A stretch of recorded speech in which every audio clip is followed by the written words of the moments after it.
Everything You Told Me, written by Lucy Dawson and read by Jessica Ball. Chapter 1. Hey, wake up. Please, you have to wake up now. The man's voice sounds curiously distant. I try to do as I'm told, but my eyes feel stuck together, as if I haven't taken off last night's clumpy mascara. Forcing them apart and squinting, the blurry shape of a head is actually right in front of me, backlit by a small, bright overhead light. I stare at it groggily and try to focus. You have to get out of the car. I move, and immediately, a sharp pain grips at the base of my neck from being in one position too long. I'm uncomfortably sprawled across the back seat, with my head jammed against the left passenger door and my chin on my chest.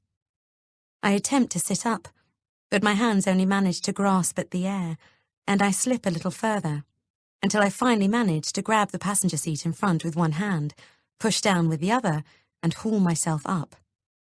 My God, I've not had a hangover this bad in nearly 20 years, since I was a student. I moan and rub my head before looking down at myself in confusion. I'm wearing pajamas, the wax jacket my husband refers to as my mummy Mac, and an old pair of trainers. Where am I? My speech is slurred. I can hear it. I can feel it, as if my tongue is a fat, useless slug. We are here. Yes, but where is here? I look around me, completely confused. It's dark outside. I turn back to the blurry head. You have to pay me now. He has a foreign accent I can't place. Pay me now, please. £400. Did he just say £400? In your pocket. He points at me, impatiently. I stare at him stupidly, my mouth still slightly open. He's young, only in his mid-20s, thin, a concave chest under a cheap, grubby jumper, with dark, greasy hair and darting eyes, waiting anxiously. Come on. He rubs his thumb and finger together and points at my coat again.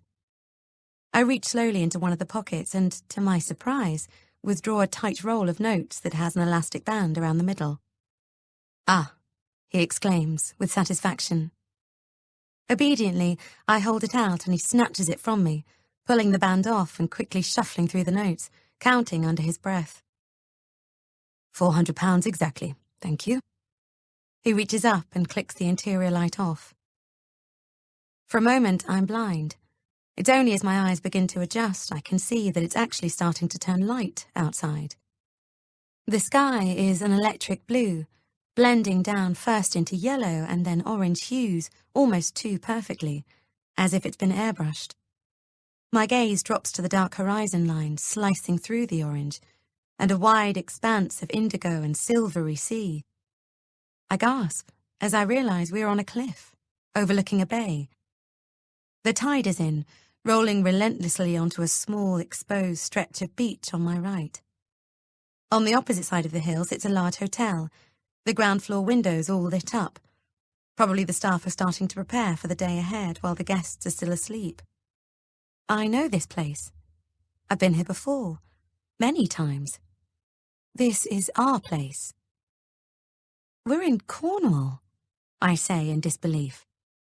But how? I spin around urgently and look out of the back window. What the hell am I doing in Cornwall? I say, frightened. The man shrugs. You have to get out now. Get out? I say. What do you mean? I have no idea what I'm doing here. I reach into my jacket pockets. They are completely empty. No phone, no keys, no purse. I look about me wildly, starting to panic. How did I even get into your car? Where did you pick me up from? The man looks at me curiously, as if he's not sure whether I'm joking or not.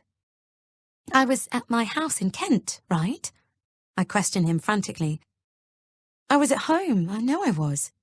Theo and Chloe, I exclaim suddenly. My children! Where are my children? I lean forward and grab the edge of his sleeve. Unnerved, he shakes me off. I don't know anything. I just drove you here like I was asked. Get out of the car. But No. He refuses, leaning over and flinging open the back door. He gives me a shove. I half fall out, planting my feet down onto soft earth as the shock of the cold air sucks into my gut, and I vomit. Not on the seats, he shouts angrily. I hang there for a moment, spit dangling from my lip as I try to catch my breath, but he pushes me again, harder this time, and I stumble to a stand. He quickly yanks the door shut behind me, turns, starts the engine and roars off. It's obvious all he wants to do is get as far away as possible. I watch him helplessly, the wind whipping my hair across my face and making my eyes water as I stand on the exposed hilltop next to the coastal path, completely disorientated. I don't understand. I went to bed at my house last night. I know I did. How on earth am I now at the other end of the country? I need help. I try to walk, but my legs don't seem to belong to me, and stumbling a couple of steps in the direction of the hotel, I trip on the uneven ground, landing on my knees. The damp from the grass starts to seep through the flimsy fabric of my pajamas, and as I drag myself up, my whole body feels weirdly disconnected. Standing is making me dizzy. I try another step, but in my confusion somehow only stagger towards the edge of the cliff. Shit! I gasp, terrified. I should just sit down again. This is too dangerous. I can't. Stop!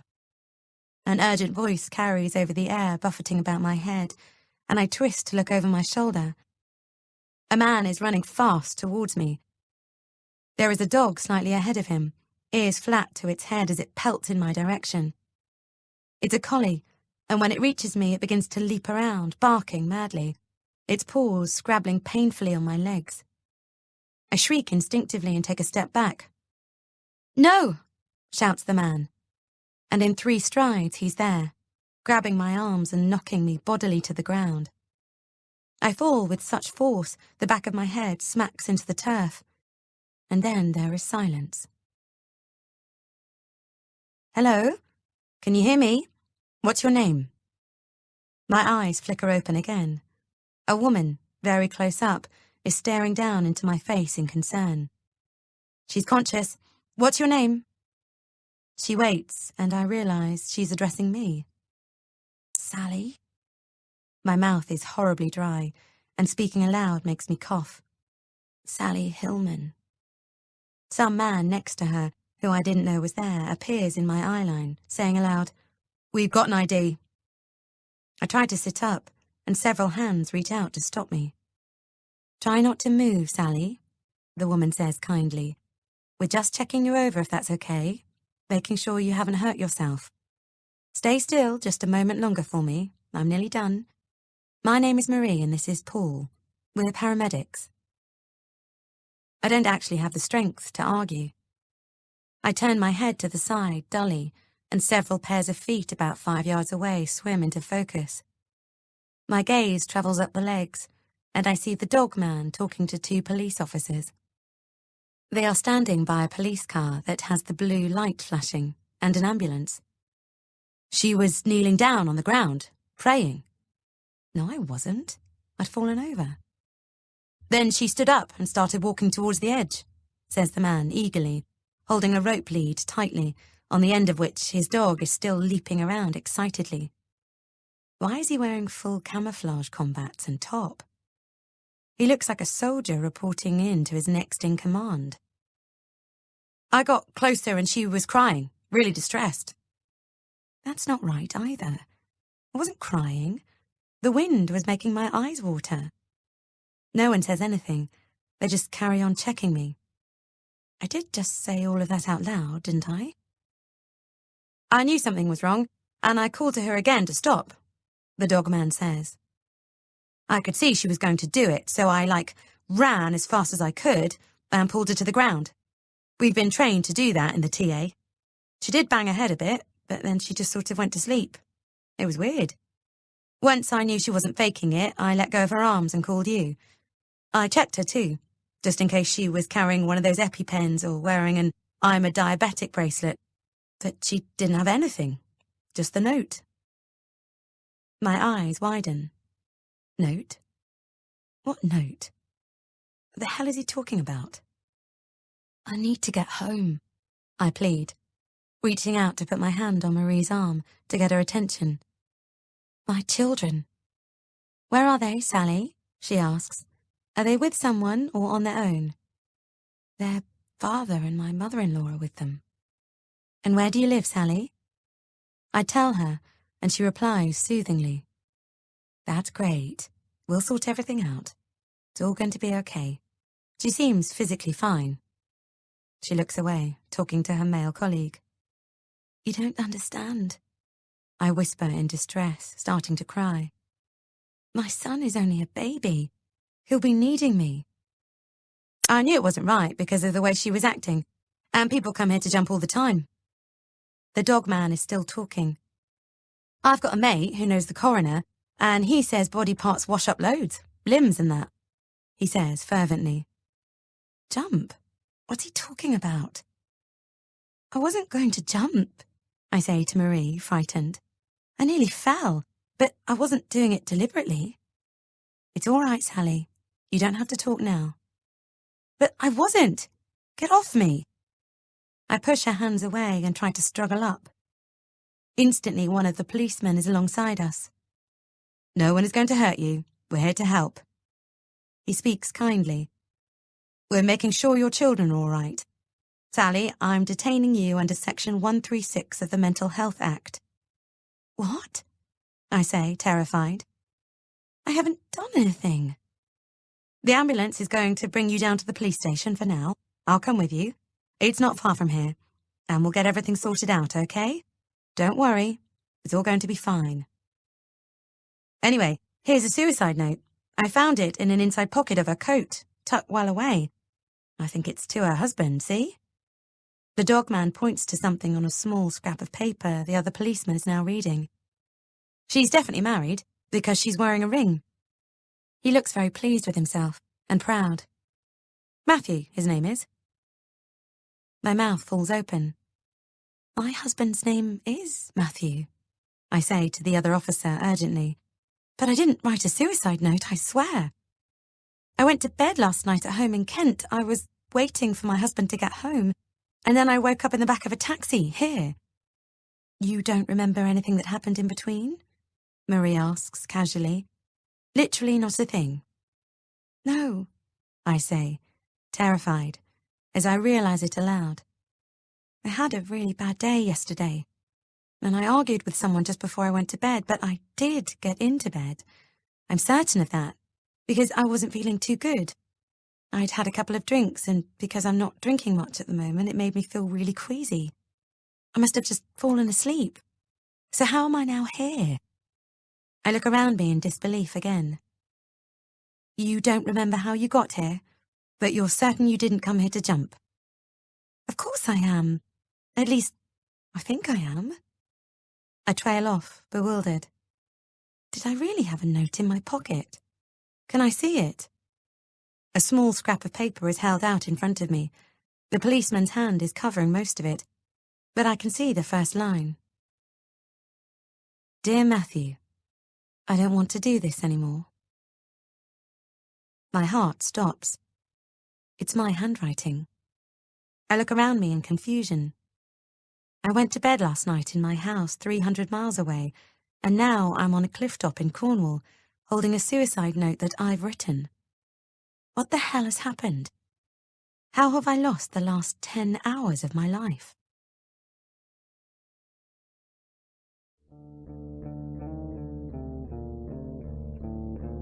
Two days earlier. Chapter 2.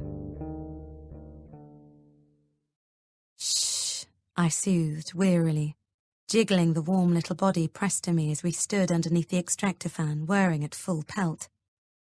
My 6-month-old's furrowed frown began to relax slightly, and I felt him weigh heavier in my achy, tight arms as he finally slipped into deeper sleep. Well, thank God for that. I glanced at the kitchen clock. 1:37 p.m. I'd been rocking him for an hour and a quarter already. In only another hour, I'd be wrestling him into his car seat so that we could go and get Chloe from preschool. most of the day gone already. I looked around the rest of the kitchen and playroom in despair. It looked as if someone had thrown open the door, hurled in the contents of a box of crap and rushed back out. I closed my own eyes, briefly. Almost instantly, the treacle tide of sleep started to envelop me, and, swaying slightly, I hastily opened them again. Sadly, the crap was still there. A bottle of Calpol sat on the rug next to the plunger, had leaked a tiny pink pool onto the mat of Theo's baby gym. A pile of wet washing was on the kitchen table waiting to be hung on the rack next to the Aga. The sleeve of one of Matthew's clean shirts draping onto a crumb-covered plate that hadn't made it into the dishwasher from breakfast.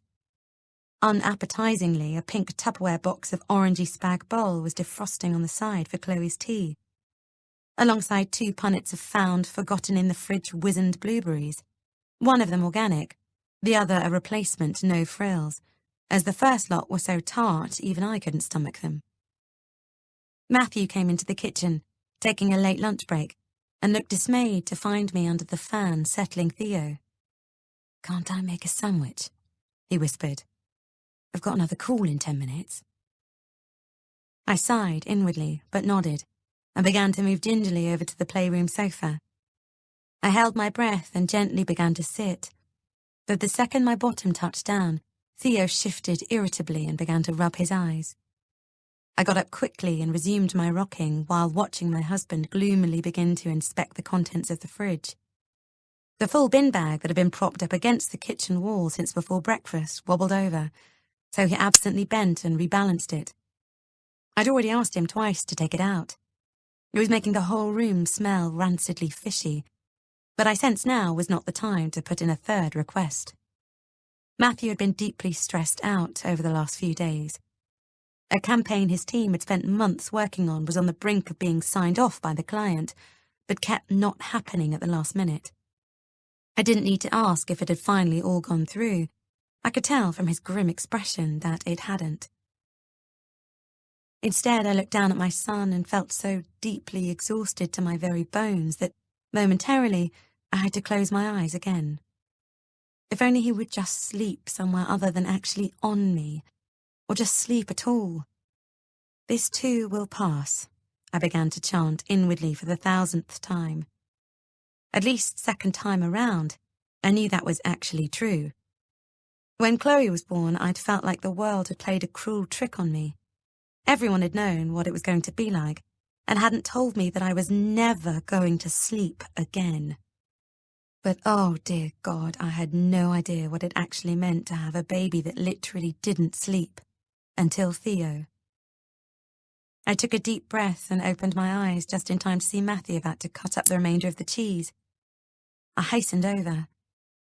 "Please, can you not eat that?" I breathed. "I need it for Chloe's tea." Matthew put the knife down. I saw a muscle in his jaw flex. He turned to me and said pleasantly, "Well, what can I have then?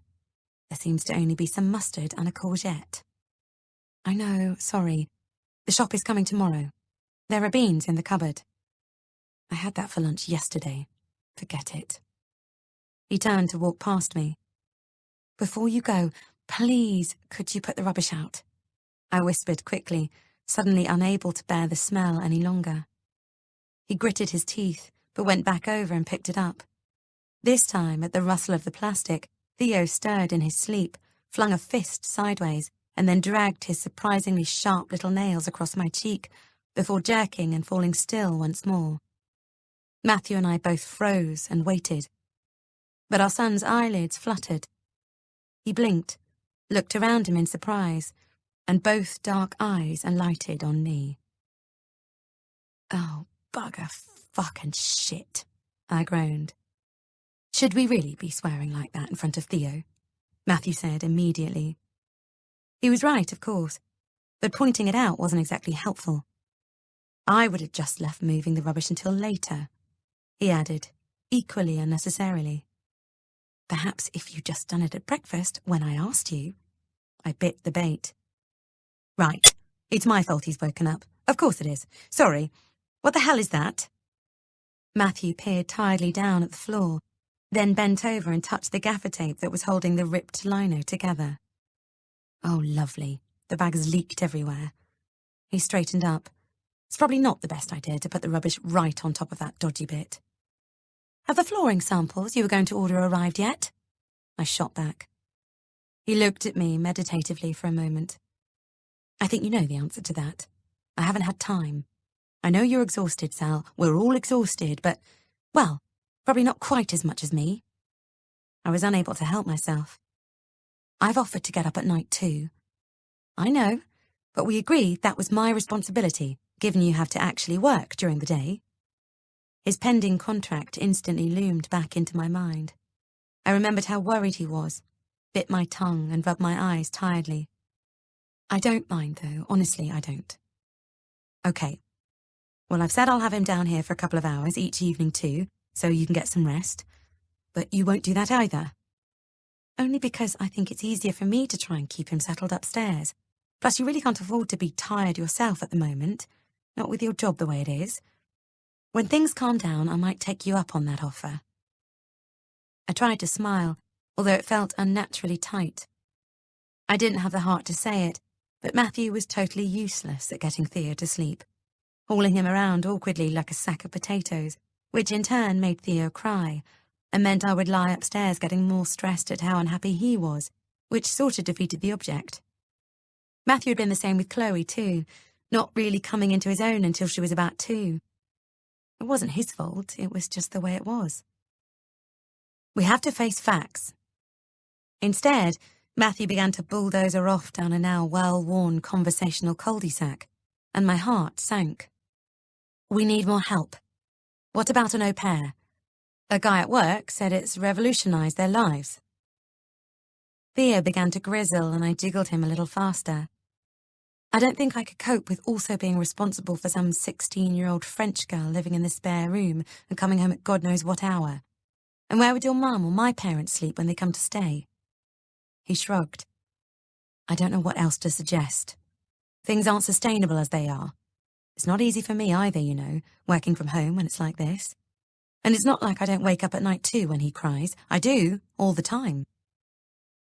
I stared at him as the flint of a row sparked again and my short fuse flared.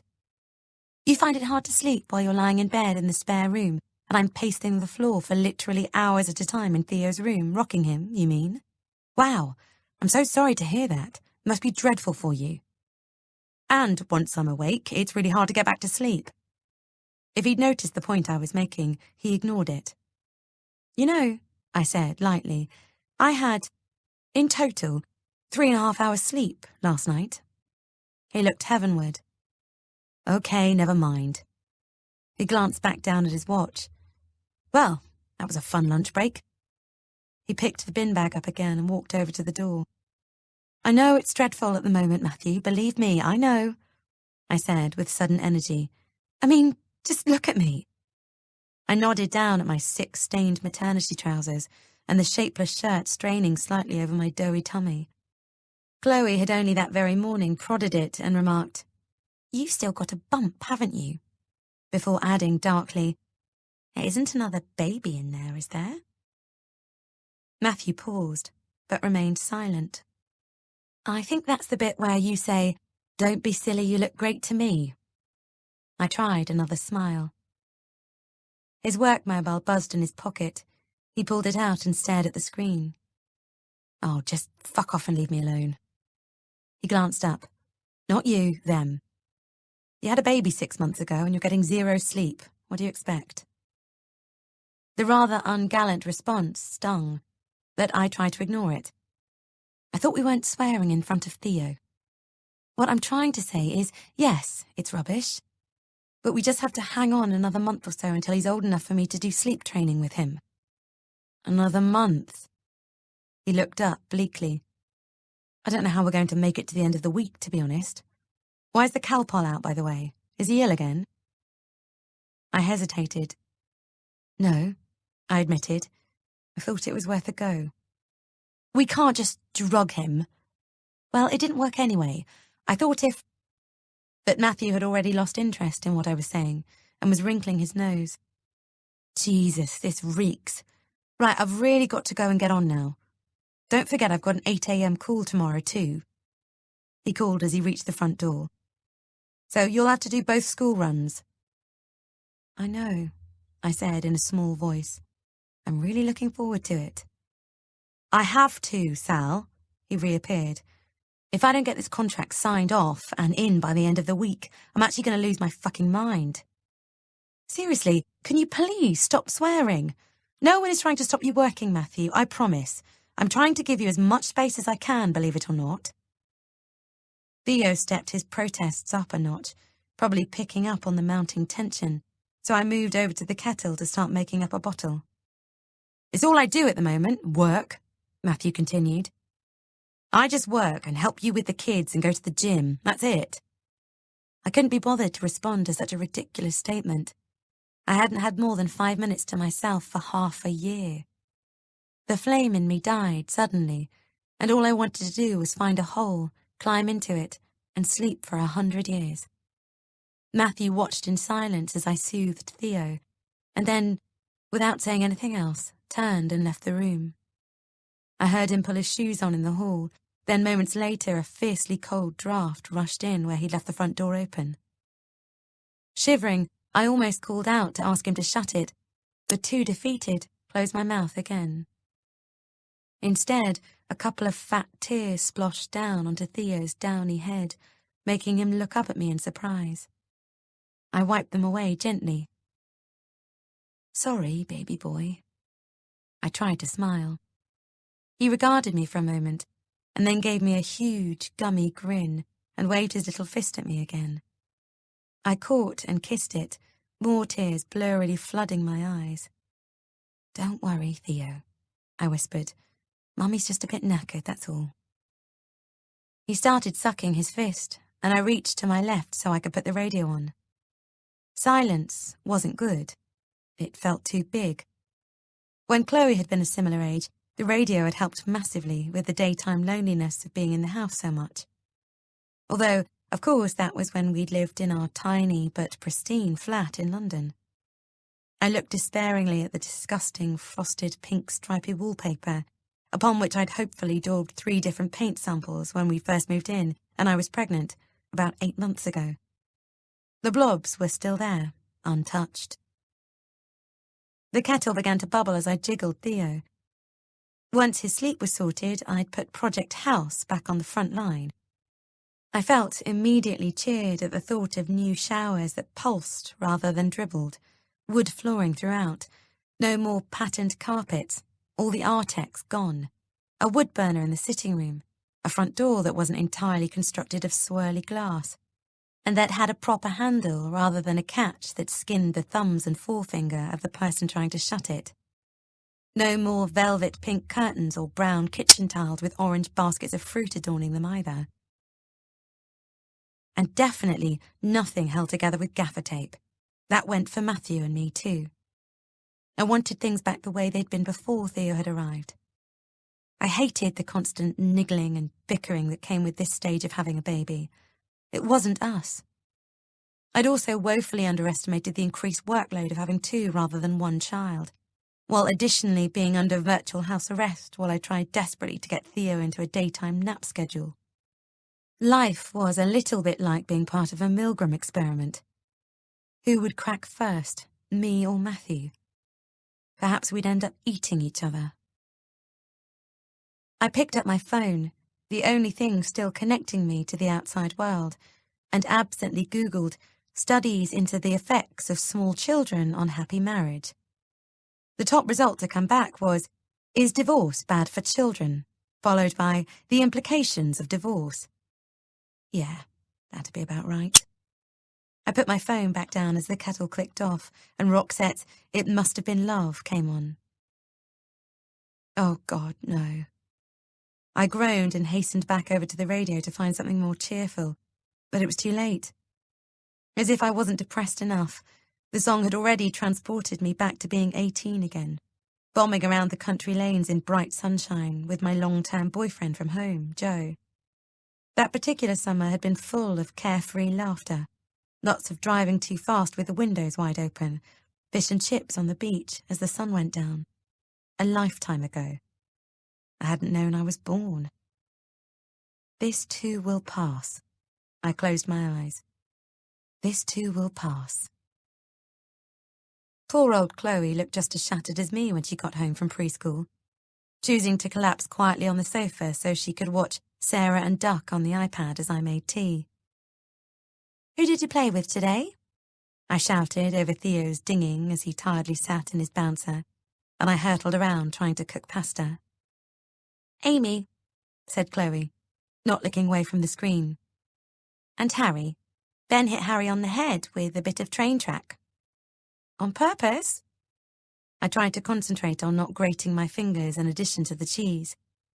"No, he wasn't looking where he was going. Harry cried, and I felt sad because Harry's my best friend. He tried to hug me in assembly." "Okay." I gathered the cheese up and put it in a small bowl. "Well, all you need to say is, 'Thank you, but I don't want to be hugged at the moment.'" "But I liked it." She looked up in surprise. "Can I have the cheese not on my spaghetti, please?" "I'm already doing it," I promised, smiling as I made a mental note to tell Matthew later about the hugs with Harry. "Would you like Harry to come and play, do you think?" I asked Chloe during their bath after tea.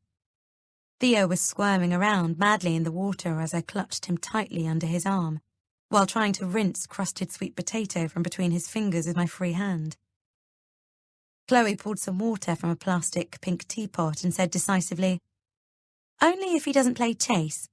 I don't like it when he and Ben try to catch me and Amy. They pull us by our hoods." "Who do?" Matthew appeared in the doorway, leaning in and passing me the towel I'd already carefully laid out ready on the floor as I lifted a dripping Theo out. "Could you just pop it back down?" I said, forcing a smile and trying not to sound irritated. Theo, cold and suspended in midair, gave an indignant bellow that made Chloe look up briefly. "I think he needs a feed, Mummy." She identified correctly and returned to her pouring. Matthew chucked it back haphazardly. "Do you mind if I go to the gym tonight?"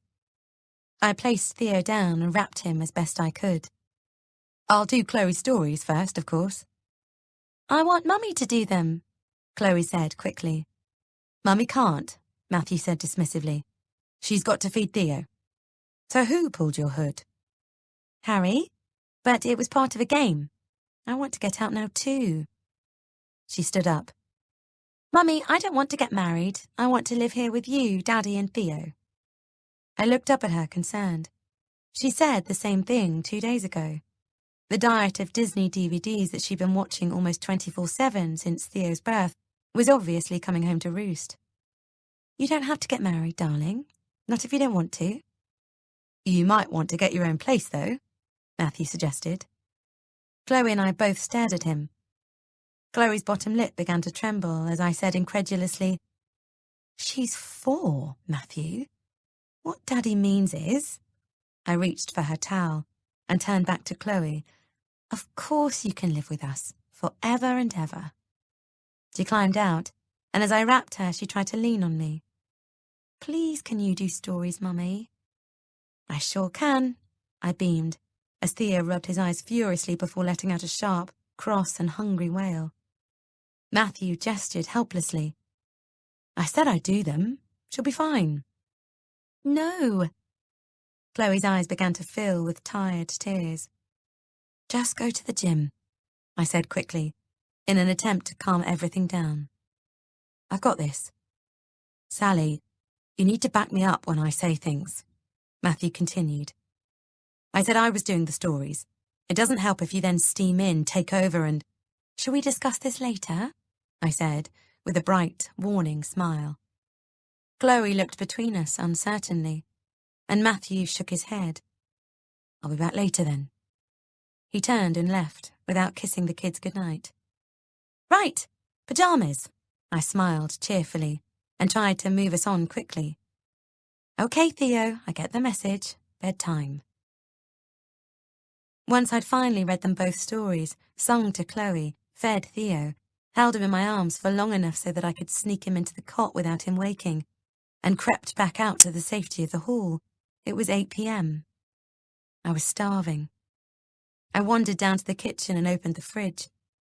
I couldn't be bothered to do anything more than cereal. Matthew could have fish fingers, chips, and the courgette later when he got in if he wanted. In fact, I considered his ridiculous get-your-own-place comment to Chloe. I could think of several things he could do with the courgette. Suddenly too tired to even get the milk out, I closed the fridge and sank down onto a kitchen chair for a moment, putting my head on my hands. All I could hear was the white noise machine we'd brought, whirring away in Theo's room through the monitor. But thankfully nothing from Theo himself. His sleep cycles were becoming shorter and shorter, though. I probably only had another 30 minutes before he'd be awake again. It was utterly tortuous. I loved Theo. I really did. But no matter how gorgeous he was, I needed a break. He was attached to me 24 hours a day. I was beginning to lose my mind. I took a deep breath and lifted my head again, just in time to see the most enormous spider saunter casually past me, about an inch away from my foot. "Shit!" I gasped, and scrabbled to a stand, looking around quickly for something to catch it in. Luckily, there was an empty glass Matthew had left on the table. As if aware of my intentions, the spider drew its legs in slightly and crouched still on the lino. I wasn't convinced the glass was big enough, but there wasn't anything else I could do. God, it was huge. I gave 2 short exhalations to psych myself up, and, making a quiet "ee" noise under my breath as I approached it, slowly extended my arm out. But as the glass lowered, it scuttled off towards the kids' toys in the playroom. I instantly imagined it popping back out of a box of Lego while Chloe was playing, and shoving the glass down, I legged it around the table, and instead grabbed Chloe's hobby horse, Penelope, lying on the carpet. The spider made another run for it, and with reactions I didn't know I still possessed the energy for, I flipped the head end around, grasped the pole, and whacked it furiously. Penelope unhelpfully neighed loudly, and then made a trotting sound, but I was so determined to finish the job I just kept whacking. After a few moments more of whacking, neighing, and trotting, I stopped, slightly puffed out, and lifted up the horse to see the poor, now very dead spider mashed into the floor. Using Penelope as a sort of equine broom, I swept the mangled body to the front door and out onto the doorstep, before closing it again and collapsing down onto the carpet. How the hell had I managed all of that without waking Theo? I exhaled in relief, and then, glancing at the hobby horse, pictured how ridiculous I must have looked. I smiled, and then laughed out loud. What an idiot. But then tears simultaneously rushed to my eyes, and I realized that I was, in fact, crying. Disconcerted, I made a huge effort to get myself under control and quickly reached into my pocket for a tissue and my phone. "Hey, how are you?" I began to text Liv. "One friend losing the plot here. I have just annihilated giant spider in-house using a toy horse. Would call, but Theo about to wake up. This baby is breaking me. Chat tomorrow? Kiss, kiss." Right on cue, I heard Theo begin to whimper. Sighing, I hit send, then made my way upstairs. Matthew was back, and on the sofa in front of the TV eating a fresh batch of pasta when I trudged into the sitting room at 9:10, clutching the baby monitor. "Oh, thank you for making that." I nodded gratefully at his bowl as I flopped down on the sofa opposite him. "Is mine in the kitchen?" He pulled a face. Sorry, no. I thought you'd gone to bed. I didn't leave you any." "Oh." I unaccountably felt tears spring to my eyes again. "Okay, no problem." He peered at me, puzzled. "Are you crying?" "I'm just very tired and hungry," I whispered. He breathed out deeply and put the bowl down on the carpet beside him. "I didn't do it on purpose, Sally. I thought you'd gone up for the night. How was I supposed to know you'd not eaten? I'll go and make you some right now." He stood up. "Don't bother." I shook my head. "By the time it's cooked, it'll be 9:30, and Theo will be up again." He gestured helplessly. "So what would you like me to do?" "Nothing. I don't need you to do anything." I stared glassily at the TV for a moment as I tried to summon the energy to go and get the cereal I'd been going to have in the first place anyway. It wasn't the end of the world. Just eat your pasta. He sat back down. I get it, okay? Everything I do is wrong. I'm a constant source of disappointment to you and Chloe. My gaze flickered over to him briefly. What was he talking about now? A source of disappointment? It's only pasta. Just eat your food. No, I don't want it. You can have it. He pushed the bowl towards me. Don't be ridiculous, I said. Have the pasta. You said you were hungry. You obviously want it, which is why you keep saying, just eat the pasta. So have it. Take it. Oh my God, I don't want it! I exploded. So why make such a fuss about me not saving you any then? Was it just to make the point I'd not thought of you? He sat back into the sofa and put his hands on his head as he looked up at the ceiling briefly. Jesus Christ. Can't take much more of this. You can't take much more of what, exactly?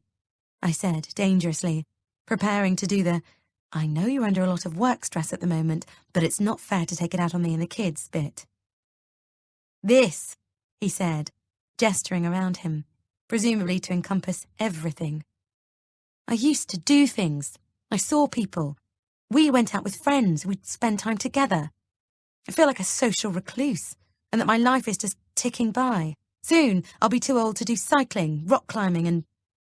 When have you ever done rock climbing? I said incredulously. The point is, these are the best years of my life, allegedly. I wasn't aware me and the kids were holding you back so much. We've got a new baby, Matthew. I mean, honestly, what did you think it was going to be like? Surely you remember this bit from when Chloe was tiny. Don't patronise me, he said. I don't think you understand what it's like for me. The huge pressure all the time to provide, now we're on one salary, when the house needs doing up and... Okay, literally you're going mad, I said, energetically, sitting up a bit straighter. The money for the house is just sitting in the bank from the flat sale, waiting for us to get around to sorting everything out. I've got the builder coming over a week on Monday. Sorry I haven't done it sooner, but I've got a feral baby who doesn't sleep ever, plus a 4-year-old. Yes, we're on one salary, but we knew that was going to happen. That's why we set the funds aside to cover that too, remember? He looked down at the floor and said quietly, Yes, of course I remember. Look, I know work is shocking for you at the moment. I try to get us back on track. But we need to attempt to hold on to the good stuff. We've got a house that's going to be amazing when it's finished.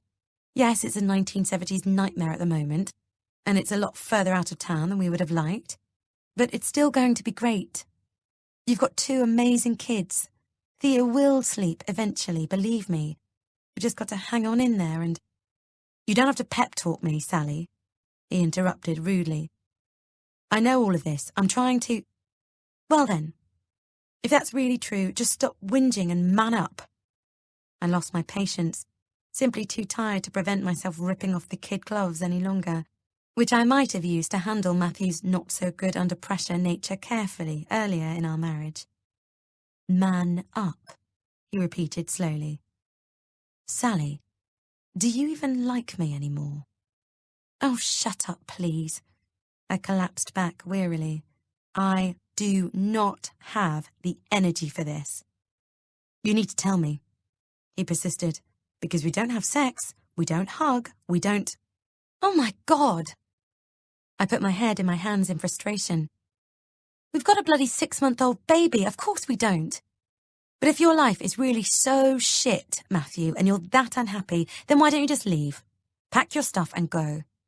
Maybe I should, Matthew flashed back. Perhaps I could be happy with someone else.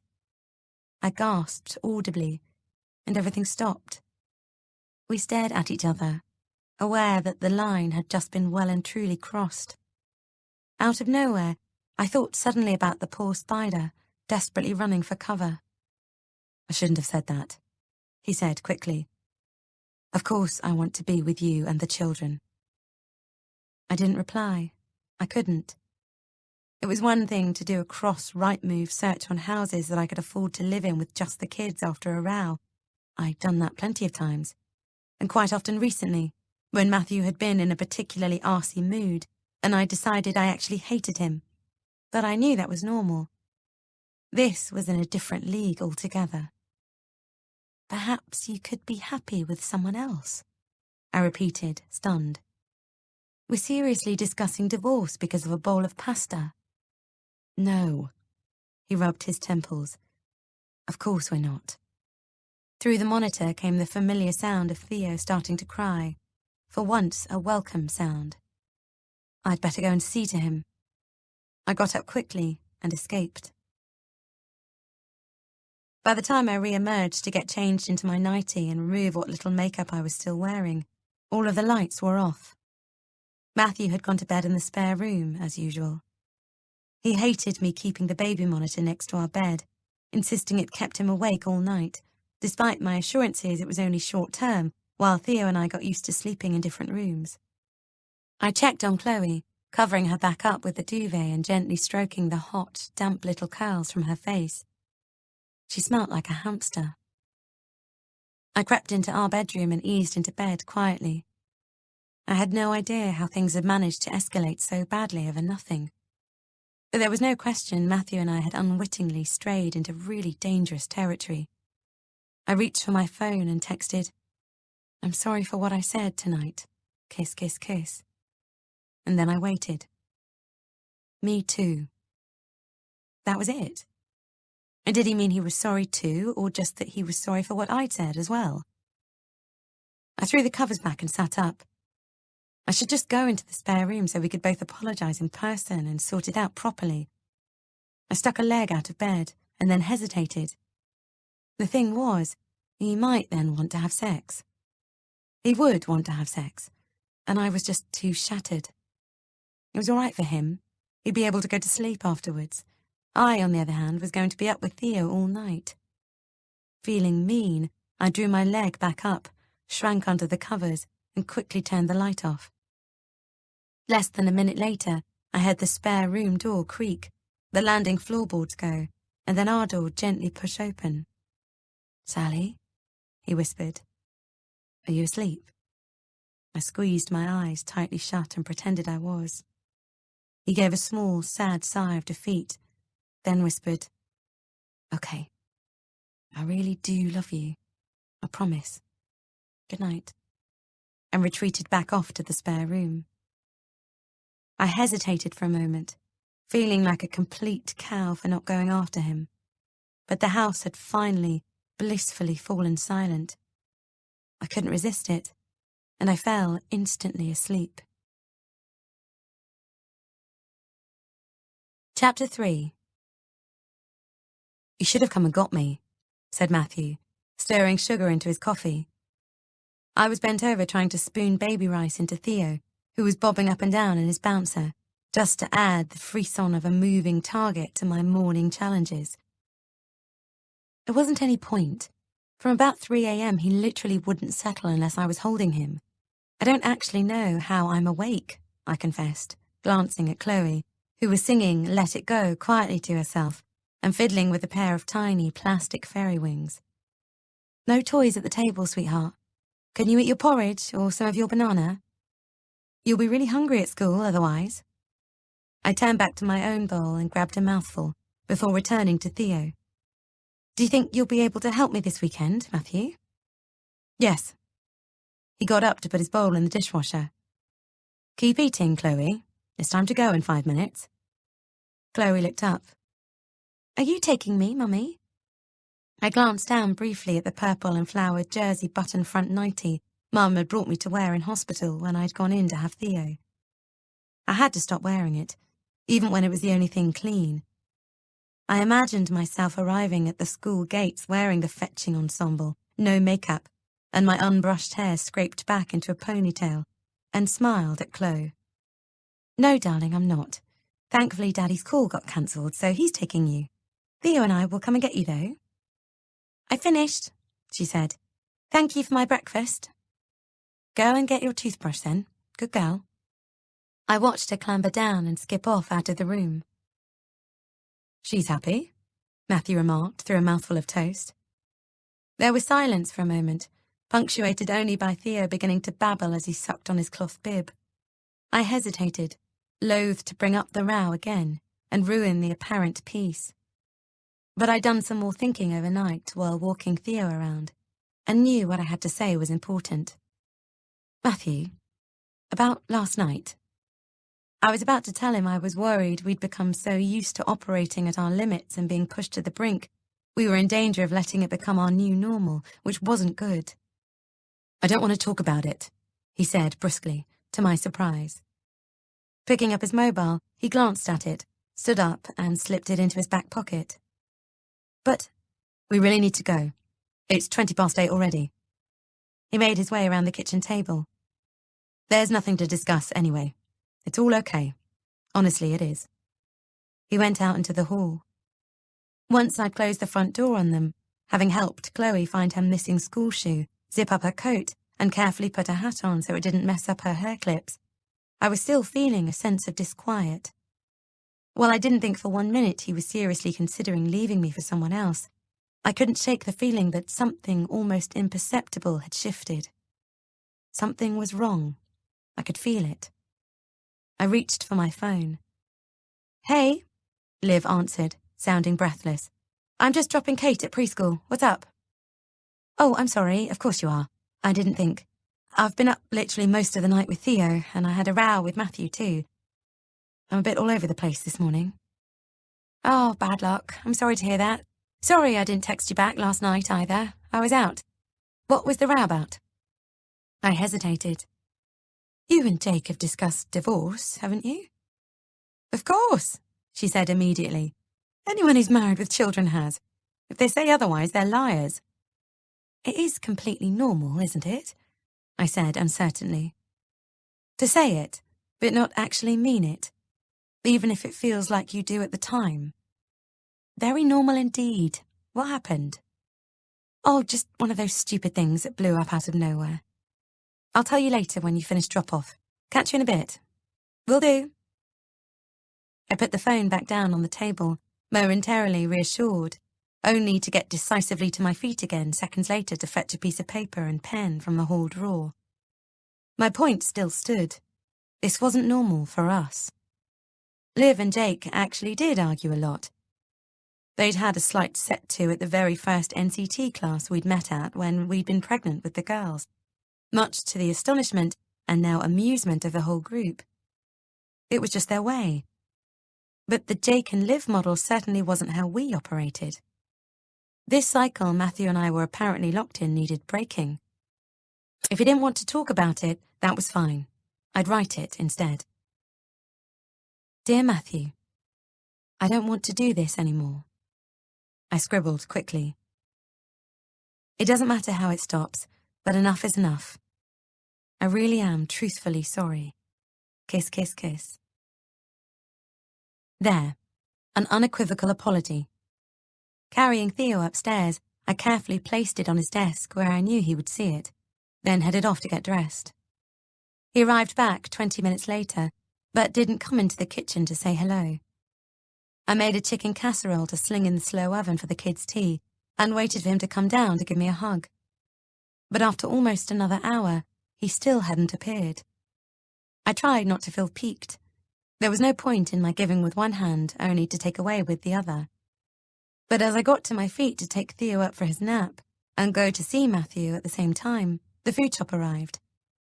I took the bags in as quickly as possible, stupidly without checking them while the delivery man was still there, and it was only as I began to hurriedly unpack, Theo's dinging from his baby bouncer beginning to morph into full-blown, overtired crying, that I discovered one of the bags contained yet another 3 punnets of blueberries. I was peering in confusion at the inventory when Matthew wandered in and noticed them instantly on the kitchen table. What do we need all of them for? He said. We've already got 2 lots, haven't we? I don't understand. I scratched my head. I know I didn't order them, but they're here on the list. You must have. You are pretty tired at the moment, Sal. Maybe I should take over the weekly shop. We can't really afford to be making unnecessary mistakes like this. I looked up in astonishment. I'm sorry. He held up his hands defensively. Don't get angry, I'm trying to help. You're excessively sleep-deprived. Of course a couple of things are going to slip. Why is it me that's definitely messed up? I said. No chance you think it could be the shop? It's just this kind of thing as a cost implication, Sally. It all adds up. A cost implication? Blueberries? Was he actually serious? I'm just trying to prevent unnecessary wastage, that's all, he said. It's ridiculous what we spend on food each month. I'm sure with more careful shopping you could reduce things down a little. I know you've got a thing about organic, fresh stuff, but there's nothing to stop you buying branded items like baked beans from somewhere cheaper, if you put your mind to it. Just like that, all of my good intentions vanished. I stared at him, and despite all of the very reasonable things running through my head, like, okay, perhaps you could tell me where I'm supposed to find the time to go to 2 different supermarkets when I barely manage a 10-second shower each morning. Unfortunately, the best my mouth managed in response was, "Oh, just fuck off." He raised his eyebrows before saying quietly, "Right, well, until you're able to have an adult conversation about it, I'm going to go back upstairs and get on with some work." "No, hang on a minute, Matthew," I said. "Do you understand how it makes me feel when you act like I'm incapable of even doing a food shop? I did actually used to have a job where I successfully managed a team of people and coordinated numerous major advertising campaigns for several blue-chip companies, remember?" "I'm familiar with your LinkedIn entry, thank you," Matthew replied. "You don't have to quote it verbatim to me. That's what this is really all about. You miss your job? You want to go back to work early?" "No," I said, exasperated. "I'm trying to say that I think I'm coping pretty well with managing everything here." "Who said anything about you not coping? I'm just trying to talk to you about saving some money, and you told me to fuck off. I'll be upstairs attempting to work if you need me." I just about managed not to throw the offending blueberries at his retreating back as he left the room, and instead burst into frustrated, exhausted tears. I sank to the floor and sobbed, as Theo, who had fallen quiet, watched me contemplatively. Instantly, guilt flooded over me. He shouldn't be seeing or hearing stuff like this. "Everything is okay," I said aloud, and smiled shakily. I wasn't sure who I was trying to reassure, me or him. I let my head hang for a moment, then got to my feet and tremulously got a drink of water from the tap, which I gulped quickly before reaching over to grab the unwanted plastic punnets and sweep them into the bin. It hadn't been me that had ordered too many. It was far more likely to be an online technical glitch. I was almost sure of it. After an hour of rocking Theo in his room, I tiptoed downstairs and slumped down gratefully at the kitchen table. It was a small thing, but I'd ordered a fresh almond croissant, the high point of an otherwise pretty crappy morning. I reached for the patisserie bag, slid out the pastry, lifted it to my lips, and, through the baby monitor, I heard my son cough and then start to wail. "You have got to be kidding me," I said aloud in amazement. I glanced at the clock. 10 minutes. He'd been asleep for 10 minutes. I took a deep breath, put the croissant down, and went back upstairs. "Hey, I'm sorry, I just missed your call," I texted Liv, glancing at a still out-of-it Theo in the rearview mirror. "I'm sitting in the car on the drive, engine going, having just been for a spin up the A26 with Theo to get him to go to sleep. Things we do, hey? If I talk, I'll wake him." "You poor thing," came back her instant response. "Just wanted to check you're okay and see if you wanted to talk re the row." I considered that briefly, then replied, "I'm okay." "You sure?" I paused, then confessed, "Matthew told me he thinks he could be happy with someone else. TBF, that was after I told him to leave if we were making him so unhappy." Sigh. "In other news, I was getting Chloe dressed this morning and she told me my boobs look low." You're both very tired at the moment. Easy to say things you don't mean. And he probably said that to you because that's his biggest fear. That's what his dad did to his mum and him, isn't it? Just left? Boobs? What did he say? I actually hadn't considered that about Matthew. He so rarely talked about his father, it was sometimes hard to remember he even existed. To all intents and purposes, he might as well not, as he lived in Sydney. Matthew hadn't seen him since our wedding 5 years ago, and I wasn't sure they'd even spoken since Theo was born. You might have a point, re Matthew. As for Chloe, she's right. Could tuck them in my socks at the moment. Once upon a time, I used to go out and do nice things, wearing pretty clothes. I looked down at the unidentifiable stain on the front of the old Gap jumper I was wearing, over a pair of black leggings. Jesus. Before kids, I wouldn't have worn such an ensemble around the house, never mind out in public. I sighed. What happened to me? Anyone around to come and help you today? Your mum, Matthew's mum?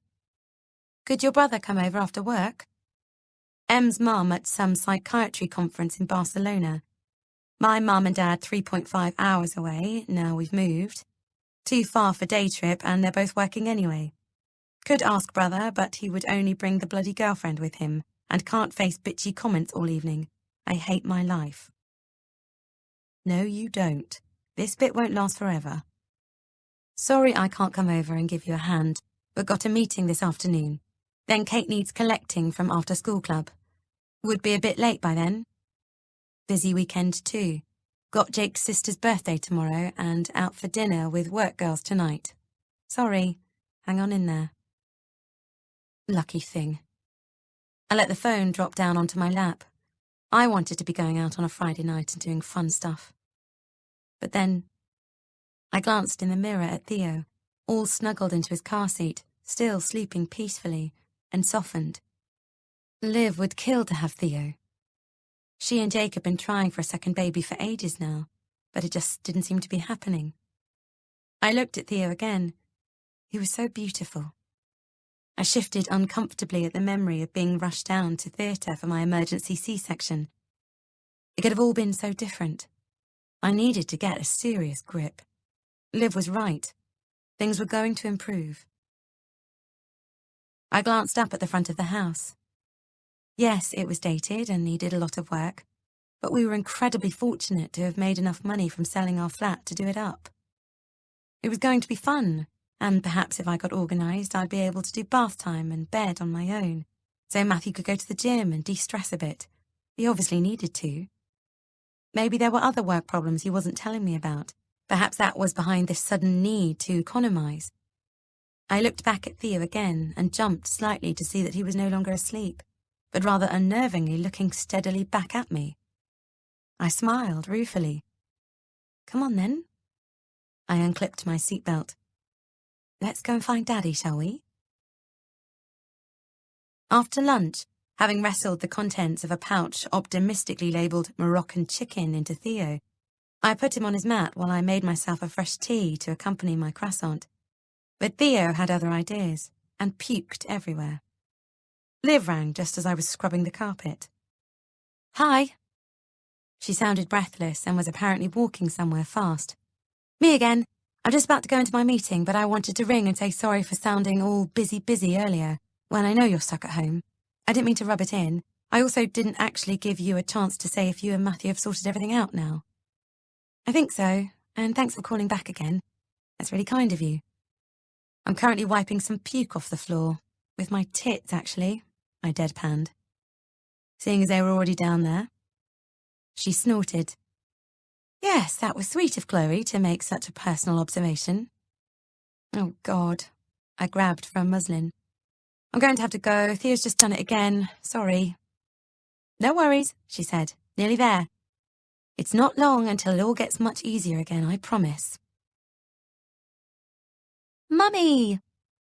Chloe flung herself at me in her classroom and gave me a fierce hug before releasing me just as quickly. How did Theo sleep today? I looked at my poor little girl, aghast. Was that really all she heard me go on about? I laughed gaily and hoped that none of the other mums or her teacher had overheard. Very well, thanks, darling, I lied. Had a good day. Yes, I wrote a P and a N. Well done you. Can you get your lunchbox and your hat and coat? Who's at home? She asked. No one, just Dad. I smiled. Come on, love, hat and coat, please, quick as you can. I didn't have any change, and I don't want to get a parking ticket. You said no one was here, Chloe said excitedly as we arrived back at the house to discover a taxi on the drive, with the engine running.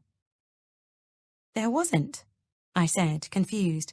as I shoved the yellow plastic parking ticket envelope to the bottom of my handbag when Matthew wouldn't chance upon it. I watched the back right-hand passenger door open and a slim, elegant leg, clad in a sheer stocking and 3-inch patent leather pump, emerged. "It's Granny!" exclaimed Chloe in delight, and she started scrabbling to undo her seatbelt as, sure enough, my mother-in-law climbed out. The cavalry dressed in Diane von Furstenberg. My heart momentarily lifted at the sight of her, only to be replaced by dismay at the thought of the pig tip that lay behind the front door. Oh, how embarrassing. Why on earth hadn't Matthew told me she was coming? Wasn't she supposed to be in Spain on some conference? Chloe clambered out of the car as fast as she could, dashed up the drive and hurled herself at her grandmother, to Caroline's delighted laughter as she gathered her up. "Hello, Chloe. You're so big since I last saw you. What a lot of clever growing you've been doing."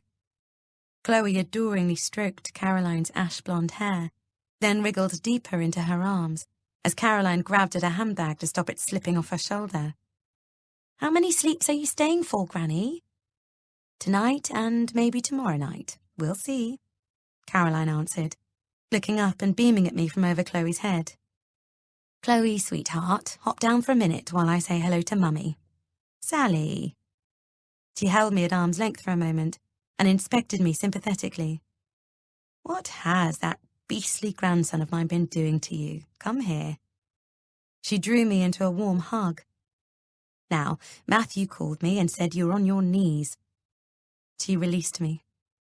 "And I told him it was just as easy to come here from the airport than go home, so I can lend a hand for a day or two, if that's any help. But I can just as happily stay for a cup of tea, cook you all some supper, and trot off again later this evening, if you like. Whatever works best." "It's lovely to see you," I replied truthfully. "I'm just embarrassed at how disgusting the house is. I'd have had a quick tidy-up if I'd have known." "Oh, for goodness sake, don't be ridiculous. It couldn't matter less." She turned to the driver, who had opened the boot, and took a large red holdall from him, the strap of which she also placed over her shoulder, whilst grasping the handle of her wheelie suitcase in the other hand. She smiled brightly at me. "Let's all go in, shall we, and decide on a plan." I immediately felt better as we all sat down at the kitchen table. Caroline's energy, as ever, was infectious, and her aura of competence hugely reassuring. Utterly content in her own skin, she had no problem being generous to others, which consequently drew people to her. Slightly more than averagely tall, her elegant height also lent her an air of calm resilience. I was convinced that if she'd had the slightest interest in it, she could have been a front-bench political figure. Instead, she'd chosen child psychiatry, specializing in eating disorders. Supposedly officially retired, she was still actively involved in several projects and research programs, and sat on several boards. Her only blind spot was Matthew. He could literally do no wrong in her eyes, which was sometimes unbearably frustrating. But since Matthew's father had left when Matthew was only 4, and she had never remarried, Matthew was pretty much all she had, bar Chloe and Theo, whom she equally worshipped, and her own elderly and infirm mother, who lived in a home near Caroline's house, about 25 miles away from us. I'd once asked Matthew why he thought someone as attractive as his mother had managed to stay single for so long. Certainly, I'd never even known her to be involved with anyone in all the time we'd been together. "I suppose it is quite sad, really," Matthew had replied. "In some ways, it was worse that there wasn't anyone else. Dad just didn't want us, and him leaving almost destroyed her, I think because she was so completely in love with him. I only ever heard her talk about him once, to one of her friends. She didn't know I was listening. She said she was never going to allow herself to become that vulnerable ever again." He shrugged. "And she hasn't." "Did you bring me a treat, Granny?" Chloe said nonchalantly, as she climbed onto Caroline's lap. "Chloe," I admonished immediately, jiggling Theo on my knee. "It's not polite to ask, you know that." "It's all right," Caroline laughed. "As a matter of fact, I did. Go and look over there and see what you can find. No, not that bag. She jumped up as Chloe headed over to the red holdall. I'll just pop this one in the cupboard under the stairs, if I may, Sally, until Matthew can carry it upstairs for me. Just a moment, sweetie. She disappeared and then returned immediately. Let's look in my handbag for a little something, shall we? The little something turned out to be 2 extremely pretty cotton dresses, perfect lightweight cover-ups for hot days. I actually enjoy shopping for the children more than myself now, Caroline confessed. Aren't these just so gorgeous? She'd also bought a very cute sun hat and a surf suit for Theo. I thought they might be nice for a summer holiday later in the year. Oh, you are delicious. She cooed at Theo, who was staring up at her, equally besotted in his bouncer, while gumming a carrot. I, however, was picturing the bliss of pre-children holidays, lying on lounges reading books, cocktails and dressing for dinner after a tough day of sunbathing and sleeping. Matthew and I had been good at travelling together. I suddenly also remembered us having drunken and very abandoned sex on a large marble table in a villa in Ibiza. I blushed and glanced down. At the kitchen table I now spent most days scrubbing free of pasta sauce. We should have gone away more, while we'd had the chance. I sighed wistfully. We could chat later about us all going somewhere, I thought, Caroline suggested. A nice child-friendly resort where you and Matthew can relax. I'll pay, of course, and look after the children. I just think you could do with having something to look forward to. Something like this, perhaps. She passed me her phone and I stared hungrily at the image of a tranquil spa treatment room with a sea view. Hang on, where's the little video I found? Oh, here. She reached over and tapped the screen. I watched a bikini-clad woman dive into a pool, then a picture-perfect family run into some waves on a stunning sandy beach, followed by a shot of a man surfing, all set to vibrant acoustic guitar music.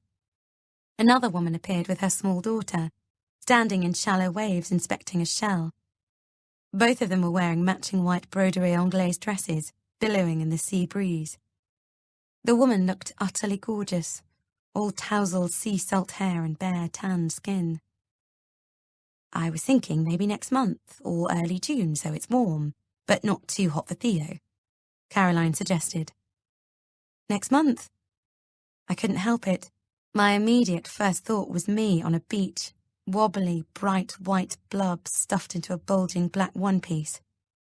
But, more importantly, Theo wailing through the night as I walked him endlessly around an unfamiliar hotel room. And oh God, the packing. Maybe, I smiled faintly. It's a very kind offer, though. Caroline gently reached for the phone. Well, perhaps it's something to think about. No need to make a decision right now. No need to make a decision about what? Matthew appeared in the doorway. Hi, Mum. He came over and kissed her. A little holiday idea I had. Caroline waved her hand dismissively. Hello, darling. Really? Matthew looked at her eagerly. That would be amazing. Hey, Chloe, we could practice your swimming, couldn't we? How was school, by the way? It was good, said Chloe, who was drawing a picture at the table. Practice my swimming where? On holiday. Granny wants to take us away. That'd be fun, wouldn't it? Matthew? I tried to get his attention and shook my head slightly, motioning at Chloe so he didn't get her hopes up. It's just a bit hard to plan anything right at the moment, I explained to Caroline. Could we maybe revisit it once I've got Theo's sleep sorted? I know it sounds pathetic, but I can't really think about anything else right now. You don't want to go on a free holiday? Matthew said disbelievingly. Matthew? I exclaimed, embarrassed. Perhaps we can discuss this later? Absolutely. We don't have to decide anything now, said Caroline. There's no rush to plan anything at all, is there, Matthew? Whatever you want, Sal, said Matthew flatly. Whatever you want. He came and sat down next to Caroline. How was Barcelona, Mum? You're looking very well. She reached out and patted his knee. Thank you, darling. It was fine. Nice hotel, which always helps, and plenty of time off. I had a lovely wander around one of the squares after supper last night and chanced upon this man doing a fabulous old-school flamenco display. Matthew sighed. Sounds amazing. I really miss that. What, flamenco? I teased, clapping Theo's hands and smiling as he tried to grab them and give them a dribbly suck. I never knew you were so into it. I meant I miss travelling. Why do you always belittle my feelings? I am capable of some genuine emotion, contrary to popular belief. I looked up in surprise. Chloe carried on colouring, and Caroline took a sip of her tea, her hand still resting on Matthew's leg.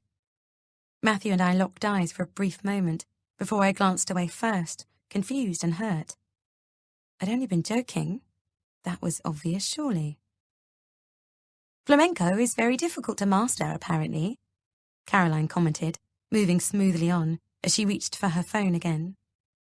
I went to see Joaquin Cortez perform at the Roundhouse. Here, I'll show you on YouTube. Chloe, come and look at this man dancing. Matthew stood up again and sighed.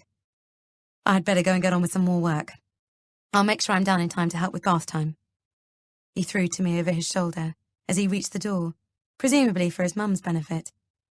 He made it sound as if I wasn't able to cope otherwise, and he was firefighting on all fronts, single-handedly keeping everything afloat. See you all in a bit. So, what's for tea? Caroline said brightly, a moment or two after he'd left the room. Anything I can help with? No, I don't think so. I'm really sorry, Caroline, about what just happened, I said. I didn't mean to sound ungrateful, or for either of us to make you feel uncomfortable. Matthew's under a lot of pressure at work at the moment, and things are a little tricky. She didn't miss a beat. You don't have to apologise for Matthew to me. I understand perfectly. Thank you. Do you think you could watch the kids for a minute? I'll be right back. I got up suddenly and made my way out into the hallway, and then hastened upstairs after Matthew. He was already back in front of his computer. Okay, firstly, I wasn't belittling you. And secondly, can you please not speak to me like that in front of your mum and Chloe? I said from the doorway. Has something else happened, besides the contract not coming in? You seem to be pretty on edge. Me? I'm absolutely fine. Why don't you want to plan a holiday? He looked up from his screen and fixed me with an intense stare. I thought you'd jump at the chance to go away. I sighed. It's not that easy, Matthew. Yes, it is. We just go. I know Theo's tricky, but... He shrugged. We can't stop living our lives. I'd love to go away somewhere with you all. He paused and added, I sometimes feel my needs are very much last on the list, and that's understandable, I get it. I just want us back again. I'm not trying to be difficult, Matthew, just practical while Theo's so small. If we can just remember... I was about to add that it wouldn't always be this way, but his phone started to ring. He picked it up and said heartily, Matthew speaking, how can I help you? Oh, hi, Dave. No, still not in, I know. Right up to the wire again. Lovely. He turned away from me to face the window. I looked at his back, the outline of his broad shoulders visible despite the sensible shirt he was wearing, and thought again of us naked in the hotel in Ibiza. Sometimes it was hard to believe we'd ever been those people. I turned and closed the door quietly behind me on my way out. Chapter 4. You're sure I can't do anything to help with the children's tea? Caroline asked again, as I appeared back in the kitchen. Thank you, but it's just a little chicken casserole I made this morning, so I think we're all sorted.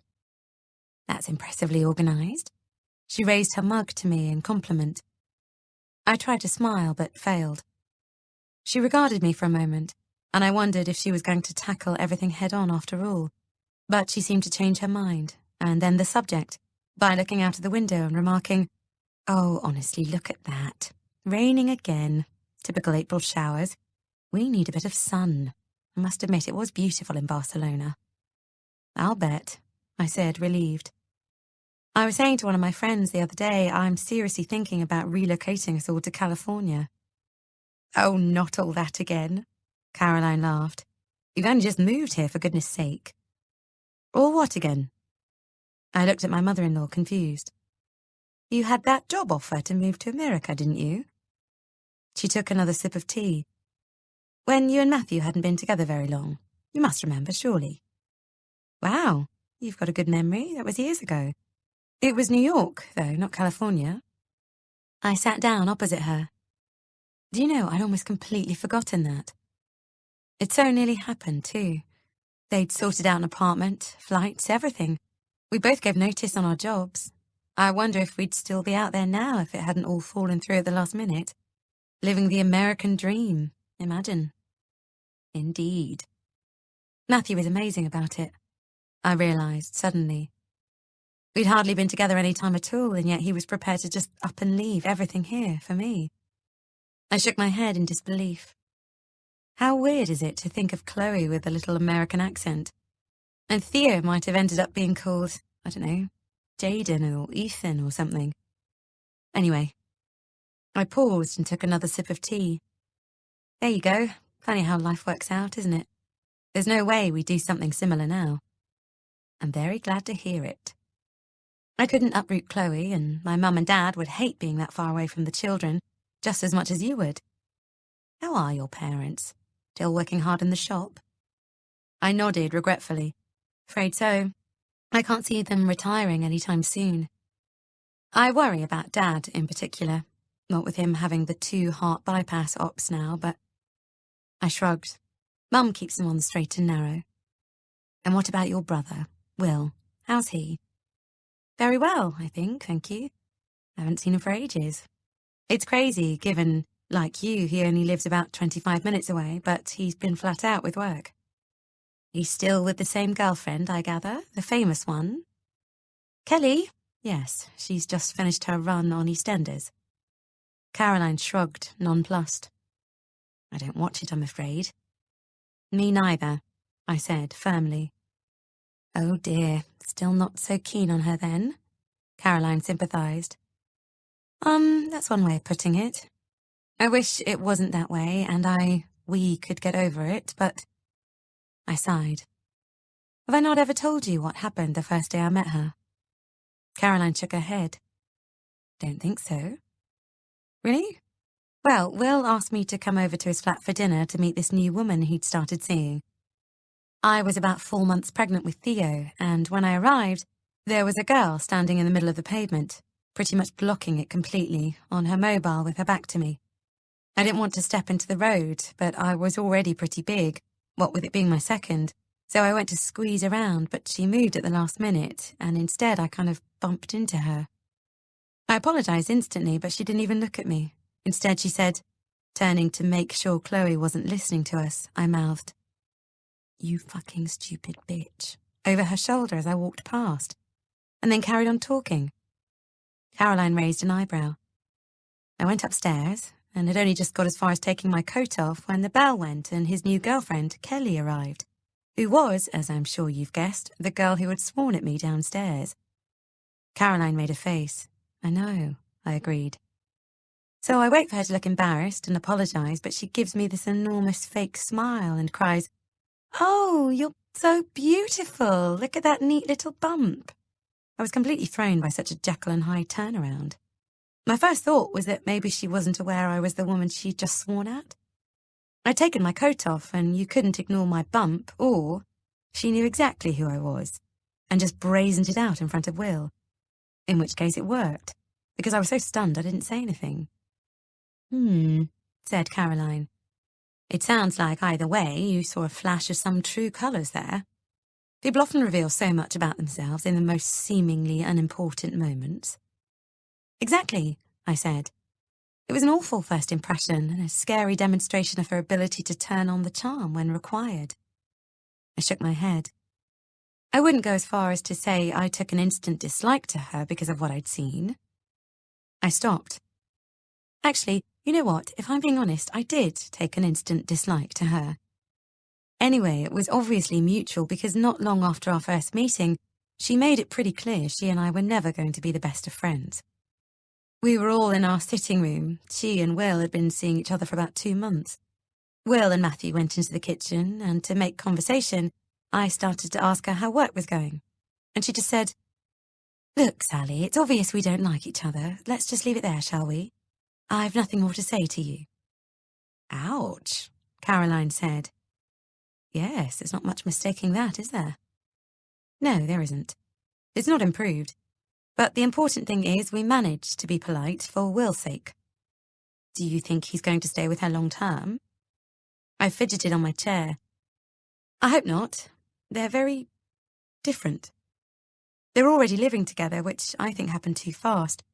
But they've also only been together for 11 months, and she's still young. Well, 6 years his junior, so... I shrugged uncomfortably. Plenty of time for it to burn out yet. The trouble is, there's no telling people, is there?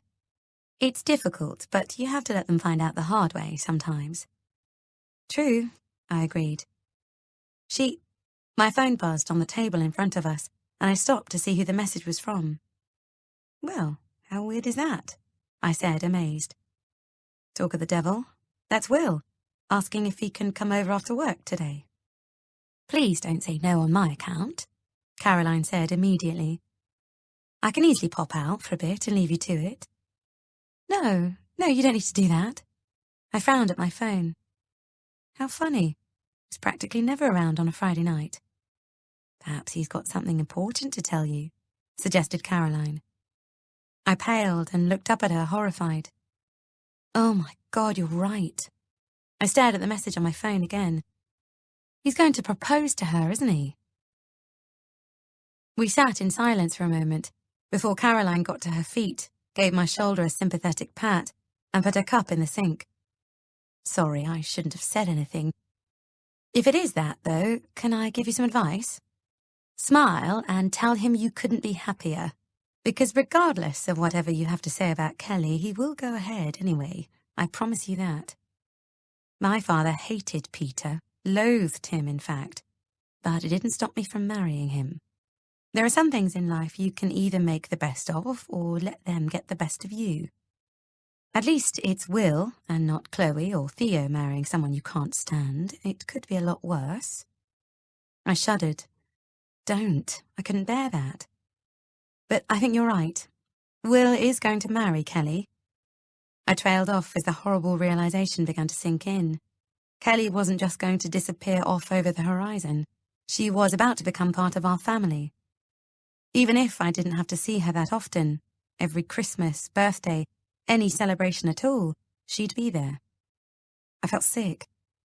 It wasn't just that she was so unpleasant, and I wanted so much more for Will than her. She was the kind of person who would take great pleasure in altering the existing happy dynamic of our lives as she trampled all over them. Everything was about to change. But when's Uncle Will getting here? After you're in bed, sweetheart. I dished up casserole and sweet potato mash onto Chloe's plate before putting another couple of dollops into the blender jug and blitzing them up for Theo, who was sitting at the table in his high chair sucking yet another carrot. Why? Said Chloe. Because by the time he's finished work and arrived, you'll be asleep. I plopped the puree into one of Chloe's old pink plastic bowls, then grabbed a selection of equally pink spoons for Theo to chew and fling around the room. Oh. Chloe put her head in her hands and slumped at the table. Then, as I put her food in front of her, pushed it away and said, My tummy doesn't want this. I'm sorry to hear that, darling, but can you tell your tummy I'm afraid it's all there is? I said, sitting down and starting to spoon the puree into Theo. So, what was the best bit about school today? Chloe sighed. Playing with Alice? That sounds fun, I said, trying to focus and stop thinking about Will and Kelly. Was Caroline right? Should I just say nothing apart from congratulations? But Will and I had always had a very honest relationship. I wasn't really going to stand there and outright lie with something crap like, I hope you'll be very happy together, was I? Mom! Chloe tugged on my sleeve. I said I want you to feed me. Okay, I said absently, and put Theo's spoon down so I could do a forkful for her. Shall I help you with your tea, Chloe? Offered Caroline. No, thank you, Chloe said. I want Mummy. Okay. Caroline smiled, unruffled, and then turned to me sympathetically. Are you all right? I gave her a small smile. Yes, I'm just a bit... More, please, Mum. Sorry, I said, doing another forkful. Okay, Theo, yes, you're next. I'm just a bit taken aback, really. Like I said earlier, it's only been 11 months. I suppose in the back of my mind I thought, open wide, please, Chloe, sweetheart. I can't do it if you're turning the other way. That they might just have a fling and that would be it. She's a fling sort of girl, if you get my drift. This is pretty much my worst nightmare. Actually, that's not true. My worst nightmare is he gets her pregnant. Okay, Theo, here it comes. Although I suppose if they're going to get married, that's going to happen too anyway, and... Sally, stop, said Caroline. What? I paused, chastened, spoon in midair. You're about to give Theo a mouthful from Chloe's plate. I looked down at the spoon, aghast, and hurriedly put down the large forkful of solid chicken. Oh, God, I could have choked him. He's fine, Caroline said. And Will might be coming for some other reason entirely. I feel dreadful, I shouldn't have said anything. This could have nothing to do with... Sorry, what's her name? Kelly, I said grimly. And I'm sure it's got absolutely everything to do with her. You know what we should do, Caroline said half an hour later, as Chloe happily squeezed a flannel over her knees in the bath and Theo chewed a plastic duck. Try and sort a weekend away for you and Matthew together. You need a break. I'd have the children for you. That'd be nice, I said, considerably more flatly than I intended. I couldn't help it. The longer the day had gone on, the crappier it had become. And at the thought of Will's news lying ahead, I felt almost bleak. Oh, Sal, she said sympathetically. I so want to help. I can tell things are... She picked her words with precision. Tricky for you and Matthew at the moment, and I hate to see you struggling. I assumed she was now talking about what had happened before tea, unless Matthew had told her what was actually up with him, rather than me. They're not great, no, I said quietly. I lifted up a dripping Theo, sat him on the towel on my lap, wrapped him snugly, then shivered. There was a hell of a draught coming from somewhere. Can you watch Theo a minute? I passed him over to her and got to my feet. Out in the hallway, I realised it was coming from Matthew's office and went in. He wasn't there, but his window was wide open. As I walked across the room to close it, I noticed my earlier note to him, tossed on the floor. How nice. I picked it up and put it in my pocket, shut the window, then hurried back to the bathroom. Come on then, Chloe, I said brightly. Time to hop out. I want Granny to do my stories, said Chloe, and Caroline beamed. I think I can manage that, if it's all right with Mummy. Of course it is.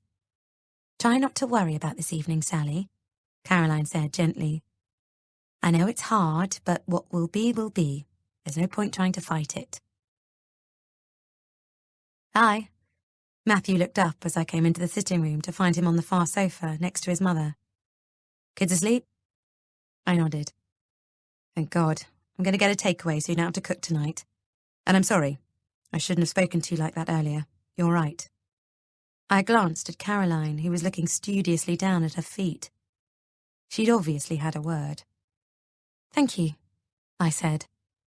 I wasn't really sure what else to say. I'll order now and go straight away. You'll want to be all done eating before Will and Kelly arrive. Kelly? I said instantly. She's not coming, it's just Will. Matthew looked at his mother immediately.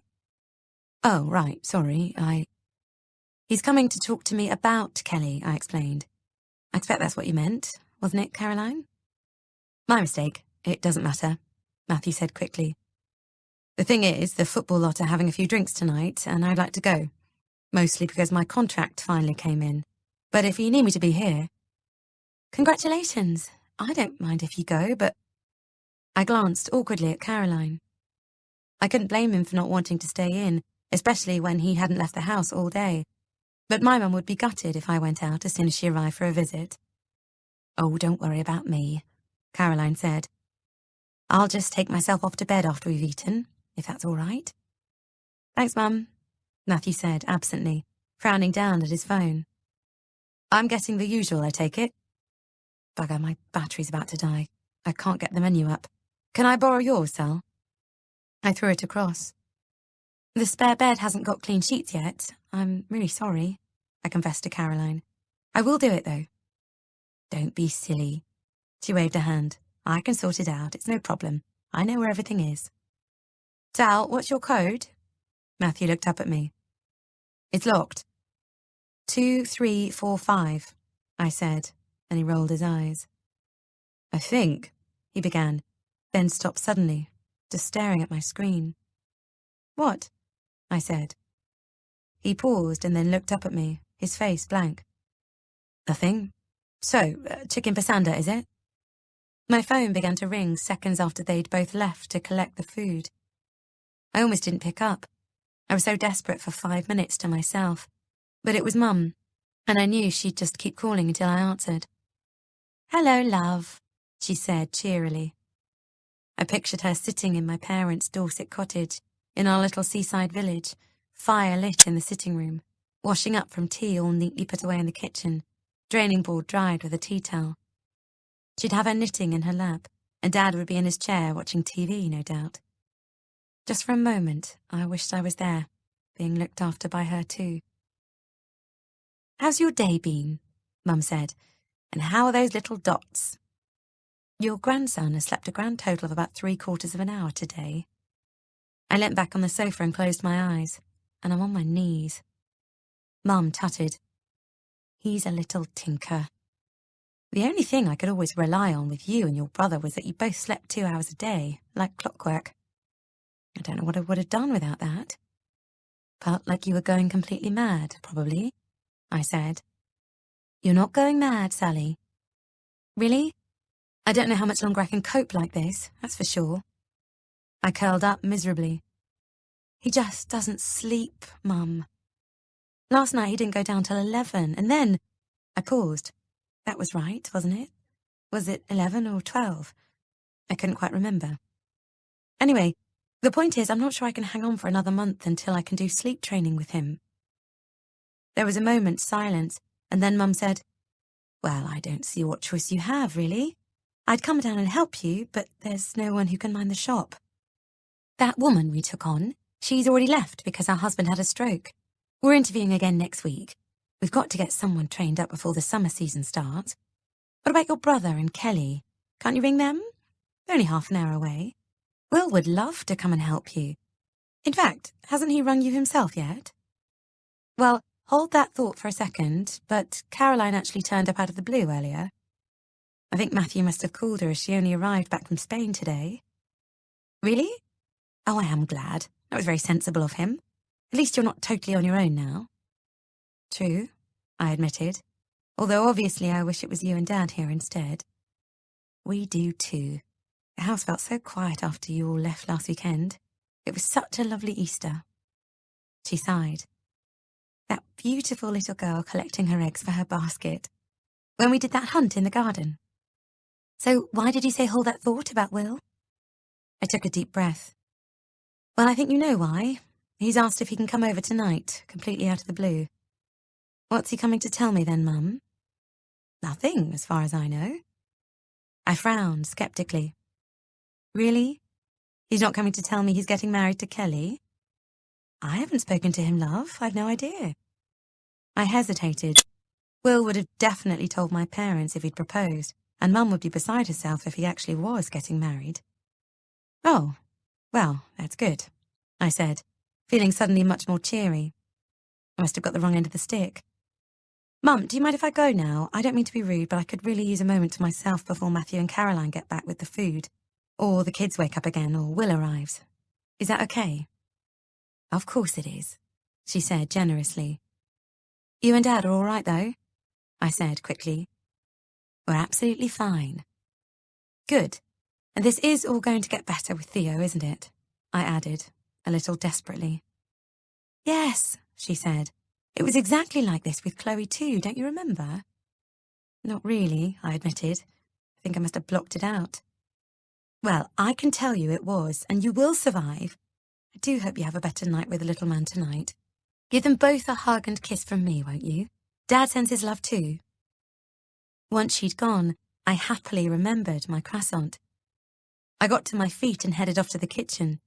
It might have taken me all day to finally find 5 seconds to eat it, but I'd got there eventually, thank God.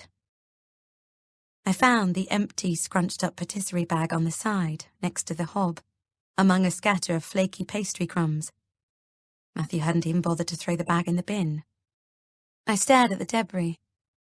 Logically, I knew it was hardly the crime of the century, but it just about summed my life up. My mood having turned on a sixpence again, I had a sudden, overwhelming desire to scream with frustration at the top of my voice.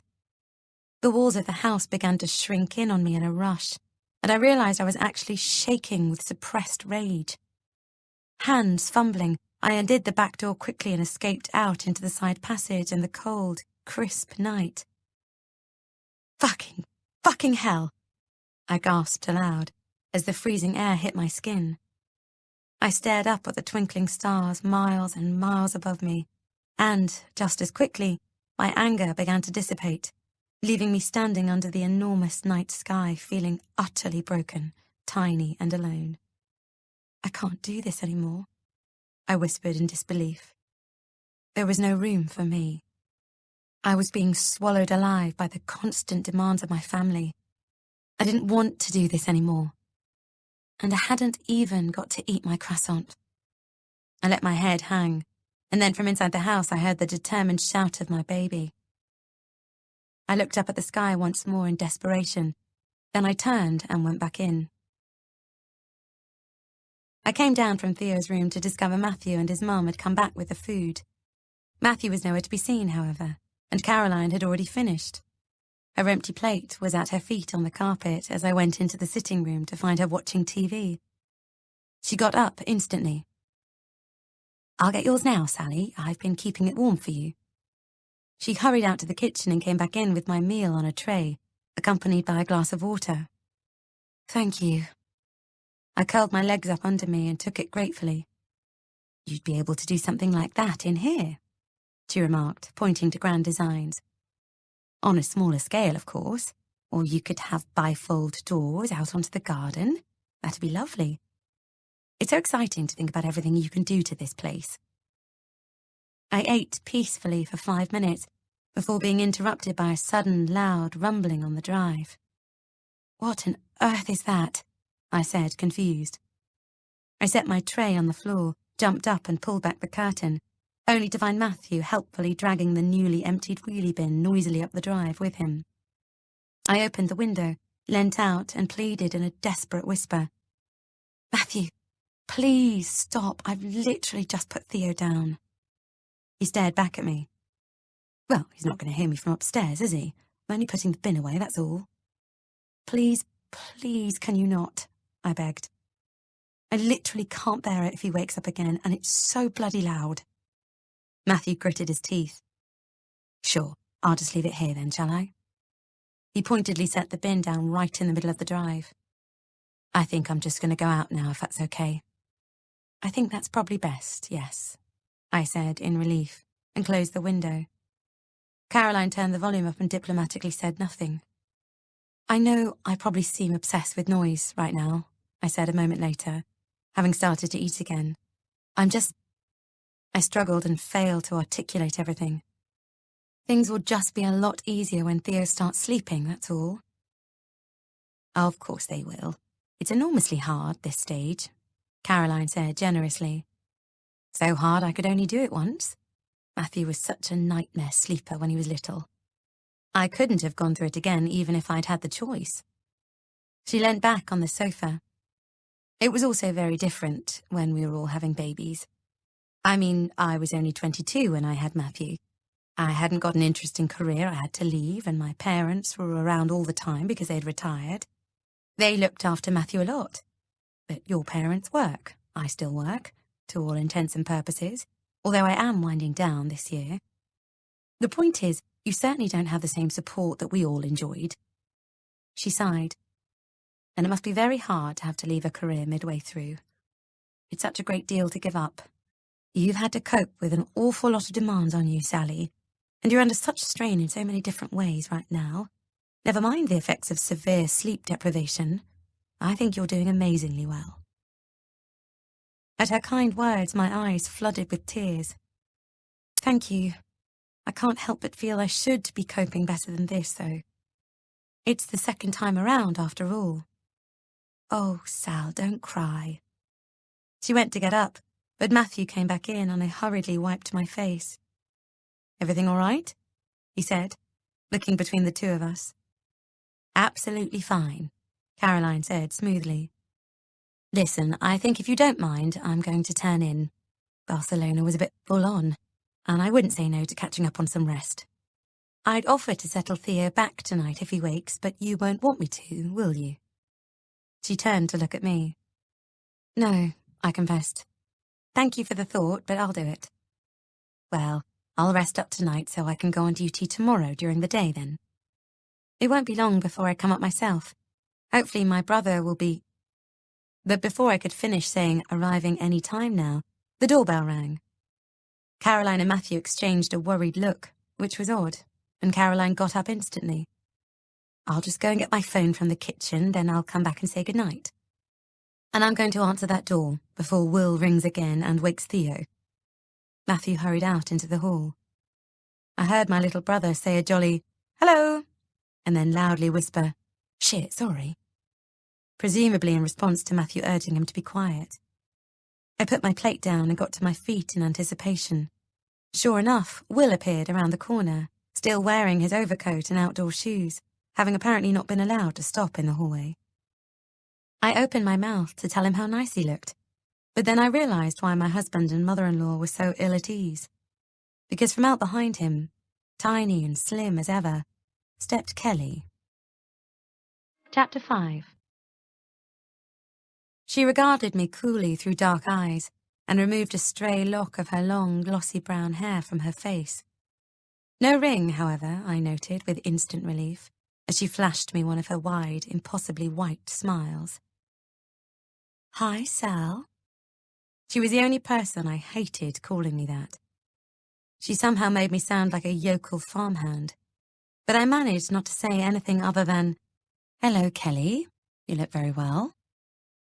I took in her bare, brown legs beneath the tight, berry-red pencil skirt she teamed with nude 4-inch heels. Given she must be aware it was only just April, I suspected her choice was designed to show off what I assumed must be a fake tan, but this time I was wrong.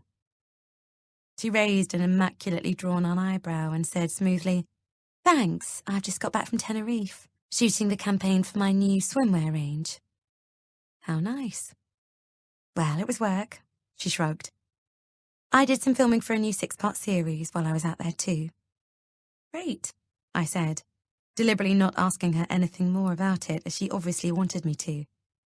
Come in and sit down, but would you mind removing your shoes first? She scowled slightly and looked at Will, who was already undoing his. It's just because of the kids, I explained. Theo rolls around on this rug, you see, so... Okay, she said tightly, and putting her bag down, kicked them off, looking considerably less elegant. Thanks so much, I smiled. Would you like me to put the kettle on before I go? Cup of tea, anyone? Matthew looked between us warily and added quickly, No? Okay, well, I'm sorry I can't stop, but I'll be back later, Sal, and before you ask, it'll probably be just after 11. He smiled, but I saw Kelly note the edge in his tone, as well as the fact she didn't kiss me goodbye. Nice to see you, Will, Kelly. He gave us all a brief wave as he hurried out, closing the door behind him. So, how are you, sis? Will stepped forward and gave me a hug. You're looking pretty fabulous yourself. I gave him a grateful smile. It was a kind lie. I looked like a rolled ham. While my maternity trousers might be holding my tummy in, they were also creating several unflattering bulges as the fat tried to escape over the top of the waistband. I shot another incredulous look at Kelly's outfit, and then her Sophia Loren hair, as I tried to remind myself she was 10 years younger than me and didn't have kids. But even so, what styling secret did celebrities have access to that the rest of us didn't? I touched my own scraped-back ponytail self-consciously. I hadn't had it cut or coloured since Theo was born. The only famous person I was channeling was Francis Rossi. Right, I said, dragging myself back to the room. I'll make us a drink. What can I get you? Tea? Coffee? Before you do that, Will gently put an arm out to stop me. We've got a bit of news, actually. All right. I stopped short, completely caught off guard. What's that then? My brother let go of me, took a step over to Kelly, cleared his throat nervously, and took her hand in his. I froze. Oh no. Kelly and I are getting... The door opened behind them, and Caroline appeared. Sally, I'm terribly sorry to interrupt, but I can't find my phone charger. I wonder, have you seen it? She smiled apologetically. Please do excuse me. Not at all, I said, still staring at my brother in dismay. Will, you remember my mother-in-law, Caroline? And Caroline, this is Will's girlfriend, Kelly. Will released Kelly, who turned to face Caroline full on. I saw a puzzled look fleetingly pass across my mother-in-law's face as she recognized Kelly after all. Kelly loved this bit. The moment when it dawned on people meeting her that they were in the presence of a famous person. She was only a soap actress, for God's sake. I watched Caroline hurriedly rearrange her features as she placed her, and she politely extended a hand. Delighted to meet you, I'm Caroline Hillman. I couldn't see Kelly's face, but she put out a perfectly manicured hand. Kelly Harrington. I waited for her to add something demurely like, yes, I'm on TV. No, please don't be embarrassed. It happens all the time, blah, blah, blah. But before she could say anything, Caroline began to back away. I'm really sorry for intruding. Would you excuse me? Very nice to see you again, Will, and to meet you, Kelly. Good night, all. She glanced sympathetically at me as she withdrew, and it dawned on me that she and Matthew already knew about Will and Kelly getting married. They all knew, except me. Will turned back to me. Okay, let's try that again. Tell you what, let's also get a little glass of something celebratory. He ducked out into the hall and reappeared with a plastic bag, out of which was sticking the neck of a bottle of champagne. He lifted it free and passed it over, with a hopeful, please be happy, look. So, as I'm sure you've guessed by now, a bit of fun. Kelly and I are getting married. Kelly stared at him. Sorry, he said quickly. When I say bit of fun, I obviously mean we're completely thrilled. I took the champagne slowly and looked up at my brother. Just for a moment, I saw the little boy that I'd tied a lead onto when I'd made him into my dog, aged 3 and 7. He gazed back at me worriedly, and I realized I was very much being handled with kid gloves. This announcement was being downplayed and broken to me as if they were expecting some catastrophic fallout as a result. I turned to Kelly, his future wife, a ruthlessly ambitious and totally insincere future wife. She would inevitably meet someone else in her line of work one day who was more glamorous, richer, or with greater influence than my brother. I heard Caroline's advice echo in my head. Congratulations, I said, despite suddenly very much wanting to let the bottle slip from my fingers. Not her. Anyone but her, Will. She doesn't deserve someone as good and lovely as you. You're a very intelligent man, but you're not diamond hard like her. She will walk all over you and leave you completely destroyed without so much as a backwards glance. A small, satisfied smile played about Kelly's beautiful mouth. Thank you, Sally. No, really, I said. I'm delighted for you both. And I offered her my hand. Her eyebrows flickered with surprise, but she reached out too. As Will looked on, I flinched slightly as we touched, her long nails briefly resting on the fleshy part of my palm. I suspected she would have liked to dig them right in, but we let each other go, and I turned to Will, who enveloped me in an enormous hug. Thank you, he whispered. Let's get this open then, shall we? I said, trying hard to keep my smile in place. So, when did this happen? 2 days ago, Will said, now grinning happily. I flew out to surprise Kelly. There was this amazing sunset and... He'd planned it all, Kelly interrupted. We had a private table on the roof terrace of this penthouse suite. It was incredible. No ring, though. Will laughed. You're kidding me. There was no way I was even going to attempt getting that right. We're going shopping tomorrow, said Kelly smugly. I tore the wrapper from the neck of the bottle and untwisted the wire before easing out the cork noiselessly. "Well done," said Will, impressed. "I'll just get some glasses." I picked up the baby monitor, walked out into the hall, and once I was in the kitchen, quietly opened the cupboard, reached for 3 flutes, and then closed my eyes briefly. He was actually going to do this. She was going to become a permanent fixture. Shit. "Sally?" I jumped and turned to see Will standing behind me. "Are you okay?" "Of course, just getting these." I held them aloft. "I meant okay with what I just told you," Will said. "I'm very aware that you and Kelly aren't the best of friends, and I wanted to pick my moment. So we could all really talk about this if need be." I considered that and said carefully, "That's very sweet of you, but it's not about me and what I think. As long as you're happy, that's all that matters." I paused and then was unable to prevent myself adding, "You are happy, aren't you? You're 100% sure this is what you want?" I asked because you've only been together 11 months, and I promise you, Will, whatever faults exist in your relationship will go under a magnifying glass 1,000,000 times over once you've had children. And if you're not strong enough, it won't survive. Will looked concerned. "Are you and Matthew all right?"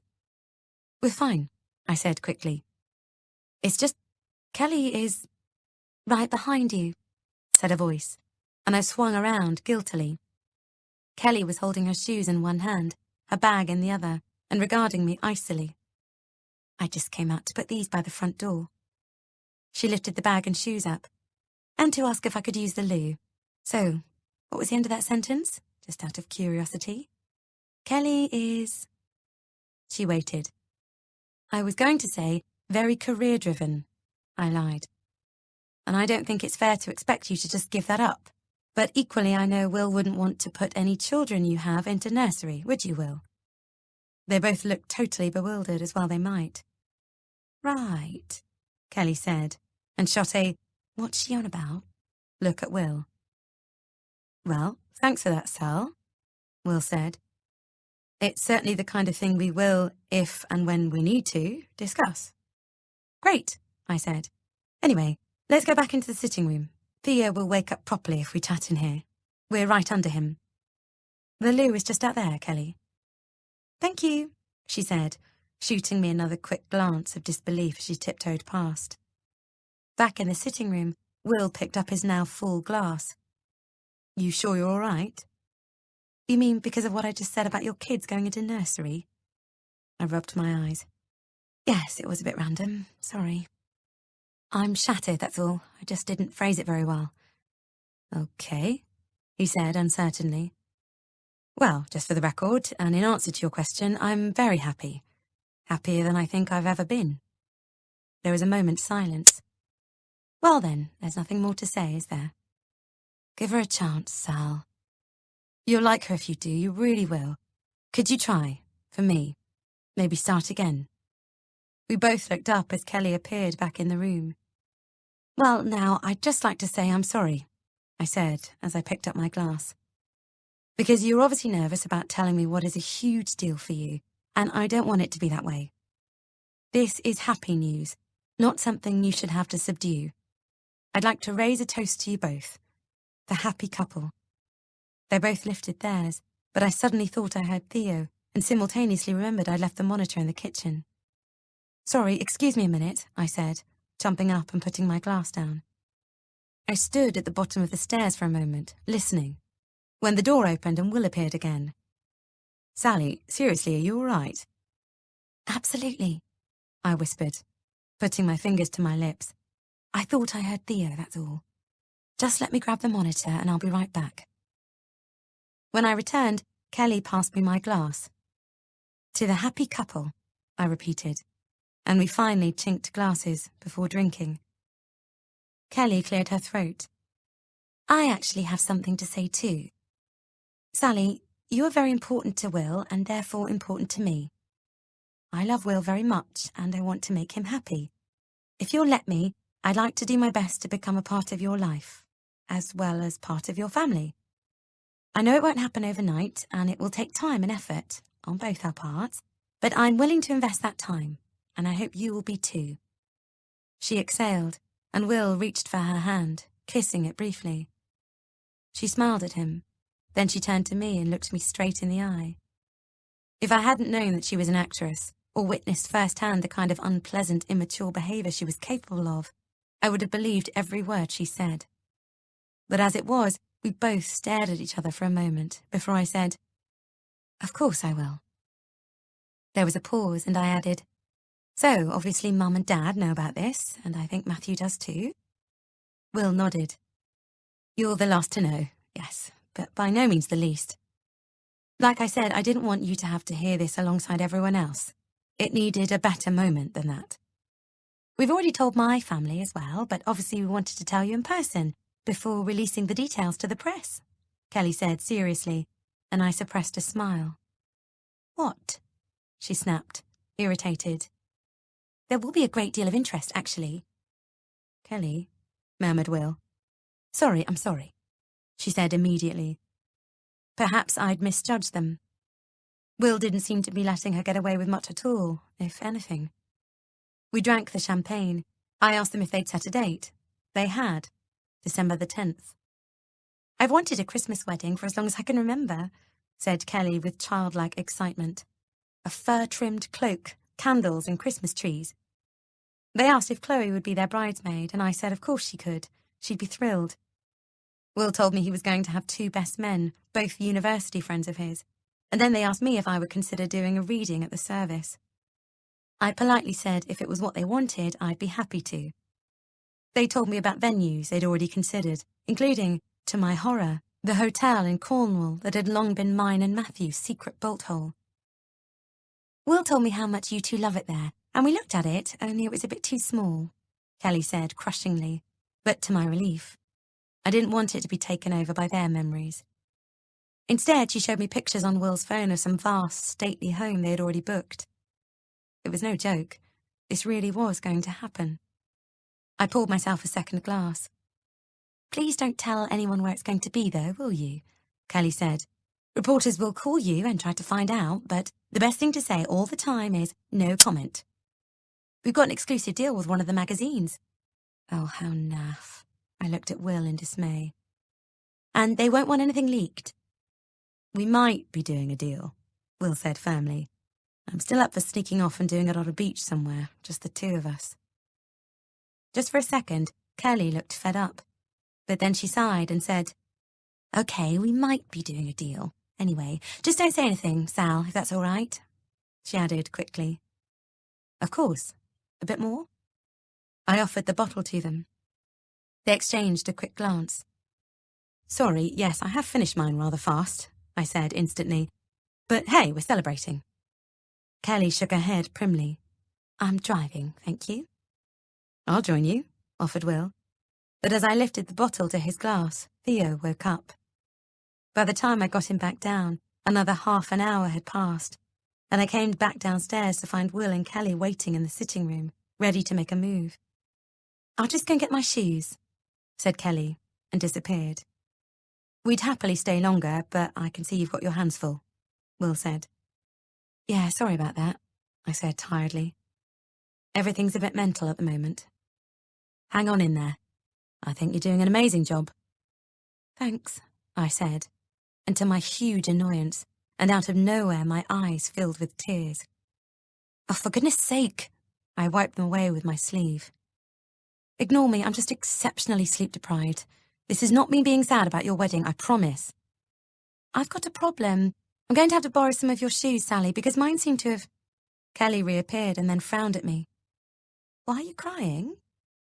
"I'm fine," I waved a hand defensively. "Sorry, why do you need a pair of my shoes?" "Well, the heel has just snapped off mine, which is completely bizarre. I don't think I've ever known that happen. Ever." She held them aloft. Was she suggesting I'd nobbled them? Why on earth would I do that?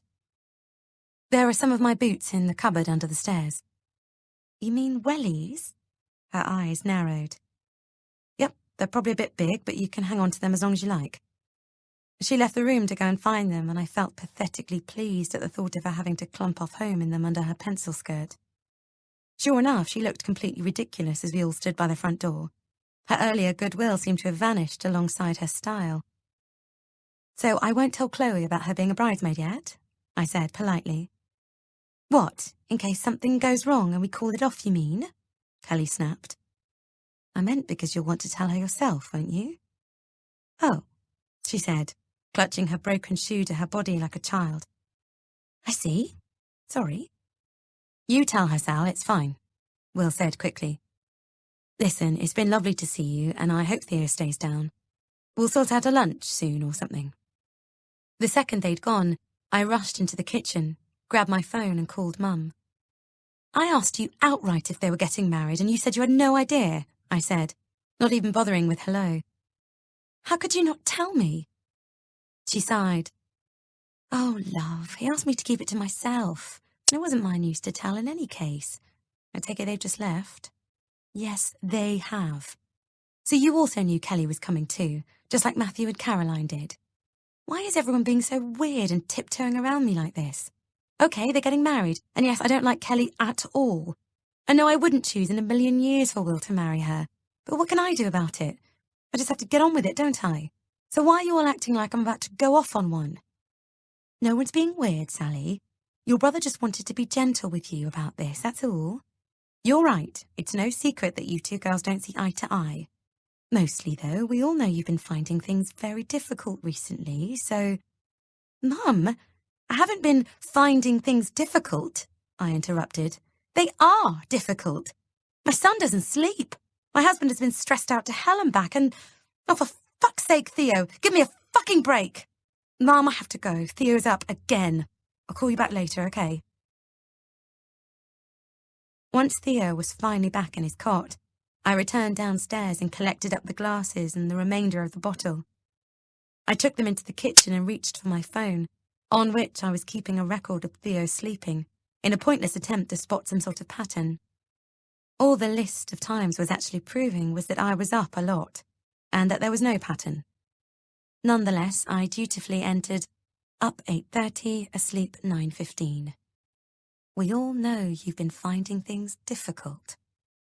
Recalling Mum's earlier comment as I sat down heavily at the table really hurt. I'd like to see any of them get up 7 times a night and still function rationally the next day. I took a sip of my half-full champagne and bleakly thought about Kelly's smug little grin. The floor creaked, and I looked up to see Caroline. "Hi," I said flatly. "You were right." I raised my glass to her. "They're getting hitched. But then, of course, you already knew that, although—" I thought back to her advice about how to react to Kelly and my brother. "I do appreciate you trying to give me the heads up. That was kind." I picked up the bottle. "Would you like some?" I stood up to get her a glass before she could answer, and when I turned back, she was sitting at the table, head in hands. I stared at her, puzzled.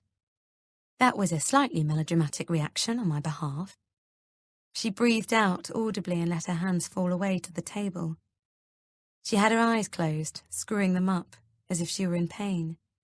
She seemed to be on the brink of some momentous decision. Just as suddenly, she sat up straight and looked me right in the eye, making me jump. "Sally, if someone had close proximity to Chloe and Theo, and I was concerned that person was potentially dangerously unstable, and might be going to behave in a toxic manner that would do severe damage to both Chloe and Theo, you'd expect me to intervene and prevent it, wouldn't you?" "Of course," I said instantly. She reached out and clasped my hand urgently. "You can't even allude to the conversation we're about to have. I could lose everything. You understand that, don't you?" "Caroline, what are you talking about? Who has proximity to the children and is toxic?" "Oh my God. You mean Kelly, my brother's girlfriend, fiancée?" I corrected myself, looking at Caroline in disbelief. "You know her?" "I can't answer that." My eyes widened. "You've treated her?" Caroline said nothing, but looked at me steadily for a moment, and then repeated, "I can't answer that." "Jesus. You have, haven't you?" I whispered. "And she's dangerous?" I picked up my drink in shock and took a large mouthful. I knew she was extremely unpleasant, but I can't believe this. Caroline cleared her throat and adopted a light, conversational tone. You know, part of my job sometimes means I bump into clients or former clients when I least expect it. My protocol, and it may well be different for other practitioners, is to take my cue from the other person. If they are comfortable to acknowledge me socially, then I respond in like, appropriately. If they pretend they don't know me, then in turn, I won't divulge our relationship. Instead, I act as if it's the first time I've met them, as quite possibly they might be with a friend or partner who is unaware that they've had treatment. And that must be respected as part of patient confidentiality. It's an interesting conundrum. Her voice wobbled slightly. I think I will have a little of that champagne, if I may. I hurriedly poured her some, and she took a grateful sip as I drank some more of mine, too. I got what she was trying to say, without saying it. She did know Kelly. But you're a child psychiatrist, I said, after a further moment of uncomfortable silence. My mind was racing. That's right, she agreed. And adolescence. You deal with eating disorders. Among other things, yes, I do. It's my area of specialism, though, you are correct. I tried to concentrate. My head was beginning to swim. Kelly was exceptionally slim, but an eating disorder? I'd had no idea. In what way is she dangerous? It's important to remember, of course, that people can do things as children that they would never do as adults. And with rehabilitation, they can turn their lives around, continued Caroline as if she hadn't heard me. But sometimes you do seem to come across patients who, despite your best efforts, appear to be beyond help. Jesus, I said. What the hell did Kelly do? I didn't say she did anything, Caroline said instantly. Okay, so you can't tell me. Fine. I tried to think. Hang on, she's famous. I mean, not mega famous, but surely if she'd done something really horrific, some journalists would have found out by now, wouldn't they? Caroline said nothing. I have to tell Will this. You mustn't, said Caroline immediately. I will lose everything, Sally. While I can't stay silent in the knowledge that someone might have, shall we say, an agenda, and could potentially be placed in sole care of Theo and Chloe, Will is different. Adults can make decisions for themselves. Children can't. You're really freaking me out now. What do you mean, an agenda? And how does it involve my children? Caroline exhaled. I'm not saying I know anything specific at all, or that she has disclosed any direct threats towards any of you to me. She hasn't. If that were the case, I'd be going straight to the police. This is so difficult. How can I put this? She paused. Did you know that there are links between eating disorders and infertility? She looked at me and waited. Infertility? Kelly can't have children. My mind was reeling. I didn't say that, no.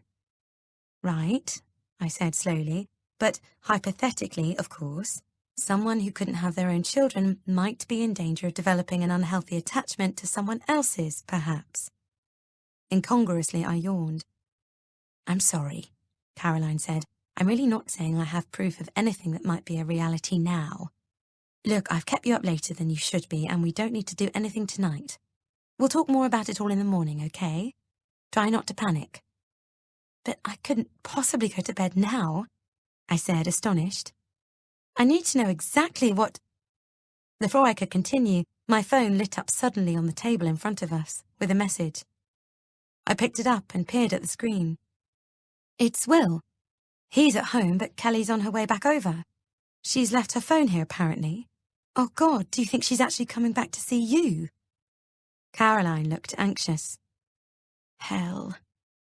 She put her head in her hands for a moment, then lifted it just as suddenly. She stood up quickly. I'll go back up to bed now. If she asks for me, which I'm sure she won't, tell her there was a change of plan and I've gone home.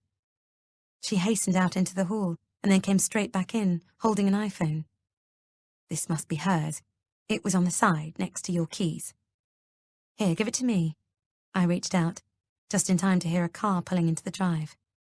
That's her now. You better go. I looked down at the screen, which was showing the start of a text message that Kelly had received from someone called the BFF. God, what were they, 12?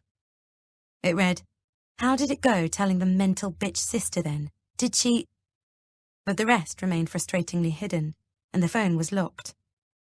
Mental bitch sister. How charming. I made my way out to the hall and waited, arms crossed apprehensively, only to jump when eventually a figure quietly appeared on the doorstep. Through the glass, a hand lifted and a soft knock followed. I took a deep breath, reached out and opened the door. Hello? Now that my brother wasn't with her, she wasn't smiling anywhere near so fulsomely as she held out the wellies. I thought I might as well bring these back too. Nice touch, by the way. So you want to tell me exactly what this is all about then? I don't know what you mean, I said, warily appraising her through new eyes. Oh, come on, Sally. £400 shoes don't just snap themselves, and I don't believe you just wanted a kick out of me looking a dick in those boots either. Let's talk about why you took my phone out of my bag. What were you looking for on it? I didn't take anything, I exclaimed. You sure you didn't leave it here deliberately so you had a reason to come back? I didn't notice your mobile on the side because I was saying goodbye to my mother-in-law, who has had to go home unexpectedly. What are you on about now? Kelly briefly looked up in irritation. Of course I was going to come back and get my phone. You seriously think I'd leave it here with you? She returned to the screen and her eyes widened as she saw the message, obviously realizing I'd read it. That's awkward, she murmured, then laughed and shrugged briefly. Oh well, that'll teach you. People who go snooping rarely find out anything nice about themselves. I swallowed, refusing to rise. Is that everything then? Then I yawned again. I actually couldn't help it. I wasn't trying to be provocative. She snorted slightly. Sorry, am I keeping you up? Well, just before I go, Sally, seeing as now we are on our own, there is something I want you to know. So she had left it here on purpose, giving her an excuse to return alone. I tensed immediately. You need to... A tissue! She sneezed suddenly and theatrically, making the hallway practically shake. There was a moment's pause and then Theo wailed from upstairs. Oh no, she said. I am sorry. I didn't take my eyes off her. You stay right there. Reluctantly turning my back on her, I hurried up the stairs to shut Theo's door before he woke Chloe too. Hurrying back down again, I found her leaning on the doorframe, letting all of the cold air in, still waiting. Whatever it is you have to say to me, you have 5 seconds. She stared at me. Do you have any idea how rude and condescending you are sometimes? I mean, because Theo is now crying, as you can hear, I said. She rolled her eyes. They just wake up, Sally. It's what babies do, despite you permanently making everyone tiptoe around on eggshells. Says the woman with all of the experience of having no children of her own. The words were out of my mouth before I'd even appreciated the significance of what I'd just said. She stared at me again. Well, lovely a conversation as this is, what I really want to say is, I don't know exactly what it is that you're planning, but go crying to your brother all you want. Stamp your little foot. Whisper poison in his ear from dawn till dusk if it makes you feel better. It won't change anything. You're not going to break us up. I am going to marry Will, and there's nothing you can do to stop it. When I want something, I get it. Jobs, men, whatever. She smiled at me. You would be very ill-advised to try and take me on. I probably would have dismissed such a ludicrous statement previously. I might even have laughed. But in the light of Caroline's revelations, instead I felt the shiver of adrenaline rush through my body, and I stepped forward. Are you threatening me? Her smile vanished and she straightened up. Sorry? I don't care who you think you are, I continued, my voice starting to shake. Or how many crap storylines you've acted out, which have somehow given you the impression you can behave like that in real life. But I will tell you this. I'll stop at nothing to protect my family. Do you understand me? Absolutely nothing. She didn't say a word, just moved even closer, so she was now inches away from my face. Have it your way, then, she whispered softly as I tried not to flinch. You want to fight? You've just got yourself one. She spun on her heels so suddenly I jumped, heart thudding as I watched her walk to her car. I shut the door quickly, wishing I could slam it, then dashed upstairs to Theo. Mercifully, it only took me 10 minutes to get him back down. Hopefully, he might now do his 1 3-hour stretch of the night before he woke up again. Next, I crept into Chloe's room and checked on her. She was sprawled out across her bed, the covers pushed off onto the floor. I tucked her back in and tiptoed into the hall. Caroline's door was shut, and I could see from the crack underneath it that the light was off. Everything was as it should be, but by the time I made it into my own bedroom, having silently removed my makeup, brushed my teeth and taken a paracetamol, I was exhausted and racked with anxiety. You want to fight? You just got yourself one. Trying to force Kelly from my mind, I took off my top and my grubby jeans. I automatically searched the pockets before putting them in the dirty clothes basket, only to find my note to Matthew again.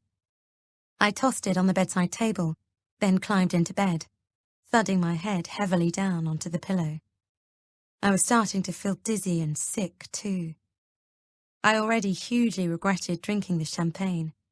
I'd only had a glass and a bit, but I had no tolerance for booze anymore. I reached for my phone and, yawning, began to try to make a short list of things I needed to buy in the morning. But try as I might, Kelly kept looming back into my head. She deliberately engineered an excuse to come back and confront me. Dangerously unstable, potentially toxic. This, the woman my brother was going to marry, who also had an agenda that may or may not present a danger to my children. I was going to have to stay awake and talk to Matthew about this when he got in. I couldn't not. I would just doze with the light on until he got back. I closed my eyes and my mobile began to weigh heavily in my hands. He'd be back soon. He said he wouldn't be late. You want to fight? You just got yourself one. Kelly's whispered promise was my last conscious thought before my eyes closed and I was gone. Chapter 6. That's absolutely everything, exactly as it happened, right up until I fell asleep, I say to the doctor opposite me in the small interview room at the police station. So yes, I would agree that I've been under a lot of stress recently, and yes, I remember feeling unnerved when I went to bed last night because of the argument I had with my brother's fiancée, but I honestly don't recall feeling suicidal or thinking that I wanted to do anything to hurt myself. I swallow nervously. The doctor says nothing, just scribbles something on her pad of paper. I wait for a moment, and when she remains silent, I start to panic and continue desperately. As for the note I had in my coat pocket, the one the man found after he bundled me to the ground when I was attempting to walk down to the hotel to get help, now I've read all of it, I'm absolutely certain it was the one I wrote to my husband after our argument on Thursday. I can see that put in this context it looks bad. It looks very bad. But I meant I didn't want to argue with him anymore. That's what I'd had enough of, not life in general. I was actually saying sorry to him, not sorry for ending it all. I can see how it might seem to an outsider, though, if you didn't know what had actually happened. I'm babbling. I make a huge effort to stop, reaching forward for my plastic cup and taking a mouthful of water. You're not sure how the letter came to be in your coat pocket, however? I shake my head. No, I don't have an explanation for that. The last time I remember seeing it, I think I was putting it on my bedside table, I went to add. And it's terrifying me that I have no memory of the last 10 hours, and no idea what's happened to me over that time. It's not even a question of my not being able to remember anything. It's more as if someone has hit a pause button I didn't know I had, and everything else is carried on around me. But then I get the impression this doctor is only concerned with making sure I'm not so mentally ill I ought to be hospitalized. So I don't. Okay, Sally, thank you, she says eventually. As I explained to you at the beginning of our interview, it's my job to assess you, because you were detained under Section 136 of the Mental Health Act. I've concluded that I don't believe it's in your best interests to detain you any further. I will be in contact with your local crisis team, so they can provide you with some ongoing support. Thank you. I want to cry with relief, but manage not to, mindful of my needing to appear rational and stable. I just want to get back to my children. The kind police officer clears his throat. We've been in touch with Kent Police, who have already attended your home because you were reported missing by your husband at around 11:30 last night. As I said to you earlier, they've informed us that your son and daughter are safe and well. Normally, what would happen next is that we would ask your nearest relative to collect you, but we're going to take you back to Kent. I try not to betray any emotion at all, but, oh, thank God. I assume Matthew would have had to come, and by the time he's driven here and we've driven back, I wouldn't be at home until late tonight, and I'm beyond desperate to see Chloe and Theo. Perhaps that's why they are driving me, because they know I have a baby. Wait, I say slowly, a horrible thought occurring to me. You're sure there's nothing wrong with Theo or Chloe? That's not why you're taking me all the way back, so I get there as fast as possible because there's an emergency. No one has hurt them or taken them from the house. They're not missing. You're absolutely sure they are safe? The police officer looks concerned and says, yes, I'm sure. Do you have a reason to believe they are in danger? I hesitate. Not specifically, no. Kelly threatened me, not them. And I haven't had a chance to talk to Caroline properly yet about the concerns she raised last night. Sorry, I'm overreacting. I'm just very thrown by everything that's happened. My being here and not knowing why. Nothing is making much sense right now. I just want to get home and see for myself that everything is okay there, even if it isn't normal here, that's what I meant. He nods, seemingly satisfied, and I fall silent. But it's too late. The seed of doubt has been sown in my mind. Stepping out into a beautiful spring morning as we head to the car is not a relief.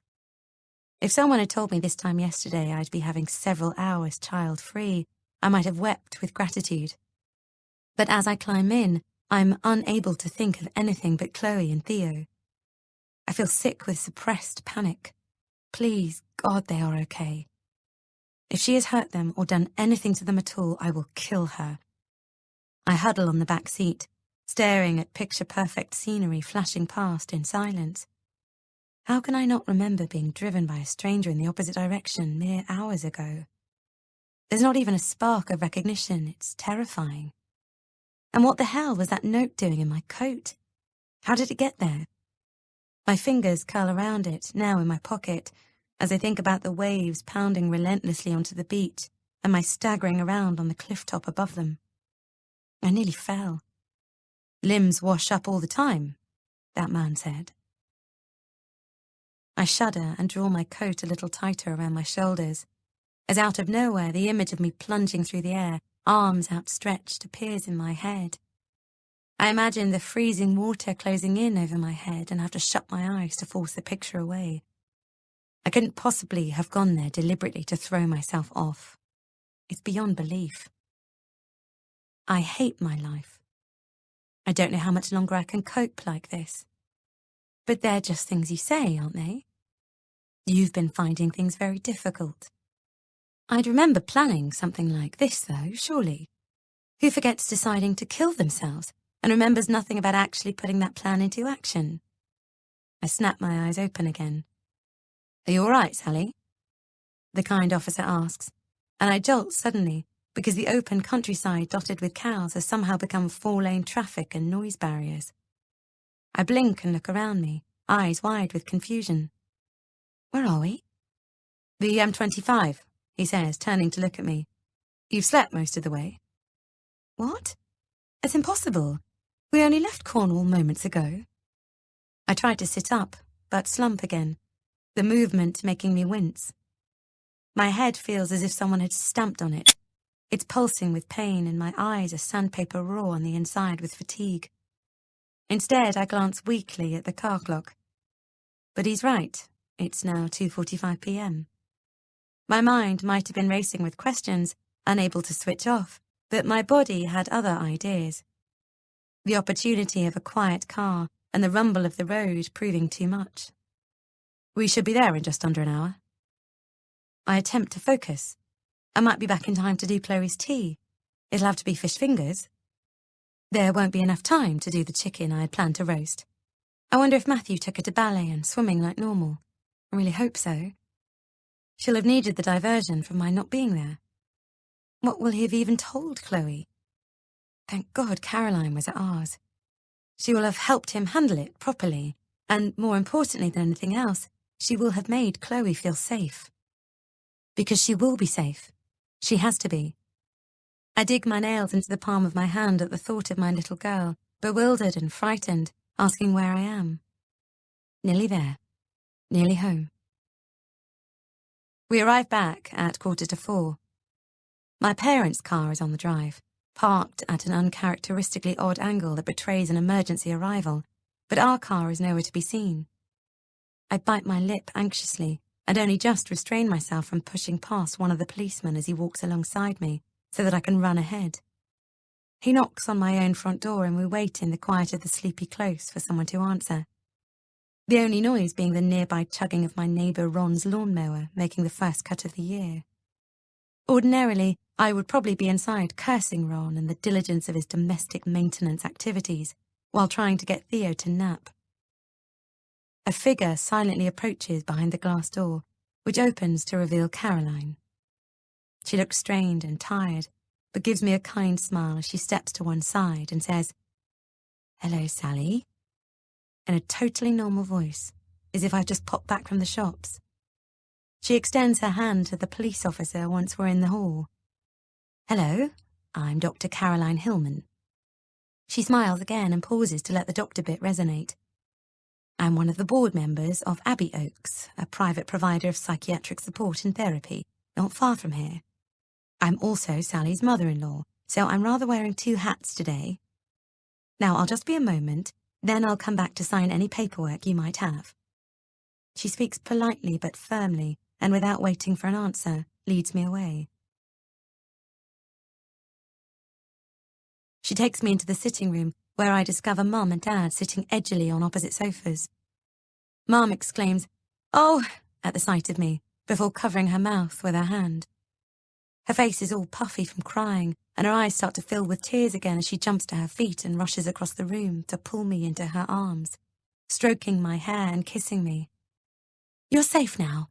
We'll look after you, I promise, and everything is going to be okay." I pull back urgently. "Where are Chloe and Theo?" Mum shoots a glance at Caroline, which makes my heart momentarily fall away from my body, and I spin around to face my mother-in-law. "Caroline?" "They're absolutely fine," Caroline says. "They're out with Matthew, and we'll be back any time now." "Matthew's got them on his own?" I say anxiously. He's never taken them out together before. It's still cold enough for them both to have needed coats, and maybe even a hat for Theo. It seemed sensible for Chloe not to be here when the police car arrived, and for everything to have a chance to settle down a bit, Caroline says reasonably, then adds gently, "He'll cope. But you promise me they're okay." "You know I would never lie to you about something like that," she says. "Has Chloe asked where I am?" "We said you'd gone to work today. She was fine. If it's all right, I'll go and deal with the police, shall I?" I nod, and she leaves the room. I turn back to Mum, and we all just look at each other, no one knowing what to say. "I'm so sorry," Mum blurts, after a moment more. "Last night you told me you couldn't cope, and I didn't listen properly. I'm so very sorry, Sally. It's just Theo was your second baby, and you seem to be doing really well. Yes, you've been very tired, but it never occurred to me that it might be the postnatal depression you had with Chloe back again. I googled it all this morning on the way down, and the symptoms could have been written for you. Crying a lot, no energy or confidence, overwhelmed, and..." She shifts awkwardly. "Irritable. I can't believe I've been so stupid. I'm listening now, though, and we will help you. We're all going to help you." I rub my eyes wearily. God, I feel horrendous. All of those symptoms apply to every single woman who has a baby, though, don't they? Yes, but not every woman has an emergency cesarean and nearly loses their son, like you just did with Theo. And with Chloe, you didn't realise you were depressed, did you? It was your midwife who spotted it.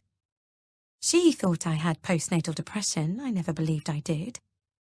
But then, like you said last night, you can't really remember how you felt after Chloe was born, because you blocked it out. She looks at me anxiously. I meant I blocked it out as in I don't want to remember a pretty challenging part of my life. I didn't mean I literally can't remember it, Mum. Can I just sit down a minute? Sorry, love. She apologizes again. Of course you can. I didn't mean to overwhelm you. I sink down onto the sofa. It's okay. You're not the only one with questions. I don't understand how I can't remember anything beyond getting into bed last night. I have no idea what happened to me for about 10 hours. I don't know how I got to Cornwall, or why I was there. Will said you were in tears last night at one point, and that at times you weren't making much sense. I falter. Yes, that's true, but you also told me you felt like you were going completely mad and weren't sure how much longer you could cope. Mum's own eyes well up again. You can trust us, Sally. It's okay. It's okay to tell us what you went there to do. But that's the thing, I can't tell you because I don't know. They said you had a letter on you, Mum whispers, to Matthew, saying goodbye.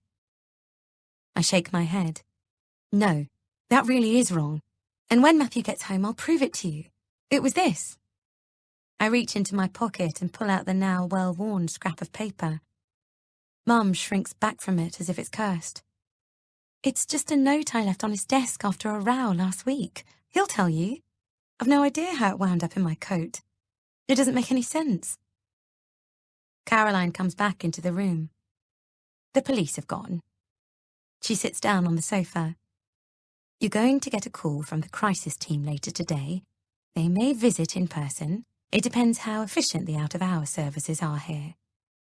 There's a pause, and then I say, Caroline, I was just saying to my mum and dad, this morning, I woke up in the back of a cab and I have no idea how I got there. And yet I had the exact money to pay for it, which is both surreal and completely terrifying. I take a deep breath. After Kelly left, I know I settled Theo. I checked on Chloe, and I saw your light was off, which is when I went to bed. Did you see or hear anything suspicious or unusual after that? She shakes her head. Once I was certain Kelly had gone, I waited in my room in case you wanted to come and talk to me about anything. She looks pleadingly at me, and I know she's referring to our conversation about Kelly's past and their relationship. But everything went quiet, so I put my earplugs in. We'd already agreed that I wouldn't get up with Theo in the night, and I wanted to be rested to help you in the morning. I was expecting him to be awake a lot, of course, and I was tired after the conference, so... She shrugs helplessly. It didn't even occur to me doing that might be a problem. Wearing them seemed a sensible thing to do, if anything. I was out like a light and didn't hear a squeak. So it was Matthew who discovered I was missing. Yes. When he came back from the pub, you weren't in bed, so he thought you were sleeping in with Theo. Theo woke up at about 11:30 and started crying. When he didn't stop, Matthew went in to see what was wrong and discovered you were gone. I have to grip the arm of the sofa at the thought of my baby becoming steadily more desperate for me and thinking he'd been abandoned in the night. Did Chloe wake up too? Thankfully, no, although I honestly don't know how. Matthew came and found me, we called the police, and then everything went from there. Oh, God. Poor, poor Matthew. That must have been horrendous for both of you. I'm so sorry. It's okay, Sally, she says gently. Theo was all right. He did settle back. I nod, overwhelmed with guilt that I was not there. Where was I when my baby was calling for me? What was happening to me? A movement out of the window catches my eye, however, and distracts me. Our car is pulling up onto the drive. They're back. I jump up as Matthew climbs out. He doesn't see me, but instead opens the passenger door for Chloe. I catch my breath at the sight of her blonde head bobbing around the edge of the Renault, and then she appears in front of the glass.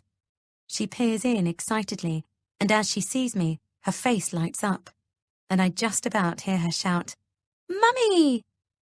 Her sheer delight both makes me laugh and simultaneously sob as we both turn and bolt for the front door.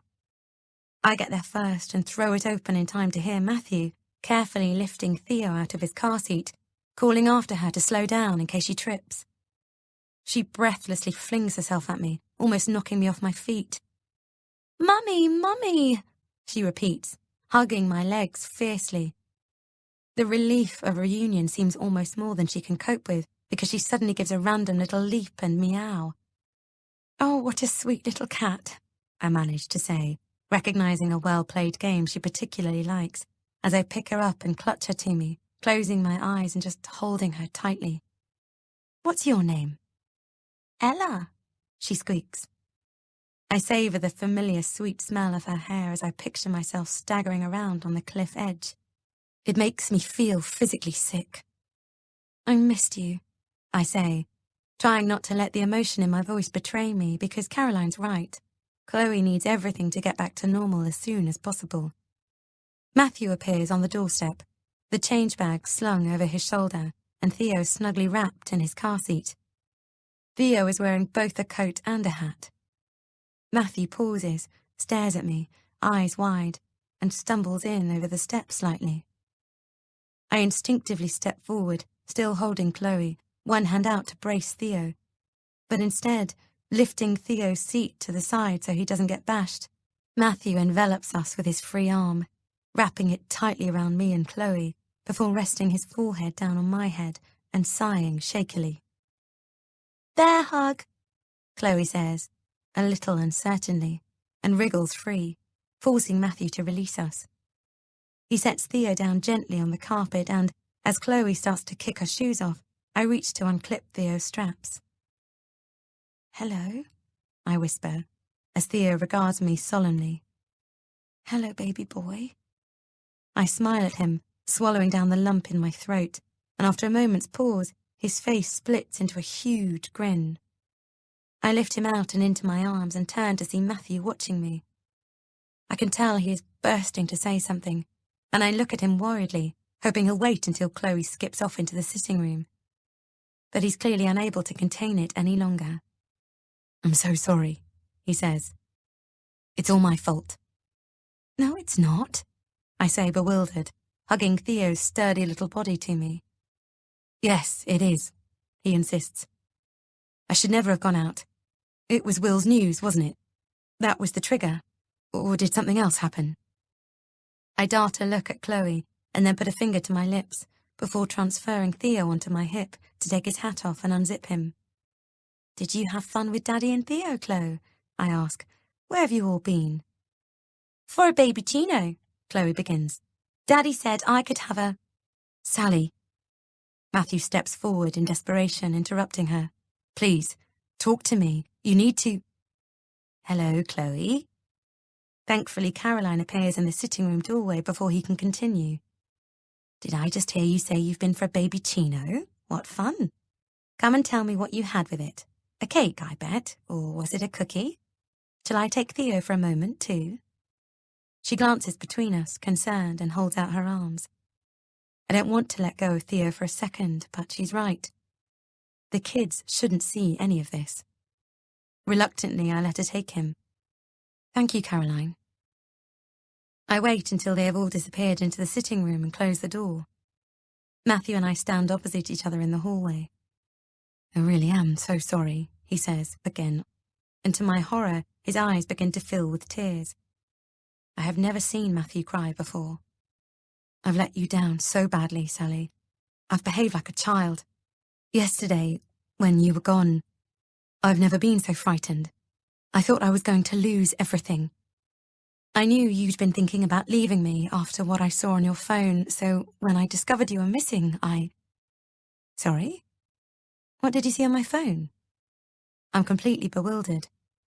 He reaches for a tissue from his pocket to blow his nose. "When you gave me your mobile to look for the takeaway menu, the last page you'd been on came up.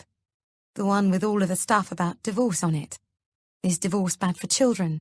The true cost to children of marriage breakups?" My mouth falls open. No, you've got it all wrong. I was messing about online. I Googled the effect of small children on marriage. I wasn't researching divorce options behind your back. Oh, Matthew, you must have been devastated. Why didn't you just ask me about it?" He wipes his eyes with the back of his hand. "I've been trying to talk to you for a while." The last time I did, you told me if I wasn't happy, I should leave. I was too frightened to bring it up again after what I saw on your phone. In case you just said that was it was over. I know you. Once you've made up your mind about something, there's no going back. I wasn't going to leave you. Well, that's what I thought had happened when I discovered you'd gone. Especially when we realised the money had vanished too. But then I found your phone and I knew something was very wrong, so we called the police. When they said where you were and what you'd gone there to do. His voice breaks. Sorry, I don't understand. What money is this? He looks up at me again. It's okay, Sal. It's not important. Trust me. I don't care what you've done with it as long as you're safe. I'm just so ashamed that I haven't given you enough support, that I didn't appreciate how stressed you've become and... Matthew, I have no idea what money you're talking about. He gives me a strange look. Mum's holdall, under the stairs. You didn't take it? No. It had cash in it. How much? He pauses, swallows nervously and says, all of it. Everything we have. £65,000. Chapter 7. You're not serious, I say slowly. He's not laughing. You really don't know what's happened to it? I gasp. What on earth was all of our money doing in a bag under the stairs? You can tell me, Sally, he insists. It's okay. I didn't take the money. I raise my voice, frightened. He looks concerned and gets to his feet. Sweetheart, calm down, he says. I don't want to make you upset. Please, I want to help you. The sitting room door opens and Caroline and my mother appear. Is everything okay?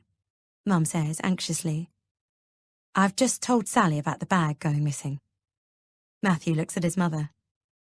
Ah, she says, as if she's been expecting this. She straightens up a little, as if preparing herself for the firing line. It's entirely my fault, Sally. Matthew isn't to blame. About 2 weeks ago, I approached Matthew and asked him if I could temporarily borrow the money that he made from your flat sale. I was aware you had a large sum in the bank, ready for your building work to begin. I wanted to use it to bail out a small but vitally important women's refuge that was being forced out of their building by a developer attempting to buy the property from under them. We had a very tight window in which to come up with a counter bid. I had some assets that I wanted to gift the refuge, which would have covered it, but the property owner refused. He wanted cash. So I put a large stake up myself and asked Matthew if I could have the $65,000 of your money to make up the rest. I promised him I'd pay you back as soon as I could. You said yes without discussing it with me. I turned to Matthew incredulously. I asked him not to involve you, Caroline says. I was worried that you might, understandably, persuade him not to lend me the money, and I couldn't take that risk. It was so important I got it, Sally. There were women with children. They had literally nowhere to go. But they're all safe now, and it's thanks to you and Matthew. I had that money with me in full when I arrived last night to return to Matthew. Obviously, I meant to take the bag out from under the stairs and put it in Mum's room like she asked me. Matthew continues. But by the time I got around to it, Theo was down, and I was worried about clunking around and waking him up. You'd already got stressed about me dragging the bin up the drive. That's not me having a go, by the way, he adds quickly. Anyway, I was going to take it to the bank today, but... He trails off. It had to be cash that I gave you back, otherwise there'd have been a tax implication, you see, on the assets I liquidated, Caroline explains. So, do you have it? Matthew asks me. It's okay if you took it, Sally. Like I said, the most important thing is that you're safe. My mouth gaping slightly, it's my turn to sink to the floor. Overwhelmed as I just look at them both. Did someone steal it from you? Matthew crouches down desperately and takes my hand. Did that make you panic? And is that why you decided to? Matthew, interjects Caroline. Perhaps now isn't the right time for this. Sally has literally just got back, and in view of what she's been through, I think we should save this conversation for later. I try to compose myself. I had £400 on me to pay the taxi with. If you're saying there was a load of money under the stairs, I suppose it must have come from there. But I don't know that for sure. I certainly don't remember taking it. I put my head in my hands. That can't be right, though. If I only took £400, where's the rest of it gone? There's something else strange, too. I reach into my pocket and pull out the so-called suicide letter and pass it over to Matthew. See, it's the note I put on your desk after we had the row about the pasta. How did that get into my coat? He scans it and then looks up at me uneasily. Sal, I've never seen this before. I feel like I'm falling down the rabbit hole. There is a long, uncomfortable pause. Yes, you have. I try again. I wrote it while you were taking Chloe to school. But I would have said something to you if I'd read it. I wouldn't have just ignored it. I hesitate. I did think it was a bit off that he'd said literally nothing. You really didn't see this? I squint up at him, confused. I don't understand. Why were you writing me a note in the first place? He asks gently. Why didn't you just wait until I'd got back and discuss it then? You don't usually not say something if it's on your mind. You said you didn't want to talk about it, that's why. I stare at the letter and my own handwriting in confusion. I feel as if I'm going mad. I did write it for him, and I found it on his floor. I'm sure of it. Let's get you upstairs and into bed. Mum comes over and puts her arms under mine and helps lift me to my feet. You're very clearly exhausted and are obviously in no fit state to be talking. As Caroline's pointed out, the money just doesn't matter right now. And no one thinks you had anything to do with it disappearing. She glares warningly at Matthew. I'm not going crazy, Matthew, I promise you, I say urgently. This is just bizarre and really scary, actually. I'll replace the money again anyway, Caroline says suddenly. If I hadn't asked to borrow it, we wouldn't even be having this discussion now. The fact that it has gone missing is therefore really my responsibility.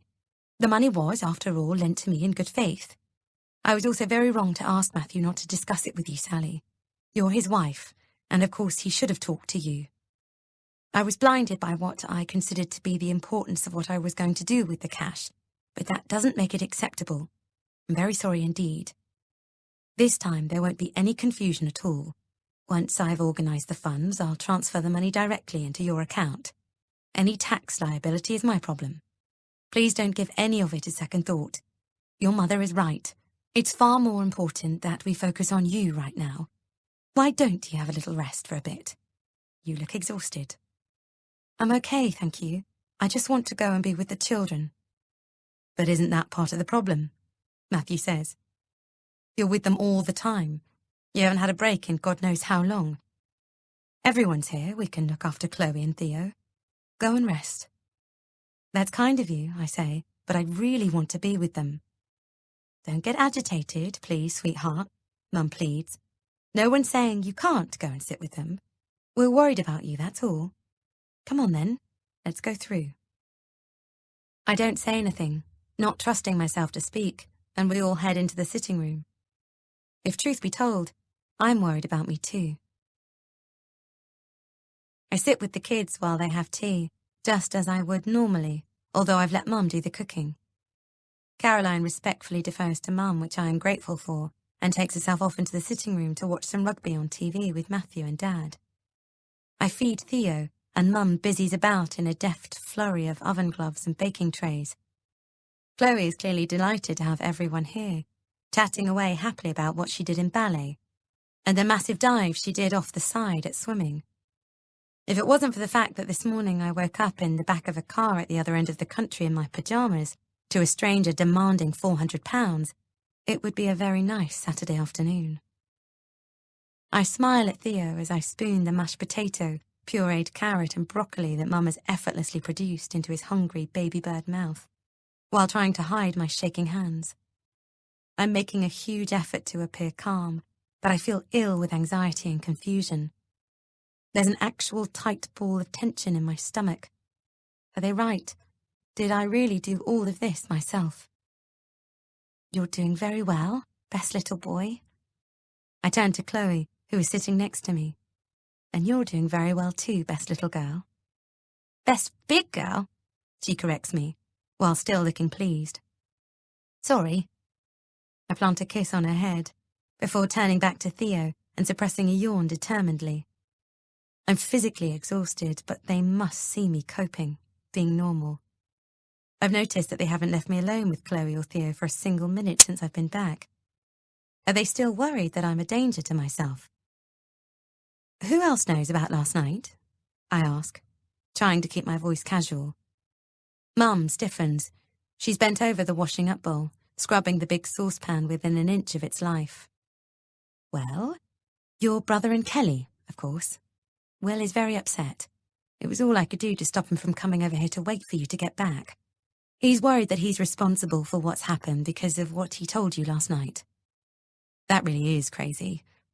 Mum, I'm far from his fiancée's biggest fan, but I'd hardly respond in such a dramatic way. I try to stay oblique in front of Chloe. He means, was it the straw that broke the camel's back, I think? Oh, I see. I fall silent for a moment. Did Kelly tell you all that she and I had a heated exchange of words just before she left here? Mum stops scrubbing and turns around. No? What happened? Who were you talking about? Chloe looks up curiously, realizing that something interesting is going on. Uncle Will, sweetheart, Mum says. He's getting married and he wants you to be a bridesmaid. Isn't that fun? I need a poo, says Chloe. Okay, off you go. I pull back her chair so she can get down, but come straight back because you're halfway through tea. It was when Kelly was here on her own, I continue, as Chloe scampers off. The last thing she said to me was, if I wanted to fight with her, I'd got one. She'd come back to get her phone, which, actually, I remember thinking at the time was weird. She's usually surgically attached to it. Theo woke up and I left her downstairs on her own. Oh my God. Something suddenly occurs to me. She'd been in the cupboard under the stairs earlier because her heel snapped, and I lent her some boots. Mum looks blank. She made a big deal out of it, suggesting I'd broken her shoe on purpose. But that's where Caroline's holdall was, which she would have seen, the one that's now missing, along with £65,000 of our money. Sarah Jane Tanner, Mum exclaims, like I'm 14 again, and she's just found a packet of fags in my underwear drawer. Kelly is a challenging girl in many ways, but to make an allegation like that, based on absolutely nothing at all other than the fact that you don't like her, is unforgivable. If you don't know what happened to the money, that's fine. No one is blaming you, but don't just make something up. Mum is appalled. I'm not making this up. What was it Caroline said about Kelly? Some children do things that they wouldn't do as adults, but others are born evil and beyond redemption. That was surely alluding to some sort of criminal propensity. What if seeing Caroline so unexpectedly yesterday triggered something in Kelly? Caroline's already said she will repay you in full, Mum interrupts. Yes, but then she'll be 65,000 down. Mum glances at the door and lowers her voice. Oh well, there you go. I'm sure she can afford it. Mum? Now I'm appalled. It's an enormous amount of money, and okay, she's not destitute, but she's not got a huge disposable income either. She told Matthew not to involve you, remember? Mum whispers pointedly. She also said she was sorry. She can't just be expected to walk away from losing. Sally, I know what you're doing, Mum interrupts, throwing down the cloth to come and sit opposite me as she takes my hand. It's very convenient to have this missing money to try and focus everyone's attention elsewhere. But I don't care if you flushed it down the loo, note by note. You don't need to do this, or the I can't remember anything, I just woke up in a taxi bit either. If you don't want to talk about what happened last night, that's okay. I just want to help you get better. All I know for sure is that my little girl, who I love more than anything, was found confused and distressed last night, a long way from home in a very dangerous situation. Regardless of how that happened or why, it did happen. And now that you're a mother too, try to understand why I want to be here to look after you, make sure you are safe and help you. Please, will you let me do that? As you would if it were Chloe we were talking about. I don't answer, because next to me my phone begins to ring, an ID withheld call. I almost don't answer, then remember Caroline telling me the crisis team would be getting in touch. Mum, I should probably take this. Can you take over with Theo? She nods and takes the spoon from me. Hello? Yes, this is Sally Hillman. Yes, I can. I stand up. Just hold on a moment, please. I go straight up to my bedroom for a bit of privacy, where I spend the next 5 minutes listening to a woman called Maureen, who has the most droning voice I think I've ever heard. Well, as I explained to you, Sally, she says. She's used my name about 500 times throughout the conversation and is speaking very deliberately. We are here to provide short-term acute care and support. You don't feel you need a home visit, and that's fine. I'm happy with everything you've told me, and I appreciate you have the support of your mother-in-law in a professional and personal capacity, which is, of course, great. Can you come and wipe my bottom? Yells Chloe, which just about sums up my feelings on this phone call too. Excuse me a minute, I say, then cover the phone and shout back. We've talked about this, darling. You can do it yourself now. But I don't want to, calls Chloe. I'll sort it, says Matthew, suddenly, appearing from nowhere, and striding quickly across to the bathroom. Sorry about that, I say to Maureen slowly, realizing he's been listening outside the door all along. It's fine, Sally. Now I'm going to pass some discharge information across to your GP so they can be in contact with you. I expect it will be early next week, but if anything changes and you need support in the meantime, please contact us again. Have you got a pen and I'll give you a number? You have? Well, that's great. Well? Matthew reappears as I hang up. I'd have definitely killed myself if I'd had to listen to her for very much longer. I rub my neck tiredly and try to smile. Matthew's jaw drops in horror. Sally. Sorry, I say, immediately, chastened. I was just trying to lighten the mood. He looks down at the floor. I don't think we can really trivialize this. It's not fair on any of us. Least of all, you. I really am sorry. So, did she say anything helpful? Offer you any support? Daddy, shouts Chloe. I can't turn the tap off and the floor's all wet. Shit. Coming, he calls. I'll go. I automatically get to my feet. I can sort her out. No. He holds out a hand. I've got this. It's fine. Everything is under control. He hurries out of the room before I have a chance to say anything else, leaving me to sink back down onto the bed redundantly. I glance at my phone. Have I really just spent 5 minutes talking to a crisis team about support for a suicide attempt I don't even remember making? Everything is under control. Except me. I don't feel under control at all. I think about Kelly again, and Mum's reaction to my accusation. If she's right, and I took that 65 grand, what on earth have I done with it? I literally have no idea. No idea at all. After the kids have had their bath, Mum insists on giving Theo his bottle and settling him for me. I actually don't feel well. I'm badly nauseous, so I let her. But I warn her that when he kicks off to come and get me, not to try and struggle on through. I'm therefore amazed to see her slip out of his room after only 15 minutes, giving me a silent thumbs up as I'm sitting in Chloe's room reading her stories. Thank God Matthew can vouch for what Theo has been like, otherwise surely no one would believe I wasn't making it all up. It's a freak occurrence, surely. He'll be awake again in a minute. Chloe is thrilled to have me to herself for a change, snuggling into my shoulder as she sits in bed, and I park alongside her on the floor. She twists my hair absently as she listens attentively to Mrs. Pepperpot, followed by Ella Bella, then last but not least, a brambly hedge. It's the one about Primrose getting lost in the woods and her mummy and daddy finding her. You weren't here when I woke up today, Chloe says as we get to the last page, where Primrose is safe in bed and her mummy is tucking her in. I pause. No, I wasn't, I say. I went to work. Do you remember Dad and Granny told you? She nods. Granny did my porridge, but she put the banana in it, not in the bowl on the side. I didn't like it. Well, I put the book down.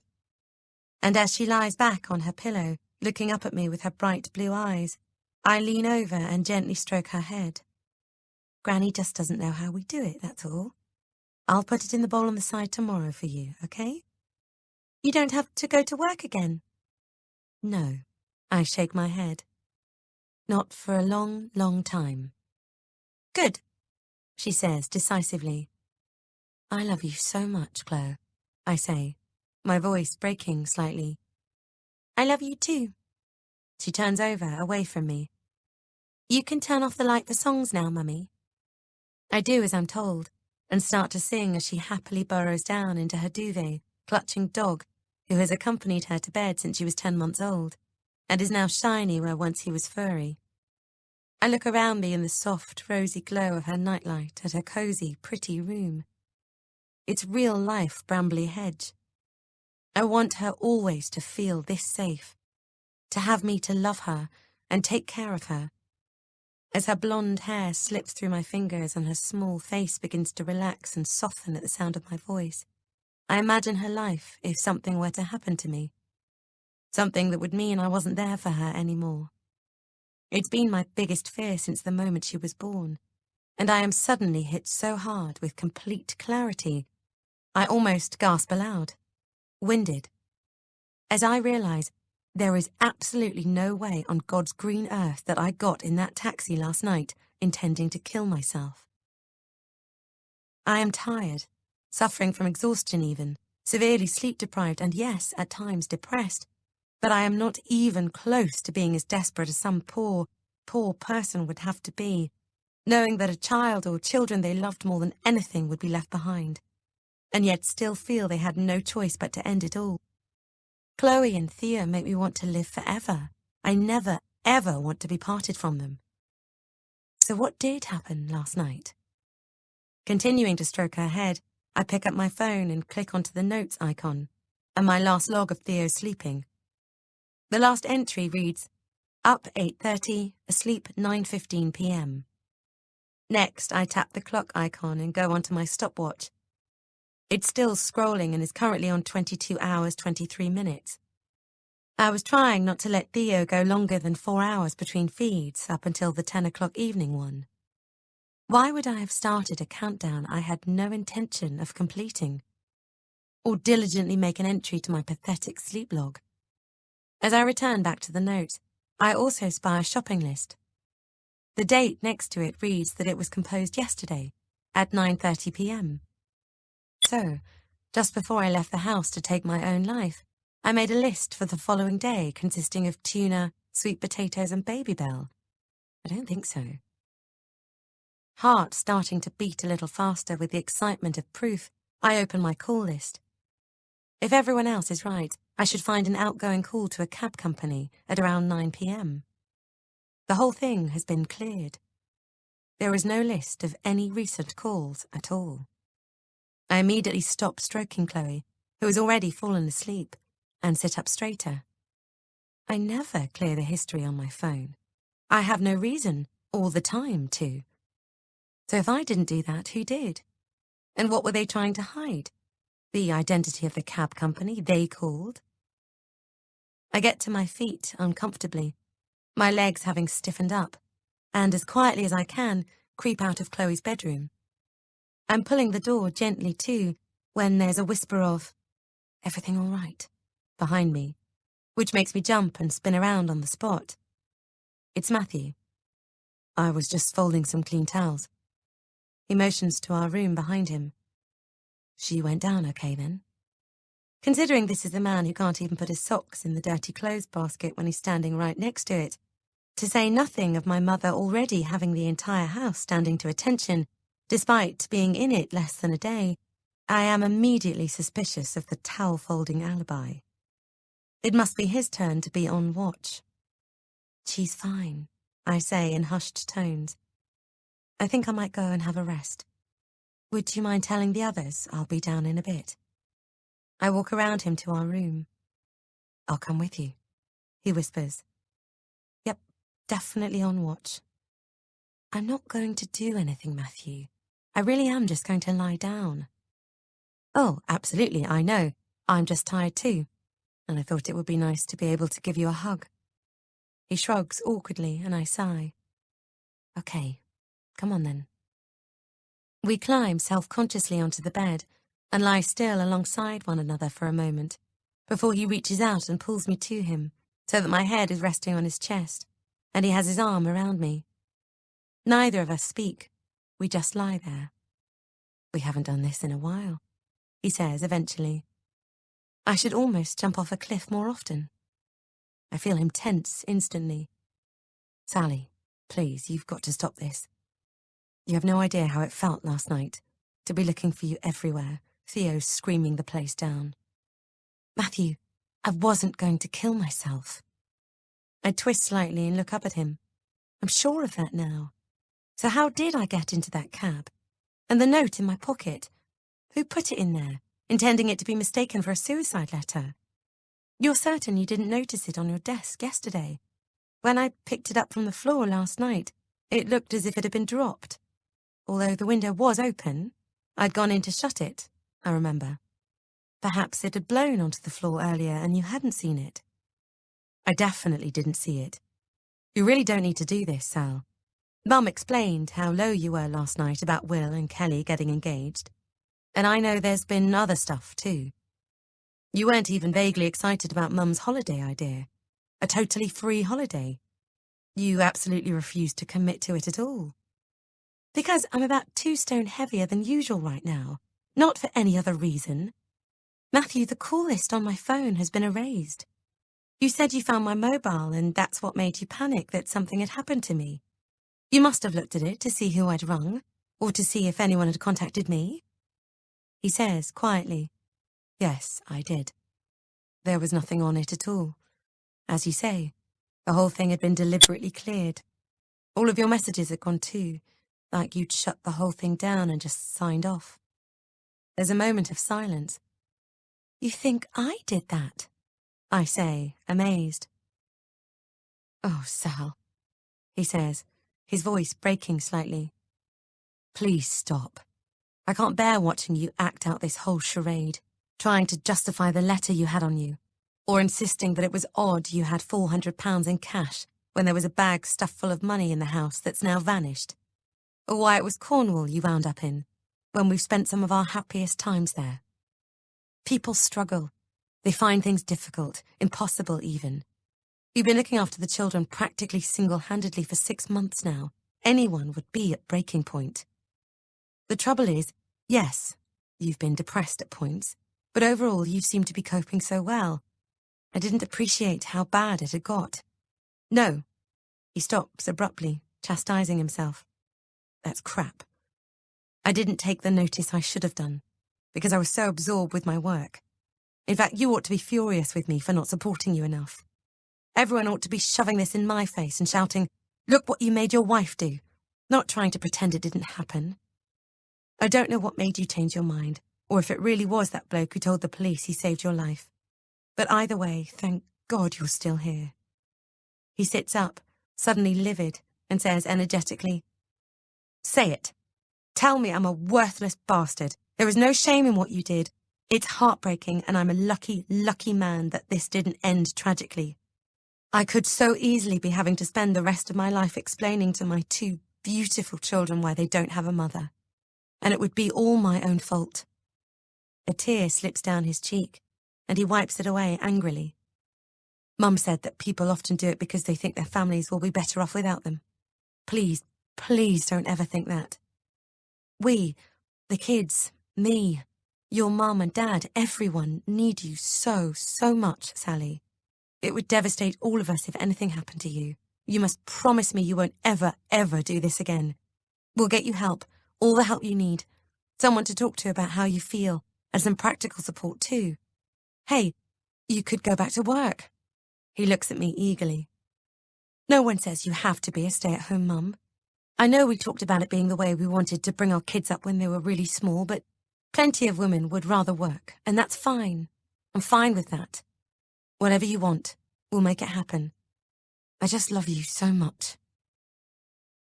I stare in amazement at such an impassioned speech. Matthew. I take his hand. I didn't clear my phone. I have no idea why or how I was in Cornwall. I cannot account for the 10 hours I've been away from home. I'm not even saying I can't remember. It's like they never happened. There's nothing there. Just a blank space. I'm telling you the truth. He lets his head hang for a moment, then rubs his eyes wearily. Okay, he says. So, what are you saying?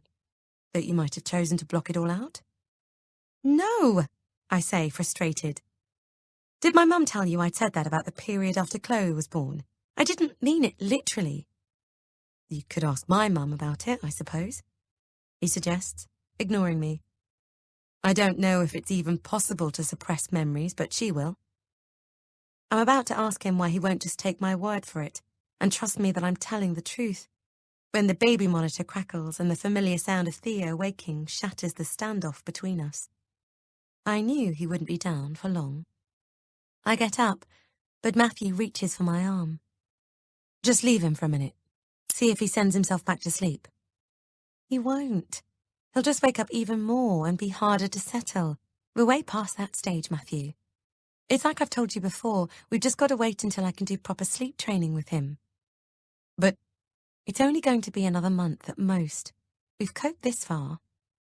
His eyebrows shoot up in disbelief. Oh, Matthew, I have, I whisper. I am coping. I looked at Chloe while I was settling her and I just knew.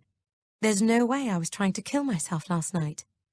I nearly fell, but I wasn't going to jump. That's what this newfound certainty about last night is based on. He looks incredulously at me. There is a creak on the floorboards outside our room. Someone is walking past to Theo's bedroom. Great. Now Mum's gone in and he'll get properly upset. I throw an arm up in exasperation. He doesn't know her well enough for her to be doing this. He'll freak out. What are you talking about? He saw her all last weekend for Easter, and she's been here all today. They arrived at 7 a.m, Sal. She put him down for his nap this morning and after lunch. I sink back down onto the bed and put my head in my hands in frustration as I try to stay calm. Look, could you all please just let me do what I've been managing on my own for the last half a year? If you really want to help, that's what you can do. Through the monitor, we hear Mum whisper firmly to Theo. Night-night, Theo. Time to settle down and go to sleep. Night-night, darling. Followed by the sound of his door gently closing. There is a brief pause, and then Theo goes absolutely ballistic. See? I say, almost relieved, and stand up. But then, just as suddenly, there is silence. Theo simply stops. I actually hear him sigh. And then there is quiet, apart from another creak on the floorboards as Mum makes her way back downstairs. I gape in disbelief, partly at the ease with which that just happened, and partly the total, brutal unfairness of it when I have been trying so hard for so long to get him to do exactly what he's just done in under a minute. Just let us help you, Sally. Matthew pleads quietly. Come on. Let's go downstairs and ask Mum about this blocking things out theory. Caroline and I sit in the playroom while the others tactfully retreat into the sitting room. I'm huddled on the sofa, clutching a mug of tea that Mum insists on making me, and Caroline sits on the floor, leaning her elbow on the sofa, as it's slightly too small for both of us to sit on at the same time. We'd practically be on each other's laps. You don't have to do this, Sally. She looks up at me. I just want you to know that. But by all means, talk to me if you want to.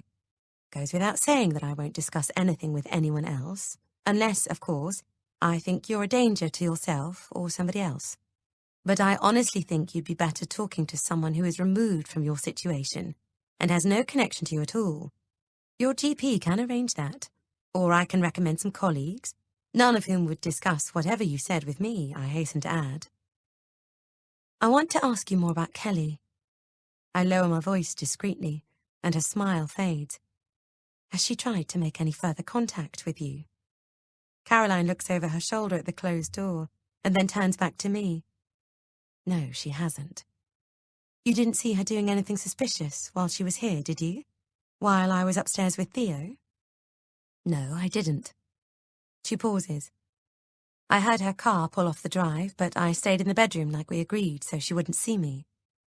I haven't had a chance to tell you yet, but Theo woke up just after she arrived, or rather she woke him up, and I left her downstairs. She would have had time to pick up your bag and put it straight in her car, and she knew it was there. She'd seen it earlier. I know you can't tell me if she's ever done anything like this in the past, but let me put it to you this way. Do you think she's capable of stealing that money? Caroline hesitates. Yes, she is, but do you have proof that's what she's done? It wasn't me, Caroline. I look her right in the eye. I promise you it wasn't. I'm appalled at you losing £65,000. It's a huge sum of money. Surely you want to report this to the police. She shakes her head. No, I don't. I'm not having you put under that level of stress and scrutiny. It's not fair and it's not worth it. It's one thing to have the police think that this is an attempted suicide, which, very sadly, I have to tell you they are used to dealing with all the time, and quite another to bring a significant theft into the equation. You're going to let her get away with it? I take it you don't actually have proof that Kelly took the money then, she says gently. In which case, what option do we have? Accusing her would create a firestorm that I can't even begin to explain to you. There is a Chinese proverb that reads, if you're patient in one moment of anger, you will escape 100 days of sorrow. And another that says, if you corner a dog in a dead end, it will turn and bite. Both are very sound recommendations in this case. Whether it was Kelly who took the money or something else happened to it, I'm going to consider its loss a worthwhile investment in peacekeeping. And you should do the same. Let's just leave it there. I look at her in shock. But now, Matthew said you have some questions about repressing memories, she says firmly. I don't. He and my mother seem to think it's a possible explanation for what's happened. Okay. She rubs her eyes tiredly, and just for a moment looks exactly like Matthew and Chloe. Well, I think you're talking about psychogenic amnesia, or dissociative amnesia. Amnesia? You mean like Jason Bourne when he blanks everything out because he can't cope with having assassinated that married couple with the little girl? Sort of. In that it goes well beyond normal forgetfulness. But the kind of personal identity loss you see in the movies is very rare in real life. You're talking, or Matthew and your mum are talking, I think, about situation-specific amnesia, which might result from an overwhelming event, a post-traumatic stress, if you will. The hypothesis is that whatever happens is so psychologically painful or horrific that the brain simply shuts out the event, and the repressed memory or memories only resurface over time, perhaps with therapy or because they are triggered by another memory or event. Cases have been documented where some sufferers were unable to remember trying to kill themselves several hours previously. She pauses. But equally, a person with this kind of amnesia will usually repeatedly have periods where they can't remember information about themselves, and that's not applicable in this case. People can also have what are known as fugues, which is where they might travel to a new location during a temporary loss of memory or identity. But that usually happens over a period of days.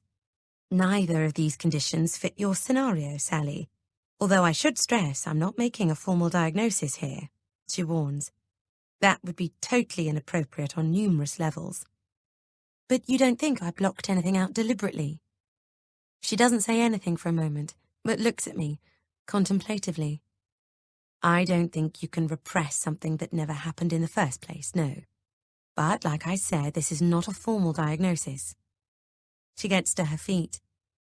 You should know that Matthew and your parents have all asked me to stay tonight, in a professional capacity. I've said that I don't think it's necessary, because I don't. Thank you. That's a vote of confidence, at least. I'll come back in the morning, though, first thing. Hopefully that will placate them. Fine, whatever they want. Okay. She nods. I'll go and let them know. Now, before I do, I'm happy to give you a sleeping tablet tonight. It seems your mom has broken Theo, in the nicest possible way, so you could let her take over. No, thank you. I will prove to them all that it's business as normal. Well, I'll leave it in the bathroom so you can have it if you want and not if you don't. I must say, I think it was rather unfair of Theo to acquiesce quite so quickly. But I now seem to remember it being a common thing in years gone by. The idea that you'd break a baby's bad sleep cycle by someone else taking over other than the mother. I wish I'd thought of it sooner to help you. Anyway, at least you might get some rest now, I suppose. Caroline, I'm sorry, but I'm not finished yet. I still need to talk to you about Kelly's intentions towards Chloe and Theo, as we discussed yesterday. Exactly why are you afraid for the children? She sighs and then sits back down. Yes, I've been worried about what I said to you, and wondering if I let my own feelings as a concerned grandmother overwhelm my professional objectivity. Put more crudely, did I overreact in the heat of the moment on seeing Kelly? And should I have exercised more caution over what I said? Almost certainly. It was completely irresponsible of me to have frightened you badly without being able to be specific, and I'm so very sorry. I do want to reassure you, though, that if I had anything concrete to go on that represented a threat to Theo and Chloe now, I would be the first person alerting the authorities. What we talked about last night. Kelly being dangerously toxic. And because of not being able to have her own children, possibly having designs on mine, you mean? I remind her pointedly. That's pretty specific, isn't it? Hang on. I understand why you're reacting like this, Sally, but I'd like to explain and say what I should have said last night. I genuinely don't believe there is anything to be gained from unnecessarily kicking a hornet's nest. Everyone, including Kelly, has a right to a past, and it's something none of us can escape. Does that, however, mean it must always affect how we are viewed going forward? In an ideal world, no, but... She holds up a hand as I begin to protest. I do think it's appropriate that we exercise a degree of caution. I told you I was intervening because I was concerned about Chloe and Theo potentially being placed in the sole care of a particular person.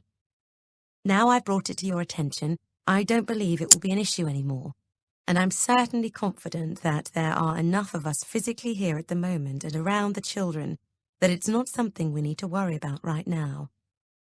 I would much rather be focusing on you and getting you the help you need. Yes, well, that's the other thing, I say. I don't need any help. I found a shopping list on my phone for items I intended to buy today. And I'd started a timer off last night, so I knew when I next needed to feed Theo. Those aren't the actions of someone who was planning to kill herself, are they? Caroline looks at me sympathetically but says nothing, and I must admit, spoken aloud, they don't sound hugely compelling arguments. More importantly, though, I clear my throat. I'm now certain I could never do something like that to Chloe or Theo. I know it seems pretty damning, my having that note in my pocket, but I didn't put it there, and I genuinely can't remember anything from after I went to bed. So where does that leave us? Someone must know what happened to me. Caroline looks startled. You think Kelly had something to do with your disappearance? That's what you're suggesting? I hesitate. Well, she certainly hates me. She genuinely believes I'm trying to break up her and Will. In fairness, I confessed, looking Caroline straight in the eye. She's right. If I could, I would. I think about Kelly standing inches away from my face, whispering her threats. I very nearly fell when I was on that cliff-top, Caroline, and I can't help but think that would have suited Kelly very nicely indeed. She'd have protected her relationship with my brother, and she'd have stood to be far more directly involved in Chloe and Theo's lives. She was also the last person I saw before I woke up 300 miles away, having told me that if I wanted a fight, I'd got one. You argued, Caroline says, looking deeply troubled. What about? Will. She accused me of trying to come between them, and told me she was going to marry him come what may. Caroline exhales heavily. I fall silent for a moment. So, Would your advice still be to stand by and let my brother marry her, when he's completely unaware of what she's capable of? Oh, Sally, people are capable of lots of things, she says gently. It's whether they actually do something that matters. This isn't a battle you should be focusing on right now. You don't believe she was involved, then? I can see now that perhaps I shouldn't have discussed my fears with you at all. I'm so very sorry. It's coloured your whole attitude towards Kelly, and that's dreadfully unfortunate. Lord, I've made such a mess of this. She closes her eyes for a moment. Look, as far as Kelly goes, I wouldn't give her any more cause to believe she's right and that you are trying to break her and Will up. Don't go looking for trouble, and it won't come looking for you. Forget the money, too. It's done. It's gone. Please don't worry about the children because they are safe, I promise you. And if you say you don't need any help going forward, then okay, I trust you. So, in answer to your question, she gets to her feet once more. That's where we're left, armed and forewarned, but heading into a fresh start nonetheless. Now, it's time we all went to bed. Chapter 8. Our bedroom door is, as usual, wide open, so we can hear Chloe if she gets up. But with the exception of the familiar whir of Theo's wind machine humming through the monitor, the house is silent. It's only 10 p.m., but Matthew, my parents, and the children are all asleep. Ordinarily, I would be luxuriating in this, savouring the warmth of the bed, the softness of the pillow, and the peace. But instead, I am turned on one side, facing away from Matthew. I can't switch off. Caroline still believes I tried to kill myself. She looked at me like she might a child, badly fibbing to cover something they've done wrong, when I tried to discuss Kelly's possible involvement in my winding up on that cliff top. Is it really so completely ludicrous an accusation, though? Or actually bang on the missing money? Why the hell can't I remember what actually happened? I twist to face Matthew, but still unable to settle comfortably, turn back just as quickly. I simply do not understand how 10 hours of my life can be a complete blank. How is that even possible? I snatch up my phone in frustration and Google memory loss. If you're reading this because you're worried you have dementia, rest assured you probably haven't. A person with dementia won't have an awareness of their memory loss. More common causes of memory loss are depression, stress, or anxiety. Matthew sighs restlessly in his sleep, disturbed by my moving about, and turns over.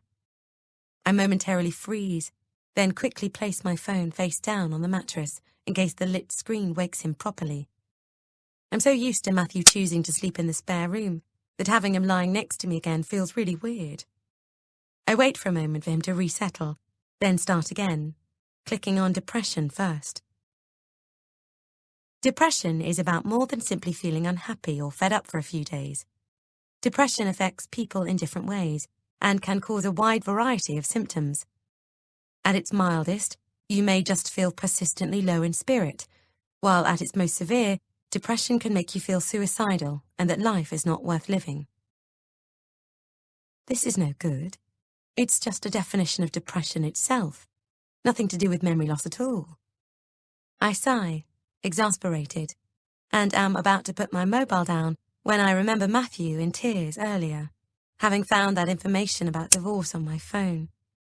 I quickly clear the search completely and set the phone carefully back on the bedside table before turning over, at which point I jump horribly, because Matthew is lying there, eyes wide open, quietly watching me.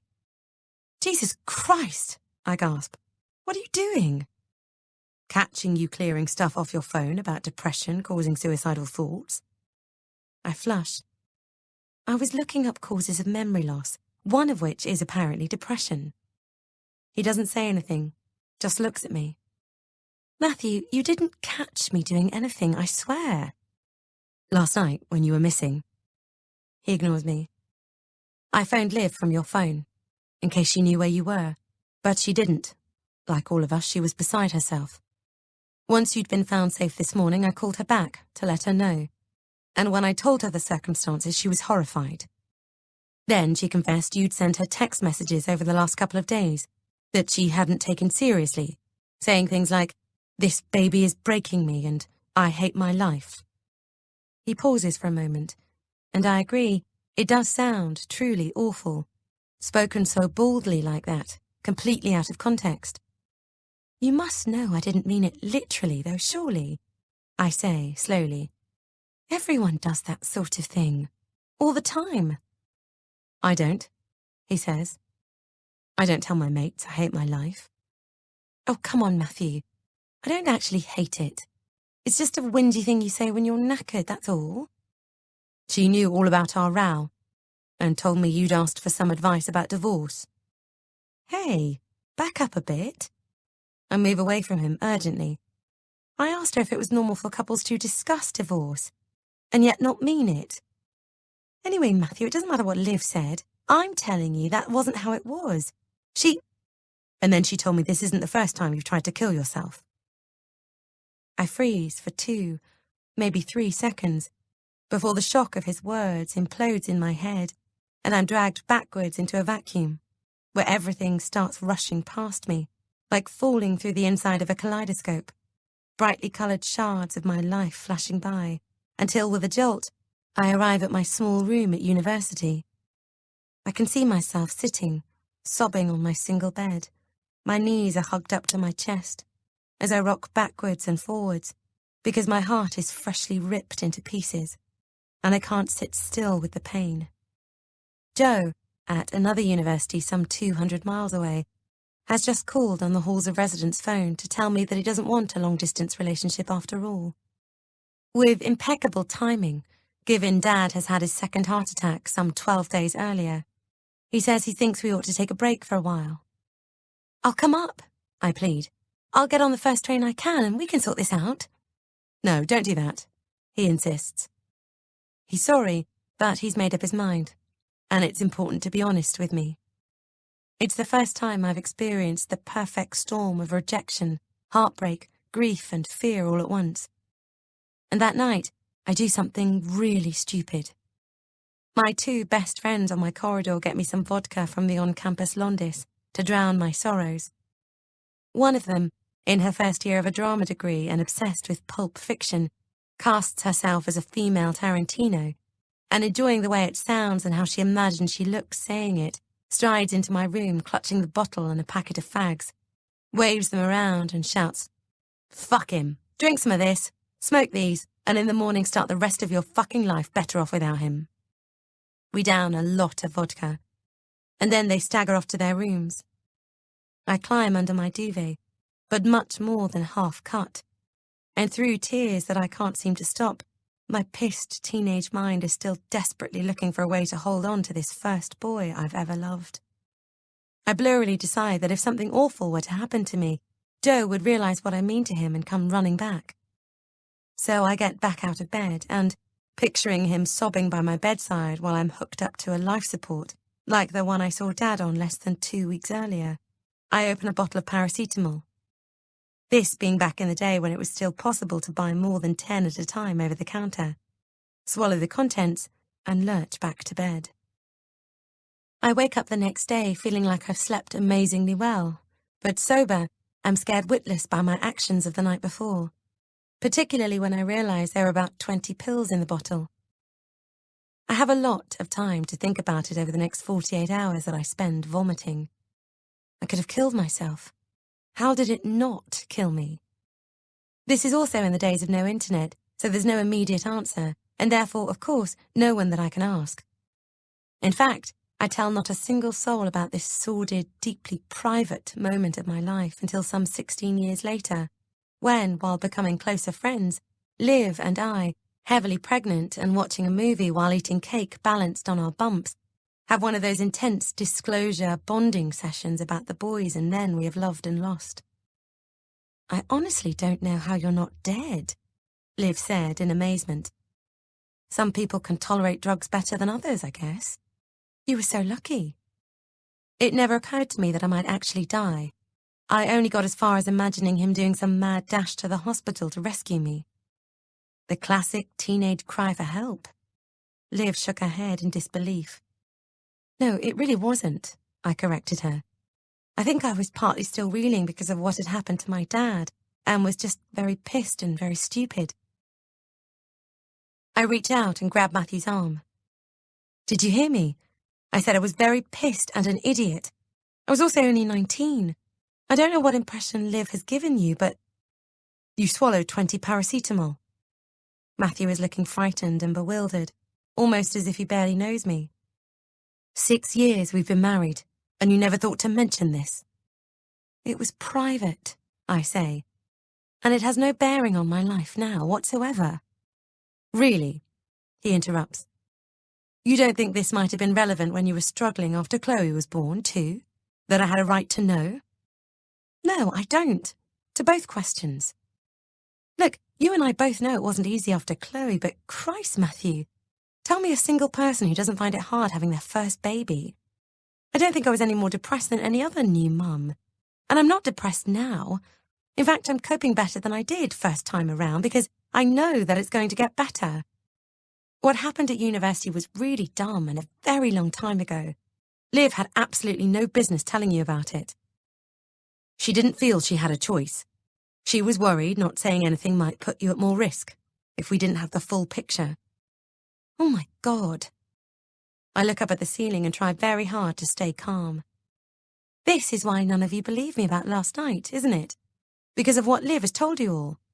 Look, this is not something I have a problem with. I was not going to kill myself. What would you think, Sal, if you were me? He asks, his voice quiet. My wife, who hates her life and has been looking into divorcing me, disappears into the middle of the night with 65 grand in cash. Naturally, I think she's left me and our children. The next morning I found out she was actually prevented from jumping off a cliff in Cornwall by a passer-by, and she had a suicide note on her. Her best friend tells me I ought to know that a long time ago she attempted to kill herself at university. Then my wife comes home. She can't explain where the money is. She tries to tell me the note was in fact one that I've already seen, only I haven't, and says, yes, I am correct. She took a paracetamol overdose 21 years ago that she never told me about. But don't worry, it's not related to this situation at all.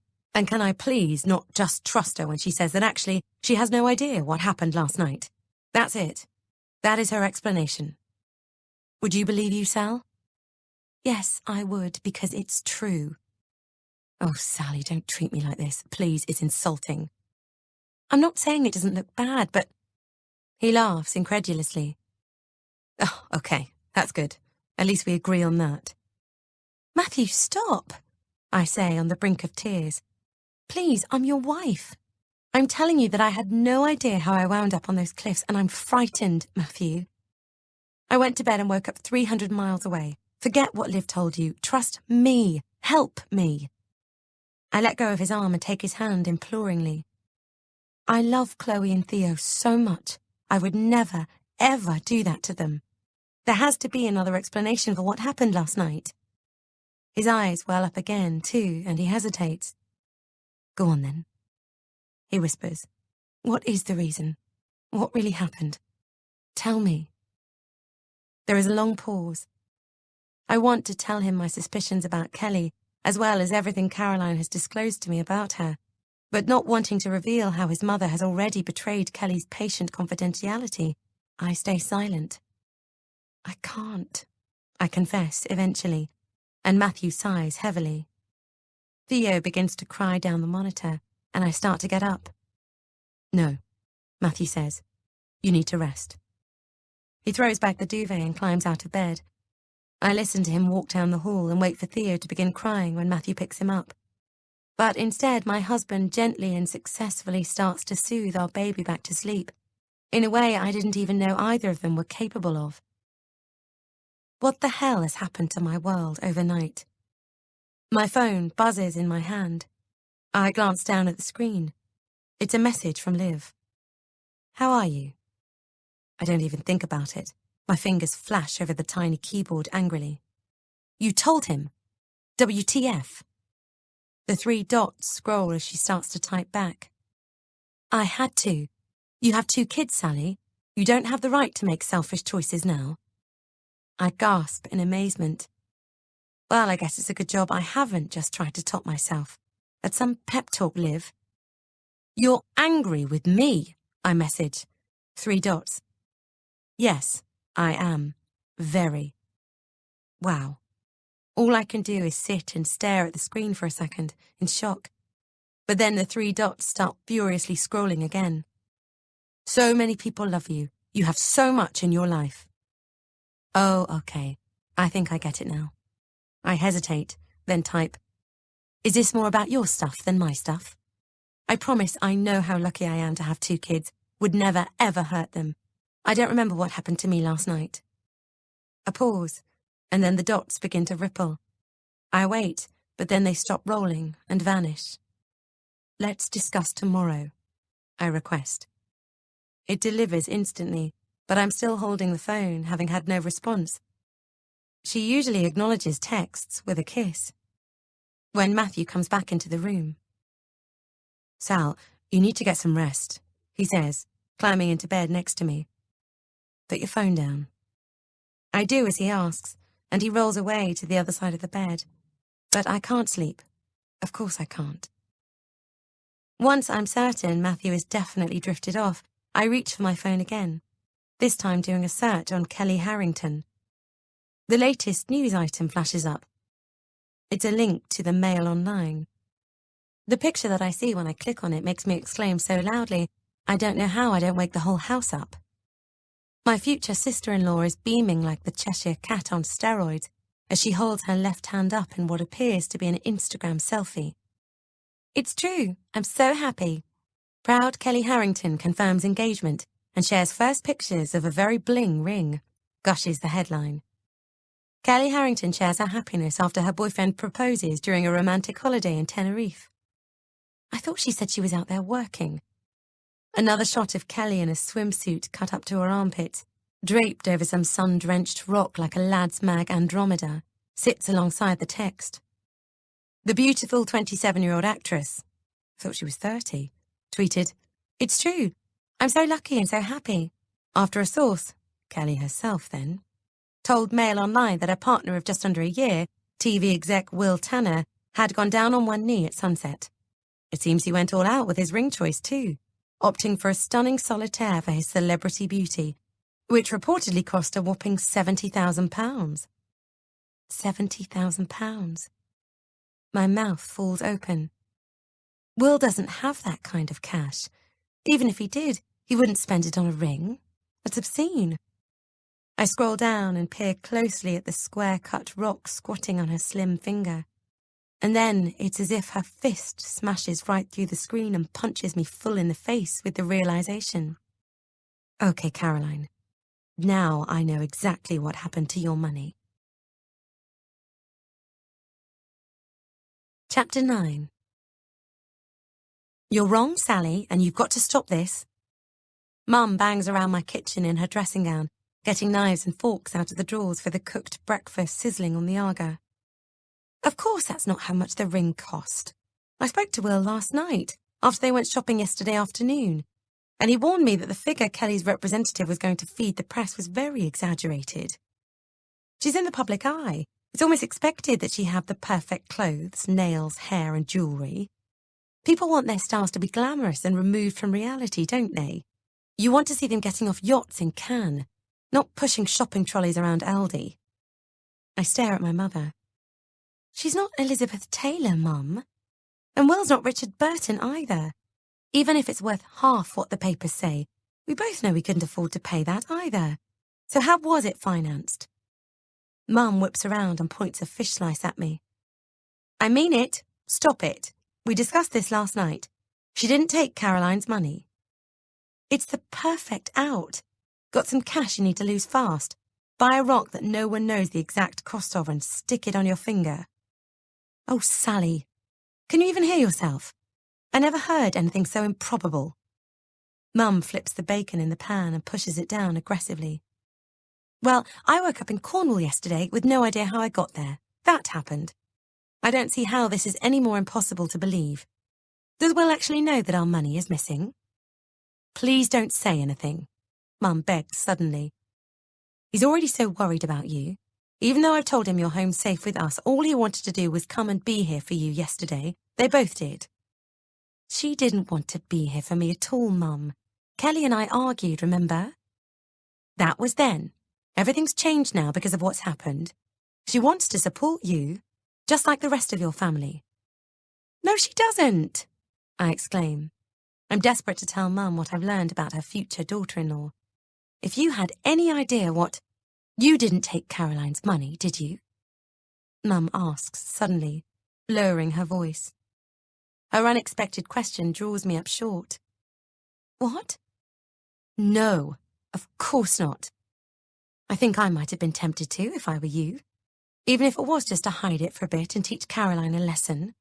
The bloody cheek of it, going behind your back and asking Matthew to lend her your savings. I haven't taken it or hidden it. I didn't even know all that cash was here on Friday night. Really? If someone left a big bag downstairs in my house, I'd have a nosy around in it. Perhaps that's just me. Mum, please, listen. I'm trying to tell you I'm genuinely worried about how Kelly is. Good morning, says a voice behind us. And we both jump guiltily as I turn to see Caroline standing in the archway of the playroom. Mum self-consciously tightens her dressing gown cord at the sight of Caroline's hot pink Issa jumpsuit, an outfit most women half her age couldn't pull off as well. I don't ask her to take off her pointed black pumps with their 3-inch heels. I wouldn't dream of it. Caroline would consider it the height of bad manners to be asked to remove her shoes. How are we all this morning? She smiles at us. Very well, thank you, Caroline, says Mum graciously. Would you like a bacon sandwich? No, thank you, Caroline says kindly. It smells wonderful, though. Would you like me to marshal the troops? Thank you. Chloe's upstairs in her room getting dressed, and Matthew's changing Thea's nappy, I say, not quite able to meet her eye. Well, how very civilized, Caroline says. Did you manage to get some sleep last night? A bit, I lie. Listen, would you both excuse me a minute? I think I've just missed a call. I reach into my dressing gown pocket and pull out my mobile. It might be the crisis team again. I pretend to scan the screen. I'd better just check my voicemail. I pass my father in the hall on his way into the kitchen, clutching the Sunday papers. Hello, love, he says. You're looking much brighter this morning. I've just been to the petrol station to get these, and I chose your magazine while I was there. I thought you could have a quiet sit-down with a cup of tea later. Your mum and I will watch the kiddies. I take the glossy interiors magazine he's proffering, touched by the small but very thoughtful gesture. Thanks, Dad. He smiles kindly, reaches out and ruffles my hair before walking into the kitchen. There's a lump in my throat and I have to force myself to get a grip before hastening off to the downstairs loo. I've probably only got about another 3 minutes before either one or both of the children will want me. I close the door quietly and sit down on the loo seat. I very plainly don't have anyone's backing or support, but I think I've got to phone Will and talk to him about Kelly. If the situation were reversed and Will had serious concerns about Matthew, I'd want to know. I'd consider it a betrayal if he didn't tell me. And I actually don't feel I have a choice but to talk to him anyway, given this is about keeping our family safe, my children in particular. I meant what I said to Kelly. I'll do anything to protect them. But what exactly can I tell Will? Without being able to divulge Caroline's information, I run the risk of him reacting exactly the same way the others have to my accusations. Or actually, an awful lot worse. He loves her, after all. I want Kelly out of our lives, but at the cost of potentially losing my brother. I exhale slowly. No, I have to do it. I have to tell him my fears. It's the right thing to do.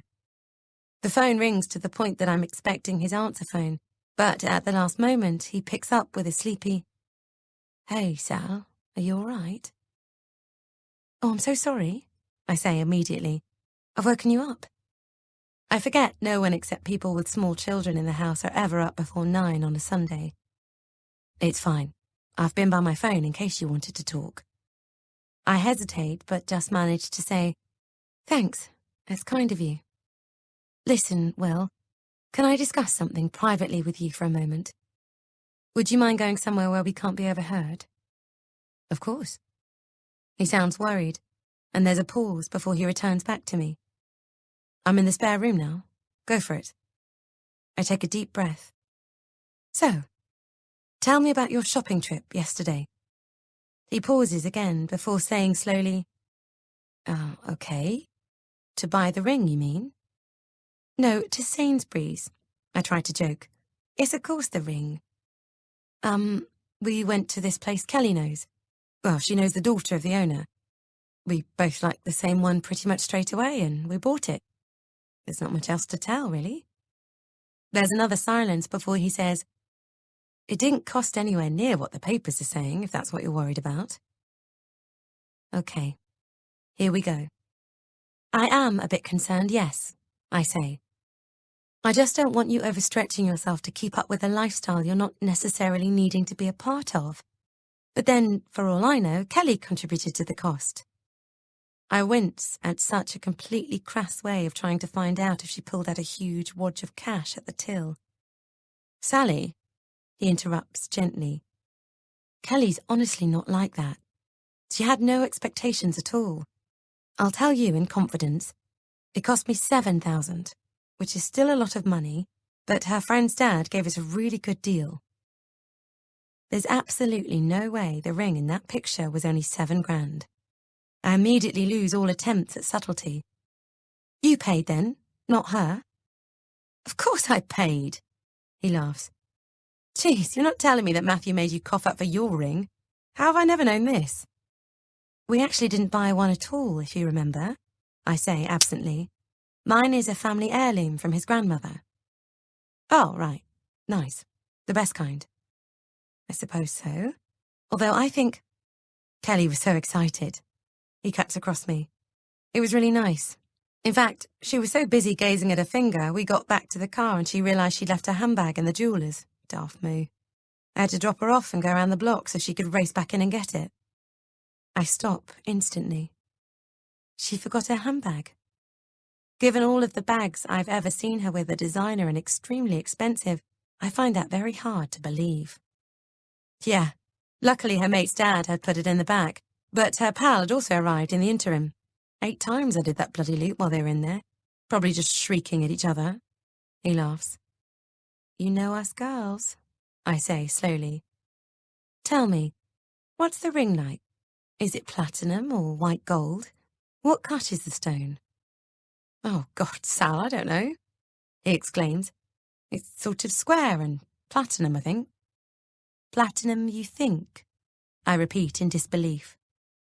"That's the most expensive one, isn't it?" "Yes, it's definitely that. We got a lot of bang for our buck, as it were." I'll bet she did. It's completely obvious to me what's happened. Kelly came out with the more modest ring that Will paid for, then she faked a reason to go back and secretly upgraded while he was in the car. As long as she'd come back with a ring roughly the same shape, he'd have been none the wiser if it was larger, worth 3 times as much, or 33 times. The fact that she also knows the jeweller makes me even more certain that's what she's done. She probably had the ring she really wanted pre-selected and on standby. And if they know her personally, they're not going to question cash, are they? Caroline's were completely genuine notes, after all. "Well, don't forget to add it onto your insurance policy, will you?" I tell him. "Rings have to go on individually." "She's already got it covered. Her agent sorted it, I think." There. I am right, because that's just weird. Why on earth would her agent be arranging something like that? This is how I can make him see exactly what kind of person Kelly is. I don't even need to bring up everything else. She's hung herself. "Will, you need to ask her if you can add it to your policy, and tell her you need the diamond certificate." There's a long pause. "Sally, I think it might be easier if you just tell me what the problem is. I'm pretty sure the ring she's wearing now isn't the one you chose together," I say carefully, making sure I say nothing about the missing money. "I think she might have swapped it for something a little more extravagant while you were in the car." Such a long silence follows, I actually think I've lost him for a minute. "Hello? Will?" "I'm still here." "Just ask her. That's all I'm saying. Kelly wouldn't do something like that. She'd know how much that would hurt my feelings. The whole point was we chose it together, and it was as much as I could afford. She couldn't buy a ring for 70,000 either. Soap stars don't make anywhere near as much money as everyone thinks they do. There's a sudden knock on the door which makes me jump. "Mummy," says a small voice. "The door's stuck. I can't come in and I need you to do me a plait, please." "I'm coming, Chloe." "Well, I'm sorry, I've got to go. I'll call you back in a bit, if that's okay." "It's fine," he says distantly. "I'll be here." I hang up and open the door. Chloe is standing outside holding my hairbrush and a hairband. "I've got everything." "Did you get them all yourself? Well done." She nods proudly, passes them to me and turns around. "Can it start low down?" "Of course, darling." I draw her closer to me and start to brush, taking care to hold her hair tightly as I tease the knots from the end so it doesn't pull. She stands beautifully still as she waits patiently for me to be done, and I glance at her delicate arms and the perfect sweep of her tiny neck. I begin to plait and clench my jaw suddenly at the thought of Caroline saying last night that there are enough of us around the children at the moment for any threat to them not to be a problem. What the hell kind of reassurance is that supposed to give me anyway? Someone is either dangerous or they're not. It was the right thing to call Will. There's no doubt in my mind.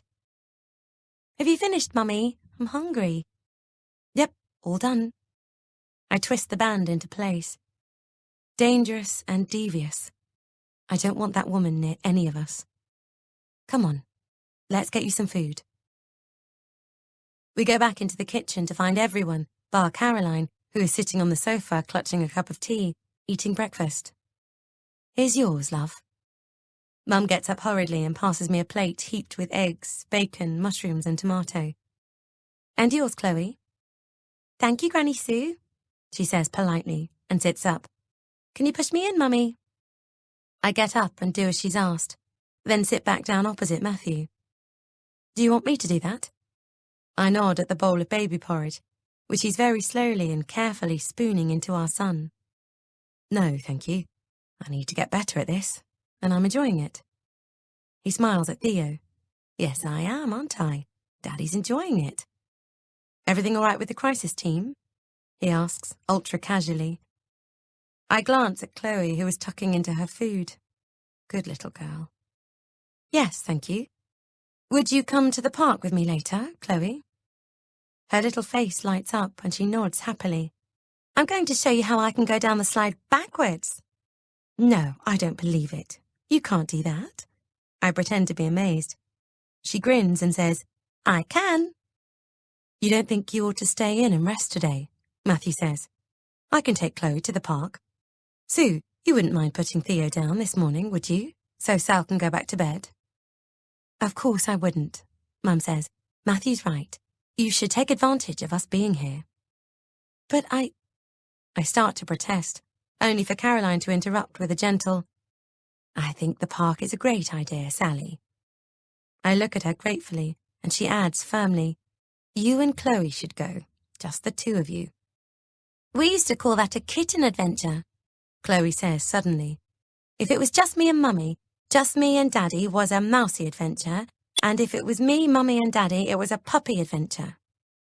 "That's right, clever girl," I say, remembering that we used to say that all the time. But then I'm distracted by my mobile buzzing in my pocket with the arrival of a text message. I reach in and pull out my phone, expecting Liv, but to my surprise, it's Will.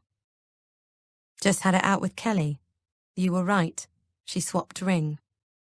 "No," I exclaim aloud, without thinking. "What?" Matthew says, as everyone else looks up too.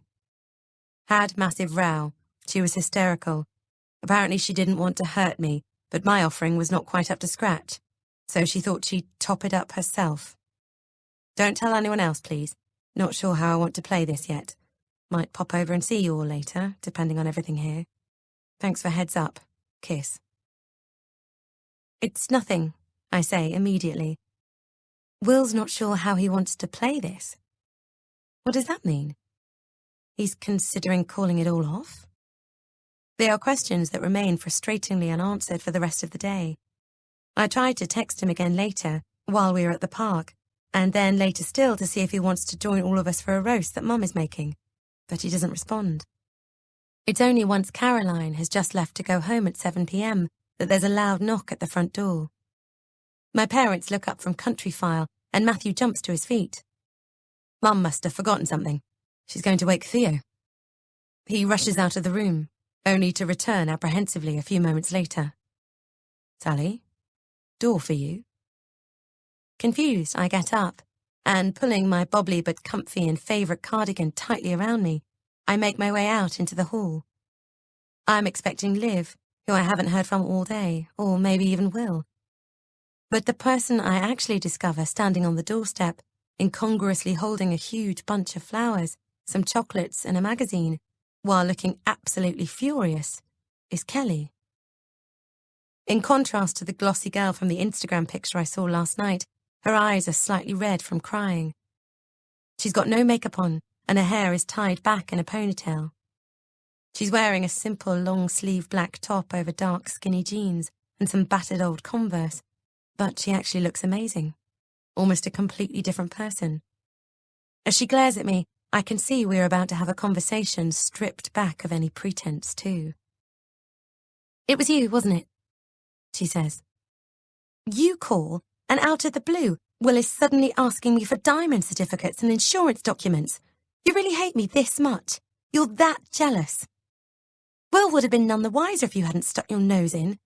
All you've done is hurt him, again." "Me?" I say in disbelief. I wasn't the one who deliberately left my bag at the jeweller's so I could go back and swap the ring before anyone got a picture of me wearing the substandard offering my poor brother worked so hard to provide you with. She flushes hotly. "Don't you dare make out you know anything about me." "I know a lot more than you think," I retort unwisely. Her eyes narrow and, after a moment's pause, she says dangerously, "And what exactly is that supposed to mean, Sally?" I realise instantly I've said far too much, and I'm teetering on the verge of betraying Caroline. Desperate to deflect Kelly's attention, I blurt, "Why did you do it? You found some spare cash lying around the house and you thought you'd invest?" She turns completely white and whispers, "No, of course I didn't." "You're lying. I can tell. I know you stole the money." Her expression changes again. "Stole it? From who?" "My mother-in-law," I say quietly, and watch carefully for her reaction. She laughs incredulously. "Oh my God, you really are completely mad, aren't you? I've always known you've got issues, but this is on another level. I know you took the 65 grand. 65,000 pounds? She shakes her head in disbelief. "Okay, Sally, despite what we said to each other on Friday night, after you wound up in Cornwall, I was actually just going to back off and leave you alone. You're ill, and I get that. But you just can't drop it, can you? You keep coming back for more. And I've told you, I'm not letting you do this to me. You know, all of my friends keep saying you'd be like this with whoever Will was with, but I don't agree. This is personal to me, I know it is. What did I ever do to you? I'm just a nice, ordinary girl." "No, you're not." She considers that for a moment, and then throws her head back as if she's in a spotlight. "Yeah, actually, you're right. There's nothing ordinary about me. But, you know, I'm actually not just a pretty face. I'm also way smarter than you give me credit for. And if it's any consolation, Sally, I believe you. I don't think you tried to kill yourself." "Oh? And why's that?" I say slowly. "I know exactly what you've done. You don't fool me for a second. People who really want to kill themselves do it. They really commit to suicide. You think you're so clever with your little games, don't you? Taking yourself off to Cornwall in a taxi in your PJs. Woohoo! Everyone, look, I'm going to jump off a cliff." She stares at me in disgust. Nothing makes a husband buck his ideas up like a wife literally on the edge, eh, Sal? Being a bit more attentive now, is he? Plus, of course, now everyone is on your side. No one can be angry with poor little Sally when she interferes where she's not wanted because she's so vulnerable at the moment. We couldn't possibly upset her. Except, here's the thing, Sal. She takes another step closer to me, letting the flowers hang loosely in her hand. Caroline's warning not to kick the hornet's nest begins to reverberate in my head, while I try to stand my ground and wonder if she's about to hit me. Normal people don't pull attention-seeking stunts like this. You are deranged to have done it. I didn't do anything, I exclaim. And you know that. You were the last person who...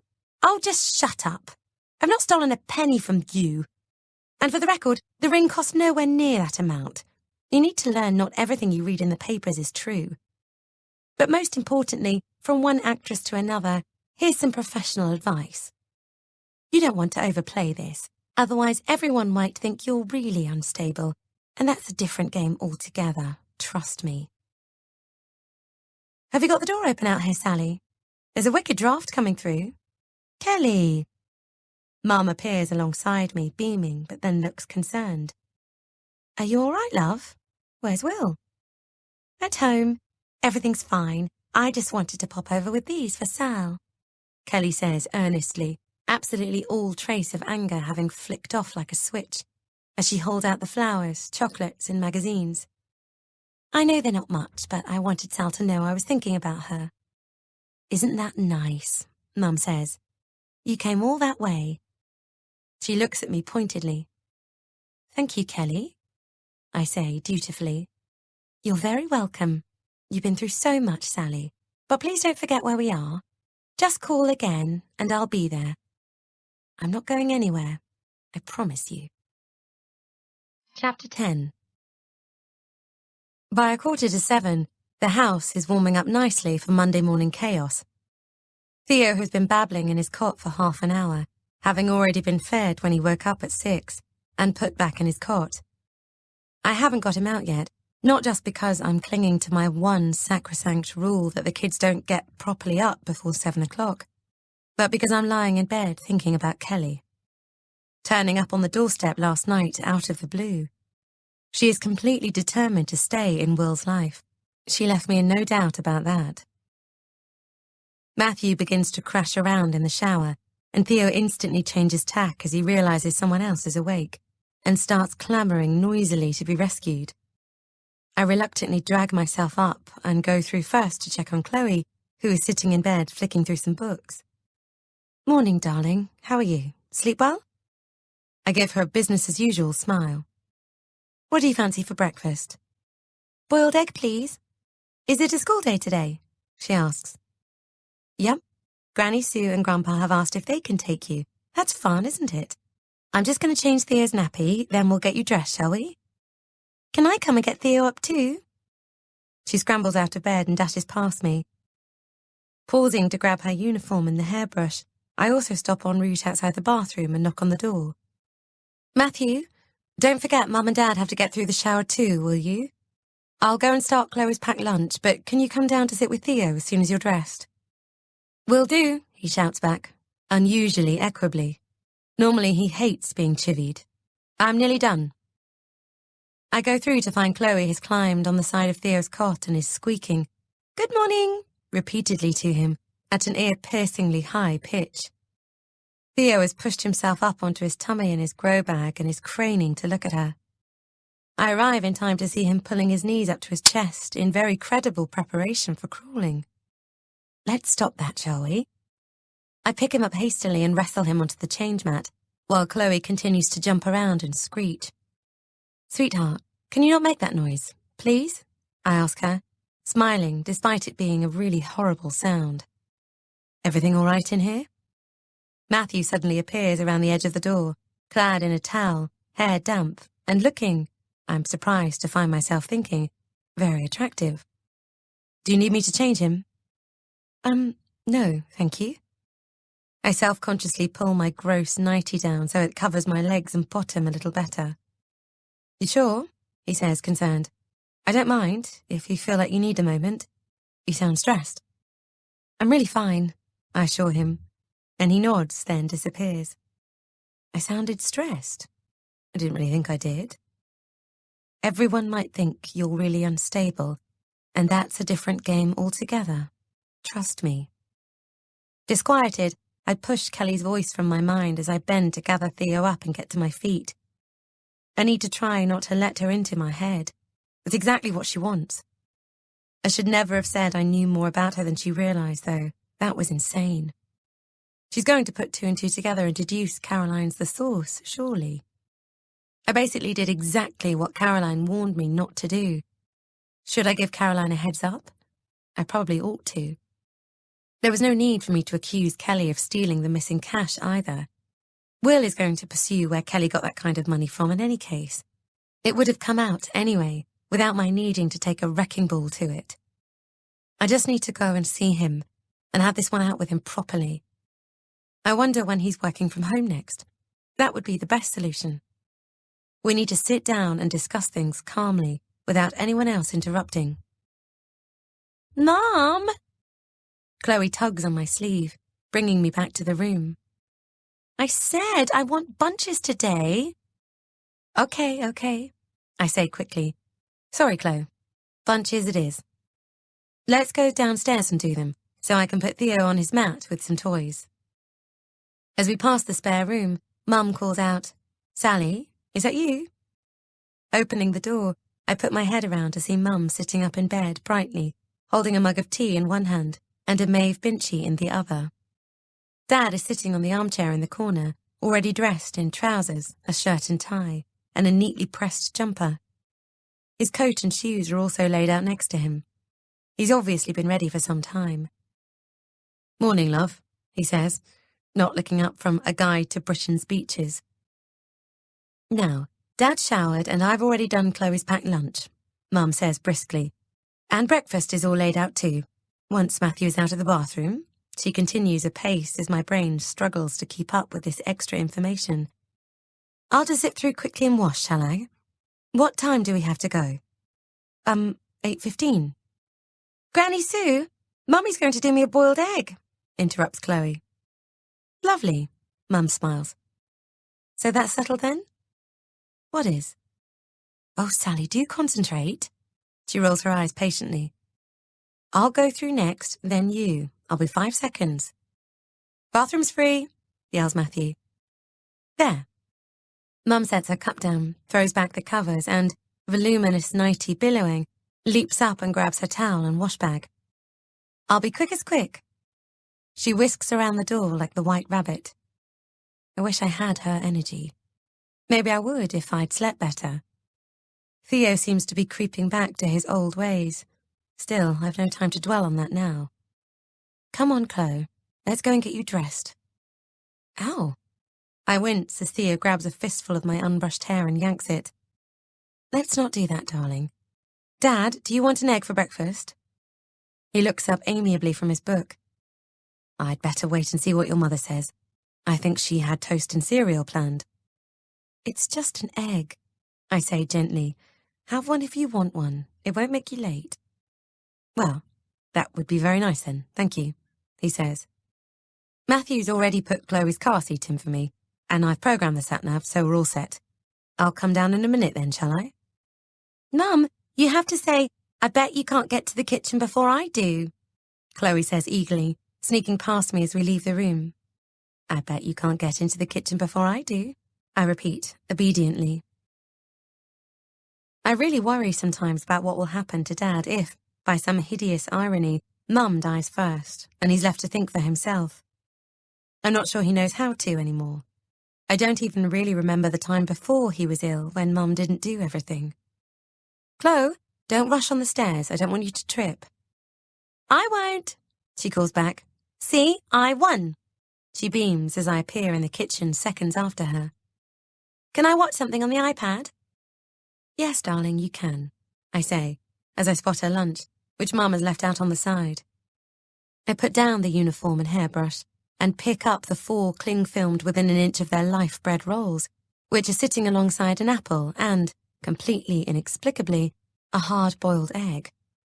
What time was Mum up? 1950. All Chloe needs now is a bottle of ginger beer. I peer at the contents of the rolls, which I can just make out appear to be cheese. Wonderful, I sigh, and hasten over to put Theo in his bouncer. What's wrong? Says Chloe suspiciously. Why did you say wonderful like that? Because Granny Sue's done you cheese rolls, I say, quickly grabbing the bread and reaching into the fridge to pull out mayonnaise and cucumber. But I don't like cheese in sandwiches, Chloe said worriedly. I have a baby bell in the pink box next to my sandwiches, which I want to be tuna. I'm sorting it out now. I snatch a tin from the cupboard. Can you start getting dressed? It's okay, Theo, Mummy's here. I'll just do this, and then I'll get you out. Chloe frowns. What's that noise, Mummy? I can hear knocking. Sally, bellows Matthew simultaneously from upstairs. Did you hear me? I said there's someone at the front door. I'm still not dressed. Can you get it? I look down at my purple flowery nightie. Oh, sod it. I give up. Who cares anymore? I'm on it, I shout back, as I put the tin down and dash out into the hall. Sure enough, someone is waiting on the doorstep. I unlatch the chain and throw it open to find Kelly standing there again. In the 12 hours that have passed since we were last opposite each other like this, she has reverted to full glamour mode. She's heavily made up, with sunglasses perching perkily on top of bouncy, freshly washed hair. The figure-hugging bright red dress she's teamed with impossibly high shoes looks utterly out of place, given she's also holding a walking stick in one hand, and what looks like a covered casserole dish balanced on her hip with the other. I fold my arms over my chest self-consciously. Of all the people I'd hate to see me looking like this, she pretty much tops the list. Before I can say anything, however, Chloe appears at my side, clutching her school dress and looking up at Kelly curiously. Well, hello. Kelly widens her eyes dramatically and gives Chloe a massively OTT, I'm talking to a child smile, before bending down so she can invade her personal space properly. I love your uniform. Are you getting ready to go? Do you like school? Chloe doesn't say anything, just looks at her warily and shrinks back behind my legs. Go back into the kitchen, sweetheart, and keep an eye on Theo for me, will you? I say quietly. I'll be right there. Bye, Chloe. Kelly waves cheerily.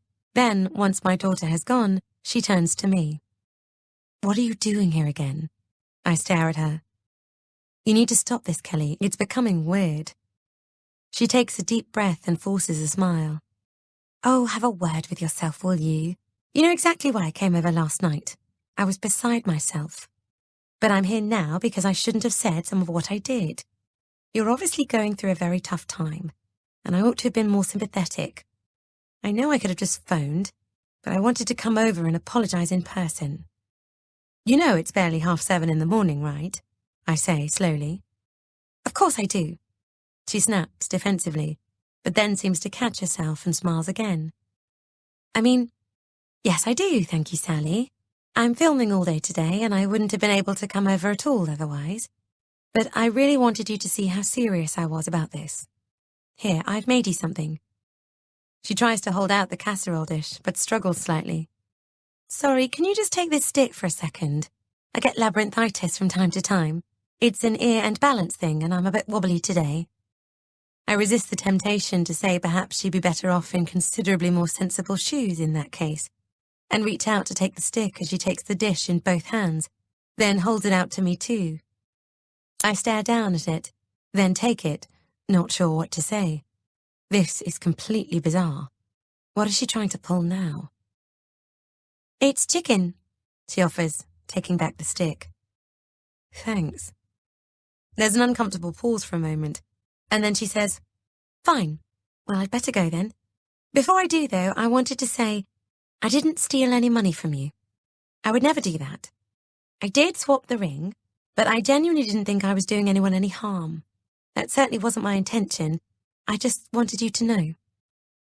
She turns and starts to walk back down the drive towards a black car, out of which climbs a besuited man to open the passenger door for her. Mum appears alongside me, an apron on and sleeves rolled up. Sally, why are you remaking Chloe's lunch? Wait, is that Kelly again? She looks confused as the car begins to pull away. Yes, she's made me a casserole. Wow, Mum says, amazed.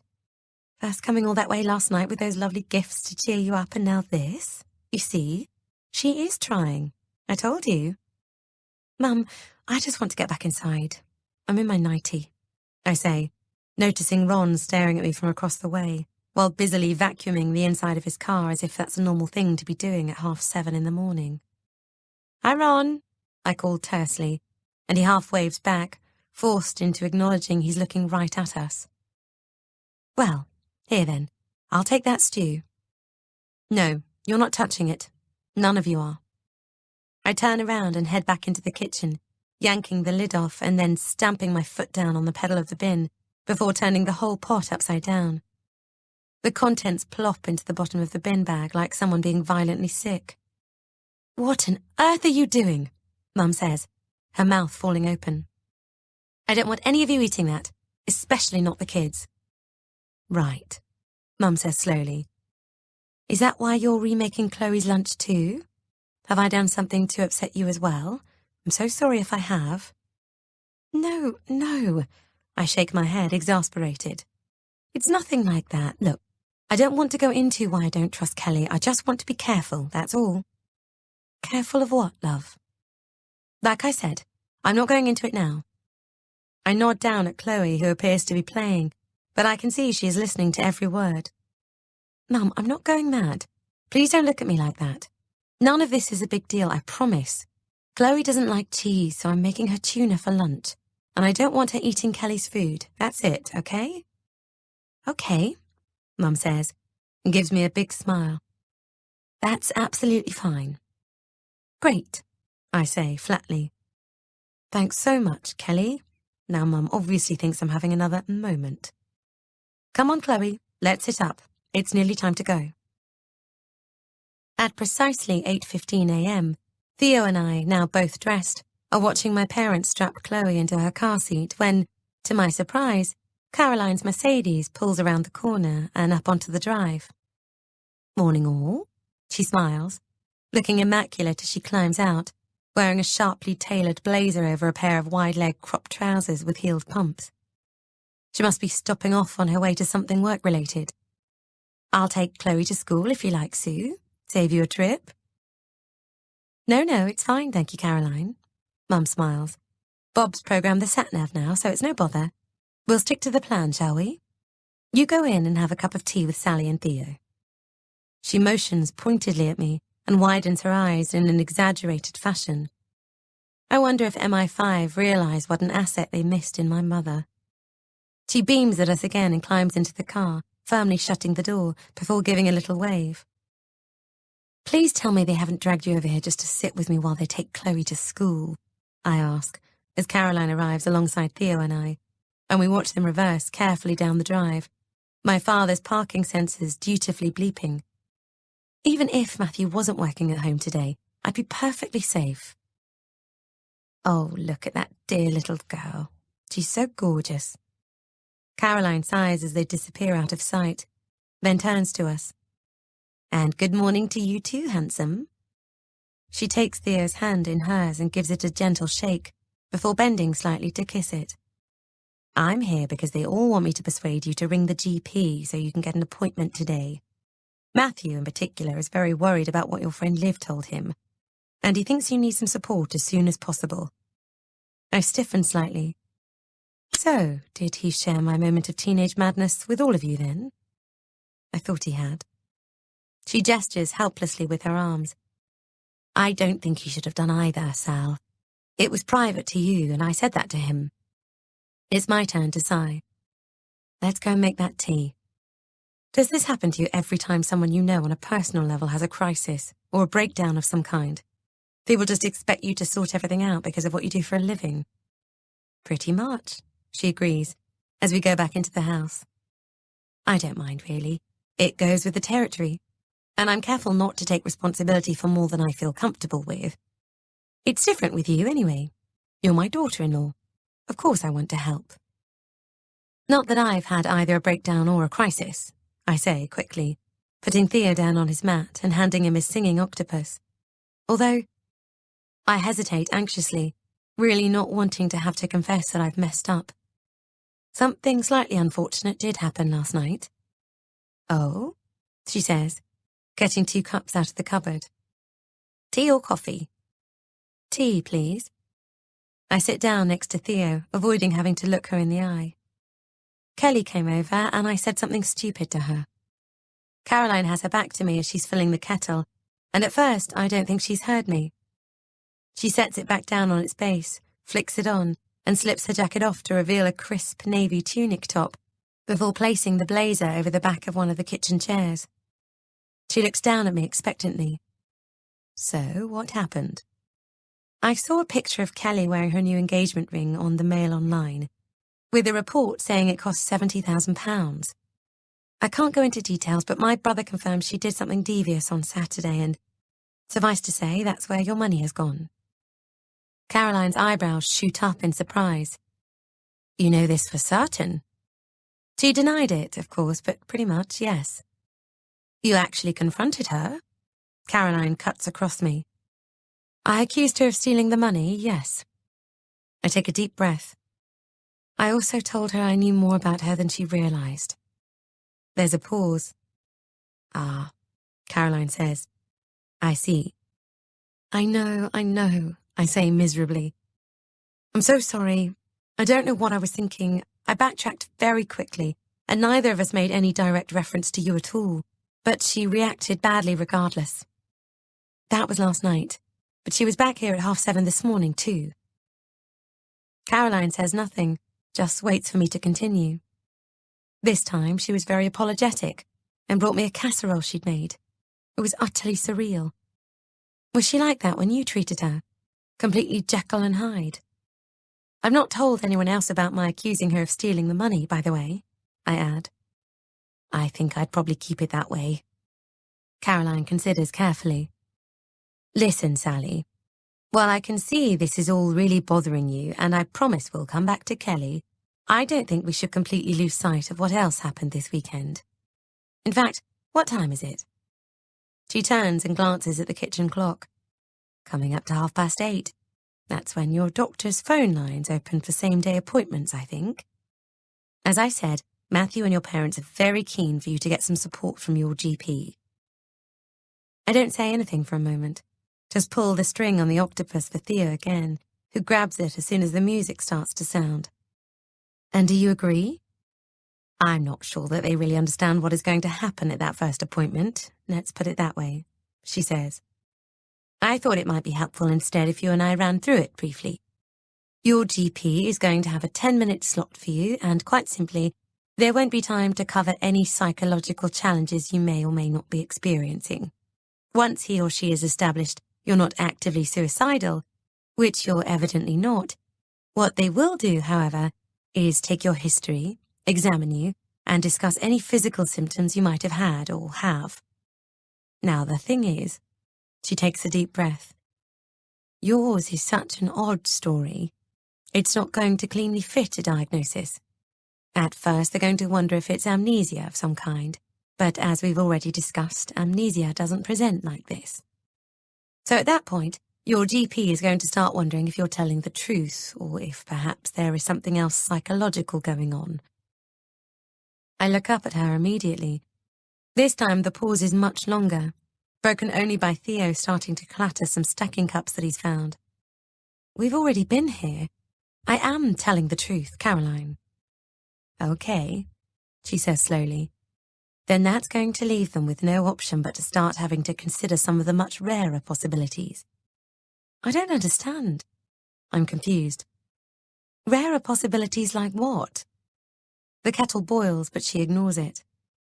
Mental blackouts or memory loss can have physical causes like head injuries, underactive thyroids, alcoholism, and brain lesions or tumours. Brain tumours? I repeat stupidly.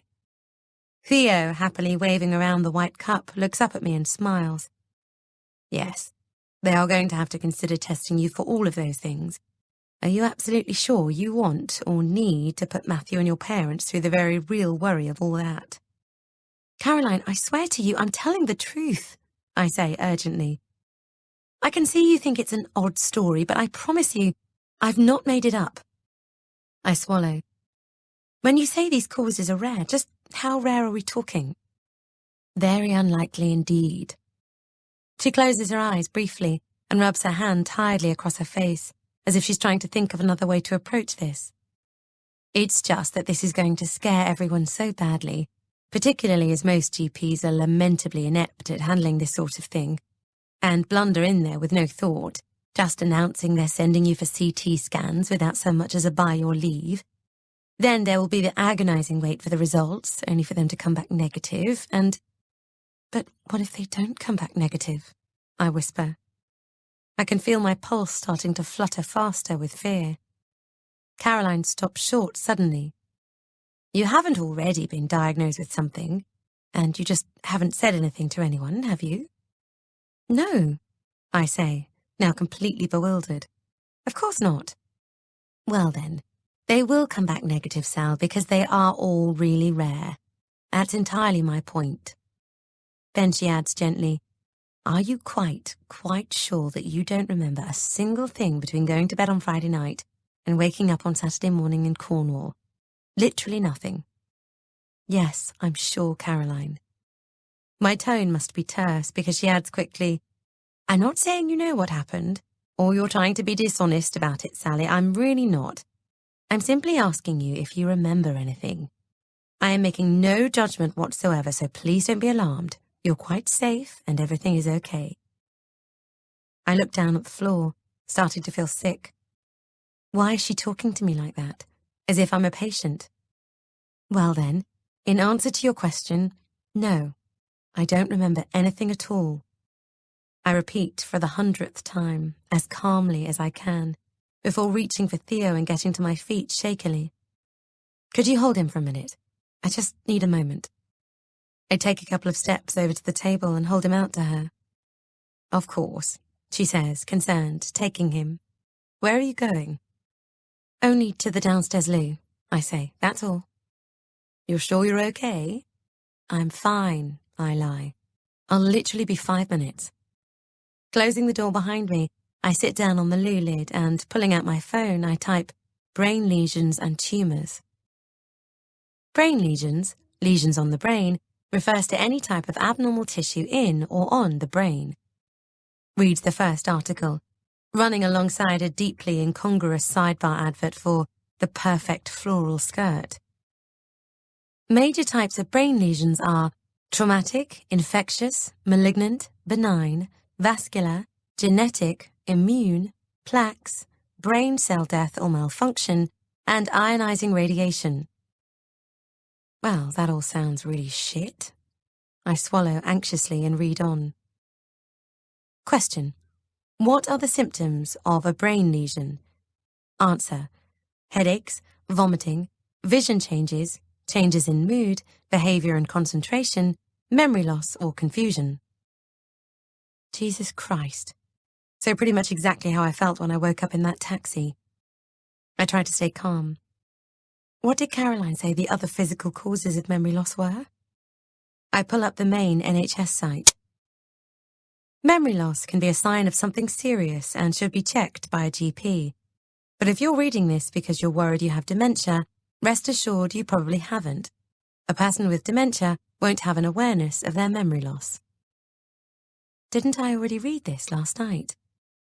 I frown. I'm sure I did. I can't remember. Matthew would think that was me trying to be funny, but I'm not laughing. Common causes are head injuries or a stroke. Less common are an underactive thyroid gland, alcohol misuse, bleeding in the brain, transient global amnesia, problems with blood flow to the brain, which causes episodic memory loss, or brain tumours. Tumours again.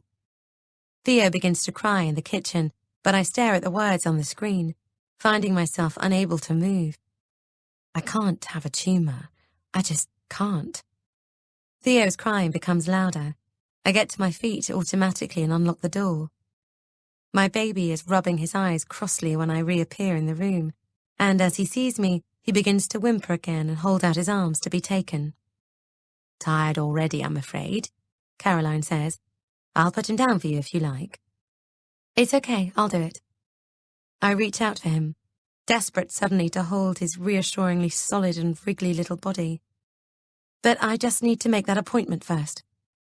I feel awkwardly in my jeans pocket for my phone, balancing Theo on my hip, and start to search for the number of the surgery in my contacts list. Caroline says nothing, just gets up and begins to pour water from the kettle into the 2 mugs. I have to hit callback several times, but I get through eventually and arrange an emergency same-day appointment for 2 o'clock. I'm just hanging up when Matthew walks into the kitchen holding an empty mug. "Oh, hi, Mum." He feigns surprise at the sight of Caroline. "I didn't know we were seeing you today." "Sally's just made the doctor's appointment," Caroline says quietly, making no effort to play along with the pretense. "It's at 2 p.m, right, Sal?" I nod, and Matthew blushes guiltily. "Okay, well, that's good. I can drive you if you like. I'll get back to work now then, if I'm going to take some time off this afternoon. See you both later." He vanishes, clearly embarrassed, or at least he seems to be. I barely notice. I'm remembering how it felt to be age 12, not that much older than Chloe, scared and sitting in the hospital corridor with Mum, watching Will playing with one of his Star Wars figures, when a doctor emerged from a room to our right and said solemnly to Mum, who had gripped my hand, "Mrs. Tanner, I'm afraid your husband has had a heart attack." I hold Theo tightly to me, that image now being plastered over with the words, "brain tumour, brain tumour, brain tumour, brain tumour." I try to blank my mind and push the thought away, only for it to begin to play on an increasingly loud loop instead, deep inside my head. Chapter 11.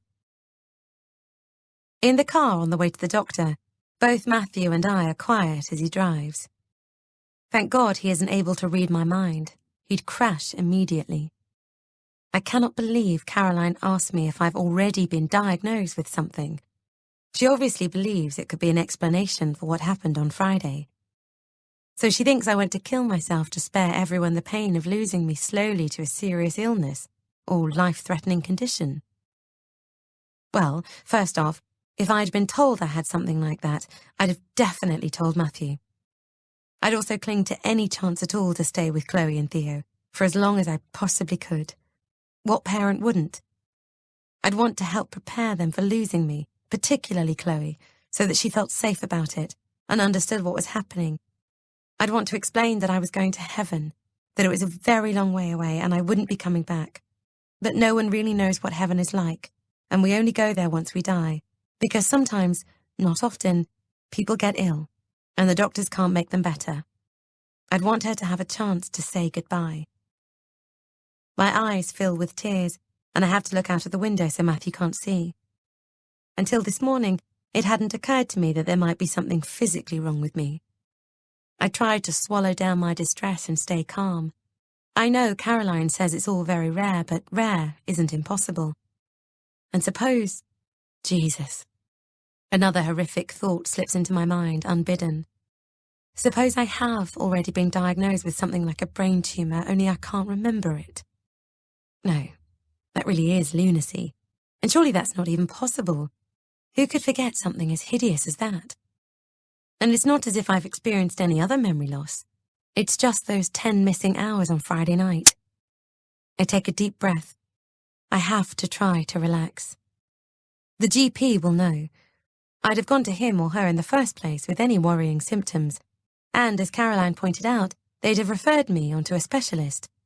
There would have been tests and scans, which in turn would have been documented. I can ask to see my medical records when we get there and make sure for myself. I close my eyes for a moment and lean back on the seat, suddenly completely overwhelmed.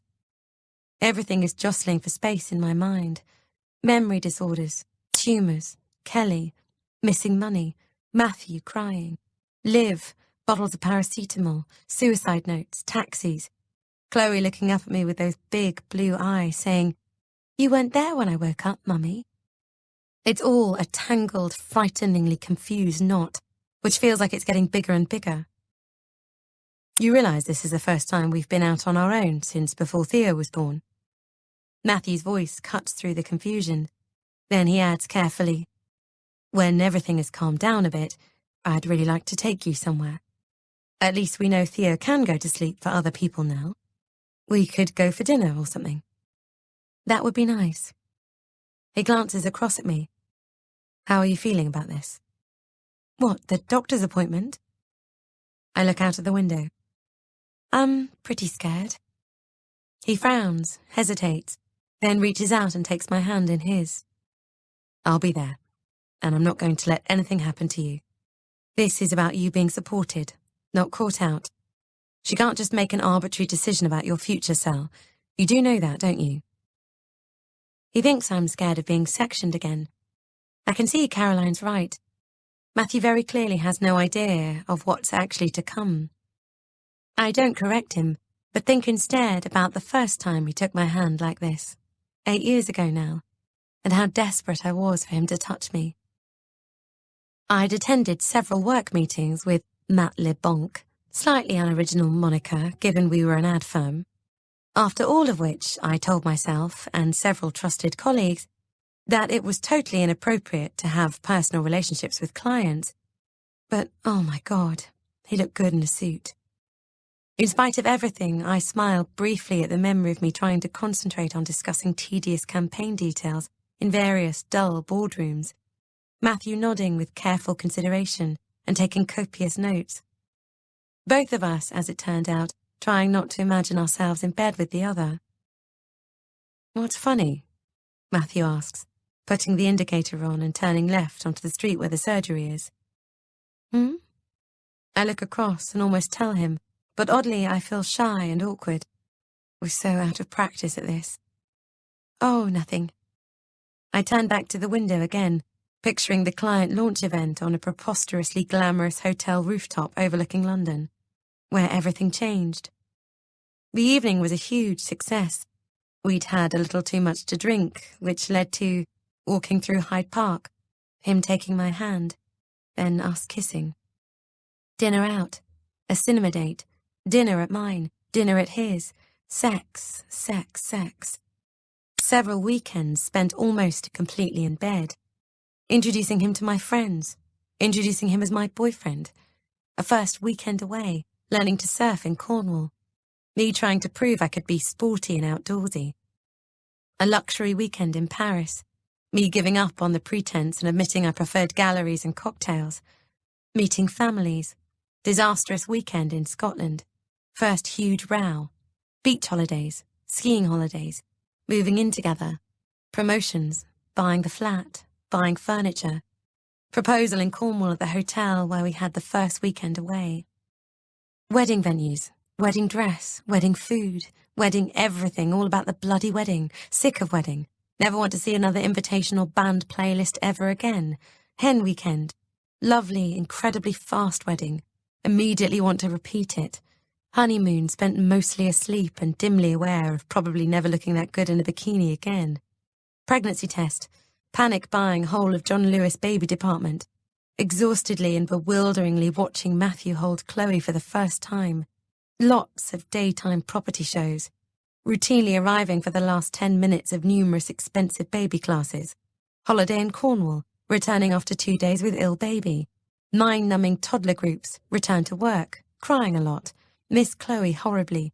Tired, guilty, doing 5 days work in 3. Start to go out a bit more in evenings. Attempt to get back into gym routine. First hot holiday. Fall pregnant. Look enormous very quickly. Realise we'll never wear bikini ever again, full stop. Sell flat, buy house, pack, unpack, get crib out of new loft. Smugly wash saved baby clothes, as convinced new baby is girl.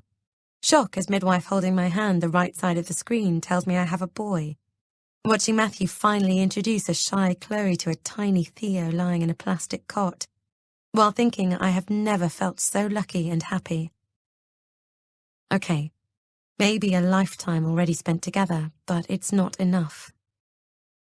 Matthew takes his hand away to change gear, and I place mine back in my lap. We haven't even had a chance to get over Theo's birth yet. I know who we were and how we got here, but I don't recognize what we've become. We need time to find ourselves again and learn how it all fits into life's new shape, or what I thought was life's new shape. I close my eyes briefly. I can't be seriously ill, I just can't. Theo and Chloe can't afford for me to let them down. There's no other option. This has to be okay. Here we are. Matthew jolts me back as we pull into the surgery car park and, miraculously, straight into a space. I try to steady myself as he switches off the engine and turns to me. I'd like to come in with you if that's all right, unless there's stuff you want to tell the doctor that you'd rather not say in front of me.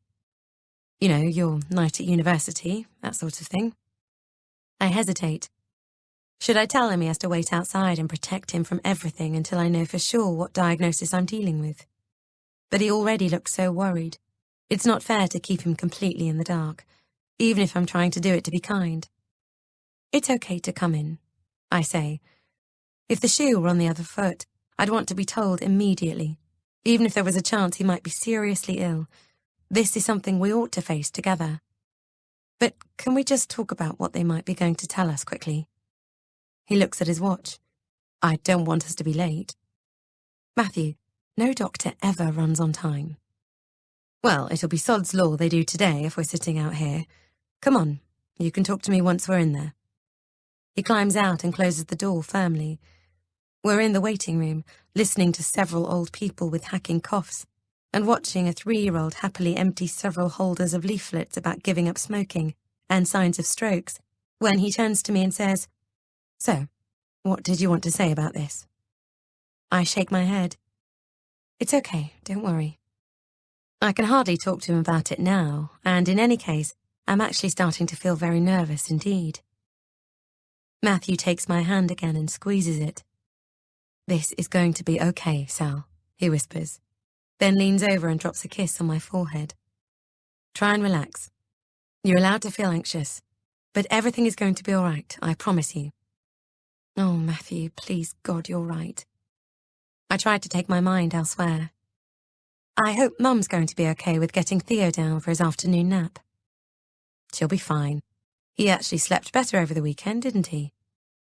Yes, I admit, which I have to say I think is grossly unfair of him. Matthew snorts gently. Yeah, it was. But I know how bloody hard you've worked all this time, Sal. I'm so annoyed with myself that I didn't step in and try to break the cycle of him needing you to get back to sleep sooner, though. I should have done. I'm sorry. Well, you say that, but we were only a month away from properly sleep training him. We would have got there if events hadn't overtaken us. You think? He says, after a pause. Of course. Things weren't that bad. In any case, he was up to his old tricks again last night. I had to get up with him But my words die on my lips as the buzzer goes, and over the head of the receptionist, a sign flashes up. Appointment Sally Hillman, Dr. A. Sawyer, Room E. I inhale sharply. That's us. Matthew gives me a look of concern. Sally, this is going to be fine. I'm not going to let anything happen to you. As we walk into the small room together, having knocked politely, a woman about the same age as me turns and gives us a friendly smile. Hello, I'm Dr. Sawyer. I'm Sally Hillman, and this is my husband Matthew. I'd like him to stay, if that's all right. Of course. She stands up and pulls over another chair. Please do sit down, both of you. So, Sally, she turns to me. I've actually received your discharge information from the crisis team since your call this morning. You've had a rough couple of days. She looks at me sympathetically. Not my best, no. I try to smile. How are you feeling now? I'm pretty frightened, to be honest. Matthew takes my hand. What's particularly bothering you? Dr. Sawyer asks calmly. I tried to clear my throat. I don't know how much the crisis team have told you, but I went to bed on Friday night as normal and woke up in the back of a taxi on Saturday morning, 300 miles away on a cliff top. The hours in between seem to have just vanished. I've had a complete mental blackout. Nothing like this has ever happened to me before. At first, for a number of reasons, everyone was concerned that I was attempting to commit suicide, but I'm convinced that's not the case. I am obviously very concerned about why I can't remember what happened to me, however. I was sick on the Saturday morning when I woke up in the taxi, and my vision was blurred. I also had a very bad headache. I've been excessively tired recently, and I also think it's fair to say I've been quite irritable and short-tempered. I pause, take a deep breath, and squeeze Matthew's hand tightly to brace him. I am aware all of that could be symptomatic of a physical condition, like a brain tumour. Matthew, who up until now has been listening carefully while focusing on a spot on the floor, immediately jerks his head up and looks at me in shock. Oh God, I should have made him wait and discuss this in the car with me first. I can see exactly why Caroline was worried now. In fact, there's something else I just need to clarify, if I may, I ask quickly.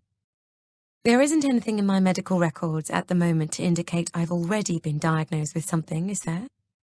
Dr. Sawyer blinks in surprise, then turns to her screen and scans it. No, there's nothing here at all. You can read for yourself, if you like. The last record I have for you is for a postnatal checkup back in January. I glance at Matthew to make sure that's sunk in. I only ask because on Saturday I had what appeared to be a suicide note in my pocket. It wasn't, I hasten to add, and my mother-in-law told me she was worried I might have already been diagnosed with a terminal illness, presumably because that's about the only circumstance under which she can imagine I might have considered suicide. An attempt on my part to spare everyone a lot of suffering, I suppose. What? Matthew exclaims, completely horrified. His hand has gone limp in mine. Sorry, sweetheart, just a second. I turn to him beseechingly, then back to Dr. Sawyer. I really want all of us to be very clear that's not the case. You have no record of my being tested for anything so far? None at all. But you do have symptoms now? Dr. Sawyer prompts. Have you still got this headache? No. You haven't been waking each day with a headache or pain? No. And when you did have it, was it worse when you coughed or sneezed? Not so I noticed. You were also sick on Saturday morning too, and had visual problems? Yes, I confess. My sight was blurry when I first woke up, shortly before I vomited. The pain in my head was pretty excruciating, like the worst hangover I've ever had. Okay, Sally. She looks at me reflectively for a moment. Well, we'll take a look at you now, and I think we'll also run some blood tests. I'll see if we can get one of the nurses to do that while you're here so you don't have to come back again later. I'm also happy to refer you for a CT scan too. Then what I'd like to do is book you in for another appointment for the end of this week, so we can run through everything in more detail then. Sorry, what are the blood tests and CT scan for? Matthew interrupts. We'll do a full blood count, renal function, liver function, bone profile, and thyroid function, to make sure there isn't a reason like high calcium, an infection, or an underactive thyroid behind Sally's symptoms. The CT is to make sure there isn't any kind of condition affecting the brain, Dr. Sawyer says. These unusual things can present themselves sometimes, and it's important that we rule them out. But I would stress that they are rare.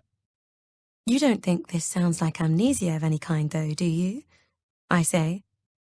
No, I don't. Transient global amnesia doesn't present like the episode you've described. Are you on any other medication at the moment, Sally? I shake my head.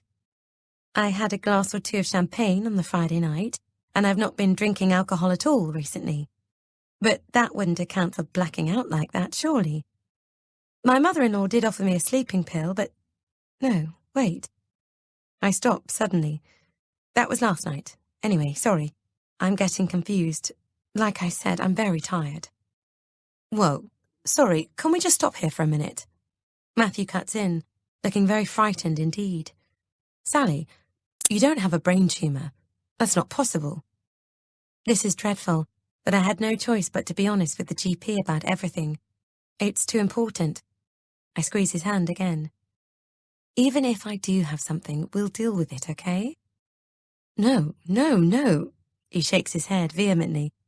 This isn't right. What I mean is, he turned to Dr. Sawyer. We've been under massive stress recently. Sally's been amazing, but life has been extremely challenging for her. She had a very traumatic birth with our son 6 months ago. She had to have an emergency section, and our son needed to be resuscitated immediately after delivery. They put an airway into him. To my horror, Matthew's voice wobbles suddenly and his eyes fill with tears, and took him straight down to the special care unit. He was there for a couple of days, and it made things like feeding him very challenging for Sally. Sorry. He swallows and tries to gather himself. I had no idea he had been so affected by what happened. Or is he actually upset about what he thinks I was trying to do on Friday night? Because I'm not sure and don't want to say the wrong thing, I end up saying nothing at all. I mean, he's fine now, and Sally is too, although she picked up an infection. It was just a very, very scary time. We found it quite hard to get back to normal since then, particularly as our son doesn't really sleep. Sally's been dealing with the nights completely on her own so I can hold down my job, but over the last few days she's been, very understandably, vocalizing to our family and friends that she can't cope anymore, telling them that she hates her life, that kind of thing. But on top of all of that, after what happened on Friday, her friend told me that Sally has in fact tried to commit suicide before. I'm now really desperate that Sally gets some support with this, if it's some sort of postnatal depression, because I don't want whatever happened on Friday to have been the start of something, some sort of trigger. I'm saying all of this really badly, but this isn't a brain tumour. He looks at me pleadingly. It just isn't, he whispers. I turn back to the doctor. Is it possible that if I did have a brain tumour, I might have behaved in an extreme way that I now can't remember, like taking myself off to the other end of the country in the night? Yes, it's possible. I hesitate. Can tumours also alter your behaviour, make you irrational or paranoid? People with tumours may experience negative changes to their personality, yes. Would I be aware that I was behaving like this? Well, she says carefully, someone might not realise that their behaviour has changed or become problematic, no. Let's wait and see what the results of the test are before we jump to any conclusions, though, shall we? Back in the car, we've been driving to collect Chloe from school in silence for about 5 minutes, when I finally clear my throat. Matthew, I say tentatively. He jumps slightly and turns his head worriedly to me. Yes? I'm so sorry you had to see all of that happen to Theo when he was born. He doesn't say anything, but I watch his fingers grip the steering wheel a little more tightly. It must have been horrific for you. I thought I was going to lose you both, he says simply. You were on the table and they were stitching you up while they were trying to get Theo to breathe. You saw that too? Them working on me? I'm appalled. I saw some of it, yeah, he says flatly. It was a much smaller screen than when Chloe was born, which I wasn't expecting, he exhales. And then when it all started to go wrong, I wait for him to continue. I felt so helpless. 2 of them were sewing you up. The other lot were putting the mask over Theo. And then when that didn't work and they put the tube down him, he shakes his head. He was so fucking tiny, Sal. I'm so sorry, Matthew. You should have told me. Of course I shouldn't, he exclaims. I wasn't the one it actually happened to, was I? You had enough to deal with. Do you think about it still now? He doesn't look at me. Yes, I tend to get flashes of it when I'm not expecting it. He clears his throat. I've dealt with it all quite badly, I think. I simply had no idea at all about this, and I've just taken him to an appointment where he's been hijacked with the news that there might be something else new and seriously wrong with me, on top of also thinking I tried to commit suicide 2 days ago. My poor, poor husband. But listen, this isn't about me. I'll sort myself out, and I don't want you to worry because I can handle it. It was quite a shock to hear you come out with all that in the doctors, though. He stares at the road ahead. You mentioned Mum had some concerns. Did she discuss them with you? Yes, she did, but I'm glad. She was worried that my not telling the truth and insisting I can't remember what happened was going to lead Dr. Sawyer down a path that would unnecessarily frighten everyone. The thing is, I am telling the truth. And while it obviously has scared you, and I'm very sorry for that, I honestly have no memory of Friday night at all. And until your mum brought it up, I didn't even know my not remembering what happened might be caused by something being physically wrong with me. So I'm actually very grateful to her. I didn't want to have to tell the doctor everything, but what choice did I have? It would be completely irresponsible of me to have some symptoms and not get checked out as soon as possible, wouldn't it? For Chloe and Theo's sake. His jaw tenses and he doesn't say anything for a moment, but then suddenly bursts, Actually, I'm just amazed all that doctor gave you was that patient health questionnaire to take back next time. He nods tersely at the piece of paper I'm holding in my lap. Tell me what question 9 says again. In the last 2 weeks, have you had any thoughts that you would be better off dead or of hurting yourself in some way? I read. Jesus Christ. He shakes his head crossly. I mean, forget everything else fundamentally. That doctor had, seated in front of her, a woman with a baby who's had a tough time recently, has told everyone she can't cope, and it turns out in the past she took a paracetamol overdose. What the hell point is there in that fucking questionnaire? I look at him carefully, but stay quiet. He's really frightened. That's what this outburst is about. I'm sorry, he says a moment later. It's just, the one thing I'm clear about is that I love you more than anything. I just want to keep you and the kids safe and all of us together. I know. I manage eventually. I love you too. We pull up outside Chloe's school, and Matthew starts to look for a space along the already crowded roadside. What on earth will we do if there is something wrong with me? I can sort everything else, but not that. Somehow my own body already feels slightly alien. Although that is completely absurd. I don't know for certain that anything is the matter. I need to hold on to that. Having found a very tight space, Matthew eventually manages to squeeze into it and turns the engine off. Are you all right? Do you want me to go in and get Chloe? I nod, not quite trusting myself to speak. You don't want to come too? She'd like that. It's not often we get to pick her up together. He's right. Chloe will be so delighted to see us both that she'll come running towards us, arms outstretched, shouting, Mummy, Daddy! And I don't know that I'll be able to keep it together. She doesn't need that. I shake my head, my eyes bright with tears. I think I'll just stay here if that's okay. Matthew looks at me and says shortly, There's nothing physically wrong with you, Sally. Those tests are going to come back just fine. He opens the car door. I'll leave you the keys, just in case. He climbs out, and I watch him stride towards the gates and bang in through them. He gets so angry under pressure.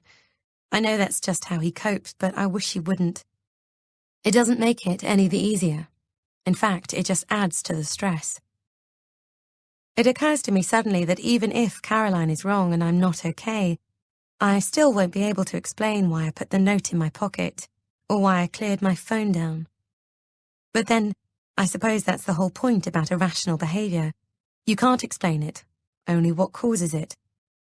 Far more importantly, suppose I do it again and this time I actually do fall. I try to swallow my rising panic. I just can't be ill. I can't. There's a sudden knock at the window and I jolt to see one of the mums standing alongside the car, holding her daughter's hand, a lunchbox and several bits of paper with drawings on them in the other. I open the door and am immediately assaulted by a heady waft of perfume. Hi, Sally. She smiles with the passive-aggressive steel of someone pissed off at being held up for 0.5 of a second longer than they have to be because of the sheer stupidity of everybody else around them. Do you think I could ask you to pull back so I can get my car out? She nods at her massive Lexus. It's a bit tight. Sorry, Lydia. Matthew was on a mission. I apologise, and for reasons best known to myself, opt to slide inelegantly across to the driver's seat rather than getting out and walking around. I have to arch my bottom up to get over the gear stick, which makes me lose my balance a bit, and, yelping in alarm, I stick my right arm out, which in turn makes the buttons on my already straining shirt ping open over my boobs, revealing my bra. I look up to see the mum and her daughter watching me incredulously as I perform my bizarre in-car yoga. Face flaming, I carefully ease our Renault back as they climb into their Lexus, and the mother waves tightly. It's actually closer to a fish shake than a gesture of thanks. I'm instantly reminded of Kelly as the Lexus roars off, only to have to stop impatiently at the red traffic lights at the top. Everyone is just getting in her way. I watch them pull away again determinedly, and think about Mum telling me I'm wrong about Kelly. She's played no part in this. Caroline telling me this morning to stop concentrating on Kelly. Kelly herself insisting I'm crazy. She's totally innocent. I close my eyes. After this morning at the surgery, surely I should concede I might have been unduly paranoid and obsessive about her. Except I know Caroline warned me about Kelly. That definitely happened. And Kelly swapped the ring too. It's hardly as if my fears are totally baseless. But then I have to accept it is also possible I had no control over what my body was doing and my mind was thinking on Friday. Maybe the very fact that I'm thinking about it all now is irrational. I realise suddenly it's not a question of not knowing who to trust around me. What's truly terrifying is now I don't know if I can trust myself. Chapter 12. Chloe chatters away as we drive back, but for once I'm quieter, letting Matthew field.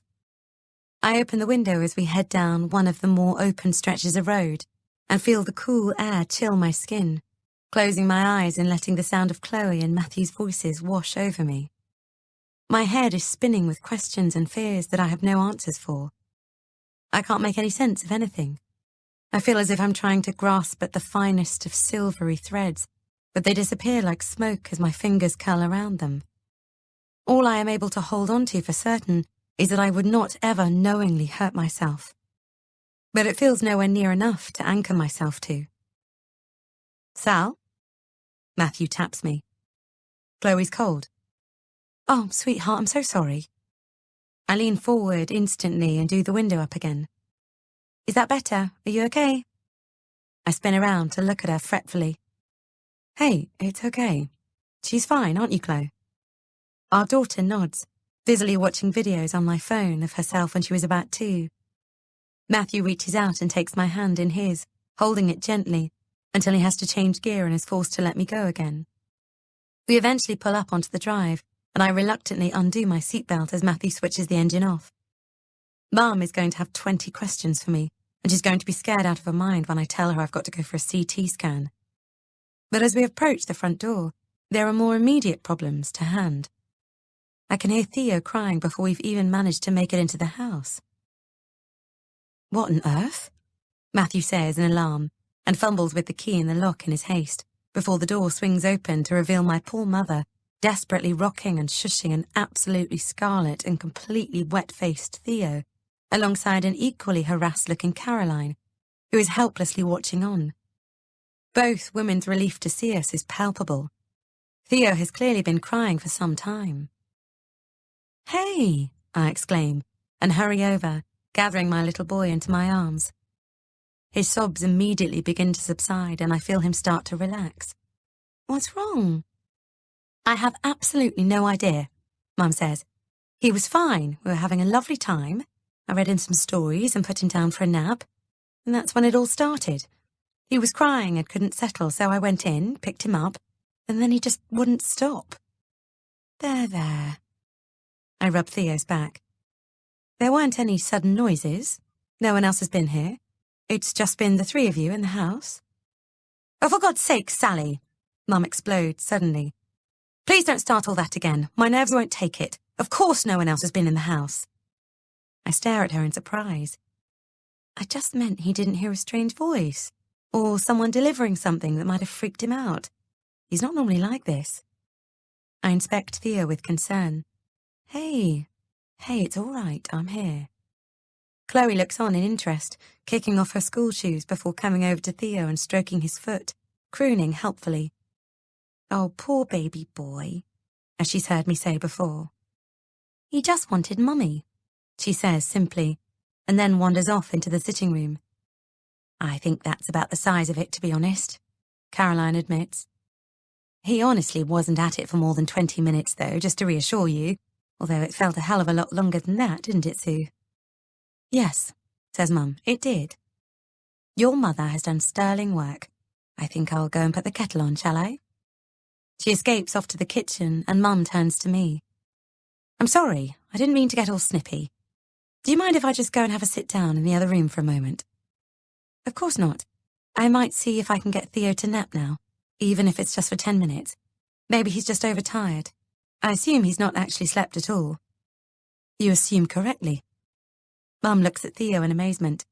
My goodness, young man. You've aged me at least 10 years today. She pats me feebly. You have the patience of a saint, Sally. Hey, Chloe, let's go and put a film on for Granny Sue and you can all have a little rest, Matthew says.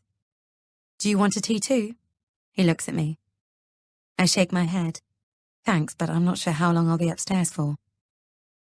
I check Theo's room thoroughly once I get up there, but I can't see anything out of the ordinary, and he's so completely worn out by his exertions that after less than 5 minutes, I'm creeping back down.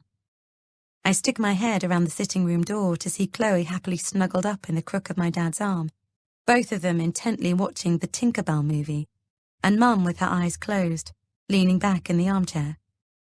I watch them all for a moment, snapshotting the scene in my mind, before withdrawing quietly and tiptoeing off to the kitchen to say I will have a cup of tea after all, only to find the door slightly ajar. I'm about to push it open when I realise Matthew and Caroline are in there, having a row. They are conducting the whole thing in whispers, but it's a row nonetheless. About me. I don't care. You shouldn't have said anything to her at all, Matthew is hissing. She was terrified, talking about brain tumours and asking to look at her medical notes. The GP actually said that she was happy to send her for a CT scan, like she was placating her or something. But, darling, I went out of my way to explain to Sally that it won't be anything like that. And if... My point is, Matthew interrupts, it completely detracted from the very real mental support she needs right now. I know you've been helping her and she trusts you, but there ought to be someone outside the family she can talk to. Oh, Matthew, come on, Caroline says. Don't be so absurd. She was 19, for God's sake. She doesn't need help. I feel a rush of gratitude as Caroline takes my corner. Yes, she does, insists Matthew doggedly. You know that's not true, Matthew. There's a long pause, and I wait, hardly daring to breathe. She also said you asked her if she'd already been diagnosed with something, and if that's why she went to Cornwall, Matthew persists. Was that really necessary? What's far more pertinent is her continued insistence that she can't remember a thing about Friday, from when she went to bed until she woke up again in the taxi, don't you think? There is a long pause. She and I talked about it again this morning. Matthew sighs.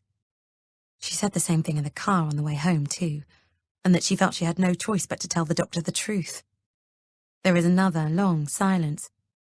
I'm still terrified that at any moment she could... But I don't get to hear the end of that sentence, because a small but piercing voice suddenly says, Mummy! Right behind me, making me leap into the air. I spin around to see Chloe standing there, clutching one of her plastic beakers. Is this old water or new? She asks, holding it aloft. Old. I'll get you some more. I take the cup from her and walk into the kitchen. So the fund should be cleared in an hour or so. Caroline looks up easily. Oh, hi, Sal. I was just saying to Matthew, I've paid the 65,000 into your account. Well, you weren't saying that at all, were you? I don't challenge either of them, though. Instead, I look her in the eye and say sincerely, Thank you. She looks surprised. You don't have to thank me. I borrowed it. It's only right I pay it back. I wasn't talking about the money, although I'm still incredulous that she can just walk away from such a vast sum. Kelly must have some sort of hold over her, something I'm unaware of. It's got to be why Caroline isn't calling the police. I know that she said she doesn't want to involve them because it will mean me being dragged into everything, which is very kind of her. But who really does that if 65 grand is at stake? And it's not as if I've done anything wrong, so why should I worry about the police investigating what's happened? And given Caroline doesn't think I'm ill, she can't be worried about that being a factor either. Although now, I don't really feel as if I have the capacity to care about the cash anymore. In comparison to what might actually be at the root of everything that's happened, the missing 65 grand oddly doesn't seem so important after all. I'd exchange millions for a guarantee that I'm not, in fact, ill. So, everything's sorted, Caroline says firmly. It's as if none of it ever happened. Once the children have been fed, bathed and wrestled into bed, I come down from sorting Theo, prepared to face a barrage of questions from Mum about the visit to the doctor, only to find there is already a serious four-way conversation happening in the sitting room about the practical arrangements going forward. I'm very worried about how Sally's going to cope on her own, especially as she needs to be conserving all of her physical energy, Mum is saying as I appear in the doorway. I'm not sure she's realised I'm actually back in the room. The trouble is, we've been away from the shop for 3 days now, and it can't stay closed indefinitely. I feel dreadful about this, but we need to go home no later than tomorrow, really. The best thing, I think, is if Sally and the children come home with us until the test results come back. Mum, I'm right here, I say. I can hear you. Bob, do you think you could manage the shop on your own until the end of the week if I do opening and cashing up with you? She ignores me and looks at Dad anxiously. That way I can properly look after her. Hang on a minute, I interject again. Chloe's got school, Mum. We can't just up sticks and... She's got preschool. Mum turns to me. A few days off won't hurt her. It will do her good. Another little break by the sea. You know she loves it up there, staying in Will's old room. You can have your bedroom back too, and we'll put Theo in the spare room, so everyone's got their own space. I think it could be a real tonic for you to come home and rest. You could see some of your old school friends. Mum, I haven't seen most of them for about 20 years. I agree that Sally needs some extra support at the moment. Matthew begins carefully. I look across at him tiredly. Yes, I know you do. I heard what you were about to say to Caroline earlier. You're terrified I'm going to have another flip out and disappear off again to do God knows what at any moment. Good. Mum cuts across Matthew. Well, then you could drive them all up after work tomorrow. I know it's a big ask, but... I was going to say I think it might be better if she and the kids stay here, Matthew continues. If they... What do you want to do, Sally? Caroline turns to me suddenly. We'll do whatever you feel most comfortable with. I think I'd like to be here for when the blood test results come back from the GP at the end of the week, I say gratefully. And I've got the CT scan on Monday afternoon in any case. I imagine myself having to deliver bad news to Matthew down the phone, some 200 miles away from him in Dorset. You know you're going to be just fine, though, don't you? He looks me squarely in the eye, as if he's reading my mind. We could have you back in time for the appointment on Monday, Mum says. Of course I don't want you to miss that. I'd be happy to move in here for a couple of days if that helps, Caroline offered. It would be good to keep the kids' routines going as normal if we could, Matthew says quickly. You're sure you don't mind, Mum? My mother frowns and opens her mouth to disagree, but thank God I'm saved from having to wade in between them by my mobile vibrating in my back pocket. Pulling it out, I see it's a text from Liv. I'm just going to look at this. I step over to the window and turn my back on all of them. Couldn't not make sure you're all right. You must be devastated. Didn't she know there was someone watching? Stupid cow. I frown and text back straight away. Did who know what? Don't know what you mean. OMG, you haven't seen it. Underneath is a link, which I click on. It takes me straight through to the Mail Online, and a thumbnail picture of Kelly, immaculate in her red dress and heels, earnestly holding out the casserole dish to me, dressed in my revolting purple maternity nightie, also apparently leaning on a walking stick, hair all over the place and not wearing a scrap of makeup. I look beyond mental. Caring Kelly offers some hands-on support days after romantic engagement. Reads the strapline beside it. I gasp aloud, and blood starts to crash in my ears. I scroll down and there's another, larger image. My buttons are half undone, exposing my bra.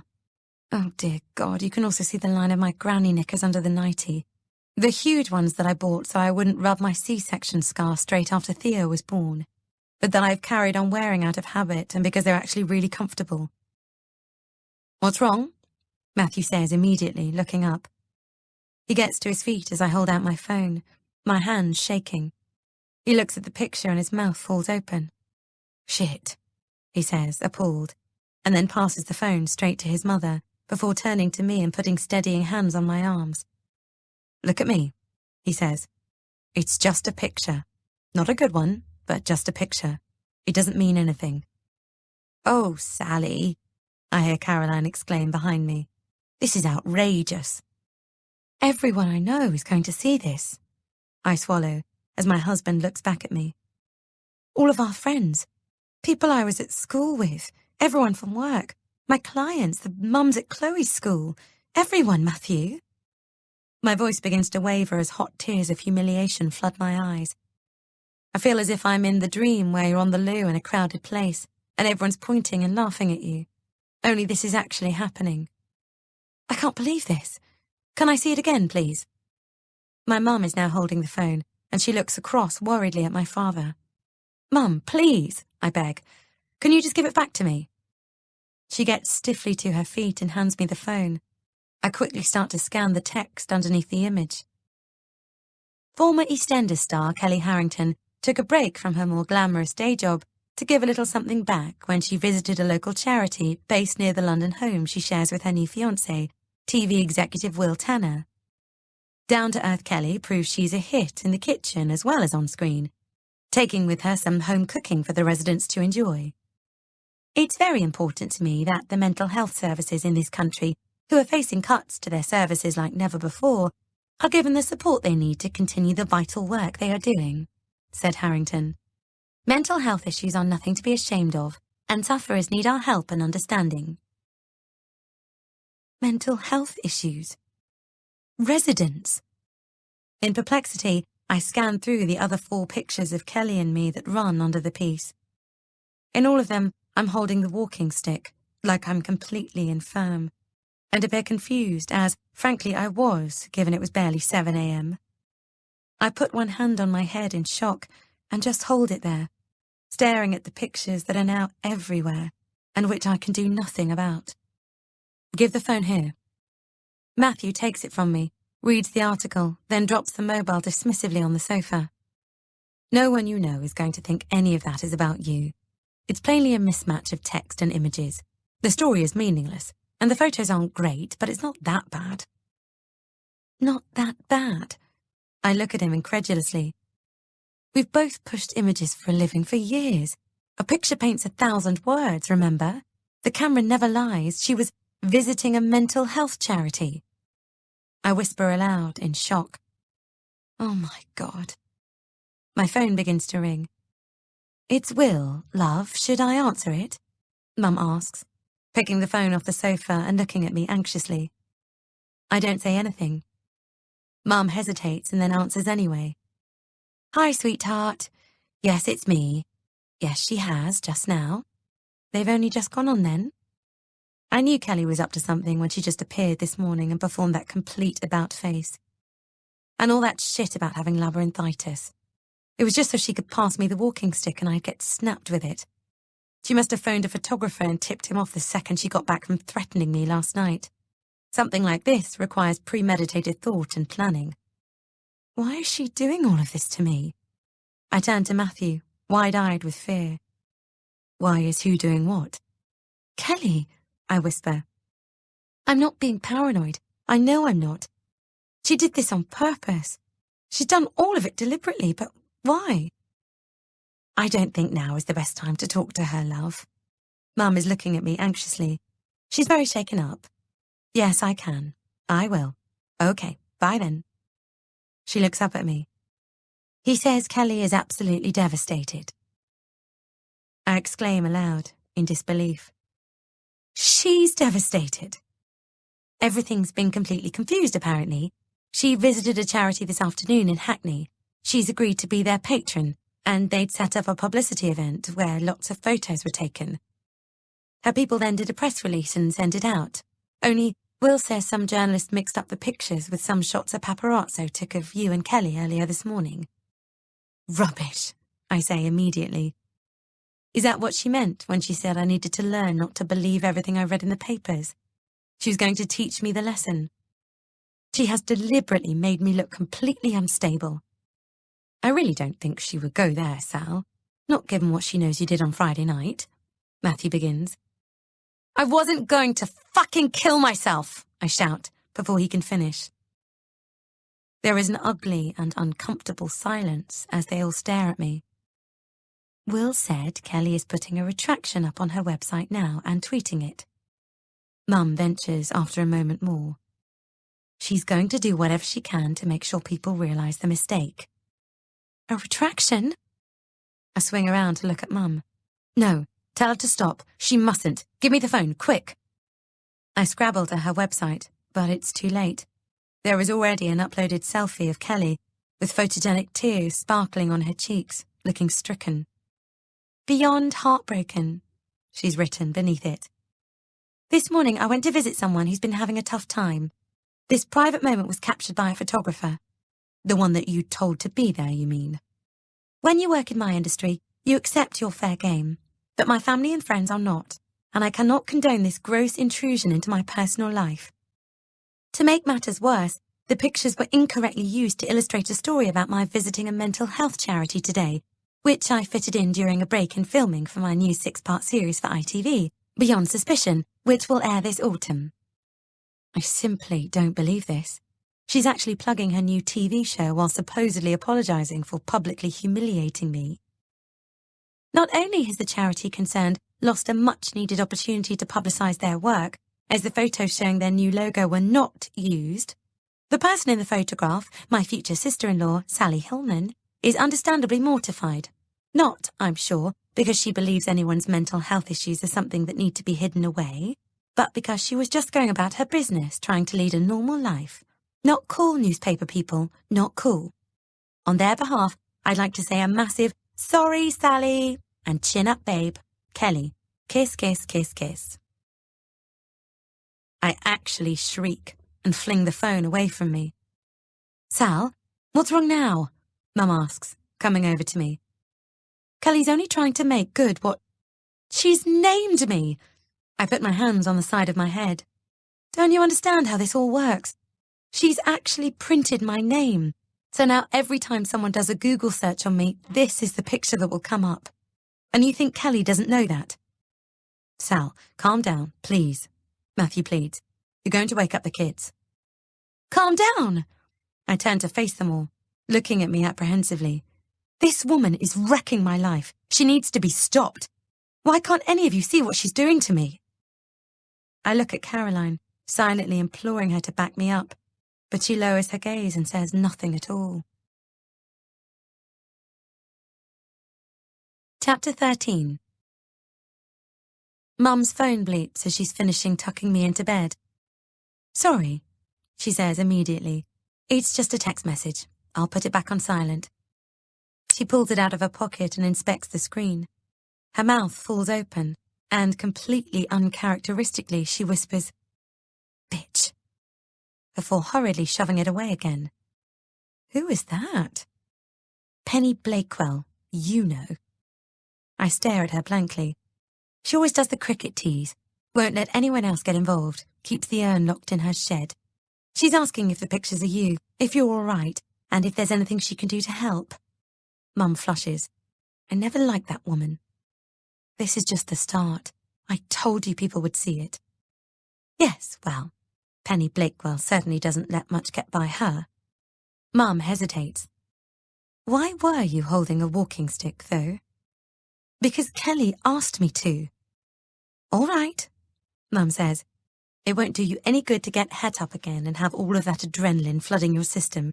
You don't want to put your body under any unnecessary strain at the moment. I expect the doctor reminded you of that today, didn't she? Matthew was telling us she gave you a very comprehensive range of tests. That's good, isn't it? Wonderful that she's taking you so seriously.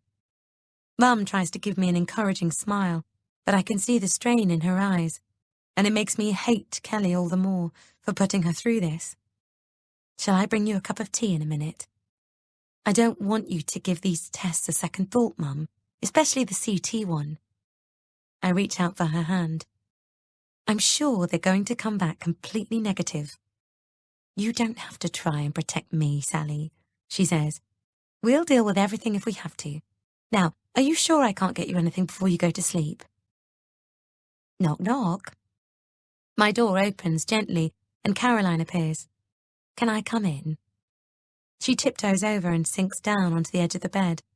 My phone buzzes as she does, and I reach out and turn it off. People you haven't seen in years messaging to tell you they saw you in the paper today? Caroline nods at it. Some of them, yes, I say flatly. Others are just concerned friends, that sort of thing. I'd keep it turned off if I were you. Very wise. I glance over at Mum. I think I would like that tea, actually, if that's okay. She nods, visibly relieved to have something practical to do. I'll be right back. I wait until I'm sure she's gone downstairs before turning to face Caroline. You know when you and I talked this morning, before the doctors, do you really believe I'm not ill? I don't think there is anything physically wrong with you, no. That means if you're right, I still have no answer for why I can't remember anything about Friday night, and what was responsible for making me black out. As soon as I start thinking about that, I can't let go of why that note was in my pocket, and why my phone had been deliberately cleared, as if someone had wanted it to look like I was intending to kill myself. I've already told you I think that person is Kelly, and now she set up those humiliating pictures of me on purpose. I also know she swapped her engagement ring for something substantially more expensive after your money went missing, and you'd already warned me to be on my guard around her. Kelly herself told me if I wanted to fight, I'd got one. Every part of me is screaming that something is really badly wrong, and I need to do something to stop her, but I pause for breath, exhausted. The fact that you could help me by telling everyone about her, but you won't, is making me worry that I might actually have some sort of warped obsession with Kelly, that I could be suffering from some sort of paranoia. It doesn't feel like I am, but then I suppose it wouldn't, would it? Essentially, I don't know if I can trust myself anymore, and it's terrifying me. Are you asking me to make that call for you? I hesitate. Does it sound completely insane to suggest Kelly could have done something to me that might have made me lose my memory? You mean like give you a drug of some sort? Yes. I look at Caroline, frightened. To my enormous relief, she doesn't shrink back from me or look at me as if I've just said something impossibly far-fetched. Rather, she says quietly, there are several sedative drugs that can cause memory loss, yes. My eyes widen, but I say nothing, just wait for her to continue. It's incredible, really. They're available on prescription for the treatment of insomnia or anxiety, and yet their effects are so potent they're being widely abused in far more sinister ways, mainly in the form of drink spiking, leading to date rapes or thefts. So if they're available on prescription, presumably someone could have them with them at all times, quite legally. Yes, she nods. As long as they've been obtained through a prescription. The reason perpetrators usually get away with using them for criminal purposes is that some sedatives can leave the body after as little as 12 hours, so it's virtually impossible to prove the drug was ever administered in the first place. Kelly was alone with my champagne, I say. When we were about to toast their engagement, I left the room to listen for Theo, and Will came after me. She definitely had long enough on her own to put something in my drink. But wouldn't I have tasted something was wrong with it? Caroline shakes her head. One of the other controversial things about these sedatives is that they don't always have an unusual taste or smell. Do you remember that sleeping pill I left in the bathroom for you? The Zobiclone. It leaves a metallic taste in your mouth, so it's unmistakable if you've taken it. Flunitrazepam was reformulated too, so that when it's dissolved in liquid, the drink turns blue. But the old pills are still widely available. You'd be more familiar with it as Rohypnol. It's the date rape drug.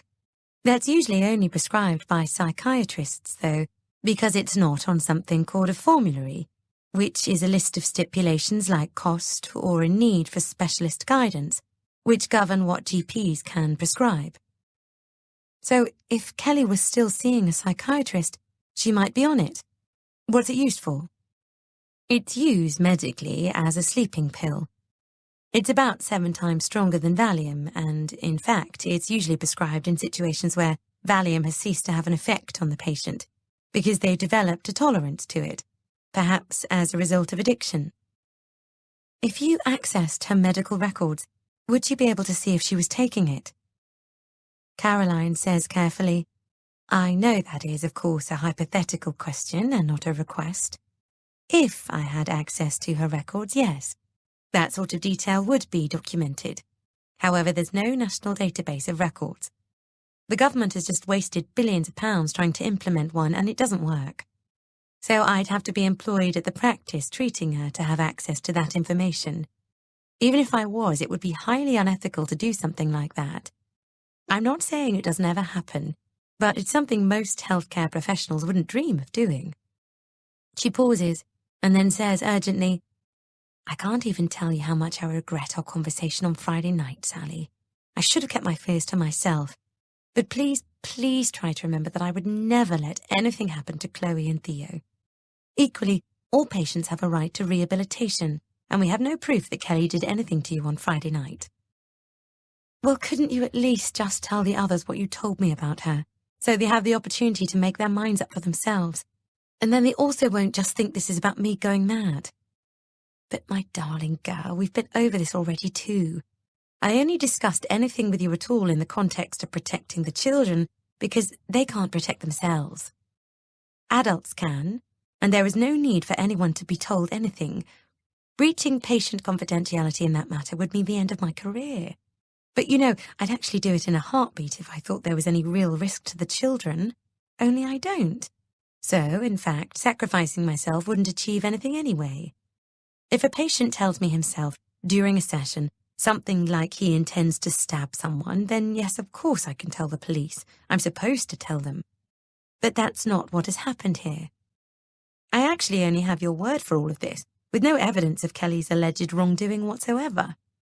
You asked me to make this call for you, and here is what I think.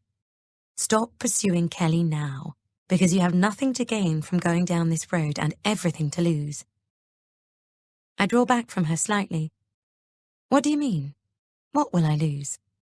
The police told your husband and the rest of your family that you were rescued by a passer-by in the early hours of Saturday morning, distressed and walking towards a cliff edge.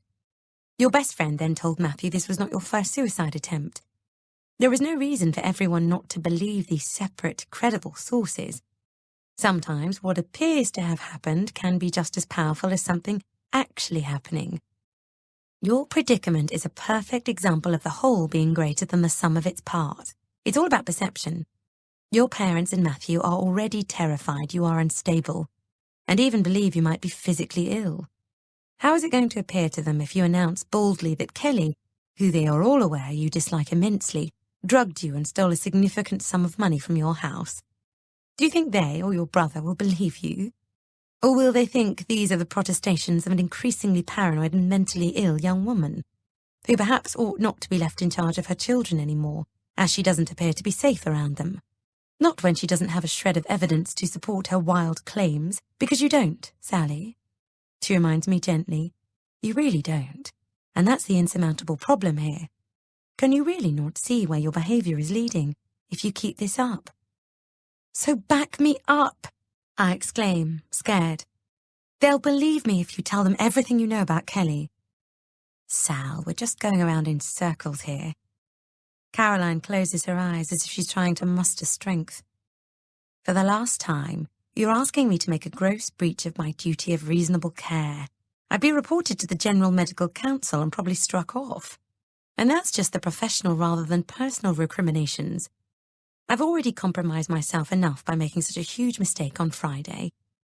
You just told me you're not sure if you can trust your own judgment, and I think you're right to be worried. You don't believe Kelly is responsible for what happened on Friday night, then? Caroline looks at me steadily. The person's behaviour I'm really concerned about at the moment is yours. Try, please, to let this go for Theo and Chloe's sake. They need you. Don't give your parents or Matthew more ammunition than they already have. Has Kelly already contacted you, and you just haven't told me? I realise aloud. What did she say? Did she threaten you? Is that why you won't help me? Okay, I think we have to stop talking about this now, Sally. What if we go to the hospital immediately? Perhaps some of whatever she gave me is still in my system. They can do tests. I know you said that date rape drug can't be found after 12 hours, but it might have been something else, and not that. Sally, almost all drugs leave the body after 72 hours. If you ingested something on Friday night and it's Monday evening now, there's not a single hospital test that's going to be able to find anything. We have to stop this now. Well, what side effects would I have had if she'd given me a sedative of some kind? I persist, doggedly. She sighs heavily.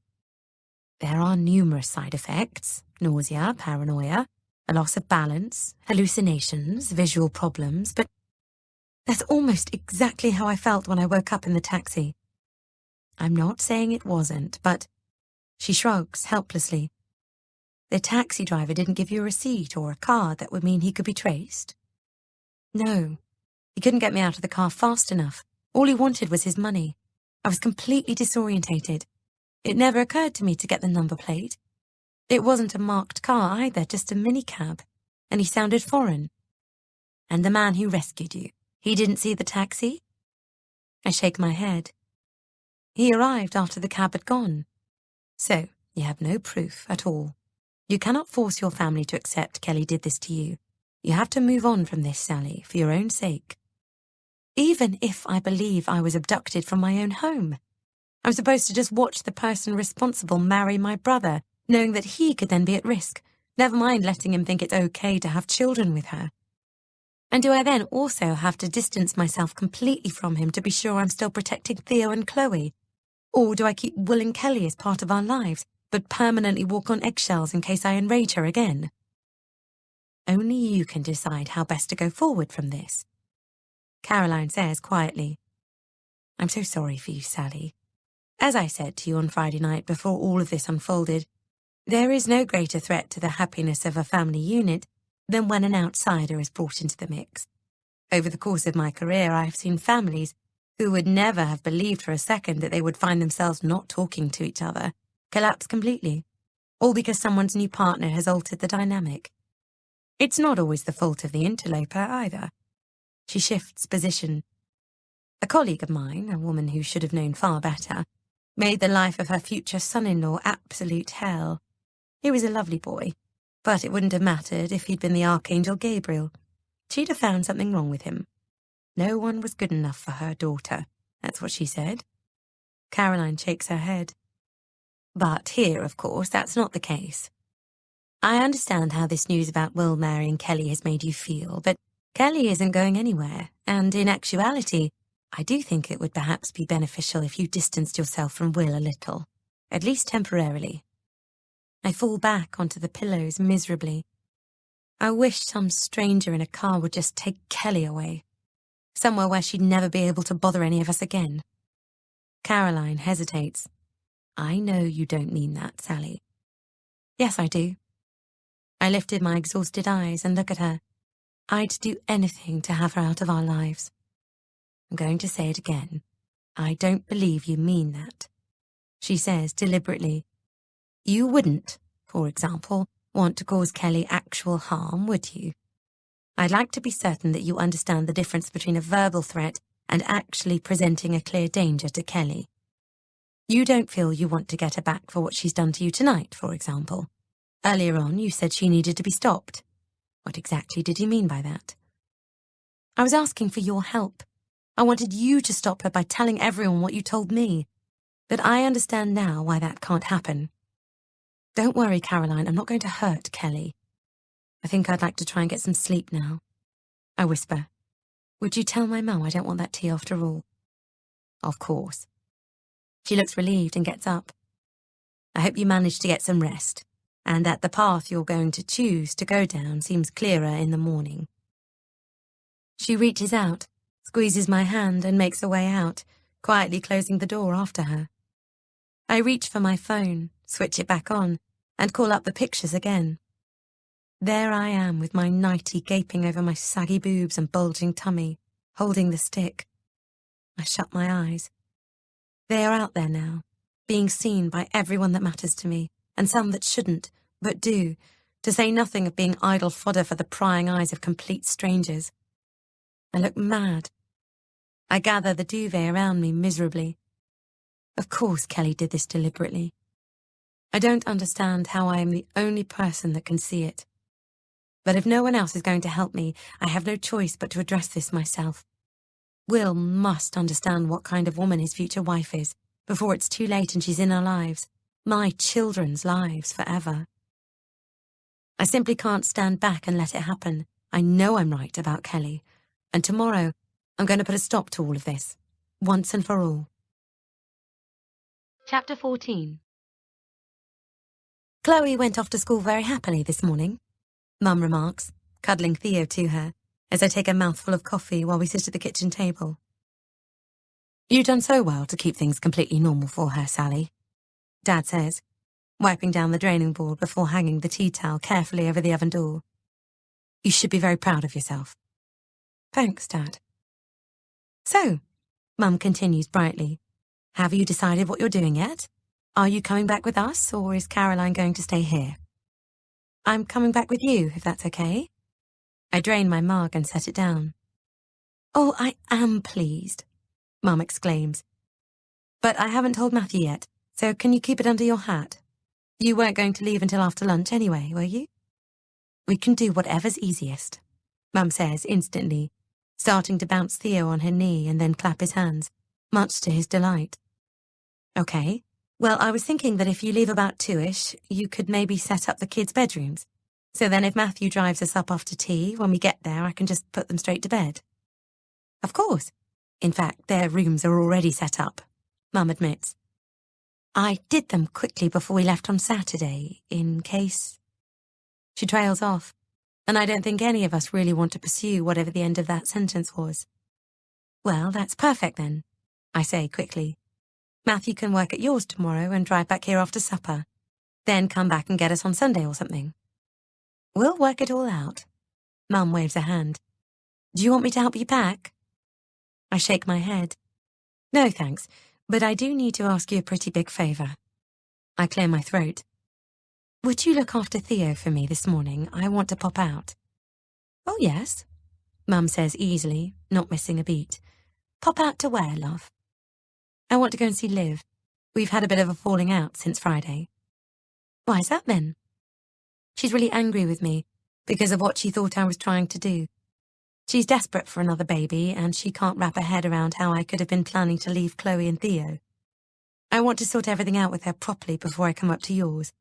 It's not good to let these things fester. She only lives about half an hour away. I'll be back by 2 at the latest. Mum opens her mouth to protest again. But you've got a 3-hour journey ahead of you, and we need to sort... Just let her go, Sue, Dad says suddenly. She wants to see a friend, that's all. Mum closes her mouth, pursing her lips. And seizing my chance, I quickly get to my feet, gather up my phone, purse and car keys, and then hasten over to kiss Theo, suddenly anxious. The only thing is, you're still happy to put him down again, after what happened yesterday. Well, Matthew's here, isn't he? Mum says stoically. If the worst comes to the worst, I'm sure we can tick Theo over until you get back. Get back from where? Says Matthew, appearing suddenly in the kitchen doorway holding his empty mug. I'm popping over to see Liv, I explain. Why? Matthew says immediately. Because I'd like to. You're taking the car? Matthew says doubtfully. Of course. How else would I get there? Well, okay then, he says slowly, and I just about managed to refrain from saying I wasn't actually asking his permission. Can you take Theo's car seat out, though? He adds. He might kick off, and it would be helpful to go for a drive with him if he does. And Chloe's too, just in case you get stuck in traffic or something and we need to pick her up. Liv's expecting you, I take it. Yes, of course she is. But can we please just do the seats now so I can get going? I force what I hope is an easy, relaxed smile. Matthew eyes me steadily. Sure, I'll do it now. Thanks, I'll get my shoes on. I go out into the hall and slide open the crammed full drawer in the sideboard. I might take some sunglasses too, I say out loud. It's brightened up quite a lot, hasn't it? You should at least have a nicer drive to yours now, Mum.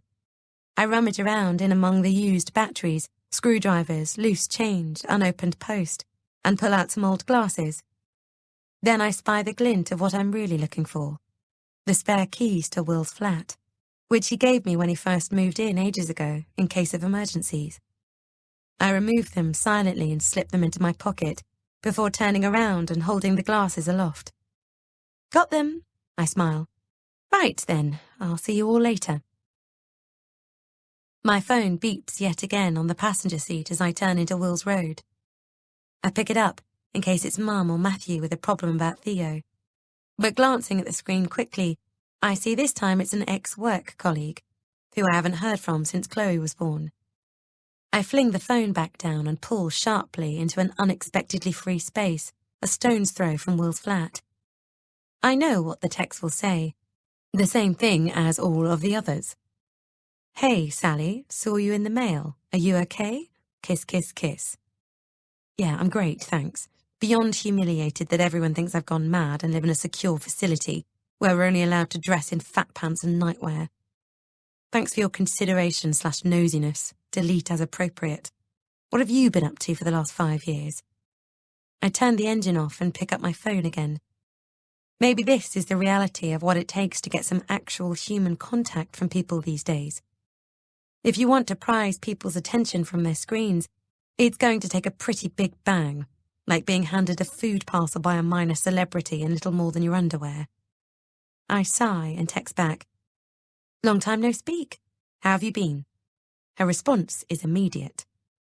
I'm good, thanks. Life is completely manic. Feet never touch the ground. You know how it is. So weird to see you in the paper.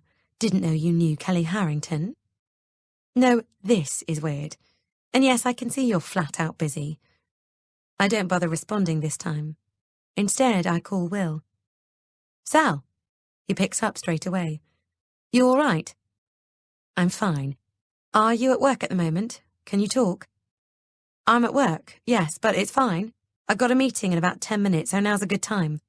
I was going to call you this morning, actually, but you beat me to it. Yeah, well, I just wanted to say sorry I wouldn't speak to you last night. I pause, a little emotional. Of course you were. I understand completely. I hope Mum managed to explain just how upset Kelly was about it all too. I grit my teeth. Yes, she did.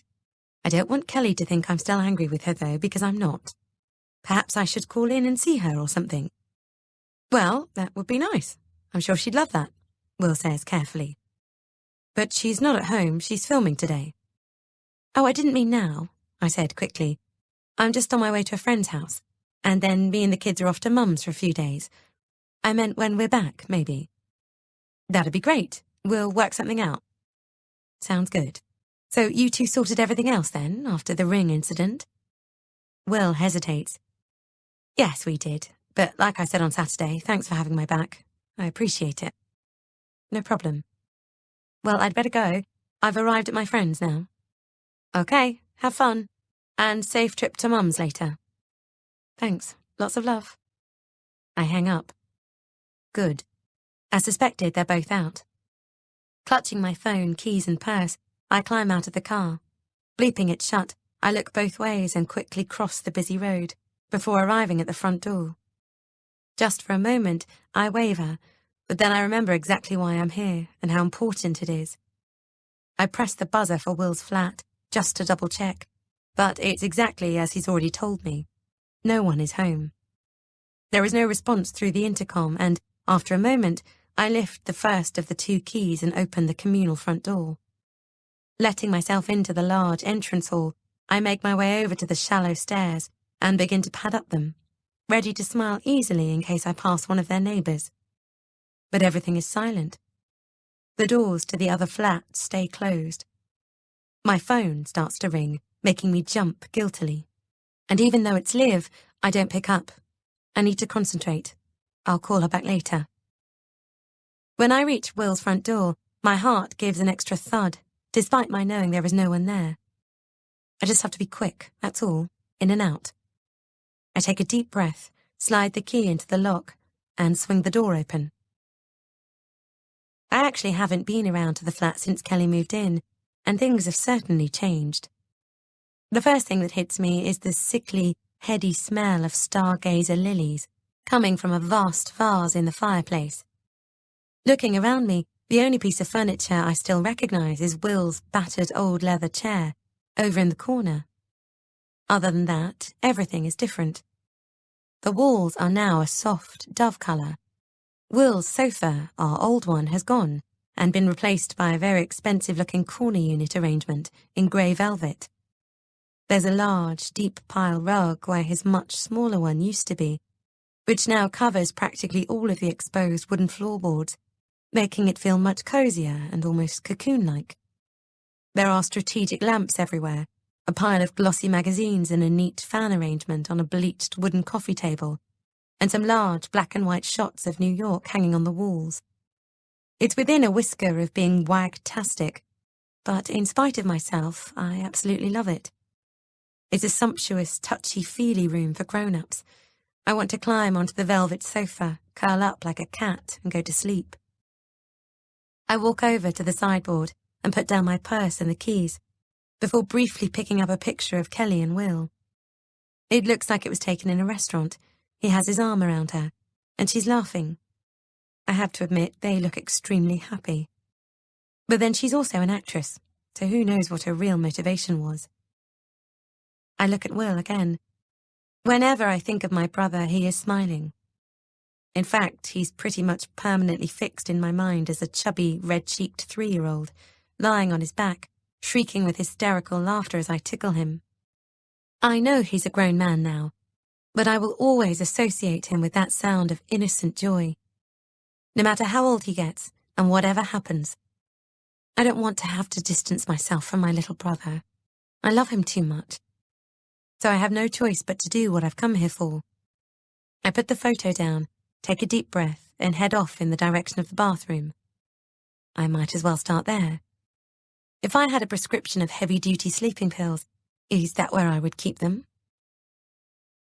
In the small, neat room, I pause in front of the gleaming, mirrored bathroom cabinet. Am I really going to do this? Go through Kelly's personal belongings in the hope of finding, at the very least, whatever she spiked my drink with? Actually, yes, I am. She drugged me and put me in a taxi that took me miles away from home and the safety of my family. I just need the proof. With no further hesitation, I open the cupboard. It's full of the usual bathroom stuff.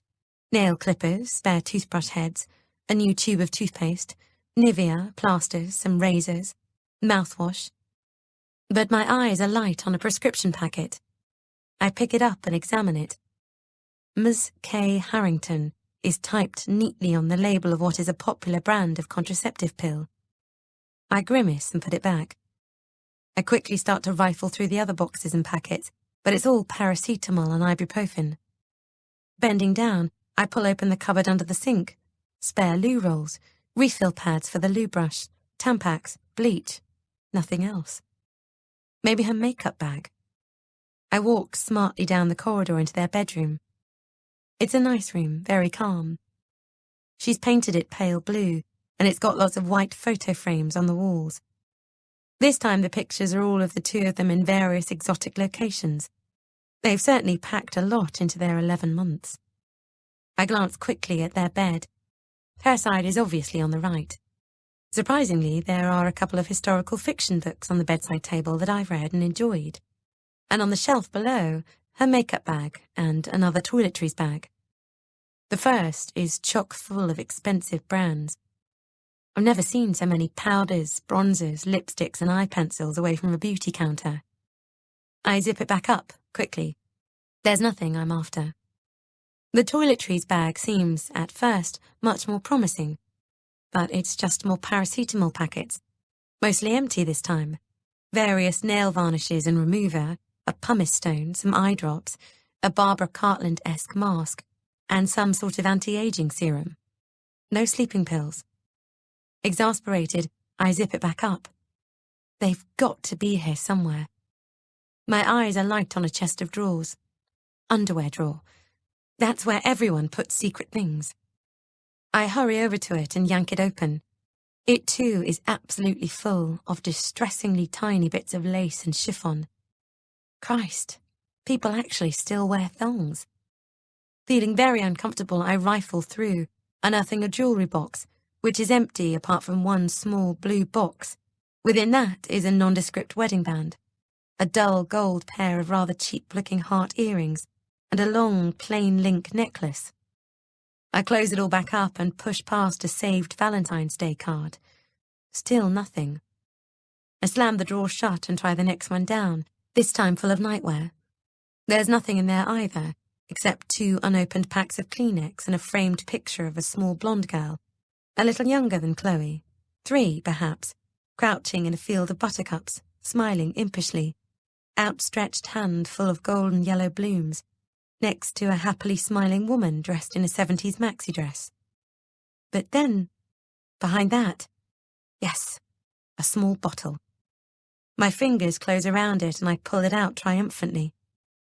The brown glass pill bottle reads Miss K. Harrington, followed by Ignatia 30C, whatever that is. Below that there appears to be a company name and contact number. Inside the bottle there are about 20 small pills. Could this be what I'm looking for? If it's not, why is it hidden away?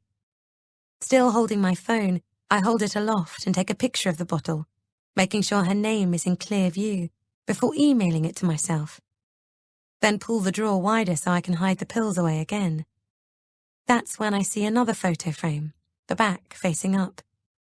Out of curiosity, I pick it up, but my heart stops as I flip it over. It's a picture of my children. Chloe smiling at the camera, hugging a 3-month-old Theo. I know exactly when it was taken. At Mum's birthday. Why the hell has Kelly got this hidden away in her drawer? I swallow queasily as I stare at the picture, my pulse beginning to quicken, and I start to feel both very frightened and angry. How bloody dare you? I whisper aloud, in disbelief. My sentiments exactly, a voice says behind me, making me gasp and spin around in shock, only to find Kelly standing in the doorway, filming me going through her belongings on her mobile phone. Chapter 15. I won't hesitate to call the police if I have to, she says, regardless of the implications for you this time. You should also know I've already texted Will, who's on his way, just so we're both clear, okay? Why have you got this picture of my children? I demand, holding it up, my hand shaking slightly. She's still filming me. It's a photo your mum gave Will that he particularly likes. It's his birthday next month, so I've had it framed for him. I haven't wrapped it yet, so I've kept it out of sight in my drawer. More to the point, what are you doing in our flat, Sally, going through my things? I didn't break in, I say immediately. I've done nothing illegal. Yes, you appear to have a key, which was news to me. Will gave it to me when he moved in, for emergencies. And you think Will would be okay with you using it like this, do you? I didn't think anyone was here. She stops filming and then appraises me with contempt. Evidently. I've kind of worked that one out for myself. I was in the kitchen making a cup of tea when I looked out of the window and saw you getting out of your car. I thought you'd come to see me, and I'll be honest, I didn't feel much like chatting.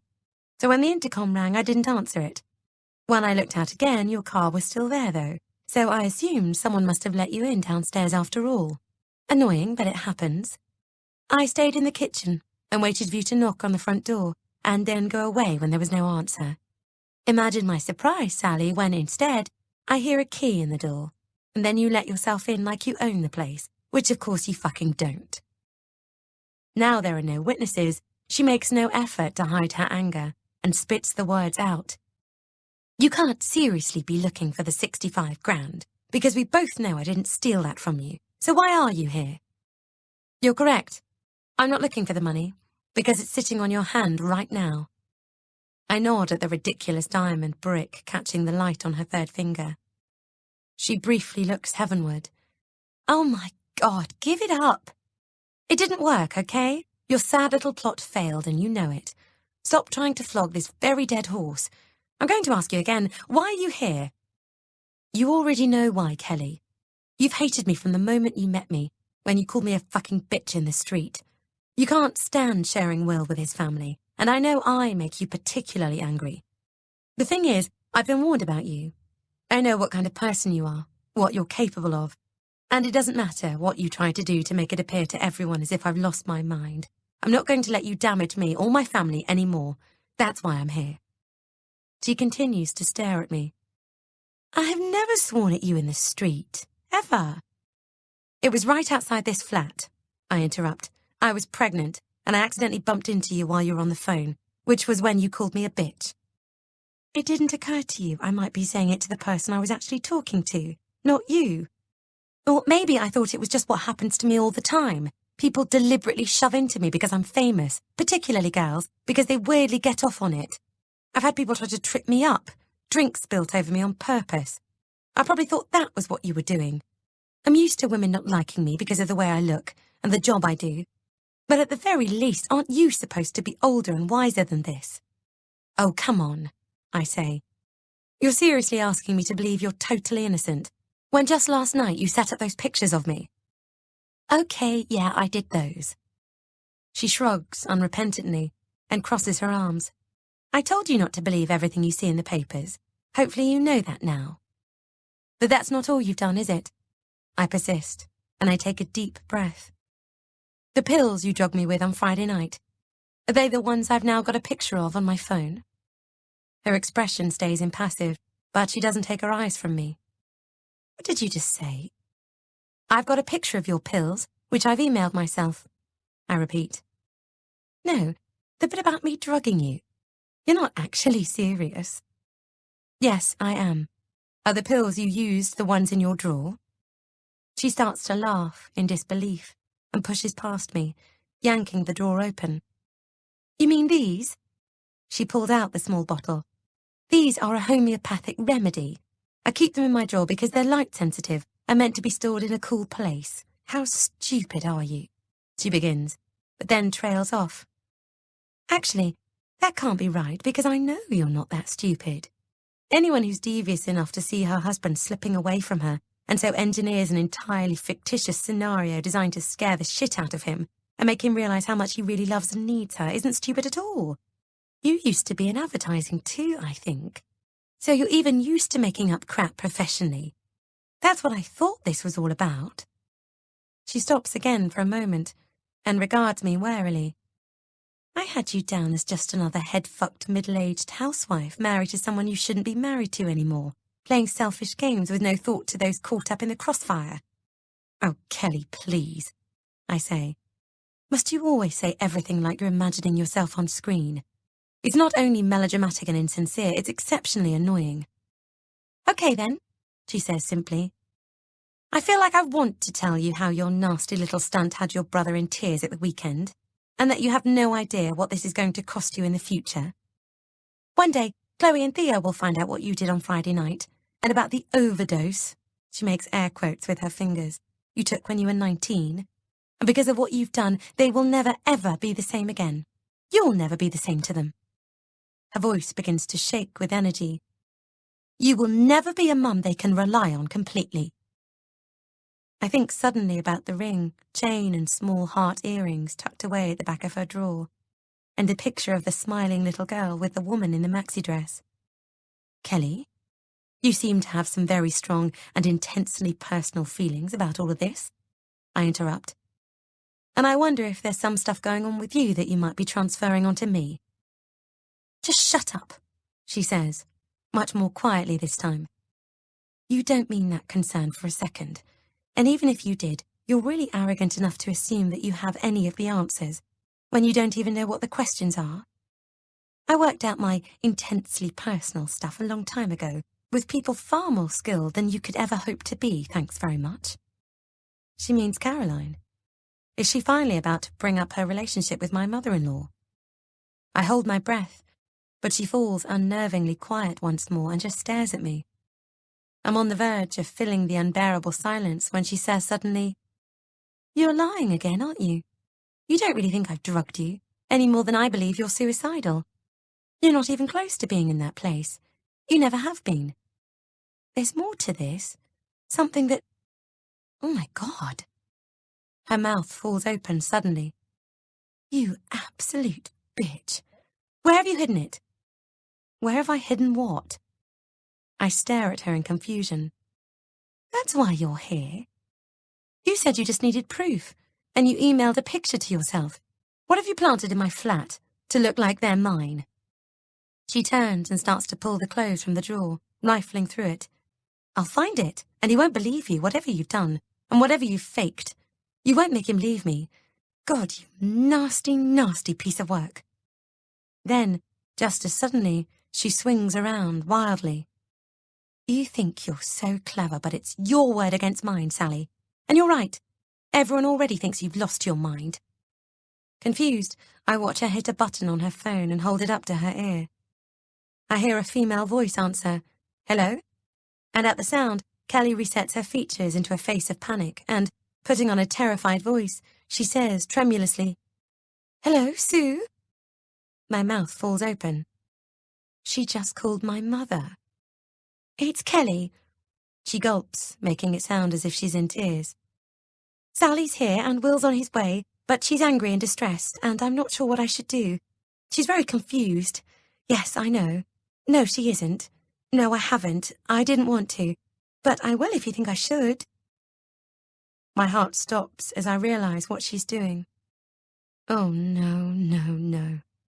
"Kelly, stop," I say, frightened, and I step towards her. "Give me the phone." "Don't!" she shrieks suddenly.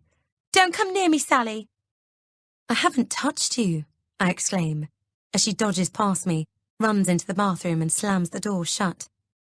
I hear the bolt slide across, and I suddenly remember turning to Matthew when we were watching her thick, chav character on TV mouthing off, before slapping her fictitious sister around the face, and remarking bitchily, "You know they all get cast as themselves, don't you?" Jesus Christ, I couldn't have been more wrong. "I've locked myself in the bathroom," I hear her shout, as I rush down the hall after her and rattle the handle. "Kelly, please don't do this to Mum. She'll be really frightened." "She's trying to get in. What should I do? I don't know what to do. I think I need to call the police." "Kelly, I just want you to stop this." Panicked, I bang on the door again, which is how Will finds me as he bursts into the hallway, panting with the exertion of having run up the stairs. He quickly looks at the closed bathroom door, me standing right next to it, and gently reaches out a hand. "Sally, it's okay. Everything is okay." "You don't need to talk like that," I say as calmly as I can. "I know how this looks, but it's absolutely not what you think. Yes, Kelly's in there," I point behind me, "but she's perfectly safe." "Will, is that you?" Kelly calls from behind the door, sounding as if she's weeping with fear. "Oh, come on, Kelly," I shout in frustration. "You know it's him." "Sally, can you try not to raise your voice? Could you go and stand by the front door, please?" I shake my head incredulously, but do as I'm told. If I fight this, he's never going to believe me. Caroline warned me. She told me not to kick the hornet's nest. Oh, shit. She also asked me if I intended to hurt Kelly. I have to try to stay calm because I realize, suddenly, this really does not look good. It was desperately stupid of me to come here. What was I thinking? I turn to see Will knock gently on the door. "Cal, it's me. You can come out. Everything's okay." The bolt slides back, and she appears, her face red, with eyes puffy from crying. I watch her in amazement. How does she do that so convincingly? Then I notice she's clutching a pair of nail scissors, like a tiny knife, presumably to defend herself with. She's unbelievable. She lets them clatter to the floor and falls into Will's arms. "I was so scared," she sobs. "Just get her out of here. I can't handle this. Not today of all days. Please, Will." "It's okay. We're going now. I'll drive her home in her car and I'll be back as soon as I can. Are you going to be all right?" Will looks at her in concern. She nods and then gulps. "She was going through our things. She's insane." "Shh, shh, it's okay," he soothes. "Everything is going to be okay. I'll be right back." He lets go of her gently and turns to me. "Come on, Sal." He tries to smile at me, but I see instantly it's an effort.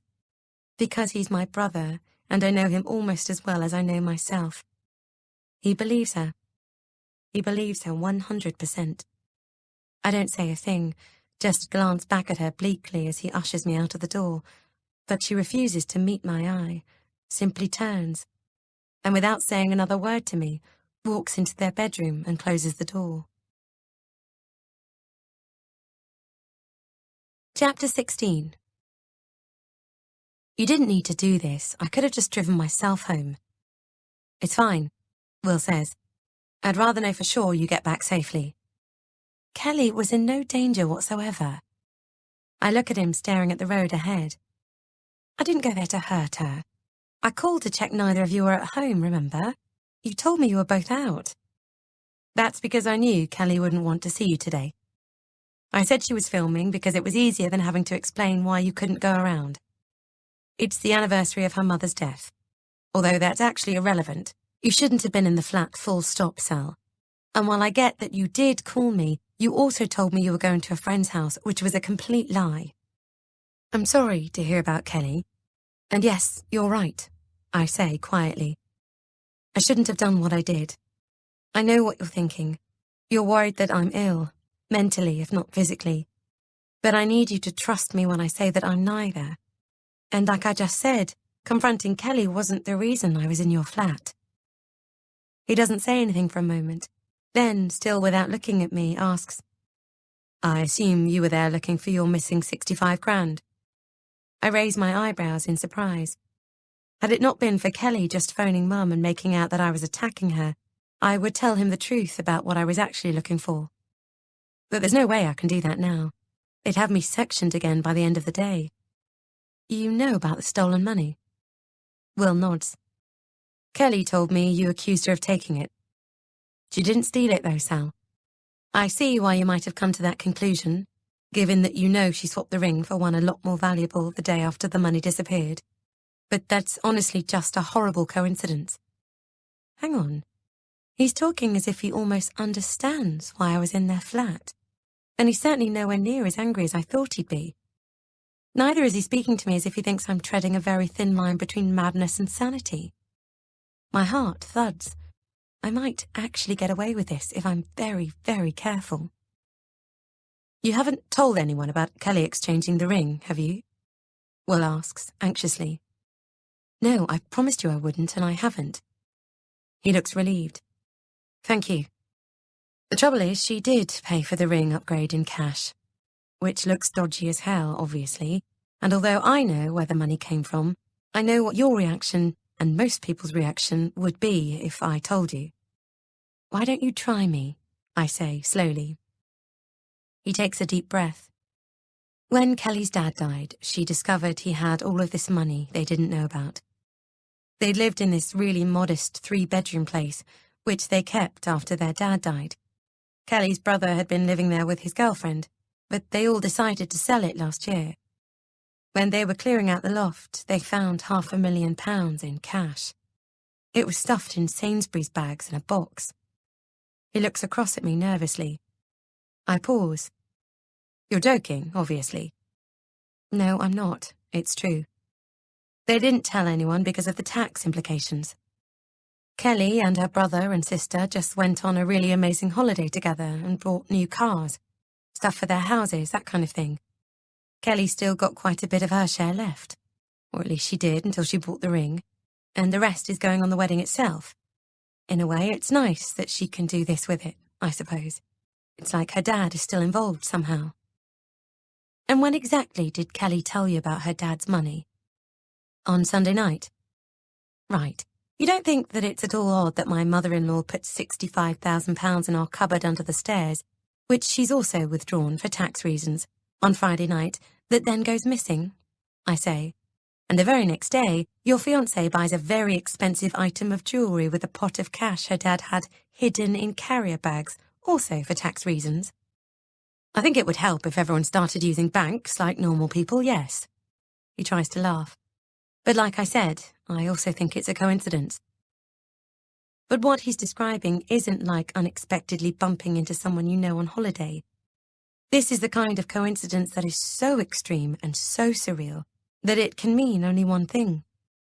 Someone has overplayed their hand, and real events are colliding with their fictitious ones to reveal them for exactly what they are. Nothing but a pack of lies.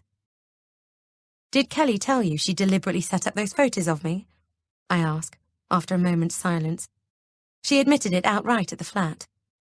He frowns in dismay. Really? She honestly said that? She said it was to teach me a lesson not to believe everything you read in the papers. She also had a go at me for my pretending to be suicidal, and that she didn't believe for 1 second I was in that place. Will exhales heavily. I'm very sorry about that. Please don't think I'm trying to detract from the difficulties you're having right now. But Kelly is finding things pretty tough herself at the moment. Like I said, it's the anniversary of her mother's death, which she's still very much struggling with. I genuinely had no idea both of her parents were dead. Didn't you say on Friday when you got engaged that you told Mum and Dad, and her parents too? No, I said we told her family. I meant her brother and sister, and she's got a stepmother who she's close to. When did her mother die? Kelly was 14. Oh, I say, without hesitation. That's really sad. I'm sorry.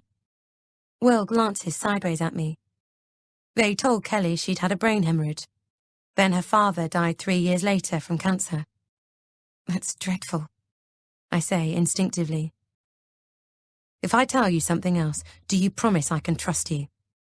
I'd like to put some context behind the hurtful things Kelly said to you at the flat. Of course you can trust me. Just before her father died, he told Kelly and her brother and sister that her mother had actually killed herself. What? I'm appalled. He'd lied about it to protect them until they were older. But the thing is, death certificates are public records, and he was worried that once he died, they might see their mothers, and realise that the coroner had recorded a verdict of suicide. He obviously hadn't reckoned on becoming so ill so soon himself. I think it's fair to say he was probably stressed to oblivion, hence the bags full of cash. He wasn't a man left with much faith in trusting anything or anyone. Kelly finding that out must have been like having her mother die all over again. Will shoots another sideways glance at me. Yes, I think it probably was. Anyway, everything has become even more complicated since Kelly got her big break at work. While her mother's suicide is not something she'll probably be able to keep private forever, no one has stumbled on it so far. If anyone pushes and interviews, she just gives them the original version of the story that she was told. I mean it, Sal. You really can't tell anyone this. But I promise Kelly didn't steal that money from you. All that loss in Kelly's life would perhaps explain why she's so obsessively terrified of something coming between her and Will, presuming it's all true. But then who would lie about something like that? It could also explain why she went off the rails when she was younger and ended up in counselling. I reach for my phone and Google Ignatia. Homeopathy, the remedy for loss, heartache and pain. Most homeopathic kits will have Ignatia in them, listing it as a treatment for bereavement, shock or grief. I start to chew my lip worriedly and put the phone back in my lap before looking out of the window. She can't possibly be telling the truth about everything, can she? Getting engaged has really stirred a lot of things up for Cal, Will continues. She's thinking a lot about how neither of her parents will be there for the wedding. He falls silent for a moment. She's had a great deal on her mind and is pretty upset. I take it you didn't find anything when you searched the flat, obviously. No, I admit. I didn't find a thing. Hi, sweetheart. Matthew opens the front door and gives me a beaming smile, except it's so heavily laced with worry, I know instantly that Mum has told my husband what just happened at Will's. Matthew, however, is determinedly pretending everything is absolutely fine. Thanks for driving, Will. He proffers his hand to his brother-in-law, who, with just as much forced jollity, takes it, and they both pull into a brief backslap hug. Are you coming in? Want a coffee? Will shakes his head. No, I'd better get back. Kelly's not feeling so great, but thanks. I really am grateful. Sally's heading up to your mum's in a bit. I look at my husband, surprised. Mum's told him then. So it's really helpful to have her back in plenty of time to go. Will? There's an exclamation behind Matthew, and Mum appears, arms outstretched. Thank you so much for doing this. She pulls him into an embrace too, and adds soberly, You're such a good boy. It's honestly as if someone actually has died. You're coming in? Mum stands to one side to let him past. Thanks, but I really ought not to. I'll give you all a call at home tomorrow. At yours, Mum, I mean. We'll look forward to it, love. Let me at least drive you to the station. Matthew reaches into his back pocket for his keys. Honestly, I'm fine. Will dismisses him with a wave. You guys have got a long journey in a bit, anyway. I can walk. It's only 5 minutes. Uncle Will! Cries a small voice, and Chloe dashes into the hall, shyly peeping out from behind Mum. Ah, hello there, Shorty, Will says with a smile. How are you? We're going to Granny Sue's for how many sleeps? She looks up at Mum uncertainly. Maybe as many as 4, Mum smiles. For 4 sleeps, and I'm going to be in your old bedroom, Chloe tells him excitedly. Well, is that so? He reaches out and ruffles her hair. You mind out for the crocodiles I keep under the bed then, won't you? Chloe's smile slips slightly, and she looks at me anxiously. He hasn't really got crocodiles under there, Chloe, don't worry. He's just joking, I assure her. I'm so sorry. Will turns to me aghast. I have no idea why I just said that. Because you're a KNOB, I spell out. You can sleep in Mummy's old bedroom, Chloe, and I'll sleep in Uncle Will's if you like, I offer. Or I can sleep in there with you, she suggests. I shoot Will a deadpan look. And on that happy note, Will says. He kisses me and bends to kiss Chloe quickly too. Safe journey, you lot. Bye. We wave as he ambles off down the drive and until he reaches the end of the close, where he turns to wave back brightly before rounding the corner and disappearing. Thank God. That almost felt normal when he left just then. That was nice to see Uncle Will, Chloe says, but I do not like crocodiles. I absolutely promise there aren't any, Chloe. He was just being silly. Now, why don't you go and choose some things to pack in your backpack to take to Granny Sue's? I already have, she says. I did it with Daddy. We're all packed, Matthew says, and the car's loaded. We're completely ready to go. What? I say in surprise. But aren't you meant to be working? No, it's fine. He waves a hand. I've sorted it. But when you say you've packed, I begin anxiously. Me and your mum did it. He nods at my mother. I'm pretty sure we got everything, but you can go and check if you want. I've got the monitor, Theo's room thermometer, the blackout blind, the grow bags, nappies, her toothbrush, stories. Dog? I check, nodding at Chloe.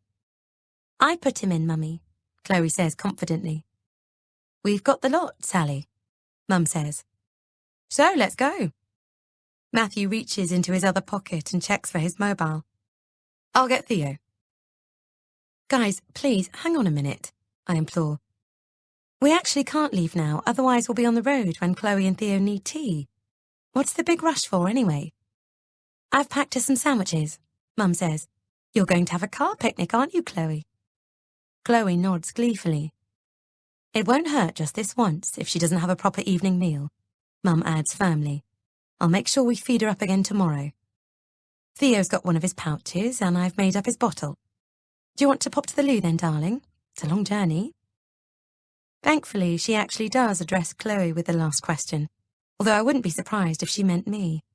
They are clearly all determined to get me away from here as soon as possible. I need to pack, though, I point out. Mum shakes her head. I've done you too. And yes, I put in your makeup bag and all of your lotions and potions. You're only coming away for 3 days anyway, Sally. But what about things like my phone charger? And where is Theo? I ask, starting to feel really stressed. He's in the sitting room with your dad and my mum, Matthew says. Your mum's here? I say instantly. Oh, good. I need to ask her something. Well, can you make it quick? Matthew looks at his watch.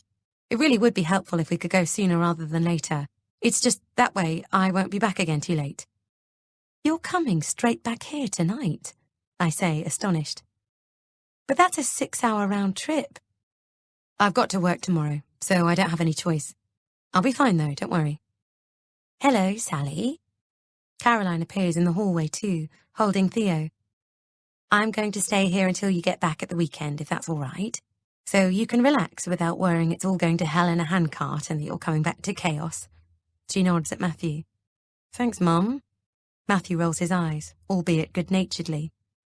Then the 3 of them smile at me, and I realise that they are now all completely united. And that is what's happening. Whatever they believe happened this afternoon has just sealed the deal. Fine, I say wearily. I'll just go to the loo as well then, and we'll get in the car. Has Theo got a clean nappy? Of course he has, Mum says smoothly. I just changed him myself, didn't I? She croons, and holds out her hands to Theo. Come on then, young man. I'll just pass him to Matthew, shall I? Caroline plants a kiss on Theo's head. Then he can pop him straight in the car. You be a good boy for Granny Sue, won't you? She hands Theo across to Matthew. You did pack coats for us all, didn't you? I ask Matthew. Yes, he says, exasperated.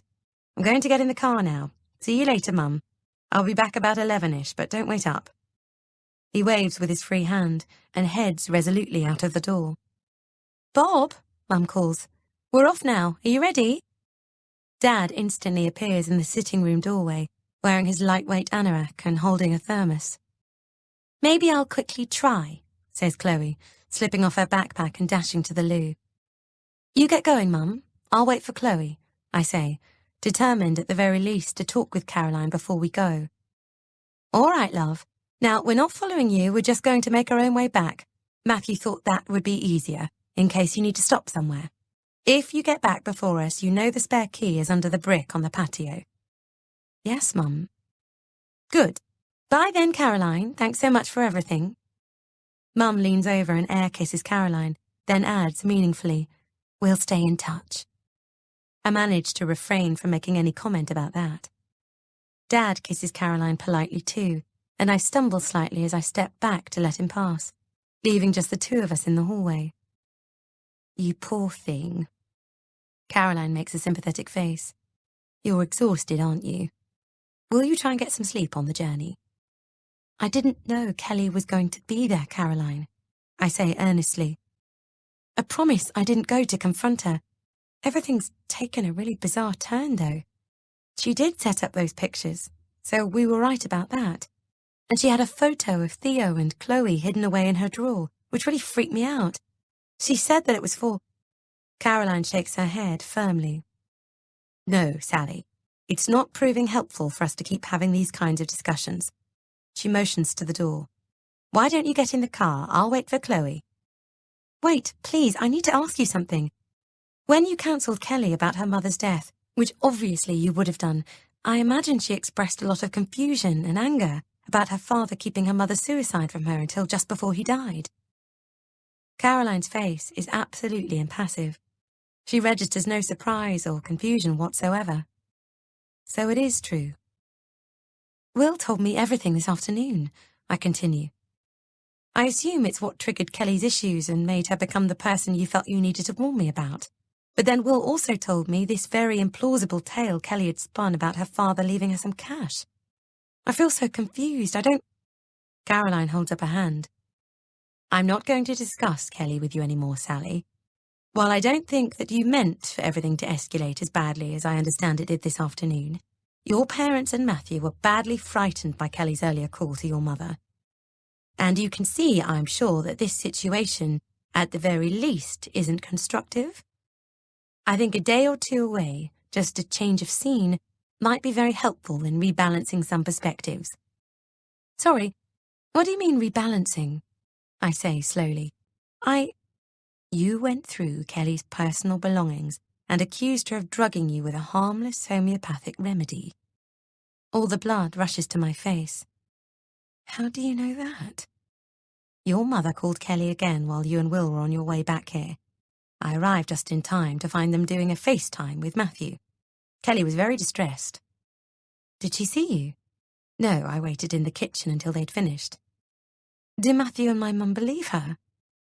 They are very concerned indeed, as you might expect. I haven't told them that you do believe she drugged you, and that you were, I suspect, looking for evidence. Currently it's your word against hers. Are you still absolutely certain you didn't intend her any harm? Of course not. I look at her, frightened. I told Will I was looking for the missing money. Right. Just on a very base level, Sally, strip everything else away. Your theories, what everyone does or doesn't know, and repeat back to yourself that you went through her belongings. And tell me you think that's a perfectly rational way to behave. You wouldn't be concerned about that alone if you were us. I open my mouth, but falter, and before I can say anything more, Chloe appears at the top of the stairs. I did one, she tells us happily, and I washed my hands. What a clever girl, Caroline beams. Now come on, darling, let's get your backpack, because Daddy and Theo are already waiting, and poor old Mummy wants the bathroom too, I think. I'll take her out, Sal. Caroline turns briefly back to me. But don't slam the door behind you, will you? Otherwise I shan't be able to get back in. That would be no good, would it, Chloe?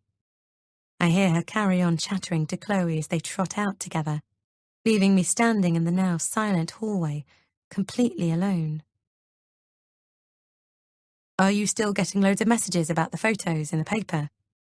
Matthew nods at my mobile as I peer at it while he drives. Not so much now, no.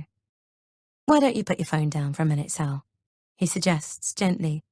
It always makes you car sick, reading on the move. Mummy, when were there dinosaurs? Chloe asks from the back. 122. 122 years, I ask. No, darling, longer ago than that. She ponders that. Was it 88 to 91 FM? In spite of everything, I turn and smile to Matthew. I think we might be listening to Radio 2 a little too much, don't you? He smiles briefly, but says nothing. Longer than that, Chloe, I answer. Dinosaurs were alive millions and millions of years ago. Can you ask me questions now, Mummy?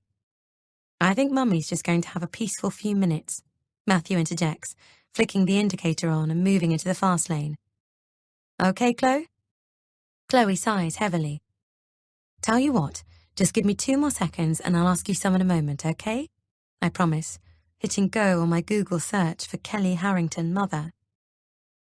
Kelly Harrington, Wikipedia, the free encyclopedia.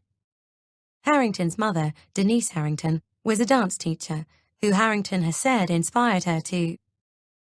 Mummy, I don't want cheese sandwiches. I don't like them. I put my phone down. I'll have to look at this properly later. What don't you like about them? The cheese. I smile again. Well, don't worry, baby girl. We'll stop and get you something else. Thank you, Mummy. You're welcome, darling. Matthew puts his foot down a little more.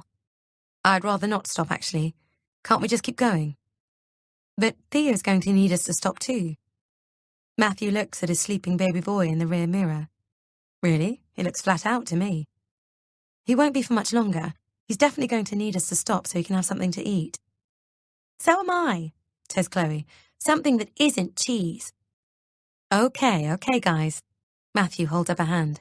It's fine. We'll find somewhere when he wakes up then. Mummy, I need the loo. I see a muscle flex in Matthew's jaw and wait for him to roll his eyes heavenward or do a for God's sake rant, but he doesn't. It's not a problem, Chloe, he says soothingly. We'll pull in, have tea and go to the loo at the next place we see, okay? And maybe we won't drink a whole box of apple juice in one go next time, though, like I said, hey? Granny Sue said it was a treat for my lunchbox. I know, he says. Good old Granny Sue. The trouble is, sometimes people think they know what the best thing to do is, but actually they don't. Never mind, though. I look at him again quickly. Was that directed at me? Matthew keeps his eyes on the road and says nothing more. Feeding both children at Acosta is predictably hard work. Chloe only eats 2 bites of a tuna toastie, but scoffs the huge cookie Matthew unwisely buys her, resulting in an enormous and immediate sugar rush that has her bouncing on her seat and spilling her drink everywhere. Theo completely flips out when I try and change him on the fold-down baby changer in the disabled loo, as they are his most hated thing, followed by Chloe bellowing with her hands over her ears when she sets off the hand dryer, her most hated thing. Theo is also very reluctant to get back into his car seat again. He cries in the back for what feels like an age, frazzling all of our nerves, before finally falling asleep from sheer exhaustion, followed 5 minutes later by a relieved Chloe. We drive in blissful silence for a moment or two, before Matthew whispers quietly, I'm sorry, that was my fault. We probably should have left later. Just really tired, that's all. You couldn't have just stayed and worked from Mum's tomorrow? He shakes his head. I've got so much on at the moment, Sal. I need to be at home where I can get into the office easily, if need be. We didn't have to come up just because Mum wanted it to happen. We could have stayed put. Your Mum would have helped me. Matthew shifts in his seat. I think a change of scene would do you good.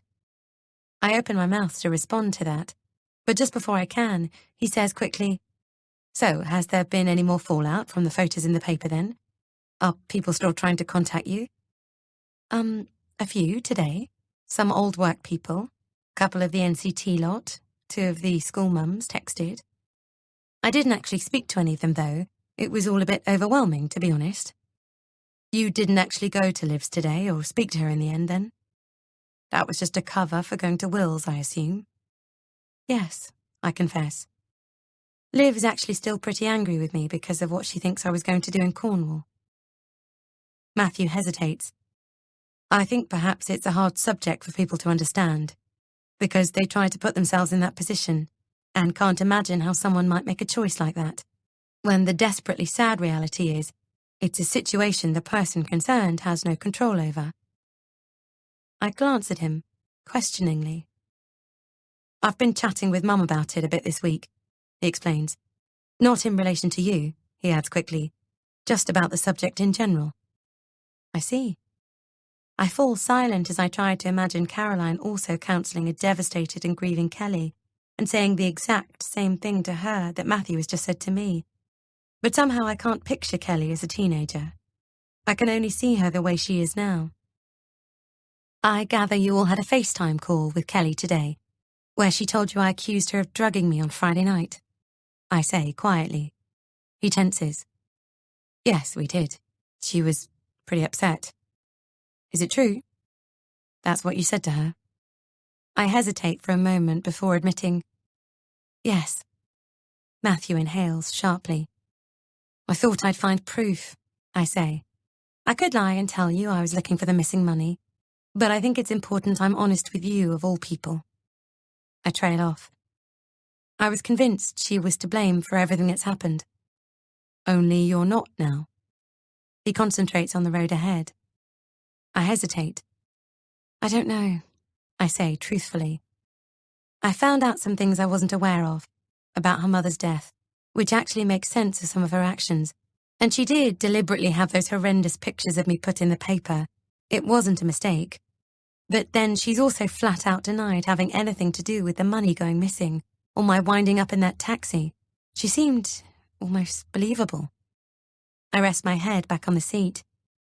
Except Will also told me this ridiculous story on the way home about Kelly's dad having £500,000 in cash in his house when he died, and that Kelly, her brother and sister, kept it. And Kelly used her share to pay for her engagement ring, not, as I thought, our money.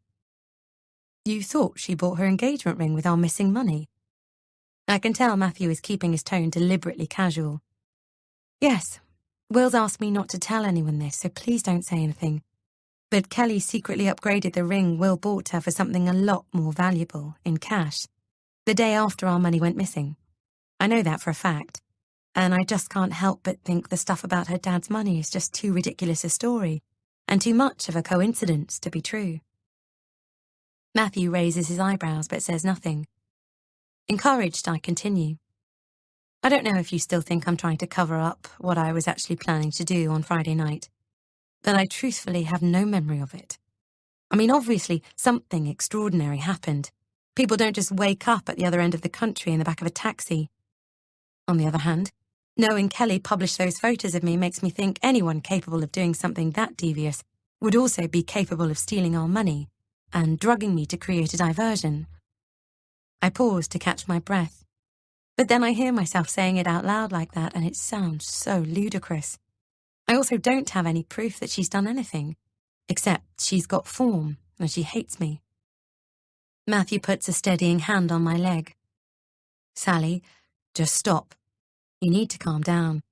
We don't need to go through all of this now. I don't want you getting upset again. The kids are asleep, and in case they're not later, shouldn't you try and rest yourself? It's not that... The more I think about it, though, the more implausible the story about her dad's money becomes, I continue.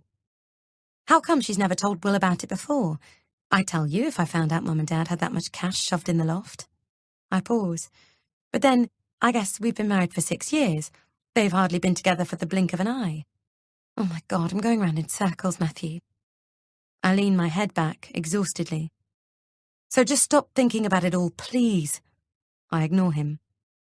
My head is absolutely buzzing with everything that's happened. Surely she'd have told Will if she genuinely had that much money and cash. You couldn't find a more trustworthy person than my brother, and they were engaged by that point. That reminds me of her scathing assessment of our marriage. By the way, she also told me she thinks we shouldn't be married anymore. Excuse me? Matthew looks outraged and immediately forgets he's trying to pour oil on troubled waters. She said what? It's none of her business. She said I was a sad middle-aged woman who had pulled a selfish stunt to get you to notice me again. How dare she? He's furious. I might not say it enough, mostly because we seem to spend 24 hours a day firefighting these two. He nods in the mirror at our 2 sleeping children. But of course I notice you.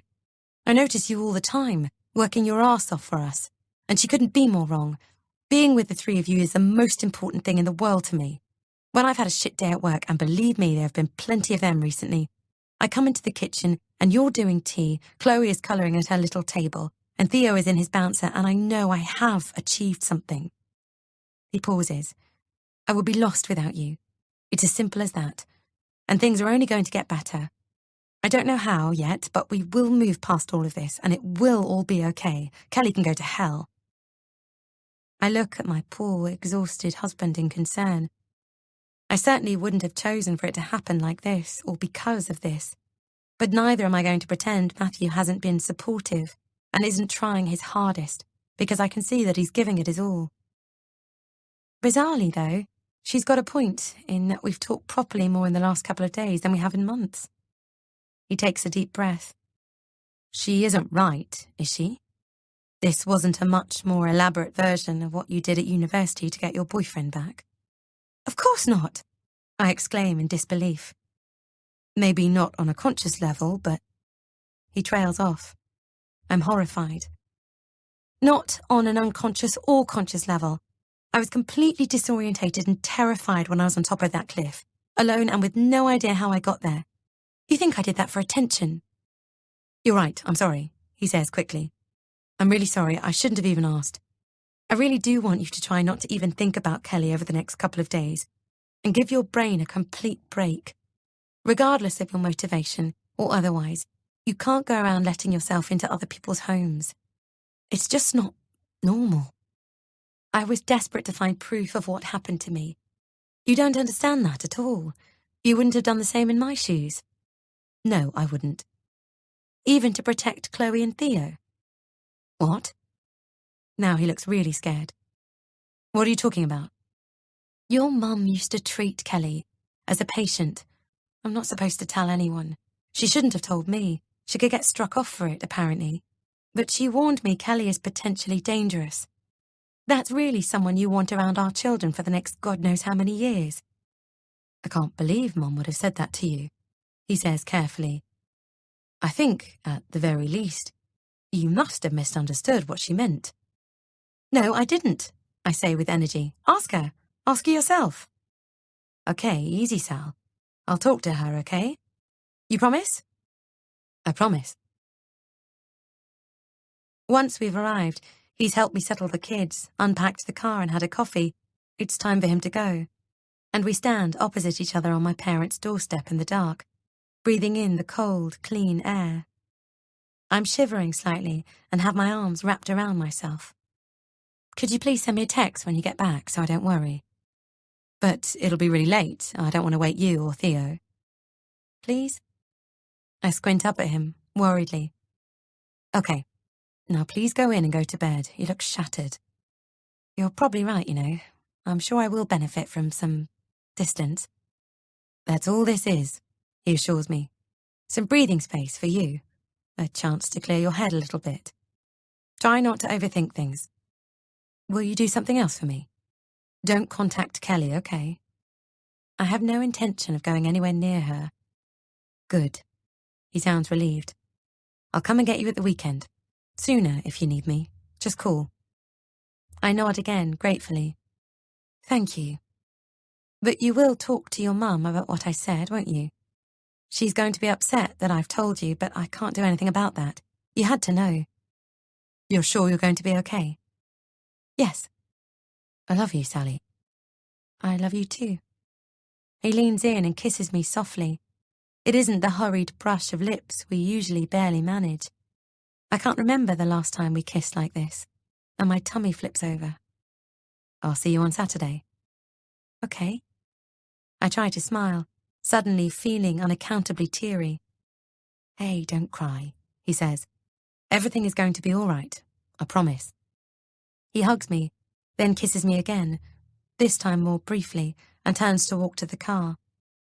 It's like being 17 again, saying goodnight to my boyfriend, standing on my parents' step and wishing he didn't have to go home. I watch him climb in and the headlights flash on. He doesn't pause to wave, just pulls away. I listen until I can't hear the car anymore. Then, shivering again, I turn and head back into the house.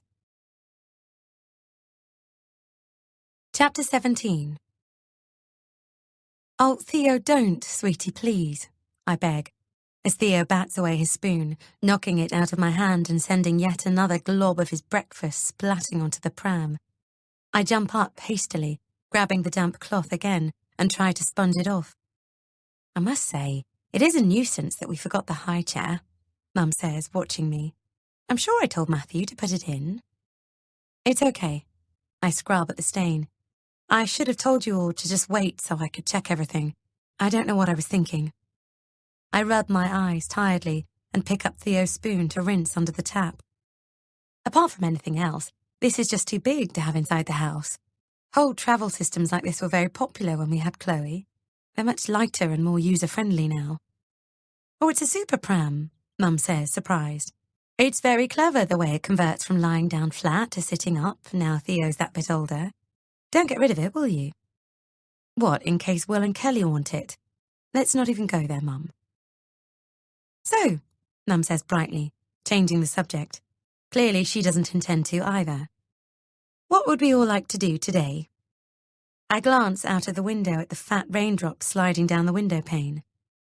Well, I think the beach is out. Oh, says Chloe, slumping disappointedly over her bowl of Cheerios. I wanted to do some digging. We'll do that tomorrow instead, shall we? Mum suggests. The weather's going to be much brighter later in the week. I had an idea, though, for this morning. I wondered, Chloe, would you like to come to the shop and have a go on the till? Chloe nods and looks excitedly at me, barely able to believe her luck at being asked to play shop, one of her favourite games, for real. Then, on our way back, I thought we could go to the bakery and choose a cupcake to bring back here for lunch. And then, this afternoon, if it's still raining, we can do some colouring and then make some scones for tea. What do you think? Mum smiles at her. Yes, please. Chloe jiggles in her seat, unable to contain her delight. I can't help but smile, too. At the very least, being here is absolutely brilliant for her. Good, says Mum, pleased. Well then, if you've finished your breakfast, go get your toothbrush from the little pink mug. Bring it down and we'll do your teeth. Chloe is already scampering off. What do you say, Chloe? I call after her as she disappears upstairs. Thank you for my breakfast, she shouts back. Don't run while you're carrying the brush, I add fretfully, then turn back to Theo. I think you're done with this too, aren't you? I get to my feet again to wash his porridge bowl, but Mum beats me to it, jumping up and whisking it out from under my nose. I'll do that. Would you like another cup of tea? No, thank you. You sure? The kettle's just boiled. Honestly, I'm fine. It's not a problem, I'm making one anyway. You might as well. Okay then, I sigh, giving in, and Mum nods approvingly. Good girl. Actually, I consider, if you're off in a minute, I'd better go and get dressed. I'll bring the kids over after Theo's nap, shall I? That'll give her a good half an hour in the shop. Oh, I meant I'll take Chloe over so you can rest, Mum says, surprised. And there's really no reason why I can't take Theo too, is there?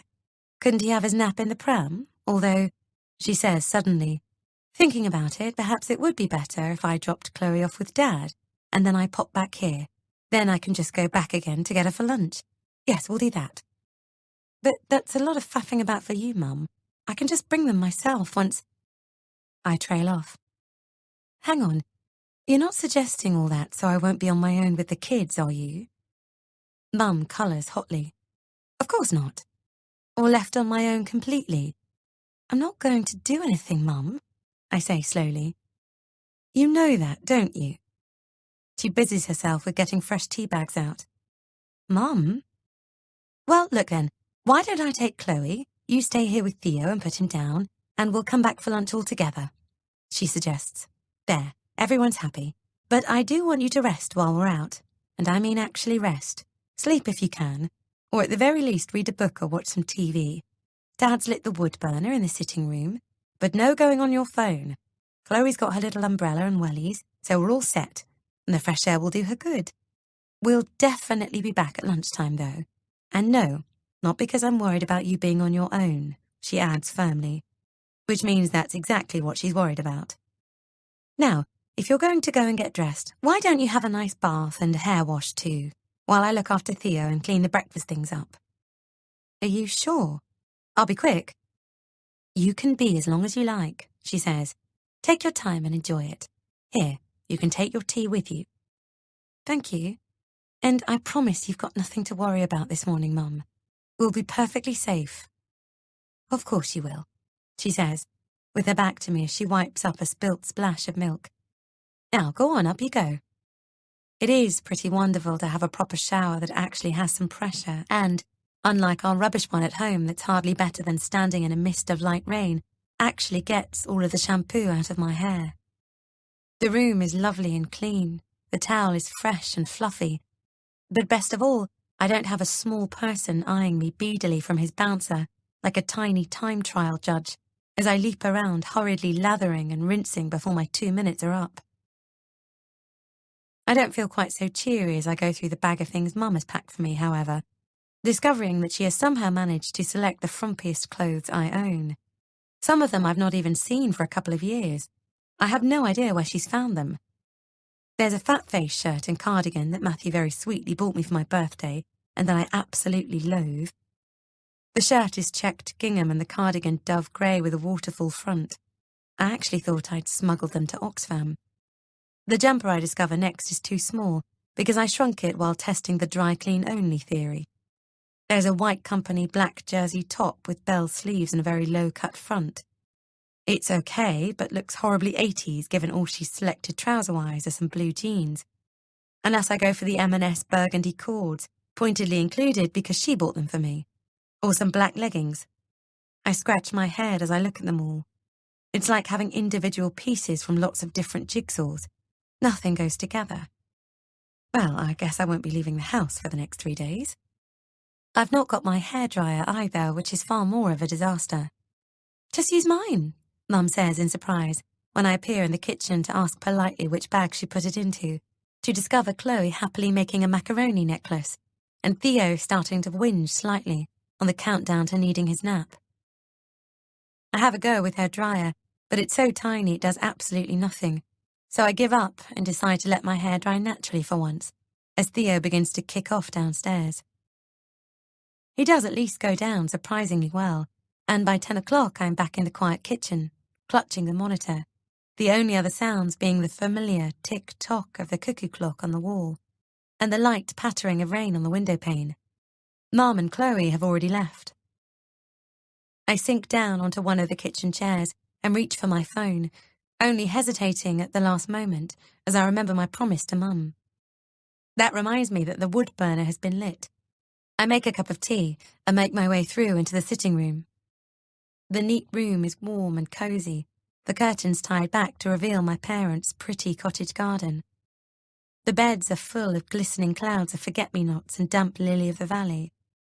I sink down into Dad's chair next to the fire. Mum put a couple of logs on before she left, and they're fizzing and hissing as they start to catch. I sigh, lean my head back, and stare at the flames flickering behind the spotless glass door, thinking uncomfortably back to Caroline yesterday, telling me gently but firmly that going through Kelly's things is, at best, irrational.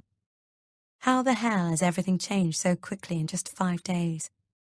I barely recognize my own life. Setting my tea down determinedly on the bookshelf to my left, I decide I don't want to think about it anymore. I'm so very tired. I snuggle down a little deeper. For once, there is no tidying up to do, no washing to fold or put on. Theo is out for the count. Perhaps I will just have 10 minutes. I close my eyes, and my phone immediately bleeps with a message. I try to ignore it, but needily it bleeps a second time because I haven't read it, and curiosity gets the better of me. It's Will. Hi. Didn't call last night as knew you were driving to Mum's, but need to speak to you. Kelly told me what you said about her drugging you. You didn't think to mention this yesterday in car on way to yours. Very concerned. When can we talk? Oh, God. I just can't do this now. I put the phone on silent, just for a moment, pop it on the side and desperately close my eyes. I'll have 2 minutes, then call him. About another 30 seconds pass before the doorbell goes.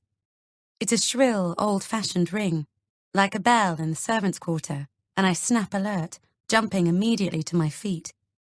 If they press it again, Theo will definitely wake, and he's been down just long enough to pep himself up enough so that he won't go back to sleep. I hurtle through the hallway and fling the door open to discover the only school friend I still really keep in touch with, Mel, standing on the doorstep.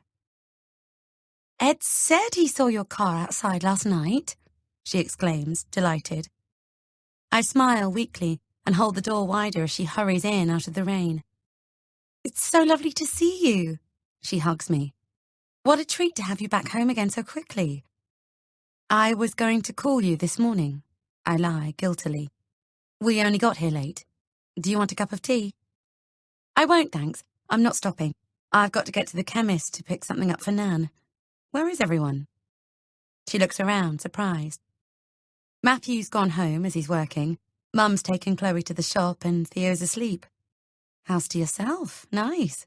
She nods approvingly, then looks at her watch and kicks off her shoes. Tell you what, I'll just come in for 5 minutes. My shoulders sag slightly as I follow her through into the sitting room. Bang goes my nap. Your hair looks different, she remarks. Have you done something? Washed it. I'm letting it dry on its own. I do that all the time. Easier, isn't it? She flops down onto the sofa. So, you've had a shit couple of days then? You saw the photos. Yeah, she commiserates. Didn't you get my message on Facebook? I shake my head. I shut down my account to stop people posting about them on my wall. Ah, that explains it, she says. I told Ed it would be something like that. I texted you too, but I didn't realize the bloody thing hadn't sent until after Ed had got back with the Chinese and told me he'd seen your car, so I thought, I'll just go round in the morning.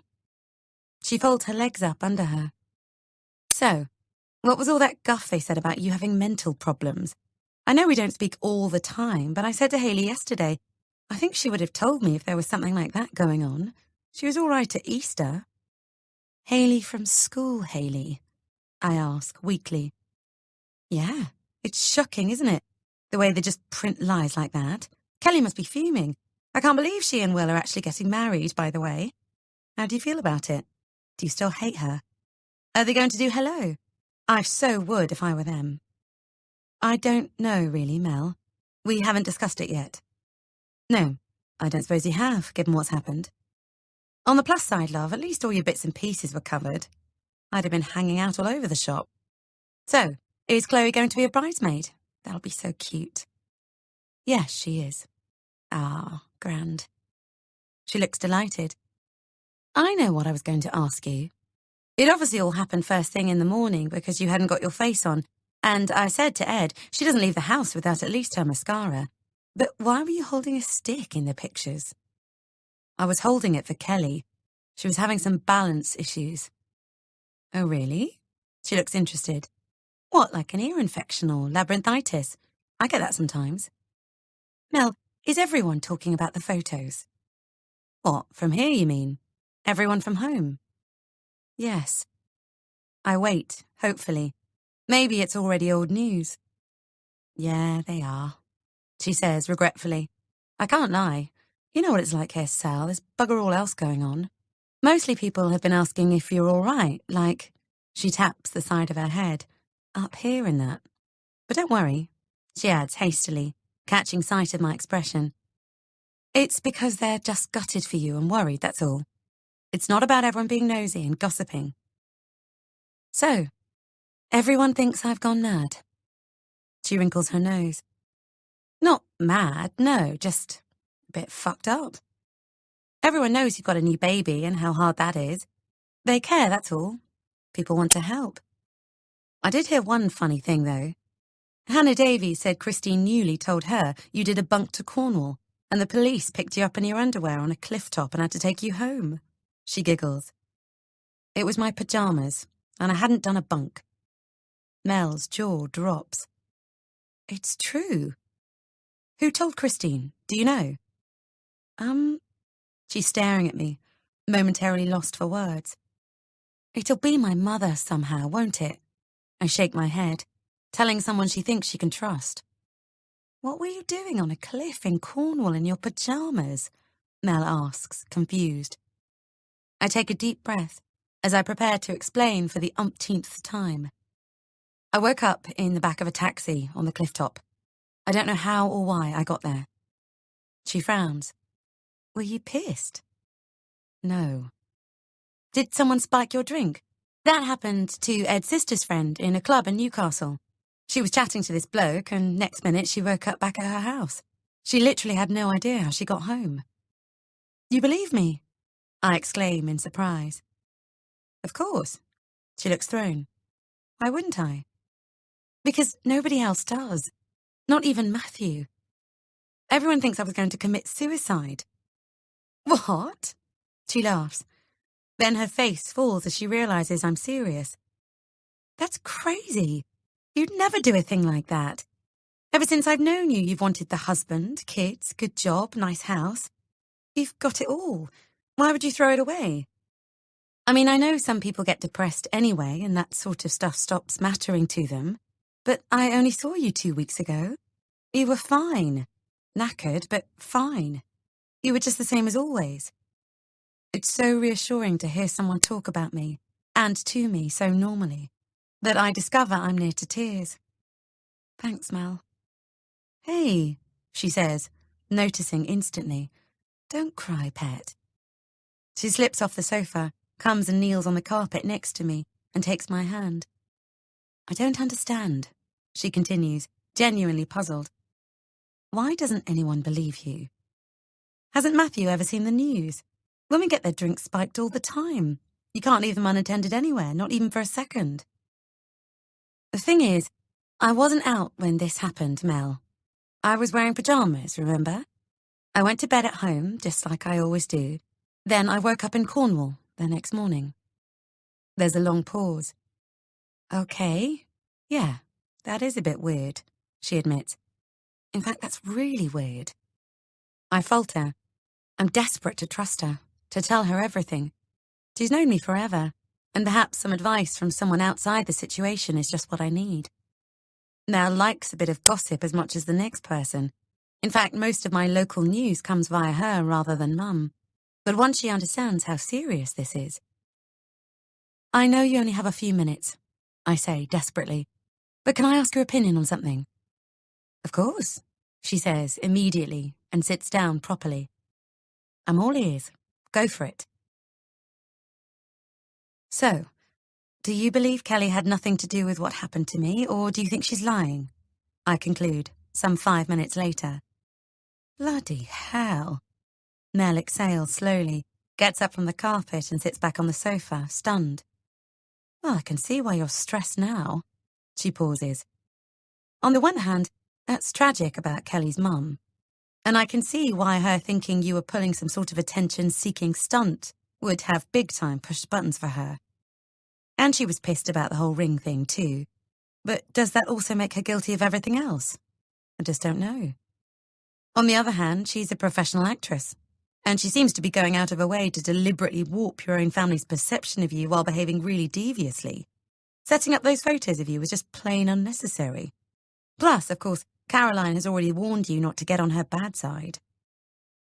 She considers everything, then continues. And, like you, I can't help but think it's pushing it a bit to believe that she and her brother and sister wouldn't have found all that money from their dad straight away after he died. Although it's possible, I suppose. It is weird she didn't tell Will about it until now, though. Or just unlucky. Oh, shit. I honestly don't know, Sal. It's not just me, is it? I ask. It all seems to point to her, but she outright flat denied it when I confronted her. Well, she would, really, wouldn't she? I suppose so. I rub my eyes wearily. I said to my mother-in-law last night, I wish she'd just disappear. I completely understand that, Mel says. No, you don't, I say miserably. I want more than anything to get her out of our lives. Caroline told me she was dangerous. How do I trust her around my kids? And I can already see that she's turning Will against me. Even my mum is completely taken in. She's going to wreck our family, I know it. Tears well up in my eyes again as Mel sits there helplessly. Sorry, I whisper, wiping them away. You don't have to apologize. I just wish there was something I could do. Me too. I try to smile. I'll be all right in a second. I'm just very tired. You know how it is. It always makes things seem worse, I think. She nods. Definitely. Look, Sal, I'm really sorry to have to do this, but Nan's going to do a nut. I'm going to have to go. How long are you back for? Going home on Saturday, I think. Okay. Could I come and see you tomorrow? I'm working later today. Of course. Thanks for listening. We get to our feet. Mel, I know I don't need to say this, but... She smiles briefly. No, you don't. I won't say a thing, don't worry. Nonetheless, as I close the front door behind her, my temporary sense of relief at being able to confide in someone drains away, and I experience such an ominous sinking feeling I had to lean on the door briefly with my eyes shut. Fuck it, I say aloud, furious with myself, only to jump as the bell goes again. Mel must have forgotten something in her haste to get going. As I start to throw the latch back, I hear Theo give a sudden shout upstairs, and frustrated tears fill my eyes again. An absolutely enormous bunch of flowers greets me. Sally, says the delivery man, holding them. Yes. I stare at the mixture of tulips, gerbera, and lilies as I wipe my eyes. Sorry. I reach out for them. I don't mean to be crying. You just need me to sign something, I expect. No, Sally, it's me, he says, embarrassed. I look up quickly at the stranger standing in front of me, and yet, as I stare at him, I realize there is a familiarity to his features, the eyes especially. And then I see it immediately, and gasp at the 20-year-old boy staring out of the middle-aged man's face. Joe? He smiles hesitantly. Hi. What on earth are you doing here? I stammer incredulously. It's one thing to have had Liv drag Joe so pointedly back into my life last Saturday, when she told everyone what I did when he dumped me. It's quite another to have him actually standing here in the flesh. A movement over Joe's shoulder catches my eye, and I look across to see Mel standing by her car, frantically waving at me, then pretending to actually pick her jaw off the floor, before mouthing OMG and making a furious phone shape with her hand, before leaping into her car and roaring off. Joe turns around to watch her careering off around the corner. Was that Melanie Jackson? He asks. I don't think I've seen her since school. Yes, it was. He turns back to face me and we just stare at each other in silence, before it's punctuated by the indignant yell of Theo upstairs. And, he begins slowly, is that your baby, I can hear? Yes, it is. I don't appear capable of more than 3 words at a time. There's another pause. So, you can invite me in and get your baby? He laughs suddenly at what must be the expression on my face, a sound I haven't heard in nearly 20 years. Completely dazed, I stand automatically to one side. He walks in, and I closed the door behind him. Chapter 18. Joe is sitting on the sofa nearest the window when I come back in with Theo, who eyes him suspiciously as we sit down on Dad's chair. "Ah," Joe says. "She's cute. What's her name?" "Theo." "Oh, sorry." He pulls a face. "It's okay, it's my fault for dressing him in his big sister's flowery baby grows. He doesn't wear them out, obviously, just to sleep in," I explain, unnecessarily. "Sure." He nods understandingly. It makes sense, after all. They're out of them so quickly, aren't they? "You've got 2 boys, I think," I say politely. He looks slightly surprised. "Yes, I have." "Mum keeps me up to date with all the local news," I explain quickly. "So you must be here visiting your mum and dad. Last I heard, you were in Plymouth." "Portsmouth." "Oh, right, sorry." We lapse into a brief and uncomfortable silence, which thankfully Theo breaks by starting to wave his arms around cheerfully as Joe glances down at the flowers he's rested on the carpet, suddenly appearing to wonder what on earth he's doing here. I'm struggling to reconcile this grown man with the skinny 20-year-old who has been fixed in my memory for so long. He's dressed in middle-aged dad dark blue jeans with smart black shoes, topped off with a tucked-in navy shirt, the off-duty uniform of the type of chap who works and plays hard, and still likes to try and stay fit, but doesn't really have the time or energy anymore. Then again, with my damp hair, low-cut black top that is embarrassingly gaping over my cleavage, and black leggings tucked into socks, I am hardly in a position to throw stones. In fact, I think of the 2 of us, the passage of time has probably been less kind to me. On the odd occasion, I've idly wondered what it would be like to bump into Joe again. Neither of us looked like this in my imagined scenario, that's for sure. Joe clears his throat. "I've been at Mum and Dad's for a couple of days, actually, and, well..." He pauses. "I heard what happened in Cornwall and saw the pictures." I go very still and don't say anything. "That is to say..." He falters and tries again. "I gather you've been having a tough time. A really tough time.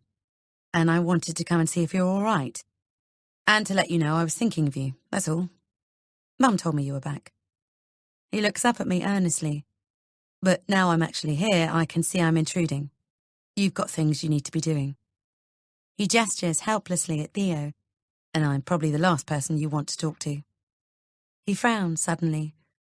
"Sorry, Sal, I should have thought this through. Look, I'll go. This was horribly insensitive of me. I'm really very sorry." Before I can say anything, I hear the front door bang, and Mum suddenly bursts into the sitting room, panting. "I've been ringing and ringing. Why aren't you answering your..." "Oh." She draws up short and just stares at Joe. "Joe Ellis," she says, glancing first at me, then down at the flowers, then back up at Joe coolly. "Well, this is a surprise." "Hello, Mrs. Tanner," Joe says politely, getting to his feet. "It's been a while." "Yes, it has, hasn't it? How are you, dear?" She puts her head to one side sympathetically. "I gather your wife has just left you." "Mum?" I say, shocked. Joe flushes. Yes, she has. Or asked me to leave, to be more precise." "So, you're back living with your parents?" "For the time being."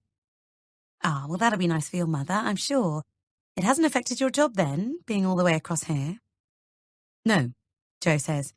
"I can work remotely, so luckily that's all fine." "Oh, I am glad." Mum looks disappointed. "Now, I'm going to have to be very bossy, I'm afraid, and remind Sally that we have to leave in about 20 minutes. We're all going out to lunch, you see, Joe. We've got a bit of a drive to get there." "Oh, of course. I'll leave you to it." Joe reaches into his back pocket and fumbles for his car keys. "It was very nice to see you again, Mrs. Tanner. Please do pass my best on to Mr. Tanner. I hear he's in rude health, which is great." "Thank you." Mum smiles obliquely. "I'll see you out." I get up and pass Theo to Mum. "Perhaps you can watch Theo while I go and get changed." I shoot her a look, which she innocently ignores. On the doorstep, Joe turns back. "It's been nice to see you again." "I'm sorry about that." I gesture over my shoulder back towards where Mum is cheerfully chatting to Theo in the sitting room. Not at all. It's my fault, turning up unannounced. Just bad timing. I hope you have a good meal. No, I meant Mum being chippy with you. He smiles sadly. Oh, that. It's okay. I deserved it. Mothers never forget. No, I admit. They don't. I'm sorry to hear about you and your wife, Joe. Yeah, me too. He squints down at the ground, and for a horrible moment, I think he's going to cry. But then I realise he's actually just lost for the words that might cover the enormity of it all, and his evident grief. It was complicated. You don't have to tell me, I say quickly. Not if you don't want to. Sally, Mum calls from inside. Theo needs you. For God's sake, Mum. I'll be there in a minute, I shout, furiously back over my shoulder. It's all right, you go, Joe says. I actually shouldn't have come, Sal. I could see immediately what your mum thought, and it isn't that. Really, it isn't. When I heard what people were saying about you, it made me very angry. Partly because there will always be a corner of my heart that has your name written on it. He smiles briefly. But also because no one has the right to second-guess what's going on in anyone else's life. I've got 2 little boys. I know how challenging everything can be for a couple at the best of times. He shrugs. It happened to my wife and me. We didn't make it. I feel really sad for him. I wish there was something I could say. There is, actually. He looks up again. I know it's incredibly selfish, but I also wanted to tell you I was sorry. I never apologised properly for the way I treated you when we split up. I was an obnoxious little prick, and I let you down at the worst possible time, when your dad was so ill. I hope you can forgive me. Oh, come on. It was 20-odd years ago. I begin awkwardly. You don't need to... Sally! There's another firm shout from within the house. Mum, I swear to God! I spin around and yell warningly, pausing for a second to make sure she's got the message, before turning back to Joe. No, I really do need to apologise, he says. I'm not arrogant enough to assume that my appallingly cavalier behaviour had any lasting effect. I just very much regret hurting you at all, particularly in light of my own recent experiences. And I hope that if you're having some difficulties at the moment, they are short-lived, and the path becomes smoother again very soon. I can't help but smile. You haven't lost your charm, I see. Or my capacity for bullshit, depending on who you're talking to, he says wryly, then looks appalled. Not that I mean for 1 second what I just said was all a load of, Joe, please, it's really fine, I say firmly. And it actually is. I reach a hand out to him. Apology accepted. He hesitates, and then takes my hand in his. We'd look ridiculous to anyone passing, 2 grown adults about a foot apart, hands clasped. But we just stand there for a second or two, locked in a brief moment, where the past collides with the here and now, and may well be all we ever have again. We drop hands. I'll let you go back in, he says. Your mum's probably about to spontaneously combust. He smiles mischievously. Tell her I asked you to come and look me up at Mum and Dad's in case you fancied a drink or something while you're here. Which, of course, you can, if you'd like some company. I'll bear that in mind, thanks. I grin. He inclines his head gently, turns and walks down the drive towards what I assume is his dad's car. I can't imagine a Jag is really his style, yet. Take care, Sal, he calls out, blowing me a kiss as he gets in. I watch him go, waving as he rounds the corner and then disappears, before leaning on the doorframe soberly for a minute. Separated with 2 small boys. Wow. There but for the grace of God. I suddenly want to call Matthew and tell him how much I love him, how lucky we are. I walk back into the sitting room to find Theo happily sitting on the carpet, gumming his toy firefly. Not in need of me at all, of course. I look at Mum and raise my eyebrow pointedly. What? She says defensively. Going out to lunch. Theo needs me.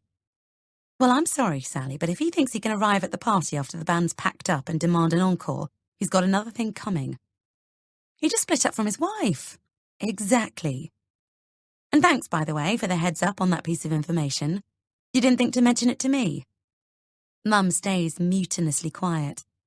You'll understand one day when Chloe meets her Joe Ellis. I don't say anything to that, partly because the thought makes me feel ill. Instead, I say quietly, he knew about me being picked up in Cornwall. Mum drops my gaze. I thought he might. I'm very sorry about that, Sally. I trusted someone I shouldn't have on Saturday, when I felt a little overwhelmed by everything. Unfortunately, she didn't keep it to herself. Make no mistake that I'll be taking it up with her, though. Now, I ought to get back to the shop, really, to get Chloe. I only came back to see why you weren't answering your phone. Why haven't you answered any of my messages? I was worried, and I didn't want to ring the landline in case it woke Theo. I put my mobile on silent so I could close my eyes for a minute. I'll put it back on now. There, all done. Why were you calling anyway? Is Chloe okay? She's fine. Then why? Oh, Mum, you weren't checking up on me, were you? I've told you there's no need for you to worry. Well, you say that, and I come home to Joe Ellis sitting here, cool as you like. Lucky I did come back, she adds darkly. He was hardly here for more than a minute before you came charging in. She says. Well, just you remember, you have a husband who loves you very much, and the grass is never greener. Oh, honestly. It's my turn to scold. Don't be ludicrous. Joe came around to say hello, that's all. Seeing as you are here, though, I'm just going to pop to the loo before you go, if that's okay. Yes, it's fine. Be quick, though, or Chloe will be wondering where I am. Upstairs, I actually go into my bedroom. I can't help but check my appearance critically in the full-length mirror, only to wince. Mum's out of her mind if she thinks Joe might have had any dishonourable intentions towards me. I should think the poor bloke had the shock of his life when I opened the front door, and how embarrassing that I didn't even recognise him. I cringe afresh and sink down onto the bed for a moment. And now I'm going to have to tell Matthew that he was here too. I lie back and stare up at the ceiling. Great, that's going to be fun. Thanks to Liv, I think Joe has featured more in my life this week than he has in the last 2 decades. I hesitate and reach for my iPad, sitting next to the bed, and tap Fields of Gold into YouTube. It's ridiculously indulgent and foolish, but as the music starts, the other of the 2 songs I most associate with Joe, I close my eyes for a second, and immediately I'm back in the teenage bedroom at his parents' house, lying on his single bed, the duvet and pillow smelling faintly of Fahrenheit aftershave. The window is open. It's warm outside, and I can hear the seagulls lazily calling to each other in the otherwise sleepily still, late afternoon. God, I loved him. I can remember so clearly what it felt like to be that girl, just starting out in life. Long summer days, eating supper outside in the garden with his parents, which we never did at home. Driving my little car down the country lanes on my own back to Mum and Dad's, feeling utterly happy and free. A lump wells up in my throat, and I realise to my huge surprise that all this time I've assumed it was Joe walking away that broke my heart, when actually I think it was the loss of myself that did it. I stopped being that girl after what happened, and the sheer stupidity of what I did to try and win him back. I reach out and stop the music abruptly, before getting up and heading off downstairs. Mum looks up from where she is sitting on the carpet with Theo and smiles tiredly as I come back in. I walk over and drop a kiss on the top of her head. I'm sorry for all the sleepless nights I've given you, I say sincerely, and then I sit down next to her, taking Theo gently from her. What Liv told Matthew about my taking all of those pills was very private information, and not something I ever intended for you or anyone to know. I was drunk out of my mind when I did it. Mum's eyes start to shine and she just nods, for once unable to speak. But I absolutely swear to you, I wasn't attempting to kill myself on Friday night. She reaches out and half squeezes my arm, while half using it to help her get to her feet. I really do have to go and get that little girl. She'll be starving. She's been having a lovely time with Dad. You know, the one thing all of this has made me think is that we live too far away from each other. She wipes her eyes quickly. 3 hours is too much. I want to be in Theo and Chloe's lives all the time. I don't suppose you might think about moving home. The schools are very good, and you've got lots of people who know you here. And as Joe said, she still struggles to say his name, so many people work remotely these days. Perhaps Matthew could too. Perhaps, I say. We have only just moved, though, Mum. Oh, you won't stay in that house, she says, brushing her skirt off and walking to the door. You'll do it up and sell it on. It's not your forever home. I feel it in my bones. Right, I'm just going to put a cauliflower cheese in the oven. If I'm not back in 25 minutes, could you take it out again? After she's gone, I reach for my phone. Theo's sitting on my lap. Matthew picks up immediately. Hey, he says worriedly. You all right? I'm fine. I just wanted to say that I love you and I miss you, I say. And I'm looking forward to seeing you and coming home at the weekend. Hang on, Theo. I hold the phone out of his reach as he tries to grab for it. Matthew, I need to tell you something. Joe, my ex, was just here. At your parents'? He says sharply. Yes. He bought me some flowers because he'd seen the pictures of me in the paper and heard I'd been picked up in a distressed state in Cornwall. Nell said exactly the same thing. The whole village is talking about it, which is nice. Theo, darling, please wait a second.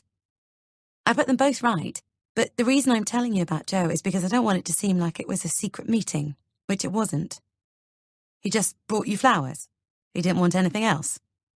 Matthew demands skeptically. No, nothing. I just didn't want you to think I was trying to hide anything from you, that's all. I meant to ask you, too. Have you talked to your mum yet? About what I told you last night? The information she gave me about Kelly, I mean. Oof. Thea makes another swipe for the phone, misses and scratches me instead. Then, frustrated by his efforts, bursts into tears. Yes, I have. It sounds like you've got your hands full. Can your mum take him for a sec? She's not here. They're all up at the shop. Oh, right. You and Theo are alone at home then? Yep. Shall we chat later? I say reluctantly, as Theo starts to wail properly. I probably am going to have to go, I think, but I really do love you. Just so you know.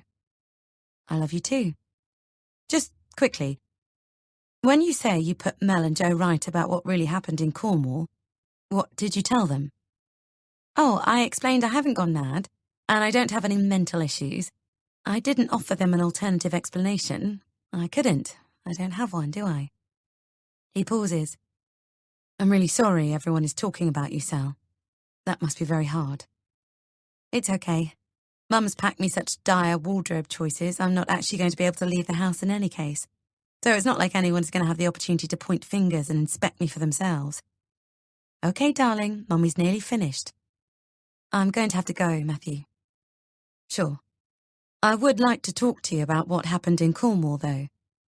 I don't want you to think that we're just going to quietly sweep everything under the carpet, but I just think we should wait until your results from the tests come back clear first. Okay, I say warily. Has something changed? You were adamant before that I wasn't ill. No, it's nothing like that. Listen, we'll talk later. You go. Theo sounds like he's losing the plot completely. Will your mum be home soon? They're up at the shop, you say? Yes, they're coming back for lunch. Let's speak in a bit then. Bye, love. I hang up. Despite my earlier misgivings about confiding in Mel, it is actually a huge relief to have someone believe me. And Matthew actually does seem marginally calmer about everything today, which can only be a good thing. Come on, Theo. Let's go in the other room, shall we, and see what we can find. I smile at my son, who eyes me balefully, unconvinced before starting to cry. My phone also starts to ring again, and glancing at it, I see it's Will. I can't answer now, not with Theo like this. Wincing guiltily, I let it go to voicemail. Anyway, I still haven't worked out what the hell I'm going to say to him. Chapter 19. My mobile starts buzzing at around 7 a.m. At first, I think it's my alarm and fumble around for it on the bedside table, only for it to stop of its own accord. Gratefully, I assume it's gone into snooze mode, until it dawns on me that, of course, I've not had to use an alarm for some months now. I prop myself up on my elbows. I can hear the kids playing downstairs. Mum must have taken them to give me a lion. That's so kind of her. I yawn and reach for the phone. It must have been someone trying to ring me. I peer at the screen. A missed call from Will. This early. I know I didn't call him back yesterday, but still. It starts to ring in my hand. It's him again. This is weird. Something's wrong. I brace myself and pick up. Hey, I say, rubbing my eyes. You okay? I'm really sorry I haven't called. I know what it is you want to discuss. Was it you? His voice is shaking with anger, and I immediately come to properly. Was what me? Don't try that, he says warningly. You have done nothing but lie to me since you broke into my flat. Just tell me the truth now. Was it you who told the press about Kelly's mother? It's a straight answer, yes or no. I freeze instantly. Oh my God, Mel, what have you done? Of course not. It's everywhere. Kelly got a Google alert. She's absolutely devastated. And guess what? They know about her upgrading the ring too. So my next question is, given you're the only person I told about that, do you want to change your mind about the answer you just gave me? It wasn't me. Okay, then who did you tell? I swallow. Mel. Mel? He says in disbelief. As in Mel from home. You're not serious. You know what it's like around there. They all tell each other everything about everyone. I asked her not to. She's my oldest friend. I needed someone to talk to, Will. She promised she wouldn't, and I really didn't think she'd... But what about the promise you made to me first? He cuts in. The one where I specifically asked you to keep it all to yourself, remember? Yes, of course I do. So then help me out here, Sal. He's becoming angrier and really shouting now. I don't think I've ever heard him yell like this. It's horrible. What part of the system broke down? I mean, what the fuck were you thinking? Oh, Jesus. He gasps, then falls silent for a moment. You meant to tell Mel, didn't you? Because you knew she wouldn't be able to keep it to herself, and something like this would happen. No. I'm horrified. Of course not. I know you've never liked Kelly, but until yesterday I had no idea how deep it ran. To accuse her of drugging you is insane enough, but to do something like this... You know this will destroy her brother and sister too, don't you? I did not do this deliberately, Will, I swear to you. No, I don't like Kelly, but I would never, ever do something so underhand or betray you. You must know that, surely. I can't talk to you right now, Sal. I'm sorry. I'm going to have to go. Will, wait, I plead. No, Sally, I have to, or I'm going to say something I regret. And then he hangs up. I stare at my phone, aghast. He's never hung up on me, ever. I call him back immediately, but it goes straight to answer phone. Please pick up. Let me explain. I beg in my message. I'll hopefully talk to you in a bit. I click off, wait a few seconds, and then call again. But still no answer. Instead, I type Kelly's name into Google. The 3 most recent stories pop up, and I feel sick as I read. Heartbroken Kelly buys own ring. TV's Kelly Harrington was spotted paying for her own engagement ring only days before details surrounding her mother's suspicious death emerge. We say, swap the man, not the ring, Cal. Devastated Kelly Harrington discovers mother's suicide after father's death. Soap star Kelly Harrington was forced to confront her painful past when her dying father revealed that... It's off.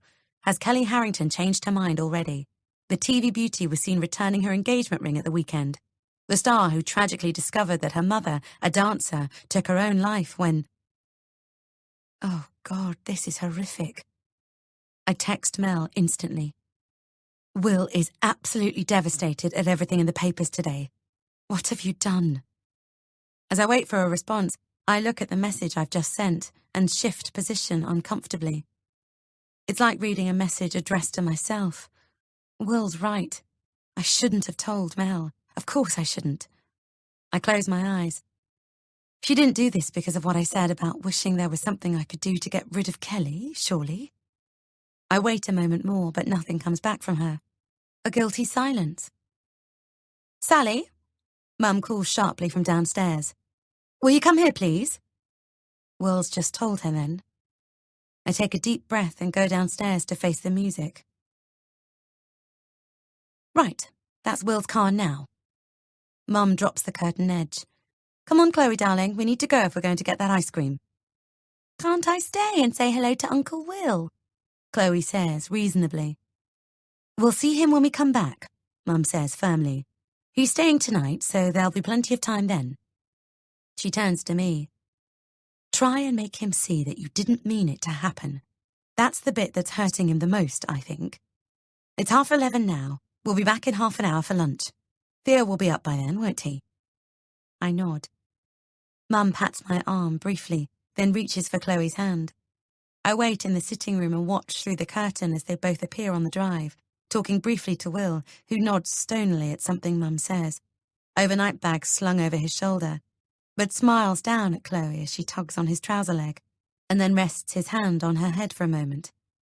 Somehow it makes me feel even worse that he's making an effort to be kind and smiley with her, when it must be the last thing he feels like. Mum kisses him, then she and Chloe take their leave, and Will walks towards the house. I take a deep breath, and moments later he's there, right in front of me, standing in the sitting room doorway. Theo asleep, he says unsmilingly, letting the bag fall to the floor. I nod. Mum told me what Kelly said to you. I'm so sorry that she's taken this so badly, Will, and asked you to leave. Are you? I thought you'd be delighted. He flops down on the sofa and looks up at me. Isn't this part of what you've been working towards? Us splitting up? No. I look at him, confused. And certainly not the way you make it sound, like I'm on some sort of crazed vendetta. He doesn't break his gaze. I'm giving Kelly the space she asked for. She's not thrown me out. She knows it's technically my flat, but yes, she wants to think everything through. At the moment, she can't see that we have a future. He waits for that to sink in. She's furious that I told you about her mother, devastated on behalf of her brother and sister that it's all come out like this, and just in pieces, really. I specifically asked you not to tell anyone, Sally. This has all happened because of you. I look down guiltily. I know you two have never really got on, and that's fine. I mean, obviously, I'd have liked you to. It makes me sad that you don't. But it's one of those things. I had hoped you'd at least be able to be polite to each other for my sake, but I really didn't expect anything more than that. I had pretty low expectations. Will, if it had just been about... Can you let me finish, please? He holds up a hand. I didn't know where to put myself after what happened to you last Friday. I felt I completely let you down. I was devastated you'd not been able to talk to me about how you must have been feeling, and I wanted to do whatever I could to support you. I still stand by that. But you know, Sal, part of me actually now hopes you might be ill, and that there might be a justification for you behaving like this, because even before all this shit in the papers happened, going through Kelly's belongings was completely unacceptable behaviour. You then went on to attack her and accused her of drugging you, as well as stealing £65,000 from your house. I did not attack her, I say hotly. That's an outright lie. She was deliberately trying to scare Mum by making out I'd gone mad or something. Will focuses on me intently. She was frightened of you, Sal. Actually frightened. She said you were behaving erratically, and it's pretty hard to refute that in the face of your allegations. Why didn't you just raise these concerns with me rather than go through our flat? I knew you wouldn't believe me. You all think I'm suffering from some sort of delusional paranoia, and that I'm increasingly mentally unstable, which is just what Kelly wants you to think. No, she doesn't. She thinks you've made all of this up. The whole thing. Right from winding up in Cornwall through to being ill, because she's convinced this is about you and Matthew having problems, and you trying to do something about that. Like I say, I'd almost rather believe you're ill, although either way it's very clear to me you need help. Or you're completely wrong. Someone has tried to hurt me, and none of you are helping me protect myself or my children. Let me ask you this outright then. Do you honestly think Kelly drugged you and stole that money from your house?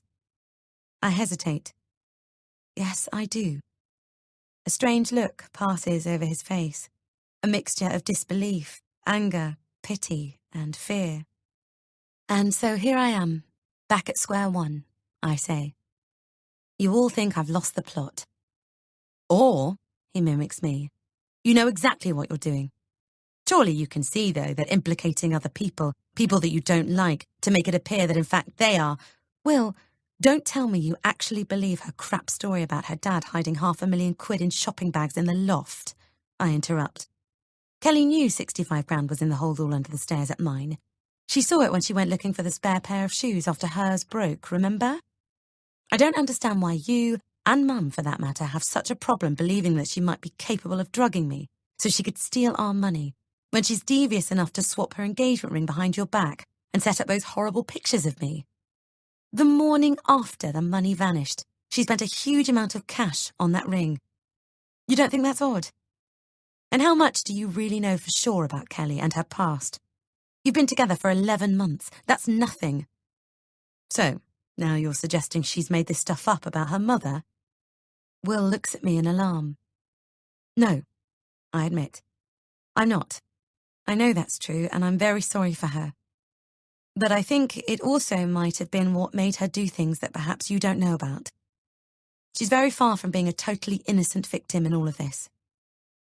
I completely refute that my being with Kelly for 11 months is in any way relevant.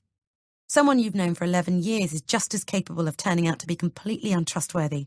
And whether you think it's crap or not, Kelly needed to lose some more of her dad's money. And she thought that spending it on the ring was a really nice way to do it. It meant something to her, and... Oh, Will, please, I interrupt. It's the most ludicrous story I ever heard. I love you, but really, how stupid are you? He stares at me. That's enough, Sal. Whatever your reason, it's not acceptable to speak to me like that. Oh, shut up. I finally lose my temper. Stop speaking to me like you're a bloody counsellor. I work up in a fucking taxi at the other end of the country, and yet not a single member of my own family is listening to me when I tell you all that something is badly wrong, and I can't remember what happened. Then when it becomes apparent to me who is to blame, no one believes me because your lunatic fiancé has done such a great job of making me look like I'm the crazy one. And now, to cap it all, you think I've gone to the press, when actually I've done nothing wrong. Well, Sally, you certainly did something. You had a suicide note on you. Your phone messages were all cleared. You had a large amount of cash to pay the taxi, and you tried to do it before. Maybe you don't want to remember it, but it did happen. And what was the first thing you did when everyone let you go off on your own? Go to the flat to confront Kelly. You cannot refute that you have become completely obsessed by your dislike of her. Irrationally so, to the point of deliberately making public something I trusted you with. What was the first thing I did when everyone let me go off on my own? I repeat in astonishment. I wasn't aware anyone had let me do anything. You know everyone is concerned for you right now, Sally, and paying close attention to what you do. That can come as no surprise, so don't pretend otherwise. The Friday night I was abducted. Oh, Sally, come on. Abducted? Yes, abducted. I insist fiercely. I had shopping lists on my phone that I intended to use. I had a sleep log. I was timing Theo. The so-called note was something I'd written to Matthew earlier in the week. I was not planning on killing myself. Why would I even do that? What logical reason could I possibly have? What logical reason does anyone ever have? Through the monitor, Theo grizzles briefly. Great. We've woken him up. I would never do that to my kids, I continue, lowering my voice. And I'm amazed that you all seem to have disregarded everything you know about me, and the fact that I'm telling you I didn't do it. I know you think that I've become obsessed with Kelly, but she isn't the person you think she is. Fine, he says, angrily. Come on then, let's entertain this bullshit theory of yours for a minute. So, according to you, Kelly comes over, sees a bag of cash under the stairs, then what?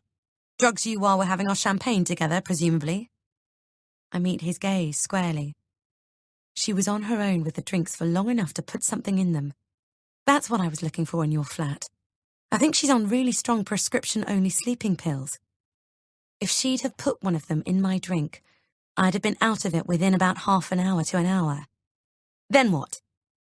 She came back to get her forgotten phone, stole the bag while I was upstairs, waited outside for me to pass out, then put me in the taxi and made off with the money.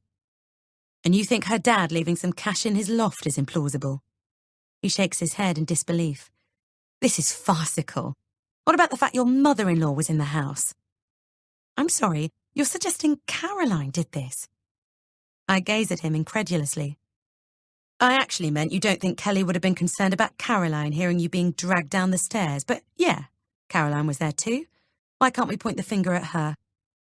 Why in the hell would my mother-in-law, a well-respected psychiatrist who I've had a close relationship with for years, drug me to steal her own money?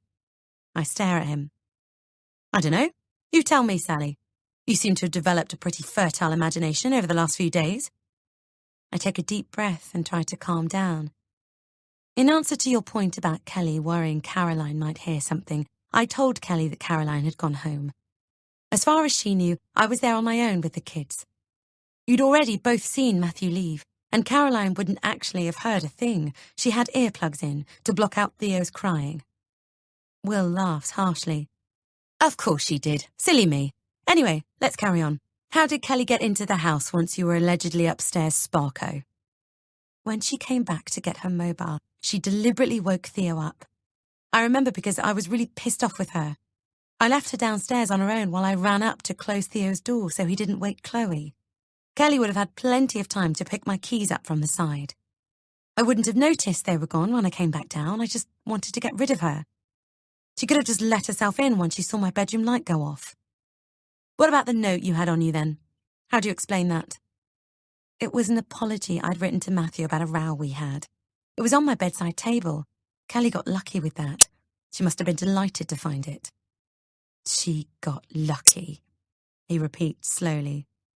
Wow. I just don't know what to say to you, Sal. I'm telling you, I know she's dangerous. You have to trust me.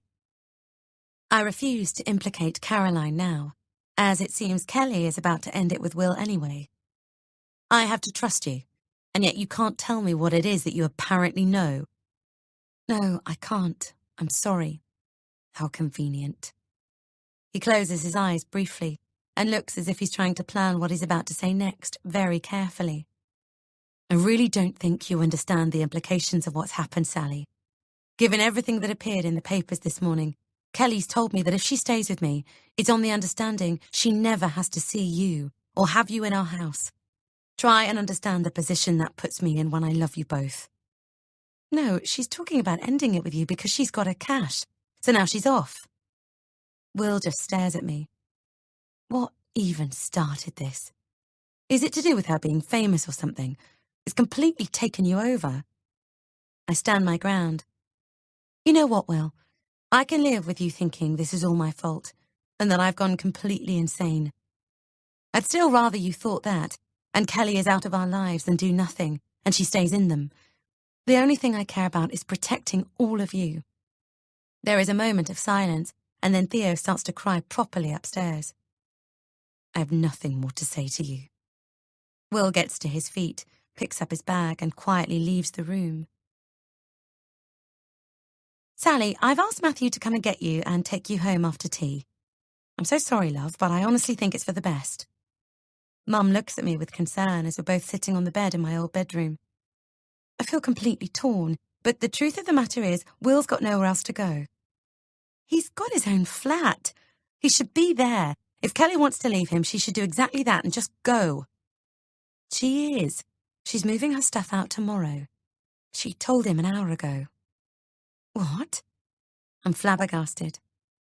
But he told me earlier she was thinking things over, and he was giving her the space she needed. Mum sighs. Well, she seems to have made her mind up already. She doesn't want to see him before she leaves, she said. She came to this decision remarkably quickly, and all because of what appeared in the papers today, I exclaim. I think what happened between you and her at their flat frightened her very badly, Mum says carefully. Oh, come on. She made the whole thing up. You weren't there, I was. It was all an act. I get that she's beyond hurt that everything is in the papers about her mum, but would you actually end a relationship over something like that? So much for her threats that she wouldn't let anything separate her and Will. Mum doesn't say anything. Does Will want me to go home? He's very hurt right now. He doesn't want you to feel pushed out, and he said if you need to stay, you can, but I think he'd find it easier if we could just let everything settle down a bit first. You probably should know, Kelly asked him to cut you out of their lives completely, and he said no. That's when she said it was over. I don't want you and the children to go, Sal, of course I don't. I want to look after you, she says. But under the circumstances, I think it's the only solution. Caroline is going to stay at yours for the next couple of days while we work out a better plan. Yes, Will mentioned you all think I need some help, someone to supervise me. No, to give you a hand, love, that's all, Mum says wearily. I promise. Right, well, what do you want me to tell Chloe? I say, more quietly. Just that it's time to go home. Only a little bit earlier than we thought it was going to be. She'll be fine. Caroline will make a fuss of her. Get her to take Chloe on a few Granny and Chloe trips out. Come on, she pats my leg. Let's get you all packed. I don't know how long Theo's going to hang on with Dad downstairs, and Matthew will be here before we know it. Oh, Lord, is that the door now? It wasn't me, Sal, Mel says desperately as the wind whips a wet strand of hair across her face and plasters it against her red cheek. She yanks it away as she stands on Mum and Dad's doorstep in front of me. I would never do that to you. I mean, I told Ed about it, I admit that. And he joked, we both did, about ringing the papers and selling our story, but we'd never actually do it, not in a million years. But you're the only person I told. I hold on to the front door latch. So if it wasn't you... She stands a little taller. It wasn't Ed, she insists. Christ, Sal, I've been with the man for 25 years. I know what he's thinking before he does. I can't help but remember Will's comment about time spent together not equating to trustworthiness, and look down at the floor uneasily, not wanting to contradict her. He wouldn't, Sal, I promise. You're one of my oldest friends. Did you do it because I said I wished there was some way of getting rid of Kelly? I ask quietly. No, she insists. I didn't. What, you think because you didn't actually ask me not to say anything and it was just implied, technically I think I wouldn't be doing anything wrong? I didn't even think about that, I confess. But now you mention it. I know you'd do anything for me, Mel, I say, and I was very upset yesterday, but it wasn't me. We look at each other in silence. Okay, I give up. Look, Mel, I've got to go back in. I'm sorry, but we're going home in a bit. Matthew's on his way, and I need to get sorted. You're leaving early because of this. She looks distraught. Mummy, Chloe calls from inside the house. Bing has finished and Granny Sue's upstairs changing Theo. I've got to go in, Mel. Please, ring Will and tell him I'm really sorry and it absolutely wasn't me. She reaches out and grabs my arm. You will tell him, won't you? And your mum and dad. I don't want them thinking badly of me either. Could I at least come in and talk to you while you finish packing? Will's here, so I don't think it's the best idea, I say uncomfortably. What, now? Her eyes widen. Why? Is everything okay? They haven't... I shake my head. I can't say anything more, Mel. I've said enough. I've really got to go. I'm sorry. I will call you when I get back, though, I promise. I gently remove her hand, give her a quick kiss, and close the door. From the sitting room window, I watch her walk back down to her car, wiping her eyes, before getting in and driving off. I sink down heavily onto the sofa, putting my head in my hands, and I'm very glad when Chloe wriggles over, pulls my hands away, and gives me a warm kiss on my cheek. I love you, Mummy. I smile, trying very hard not to cry in front of her. I love you too, Chloe. You never, ever stop loving me, even when you're cross. She's evidently picked up on all of the tension. Never, ever, I assure her. There's nothing you could ever do to make me stop loving you. I hug her to me. I'll always be here, and I'll never let anything happen to you, Chloe. I promise. We're on our way back now, actually, I say quietly into the phone, the hum of the motorway beneath us dampening down my voice, as Chloe and Theo sleep peacefully in the back of the car. I thought maybe we could call in and see you tomorrow. At least then Kate and Chloe can have a play together. It'll be something for Chloe to look forward to when she wakes up, and hopefully take the sting out of coming home early. Or you can come to us if you'd rather. Whatever's good for you, Liv says, slightly stiffly. Matthew probably doesn't want a house full of kids, though. I assume he's working from home tomorrow. Oh, that'll be fine. Leave him to me. There's a pause, and for a moment I think I've lost her. Liv, are you still there? Yes, I am. Listen, Sal, I just wanted to say sorry. For everything. I'd like to explain myself properly tomorrow, if that's okay. It's probably better you come to us. We're in until at least 2 anyway, because I've got a new mattress being delivered. Fine. I'll call you in the morning then, shall I? I look forward to it. Me too. You're genuinely seeing Liv tomorrow then? Matthew asks as I hang up. Are you going to tell her what's happened? I try to ignore the genuinely bit and reply, probably just the edited highlights. Will's now unexpectedly at Mum's, so we had to come back early. I pause. I'm sorry this didn't turn out to be the breathing space that you all hoped it would be. Matthew hesitates. We've wanted you to have a bit of distance from everything, that's all. No one is trying to stage manage you, Sal. Well, thank you for coming to get us again. It's fine. I said I would. You must be shattered, though. We drive for a moment more, and I think about poor Mel, insisting her innocence. Do you think Kelly leaked the story herself? And why would she do that? Matthew says, slowly. So she has an excuse to say to Will how vindictive I am. It's the final straw. I'm so frightened of your sister, blah, blah, blah. Then she gets to walk away with the cash. Matthew pauses. I was actually going to ask if you told Mel on purpose, knowing there was a risk she might not be able to keep everything to herself. I shake my head. Will asked me the exact same thing. I did tell her I wished there was something I could do to get rid of Kelly, but I didn't in a million years expect her to do anything. Well, whoever it was, Kelly is out of your life for good. He glances at me. I feel suddenly weak with relief as I realize he's right. Everything appearing in the papers today must have been dreadful for her. But I can't even tell you how terrified it makes me to think Will might have actually married her. I say quietly. I just wish I could fast forward him through this bit to the moment where he meets the person who is right for him. He's still convinced Kelly is completely innocent. I look out of the window. I suppose, of course, now I'll never know for sure what she did to me on Friday night. But at least I'm okay. We all are. You still believe it was Kelly, then? Well, she certainly seems to have pretty ruthlessly cut her ties, doesn't she? But you know what? I really do just want to close the door on the whole affair now. I suspect your mum feels the same way too. Yes, I think she'd be happy to never have to see Kelly again. I fall silent for a moment. God knows what the story really was between Kelly and Caroline. I'll guess I'll never know about that now, either. We haven't had a chance to talk about them properly yet. I imagine your mum is pretty angry with me for telling you about her being Kelly's therapist. She wasn't thrilled, no, but she understood why you wanted me to know, as do I. I don't really get why she didn't tell you anyway. I reflect. She did, on the Friday night you went missing. She explained to me that in the heat of the moment, on seeing Kelly, she'd reacted impulsively and just blurted out their connection to you.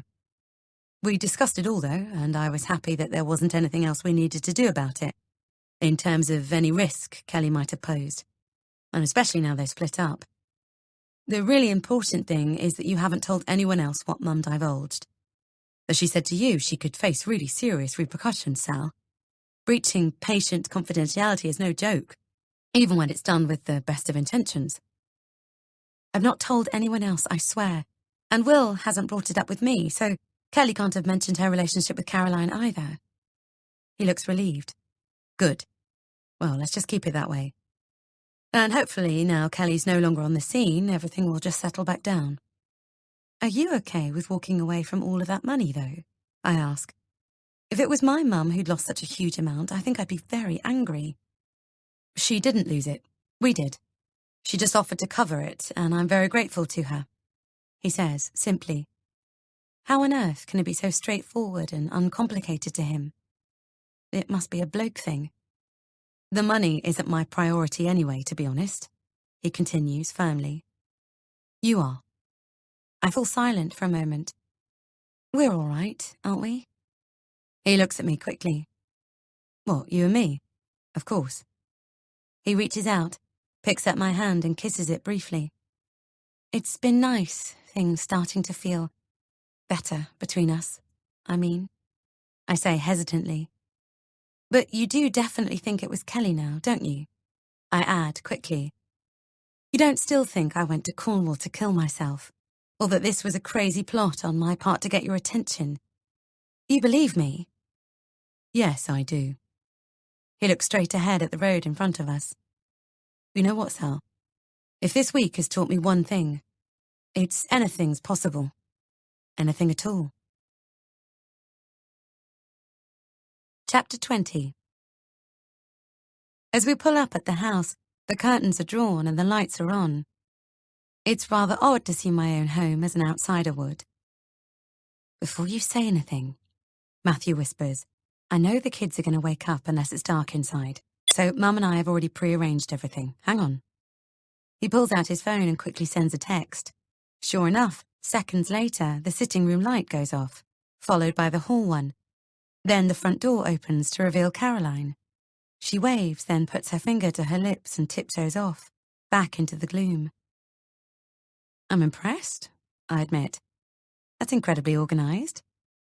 You just stay in the car with them while I dash in and do the blackout on Theo's window, plug the monitor in and put his wind machine on. Could you do his thermometer too, please? It's just he's used to it as a nightlight. I know, Matthew says patiently, placing his hand on the door. And leave the car engine running, won't you? I say instantly. Of course. Oh, hang on. He reaches up and switches the car lights off. Good call, I breathe. So when you come back, you take her and I'll do him. Shit. We both freeze as Theo begins to stir, sensing the movement has stopped. Go, he's waking up. We haven't got much time. Hastily, Matthew climbs out, rushes around and barely audibly unclicks the boot, grabs the overnight bag, then runs up to the house and dives in through the front door, as if he's on some sort of special ops mission. I glance anxiously in the mirror at Theo, who is moving his head from side to side and rubbing his nose, although his eyes are still closed, and send a silent prayer to the patron saint of sleeping babies. It's so ridiculous that we have to go through all of this just to get in the house. I glance at Chloe, who is thankfully out for the count, her head lolling forward. Not even a megaphone would rouse her right now. One day Theo will be the same. One day. Caroline must have helped Matthew, because he reappears remarkably quickly, giving me the thumbs up before going around to Chloe's side. I climb out, and simultaneously we open both back doors, and in a practiced manoeuvre, start to unclip belts as our children stir at the cold air hitting their skin. I begin gathering Theo up, glancing over at Matthew, who already has a completely floppy Chloe in his arms. He grins at me and I smile back before, in one swift movement, lifting Theo and beginning to walk smartly back to the house. Theo huddles closely into my body and I'm suddenly struck by the realization that Matthew and I won't be doing this forever, carrying our babies back to the safety of their cots and beds, and I hug Theo a little tighter. We're actually making a pretty good team. Everyone appears to be staying asleep for once. I step into the welcoming warmth of the house. God bless Caroline, she's had the heating on. She's standing silently in the dark, waiting in the sitting room doorway as I mouth, hello, and pass with her sleeping grandson. I pad up the stairs softly, Matthew a couple of steps behind me. Then we peel off into the respective kids' bedrooms.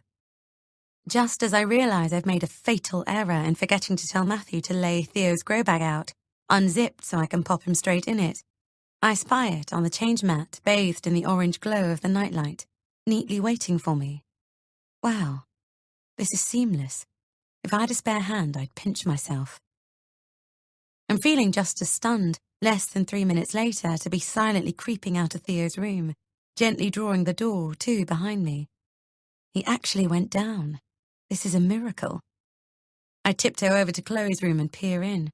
She's already in bed, snoring gently. No sign of Matthew. I hastily beat a retreat while the going is good, only stopping off in our bedroom to pick up the monitor. I have another quick listen, but all I can hear is the sound of Theo's wind machine gently whirring. I make my way back downstairs in a state of disbelief. The sitting room door is closed, but the light is on again. I push it open and blink slightly as my eyes adjust, to find Caroline now sitting on the far sofa, cup of tea in hand, doing the crossword in her folded-over paper. Mum left everything here tidy, but Caroline has taken it to the next level.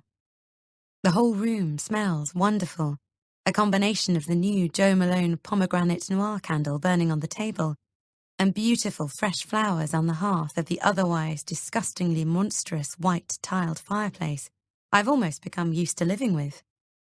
Far more alluring, though, are two trays carefully balanced on the coffee table, each carrying a glass of red wine and a plate of crackers, olives, cheese and pâté, alongside a neatly folded napkin. I thought you'd both be hungry after such a long journey. Caroline puts down her paper, although Matthew says you've made excellent time. He's just getting the bags in from the car, via the garage though, so the children aren't disturbed. I can't believe they both stayed asleep. Well done you.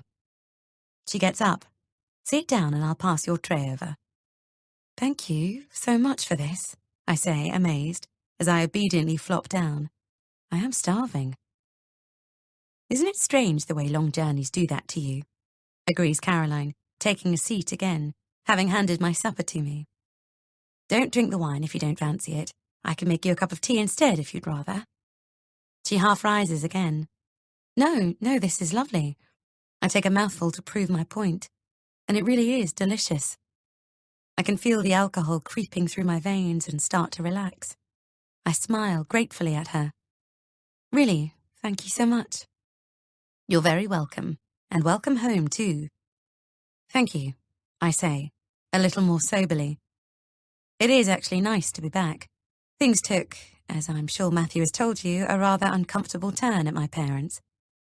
My brother arrived this morning and he needs some space, away from me.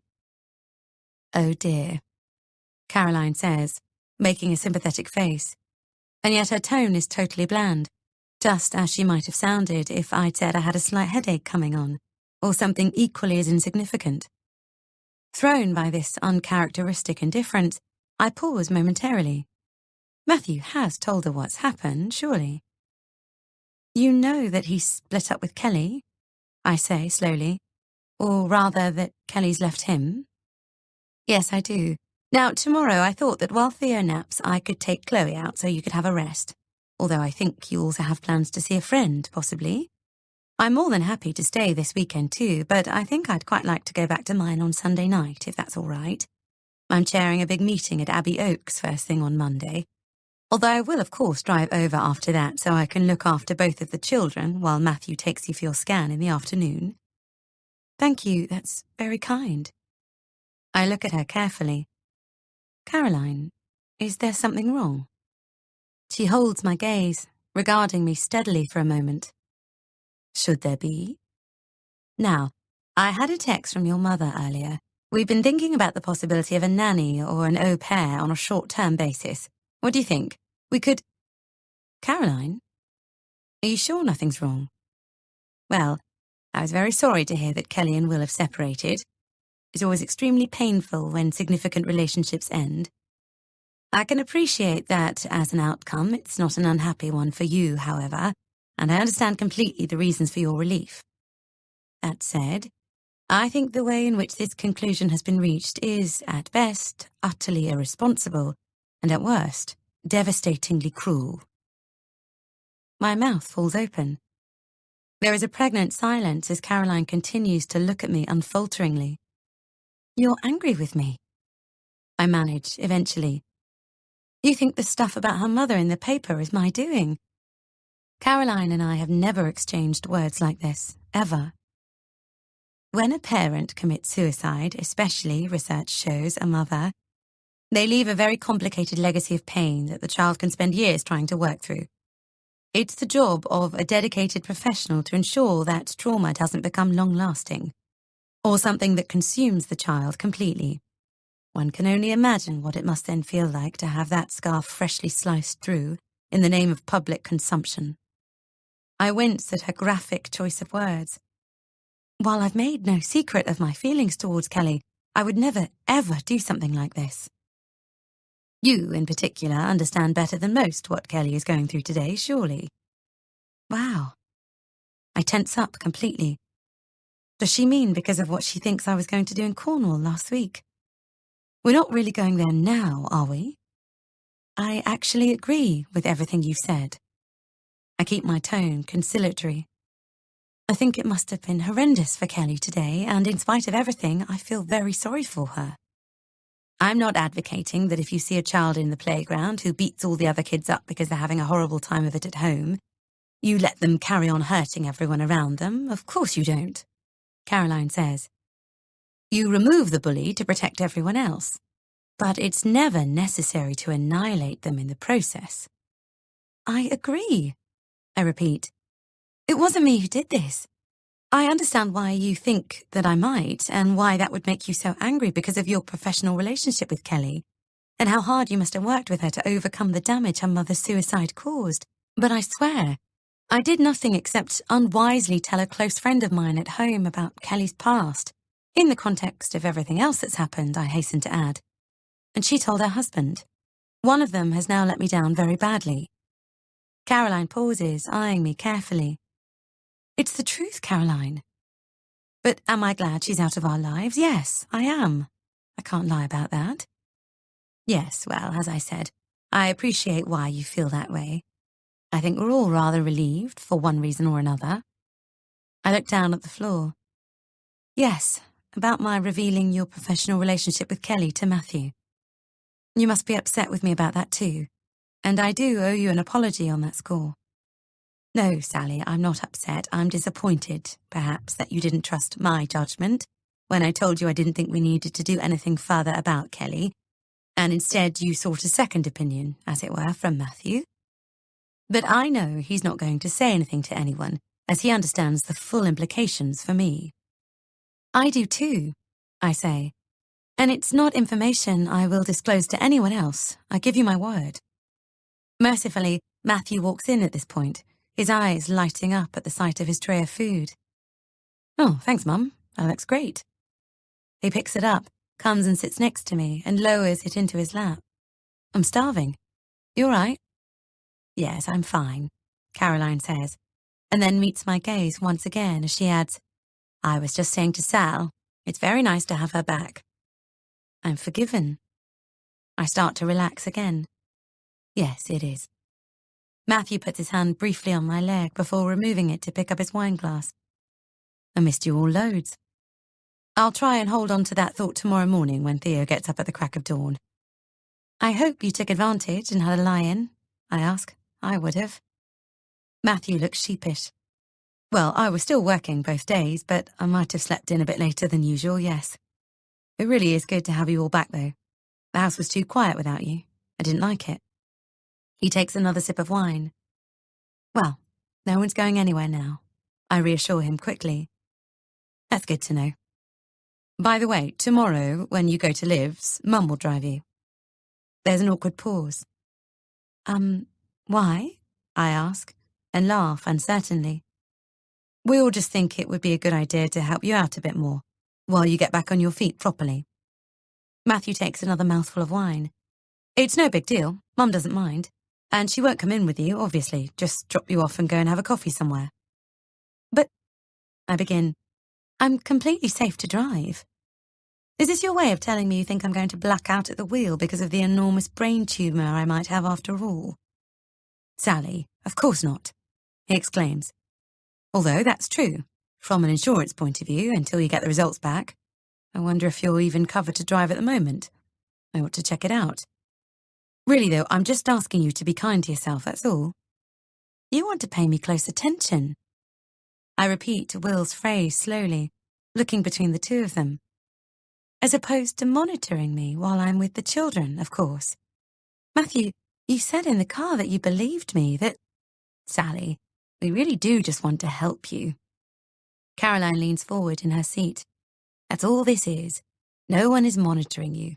If any of us felt you were any danger to yourself or the children at any point since Friday, we would have acted.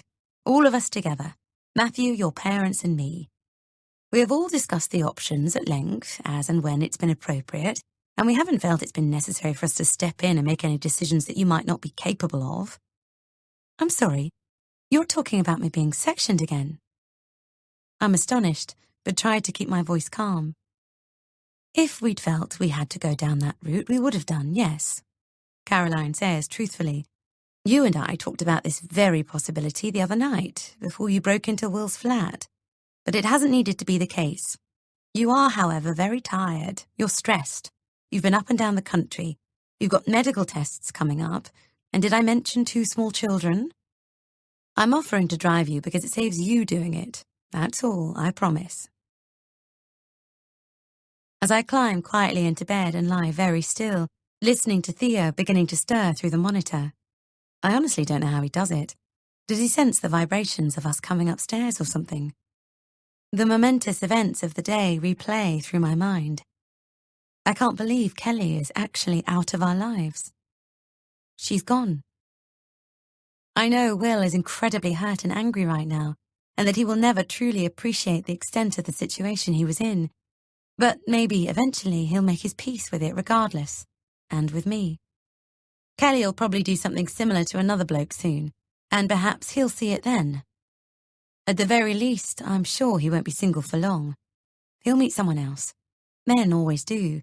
And this time, it'll hopefully be a nice, kind, normal girl who loves him for the amazing person he is and would never dream of doing something so unkind as to take back the ring he bought for her.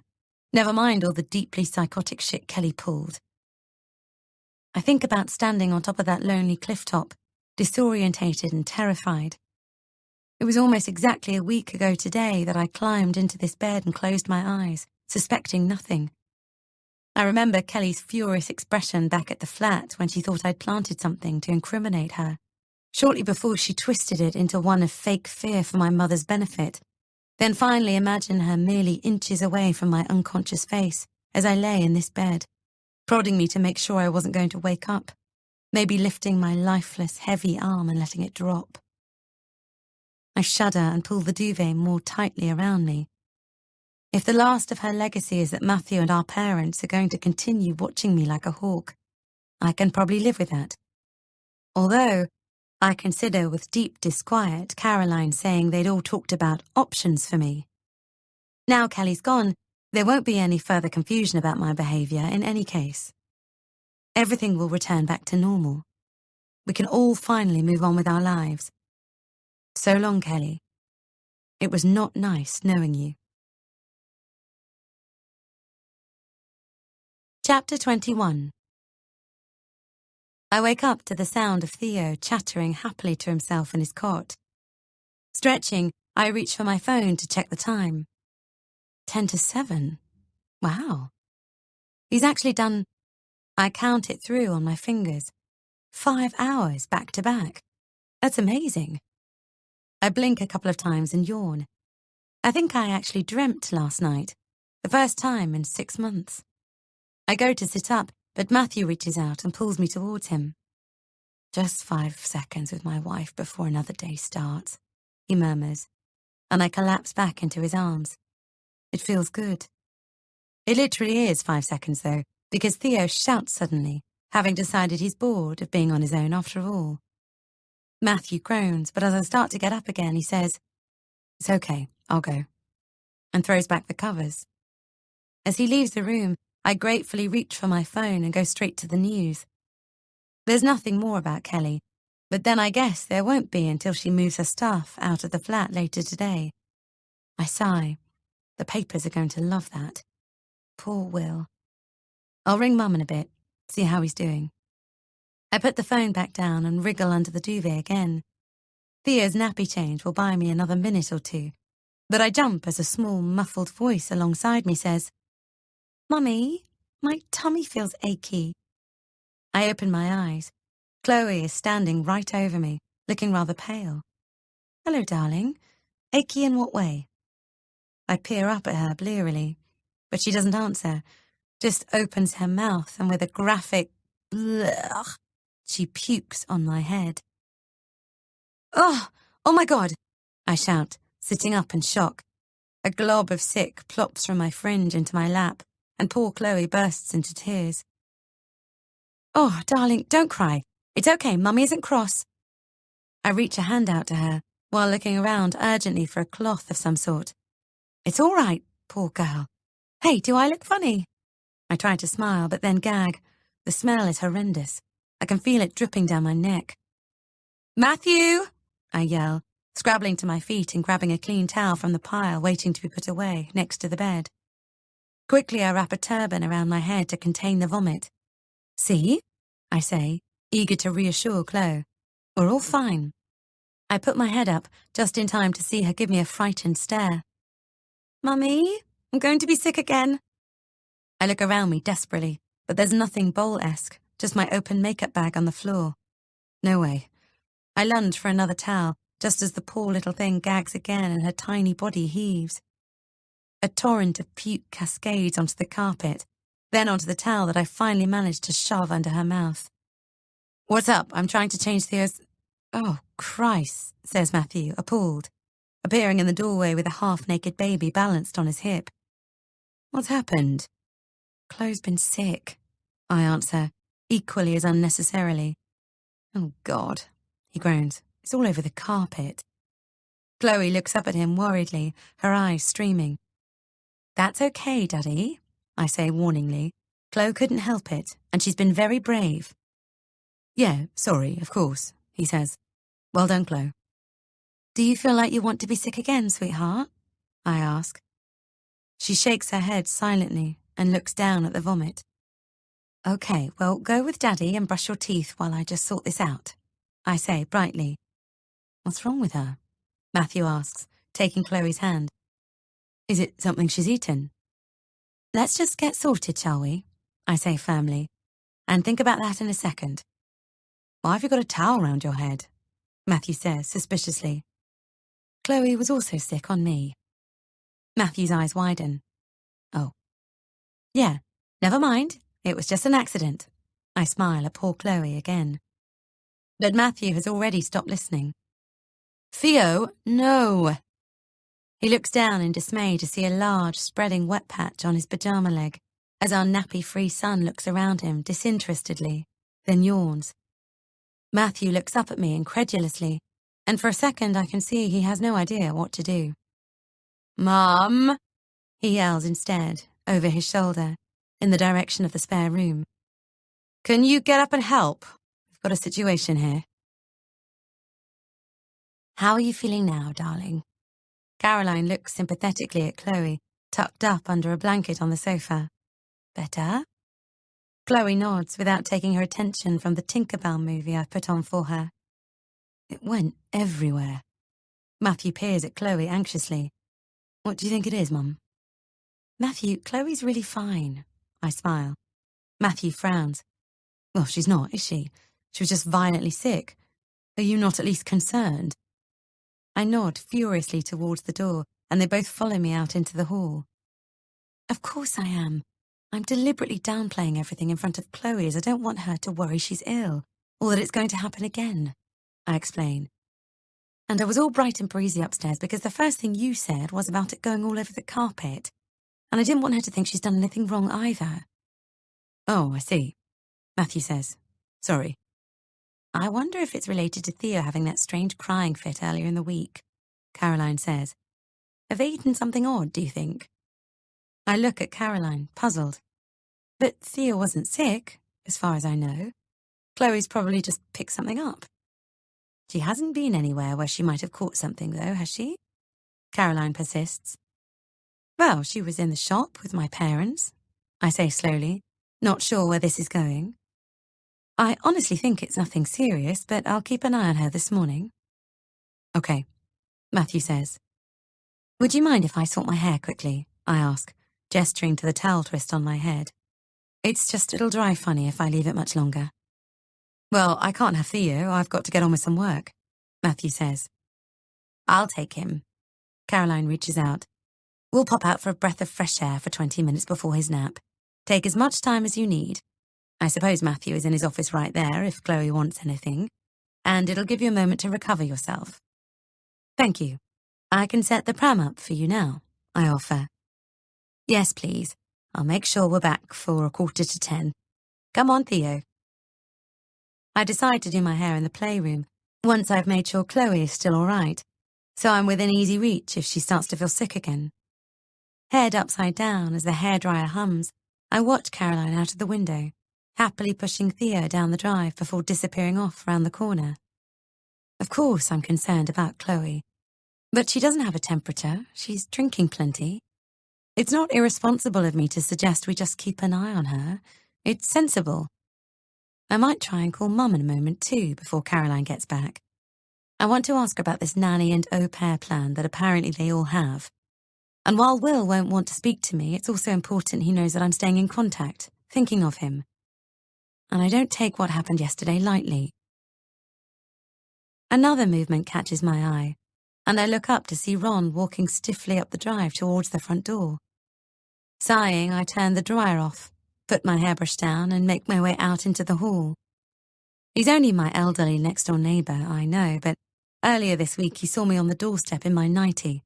Now he's catching me with mad, half-dry hair. It would be nice for people to find me looking normal for a change. He actually does a double take when I open the front door, as well he might to find Tina Turner standing in front of him. Hello? I smile. Please excuse my hair, I was halfway through drying it.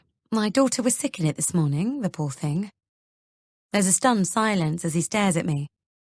Anyway, I continue brightly, making a mental note to also try to attempt more social interaction with adults before I lose my already limited social skills completely. What can I do for you, Ron? I just wanted to say, first of all, I wasn't spying on you, he says, gruffly. So don't think I was. It's my turn to look wary. Okay, I say slowly. I'm sure you weren't, but what are we talking about exactly? This. He holds up a small plastic box in camouflage colours. Sorry, what is that? I stare at it, still none the wiser. It's an invisible IR hunting camera with PIR sensor and SD card recording. Right. I pause. Sorry, Ron, did you say it's a hunting camera? Yes, but I got it to film the bats that I think are roosting in your loft, not mine. I'm about to have a bat survey done, you see, because we want to put another bedroom in the attic, and maybe extend out the back. Only you can't do anything if there are bloody bats. It's lunacy, the planning regulations. Never mind a house is built for people. Anyway, these surveys aren't cheap, so I thought I'd see what was what first, and I bought this. He holds the box up again. Because it films infrared and you can see exactly what's going on at night. I set it up to film last week. That's when I saw it. Saw what? He looks a little shamefaced. All the coming and going here. I was going to wipe it then. Honestly, I was. But then I showed Shirley. Shirley, your wife? I say, still confused. Yes, he says. I shouldn't have, I know. But she's such a fan of hers, I couldn't not. I go very still. A fan of who? Kelly Harrington. You filmed Kelly here? Yes. He looks embarrassed. I didn't intend to, but I watched it back. And there was Kelly. 3 sheets to the wind, I said to Shirl, the state of her. She couldn't even stand when you put her in that taxi. But then, when everything was in the paper yesterday, it made more sense, the poor old girl. We think she was smashing in EastEnders. Anyway, you should have it. Our son wants us to sell it to the papers. He holds the box aloft again. He reckons we'd make a bob or two. But that's not right. Can't go doing things like that. And that's why I brought it round to you now so you can destroy it. I'm very sorry I even got it in the first place. We only caught it by a whisker. It started filming about a minute before the taxi turned up. It really was only after the bats, though. Just to be completely clear, Ron, I try to keep my tone neutral. You're saying on that camera is a film of me putting Kelly in a taxi, and she's drunk. When did you record this? Last Friday night.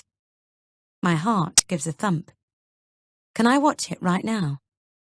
Of course, if you've got a computer. I hold the door wider. Come in. Grabbing my laptop from the hall sideboard, I take him into the kitchen, placing the computer on the table and starting it up. This film is definitely from last Friday night. You're absolutely sure? Yes, I am. And you can see our house in it? He rubs his neck awkwardly. Yes, but like I say, I was only trying to see the bats, which you have got, by the way. I counted 3. Well, you can see them for yourself now. He removes a small card from the camouflage box and inserts it into the side of my computer. We both wait, and my stomach lurches with apprehension as an icon appears on the screen. May I? Says Ron, and I stand aside. He clicks on it and quickly opens a file. He's surprisingly computer literate for an older man, and just as I'm beginning to worry he might actually not be telling me the truth about why he was filming our house, I forget everything, as a black and white image of our empty drive appears on the screen. I'll just start it. Now, there, you see?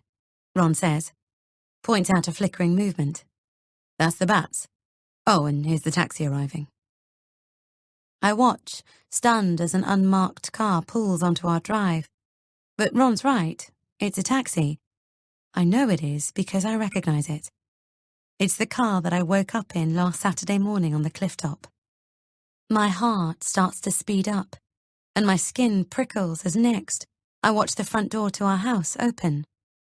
Oh my God, I breathe, as I see myself emerge and appear on the screen. Ron looks at the floor uncomfortably. I'm very sorry, he says again, but I don't answer.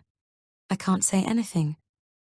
I just start to shake as, transfixed, I watch myself struggling to stand, arms slumped across her shoulder, because Ron is wrong, of course. It's not Kelly who is unconscious. It's me. It's not possible to make out the faces clearly, but there's no doubt in my mind who is who. I'm so lifeless that one of the cab doors opens, and the driver gets out hurriedly to go and help. This cannot be happening, I whisper, staring at the 2 female figures he rushes over to assist. I know. Ron misunderstands me. You have to actually lie her on the back seat there, see? Dear, oh dear. There isn't any sound then? I managed to ask, as evenly as possible. No, this sort of film is about getting a visual rather than audio. It's quite clear, though, considering it's pitch black, isn't it? Although, to be honest, I'm not entirely convinced a newspaper would have been able to identify Kelly from this. Which is probably why you haven't sold it, I can't help but think, silently to myself. But Shirl and me knew it was her, because of course we'd seen her arrive earlier. We continue to watch, me in horror, as they shut me into the car, the driver firmly closing the back door, before getting into the front seat and driving off, stealing me away. She stands there for a moment longer on the doorstep, before turning calmly and letting herself back into my house, where my children lie upstairs asleep, vulnerable and unprotected. Can I keep this, Ron? I straighten up suddenly. Of course. Just so you know, I haven't done any more filming since then. We got what we needed on the first go. And thank God he did. The second I managed to get rid of him, I rush back to the computer and watch the film again. I have to sink down onto a chair because my legs won't hold me up. Mummy, calls Chloe from the other room. I need a drink. Coming, I whisper, barely audibly, once more reaching the part where the cab drives off with me in it, and she stands there watching it leave with her arms composedly folded. I hit pause and stare at the slightly grainy figure so hard it starts to blur, before suddenly covering my mouth with my hand, as I think I'm about to be sick. I close my eyes, and once the nausea has dissipated, I open them again, and look right at my perpetrator on the screen, completely unaware she has just been caught red-handed. I hit play again and watch once more. Chapter 22. I make my way over to the sink on autopilot to do Chloe's drink. I can see why Ron made his mistake. He saw Kelly arrive at our house, but presumably missed her leave. The height difference between Caroline and me is very similar to the one between Kelly and me, but ultimately, He saw on the film what he wanted to see. Kelly, the celebrity, pissed. Only it wasn't her. It wasn't her. I start to fill the small plastic cup on the draining board. I accused Kelly. She and Will have separated. And all along it was Caroline. She did all of this. But why? For a moment, I can't move. I'm completely unable to process what I've just seen, and the cold water begins to splash all over my hand. I look down at it, and suddenly a hideous thought slams into my mind. Chloe. Is that why she's been sick this morning? Has Caroline done something to hurt my little girl? I shut off the tap and dash into the living room, spilling water everywhere in my haste. Chloe is still sitting quietly on the sofa. I've got your drink, darling. I close the door to Matthew's office quickly and hurry over to Chloe, putting my hand on her forehead. It's still cool and her cheeks are a normal colour. I kneel down and peer at her closely, placing my fingers on her wrist to feel for her pulse, which doesn't seem to be faster than usual. I listen carefully to her breathing, which is normal too. Her pupils aren't dilated and she's sitting upright, not floppy-limbed or unresponsive. Chloe, did Granny give you anything to eat or drink this morning? I try to mask the panic in my voice and force myself to smile at her. Chloe shakes her head. And you don't feel really, really sleepy, or like you want to be sick some more, nothing like that? She shakes her head again. Granny didn't tell you it was a secret, what she was giving you, and that you shouldn't tell anyone? No? Chloe looks thrown, and I can see I'm now confusing her. Can I have my drink now? I pass it to her and watch her sip carefully. Should I just take her straight to the doctor? She seems okay, but Caroline wouldn't hurt Chloe, though, surely. She adores her, doesn't she? It doesn't hurt when you swallow? No, Mummy, I can't hear the TV. Sorry, I say, anxiously. Just stay right here. I'll be back in 2 seconds. I dash back into the kitchen and pick up my phone. I dial my mother and simultaneously pull the computer towards me, pressing play and intently watching the film as it reruns, and I wait for Mum to pick up. I cannot believe how calm she is. Caroline appears completely unperturbed, as if putting her comatose daughter-in-law in the back of a taxi with some stranger is a perfectly normal occurrence. Anything could have happened to me in that car. Mum picks up. Hello, love. How are you? I was just about to call, but you beat me to it. I can't really talk, Mum. Chloe's just been sick. You and Dad haven't got anything, have you? Oh, no, Mum exclaims. Dad doesn't feel quite right this morning, actually. He's got a dicky tummy. I didn't think to let you know, love. I am sorry. No, that's really great, actually. I feel wobbly with relief. Thanks, I've got to go. I hang up just as it gets to the part where Caroline serenely turns to make her way back into the house, and I shiver, as if someone standing behind me has just breathed on the back of my neck.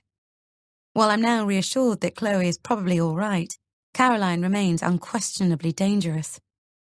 This woman I have known for nearly a decade, who I have trusted, has not only betrayed me completely, she tried to hurt me. How the hell can this be? I watch her close the door to my house and, as if I've been struck, I ball up my fists, still holding my phone, and press my knuckles into my temples, drawing my elbows tightly into my body, in total disbelief as I think about staggering around on that cliff top, confused and completely spaced out as I nearly fell. What did she give me to make me feel like that? To be so out of control and not be able to remember a damn thing. My breathing begins to speed up as the enormity of my discovery starts to sink in. If I'd fallen, I'd have died. Everyone would have believed I'd killed myself. I gasp as it hits me. Is that what was really supposed to happen? I lift my head wildly, just in time to see, out of the window, Caroline appear around the corner, pushing my son up the drive, apparently happily singing to him. I slam the lid of the laptop shut and, fingers shaking, yank out the small card, shoving it in my pocket, before rushing to the front door and flinging it open, just as she arrives in front of me. She smiles, slightly flushed from the effort of the walk, and turns the pram so I can see Theo lying there happily. Hello, Mummy, she says. We had a lovely time, didn't we, darling? I fight every single instinct in my body to dart forward and rip my son out of the pram before slamming back into the house so I can lock her out. She drugged me. This is real. And there must be a reason why she's acting as if there's nothing wrong now. Does she have something else planned? That has to be why she's had no problem in staying here so much. Unfettered access to us all. I stare at Caroline, terrified. Swallowing, I try desperately to gain control over myself so that she doesn't realise that anything is wrong. She looks at me, puzzled, putting her head on one side. Sal, are you all right?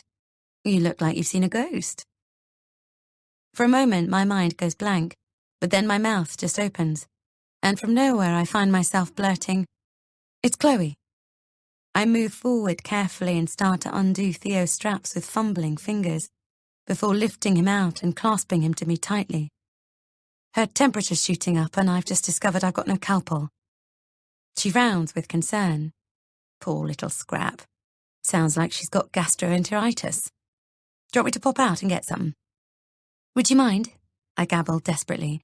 I don't want to leave her, and obviously Matthew's working. I'll go right now. Let me just grab my purse. No, I've got cash here. I grab for my handbag, thankfully lying open on the floor of the hall, its contents already spewing out onto the carpet, and reach for a £10 note. She mustn't come in and see that Chloe isn't feverish. She'll know instantly that something is up. Here, I shove it at her. Take this. I need my car keys, Sal, she says slowly, looking at me. I turn away instantly so she can't see the fear in my eyes, and, thank God, there are her keys sitting on the sideboard. I snatch them up and thrust them at her too. I'm sorry, Caroline. I don't mean to rush you. I'm just really worried about her. She hasn't got a rash or anything, has she? Her feet and hands are a normal temperature. Yes, they are, and there's no rash. It's just the fever. Okay, well, try and remember that's a good thing. Her body is fighting off whatever it is. Just keep her hydrated. Where's the nearest chemist? Actually, anywhere will have Calpol, won't they? I'll nip to the garage. That's probably easiest. I'll be able to park faster. I'll be right back, don't worry. I nod mutely and watch as she walks smartly to her Mercedes, flipping it open before climbing in and reversing out of the drive carefully. I listen until I can't hear the car anymore and slam back into the house before breathlessly leaning on the closed door as I try to think what to do. I've probably got about 10 minutes at the most before she comes back. Do I go and tell Matthew now? Show him the film? But he's going to be appalled. He'll confront her instantly, and the children are here. It will escalate, maybe even more furiously, and now I know what she's capable of. I can't risk that. None of us are safe, potentially not even Matthew. It's incredible that this can be true, but I have to get the children away from here as soon as possible. Theo bounces around on my hip as I hurry into the sitting room and crane to see if I can hear Matthew on a call. I can, thank God. He won't notice a thing. Chloe, darling. I hasten over to the sofa. We've got to pop out for a little bit. Can you come and get your shoes on? She looks up in dismay. But I've only just started watching this. I know, but I need you to come out with me. But I don't want to. My tummy's still achy. That's why we need to get out, to get some sweets to help your tummy. I try to smile. Come on, the sooner we go, the sooner we're back. You can choose the sweets, I cajole. She considers this. Can I get one of the chocolate eggs that has a toy inside it? You can get 2 if you come right now. Her eyes widen in amazement and she rather shakily gets to her feet. She really is under the weather, the poor little thing. But we have to leave, immediately. Buckling them both into their car seats, I shove the change bag and the food bag containing Theo's bottle, a drink for Chloe and a couple of baby pouches into the passenger footwell, carefully strap my laptop on the seat itself, and set off. That's fast, Mummy, remarks Chloe after a moment or two.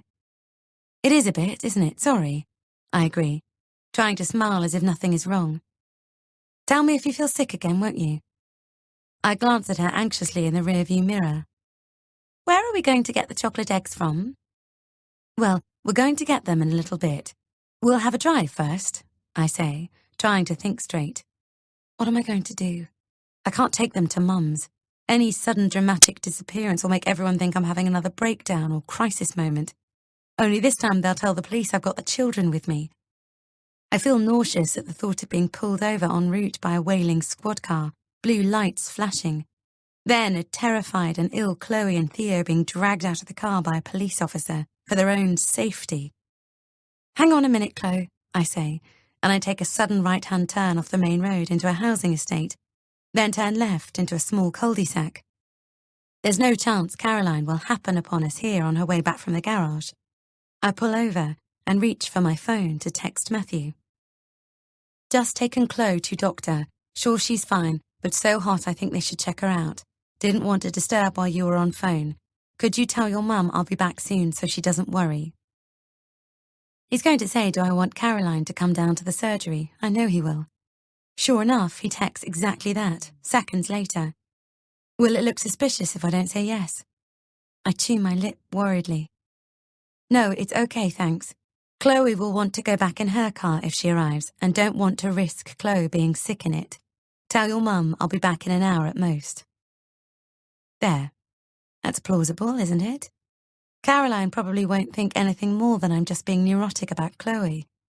So now I have about an hour before either of them will begin to suspect something.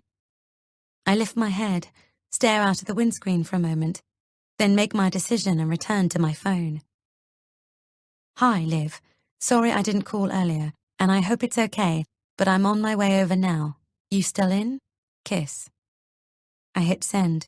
Please be there, Liv. Please don't have already had your delivery and gone out. Thank God, the 3 scrolling dots of her typing a reply appear instantly. Definitely still here. See you in a bit. Kiss, kiss. I throw the phone down on the passenger seat in relief and, checking over my shoulder, pull out onto the road and start to turn around. Are we going to get my eggs now? Says Chloe. Yes, we're going to get them on the way to live in Kate's. I give her a wide smile in the rearview mirror, and she looks doubtfully back at me. Am I well enough to go to Kate's house? Oh, I think so, yes, darling. I lie airily. You're fine. You don't still feel sick now, do you? No. Well, there you go then. I smile at her again, and she looks marginally less worried before, unusually for her, lapsing into silence and staring out of the window. I glance over at Theo, who has already fallen asleep, and exhale heavily. This is the right thing to do. I can't go to Mum's and I can't go to the police either. All the film shows, as far as they'd be concerned, is Caroline putting me in a taxi. It's hardly illegal. I have no proof that she drugged me, and Caroline knows that. She'd explain it all away to them. And who would they believe anyway? The nutter they picked up on the cliff top in her pajamas, or the respected psychologist with an unblemished record? Matthew is the person who really needs to see this film, and Liv knows enough about the situation to understand the significance of it too. I can trust her with this. I'm sure I can. I'm still angry with her for telling Matthew what I did all those years ago, but I can at least see she had good intentions, which were rooted in her caring about me. She will understand exactly why I want to get the kids away from Caroline once I tell her the whole story. Except, what is the whole story? We reach the main road and I pull out into the anonymous flow of traffic. I have absolutely no idea why Caroline has done this to me. I've known her for years. I've liked and respected her. I thought she felt the same way about me too. How then can she have let me believe this was all Kelly's doing? I even thought at one point that I might be seriously ill. She watched me flounder around in confusion, and all along she knew exactly what had happened. And she was totally prepared to let Kelly, an ex-patient, take the blame for everything. Maybe that's it. Perhaps this is about Kelly and not me. Has this been about her using me to get back at Kelly somehow? What really is the deal between those two? But even if it has been Caroline's intention all along to ruin Kelly, why would she put me at such serious risk? I shift in the driver's seat uneasily. There is no escaping the fact that she did me actual bodily harm. She drugged me. Was it when she and I had the second glass of champagne after Will and Kelly had gone home? She had plenty of time to slip something in my drink then. Jesus, this is horrific. She talked me through all of the various drugs that can cause memory loss, utterly calmly, when she knew what she had done. That's psychotic. And I begged her to back me up by telling Mum, Dad and Will about Kelly's toxic past. No wonder she didn't want to. In fact, what's to say it's even true? I don't know what to believe anymore. I grip the steering wheel more tightly and think about her telling me that £65,000 was a small price to pay for Kelly disappearing off into the sunset and leaving us all unscathed. I trusted what she said implicitly, while all along she was the one who had hurt me. I still don't understand. Why has she done this? Chapter 23. Oh my God, breathes Liv, watching the film intently. My laptop is balanced on her knees as the girls sit on the opposite sofa, completely absorbed by Frozen on the TV, and I jiggle Theo. You're right. It's definitely you being put in the taxi. And it's definitely... She peers closely at the screen. Not Kelly who's doing it. Would you say it's this woman? I hold out my phone, showing a family shot of me standing next to Caroline in our kitchen, who is holding a 4-week-old Theo, while Chloe stands delightedly in front of both of us. Liv gasps. Isn't that Matthew's mother? I nod. Liv's eyes widen in shock. Her voice drops to a horrified whisper. His mother did this to you? Yes. You'd gone to bed, totally as normal? Liv asks eventually, apparently like me trying to make sense of this. Yes. I remember I could barely keep my eyes open, but I'm like that all of the time. I felt a bit sick too, but I assumed that was just me not being used to drinking anymore. Then you woke up the next morning in Cornwall, in the back of that taxi. Liv points at the screen and I nod. And all along, you really did have no idea what had happened to you, until you saw this film? Yes. What are you going to do? I need to show it to Matthew, so he can see it with his own eyes, because I don't ever want her near my children or me ever again. You don't think you should just go straight to the police? I shake my head. This doesn't prove she drugged me, and they won't be able to charge her with anything. When Matthew watches this, though, I lower my voice so the girls can't hear. He'll realise that his mother has been lying all along, and that she's dangerous. I don't think you should risk going back to the house to show Matthew if she's there too, Liv says, concerned. What if she becomes really nasty and turns on both of you? Who knows what else she's capable of? I'm not going to take the kids. I know this is a huge ask, but can they stay here with you? Of course, she says instantly. Thank you so much, I say gratefully. I brought all of Theo's stuff, and Chloe probably won't want much to eat, if anything. I'll be back by 2. And if you're not? Liv says. Who do you want me to call in the event of an emergency? My parents, I say instantly. I'm going to leave you their numbers, and one for my brother too. Don't let the kids go to anyone else. Liv starts to look frightened. Even Matthew? No, sorry, I meant anyone other than him or me. But don't worry, I'll be back, Liv. I reach out and put what I hope is a steady hand on her arm. I promise I will. I really don't think you should go back to the house. Make Matthew meet you in a public place somewhere so that if she insists on coming too, she can't make a scene. I consider that. Okay, I agree. You're probably right. It might help contain Matthew's reaction too.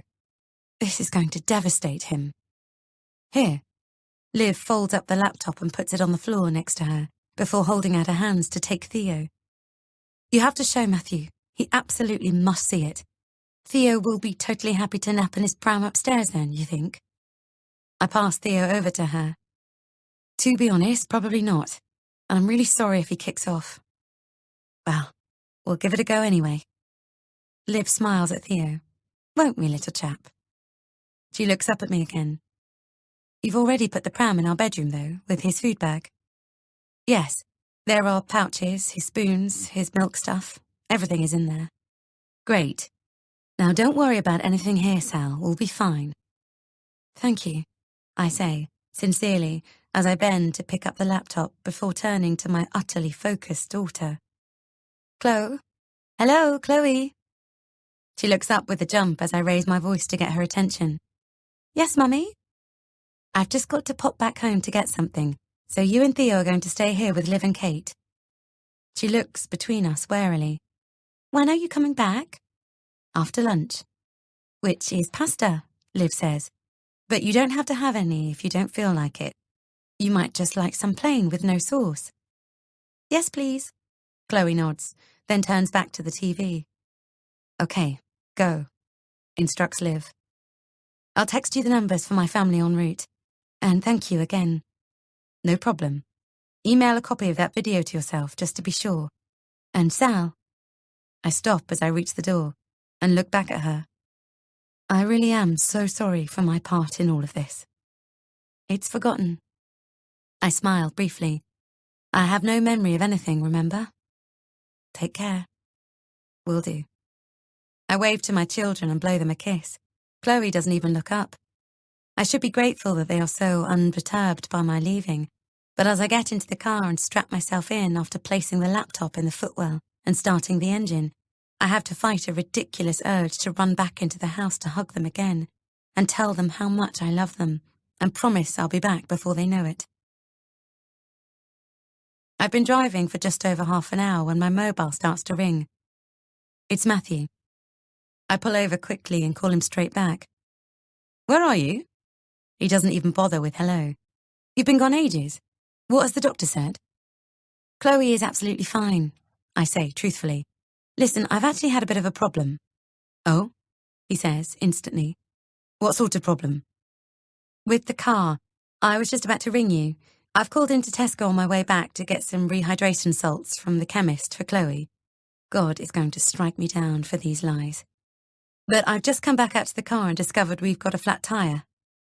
Okay, he says slowly. Completely flat? Yes. How did that happen? Didn't you notice it when you were driving? Can you see around the car? Is there any glass on the floor or anything? You definitely didn't drive it while it was flat, did you? Or you'll have warped the wheel itself. Oh, God, Matthew. Look, it's fine, I say, realising I should have said it was a slow puncture. I'll call the AA when we get home. But could you borrow your mum's car and pop around to get me and the kids?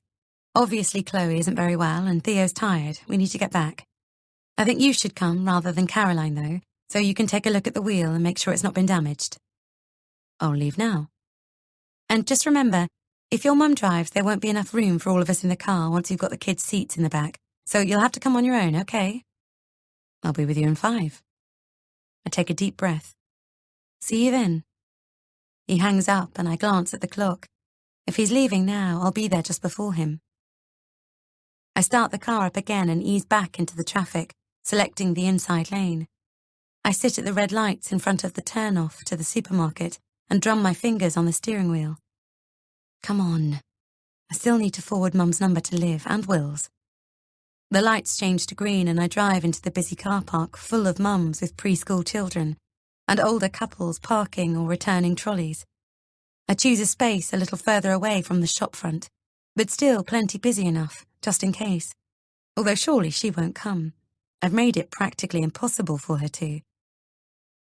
I turn the engine off and forward Liv the phone numbers. She replies instantly. Thanks. All okay here. Theo fast asleep and Chloe watching Tangled now. No rush. Please be careful. At least everything is fine there. I scan the car park. No sign of Caroline's silver sports Mercedes yet, but he'll be here any minute. I reach down into the footwell for the laptop and set it up on the passenger seat. I'm not going to say anything. I'm just going to let him watch the film for himself. I also take Liv's advice and email the film to myself, just in case. Still I wait, but he doesn't arrive. Frowning, I look up and down the lines of cars, which is when I notice a blacked-out Audi slowly cruising past the mother and child spots. I watch it absently for a moment, before realising it isn't someone trying to park, as they drive past an empty space. The driver is looking for someone. It indicates and quietly pulls into a disabled space. A tall, heavily set man climbs out, before slowly starting to walk past the parked cars, casually peering in here and there, before coming back and saying something through the Audi window. The back passenger doors open, and another man climbs out of one side, then Caroline out of the other. I freeze instantly, then horrified, watch her start to turn, very slowly on the spot, hand shading the bright sun from her eyes as she begins to scan the car park for me. She stops still as she catches sight of our car, and then I see her point, and the two men look over right at me. My heart leaps with fear. Who the hell are they? All three of them begin to walk in my direction, and, as they get closer, I see that the men are actually wearing uniform, black trousers and dark tunic tops, with a distinctive gold oak emblem on the left breast pocket. They're from Abbey Oaks, the private hospital Caroline works at. Oh my God. I know then exactly why they are accompanying her. Panicking, I pull on the door handle and scramble out rather than starting the car. This isn't leading to some reckless and dangerous car chase. I hear the echo of my promise to Chloe that I'll come back. As I look around desperately for an escape route, they are still some 6 car lengths away from me. Do I scream for help? Run? Won't that make me appear even more insane? Is anyone going to help me if I start to struggle with these two men? They're going to force me into that car. No! I gasp audibly as Caroline walks calmly towards me. But then the silver Mercedes suddenly appears at the other end of the car park, roaring up towards us. Matthew. Matthew is here. Oh, thank God.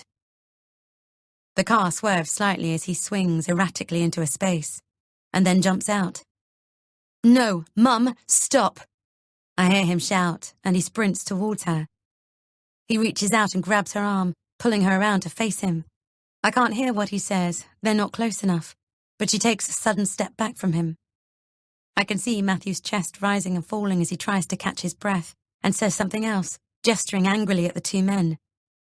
A moment more passes, and then, apparently at Caroline's instruction, the men fall back and return to the Audi. They climb in and close the doors, but they don't leave. The car just sits there, as Caroline turns and resumes her walk across the car park, Matthew hastening after her. Caroline arrives right in front of me.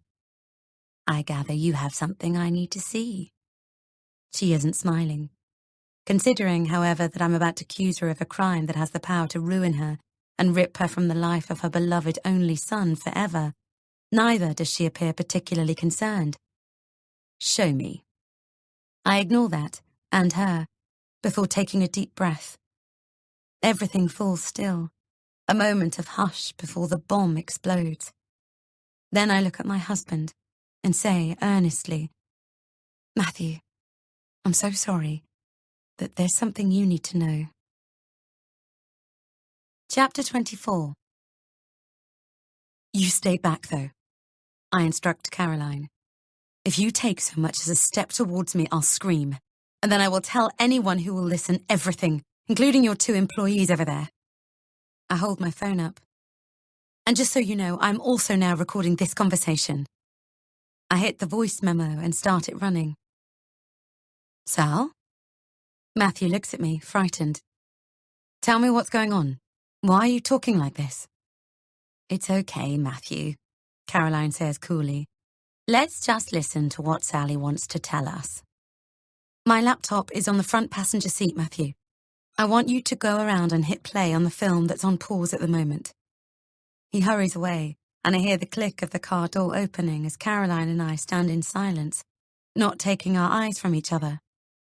You actually brought 2 Abbey Oaks staff with you, I manage. You were going to try to force me there. She doesn't answer me, and we're interrupted anyway by Matthew exclaiming, Oh my God. Caroline frowns slightly, but then draws herself up a little taller than before, and stares me down as Matthew reappears. I glance across at him. He is ashen. It's a video of you, Mum, and you're putting Sal in the back of a taxi. She's completely out cold. It's an actual film. Our next-door neighbour brought it over earlier, I explain. He was filming the bat activity around our house. He thought it was me putting Kelly in a cab, but it isn't, is it, Caroline? Show me, she repeats. Matthew carries around the laptop and rests it carefully on the bonnet, then presses play. I watch Caroline. Her face barely flickers. All she does at the end is sigh, reach to the drive, extract Ron's card, and, very precisely, she snaps it in half. Then, with a tiny, almost imperceptible push, she slides the laptop off the car, and it shatters as it hits the concrete car park floor. I gasp and look across at Matthew, expecting him to say something, but he's stunned, and simply stares at his mother wide-eyed. How very annoying of your neighbour, Caroline says. Smashing my laptop won't make a difference, I stammer. I've already emailed it to myself, and the only person I needed to see it has now. I nod at Matthew. She shrugs. Well, it made me feel a bit better anyway. How can you be so calm? I stare at her in disbelief. All this time. My voice starts to shake. You've known exactly what happened. You watched as I've struggled to work it all out, when you knew I hadn't tried to kill myself. I talked to you. I trusted you. She says nothing, just looks at me, and then, to my astonishment, simply smiles. This isn't a joke, I shout suddenly, and a couple of people a few cars away look up. You tried to hurt me. I know you put something in my drink that made me black out to the point that I was unable to remember anything. Mum! Matthew exclaims suddenly, seemingly shocked into action by what I've just said. He puts both his hands on his head. This is happening. This is actually fucking happening. Calm down, Matthew, she says instantly. Calm down, he exclaims. Did you not hear what Sal just said? You honestly think I put something in your drink? Caroline cuts right across him, directing her comment straight at me. You're so pedestrian, Sally. Credit me with a little more imagination. Do you know there was a man who injected his wife with HIV while she slept? Perhaps you read about it. I'm very skilled at sedation, actually. It's years of practice. My heart is beating so fast I think I'm going to be sick. You're actually admitting you drugged me. Mum, cries Matthew, brokenly. Yes, I am, she says quickly. But why? I ask incredulously. She shrugs again. I just don't like you. You just don't like me? I repeat, foolishly. I'm the mother of your grandchildren. You engineered everything to look like I'd attempted to kill myself, and when I refused to accept that, you let me believe Kelly was to blame. Do you not understand the damage you've done to so many people? I thought I was seriously ill at one point. You've even just brought 2 men with you, presumably to help forcibly section me. And you say you did all of this because you don't like me. She doesn't respond. Did you steal Kelly's phone? So she had to come back to the house, and I'd think it was her? I ask slowly. Then my eyes widen. Oh, God. Did you break her shoe as well? So I'd know she'd been in the cupboard under the stairs where the money was. Caroline snorts. Oh, please. There was never any money in the holdall, just my clothes and belongings. Only a complete idiot would actually leave that amount of cash lying around. I persist, doggedly. What did you do after you told me you went to bed? Drug me, then call me a taxi, clear down my phone? My God, you must have been delighted to find that note to tuck in my pocket. Talk about a God-given gift. She shrugs. There might have been 1 or 2 small moments of luck, but everything would have worked just as well without them. I had thought it all through. To be perfectly honest, Sally, it was your antipathy towards Kelly and vice versa that pretty much took care of everything. It's so tragically easy to manipulate women of your generation because you're all primed and ready to destroy each other at the earliest opportunity, underneath those fake smiles. All I did was exploit your natural jealousies and insecurities.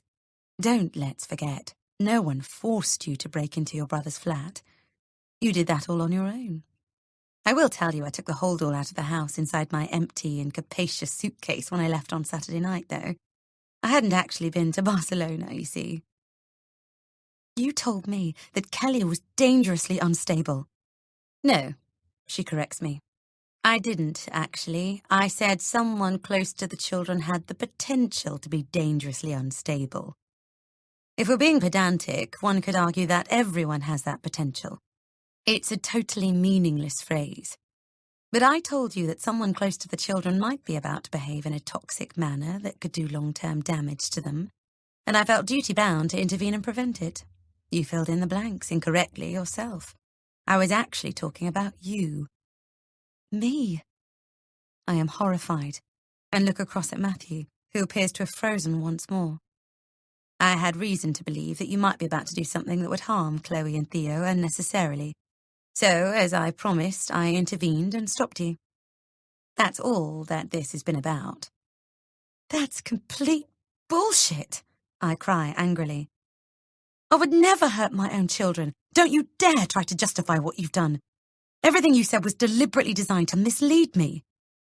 You heard what you wanted to hear, she insists. You wanted to believe Kelly was a liar and a thief. No, I didn't. What's the real deal between you two? I say. Why are you trying to hurt her as well as me? I gasp suddenly. Oh, dear God. You told the papers about Kelly's mum, didn't you? How could you do that? I accused my oldest friend of betraying me when it was you. You willfully broke Kelly's patient confidentiality, and after that pious lecture you gave me. I had no idea about her mother's suicide until you told me, so there is no conflict of interest in my contacting the press whatsoever. Of course there is. You were her counsellor. No, I wasn't. The first time I met her was at your house the night they came to tell you of their engagement. The ground feels as if it's falling away from under my feet. What? I stammer. You weren't a psychiatrist. No, says Caroline, simply. You made out as if you'd recognized her. I did. She is famous, after all. No, I mean, recognized her from the past. You know that's what you did. You told me you'd treated her, that you knew secrets about her. I cry. Dangerous secrets.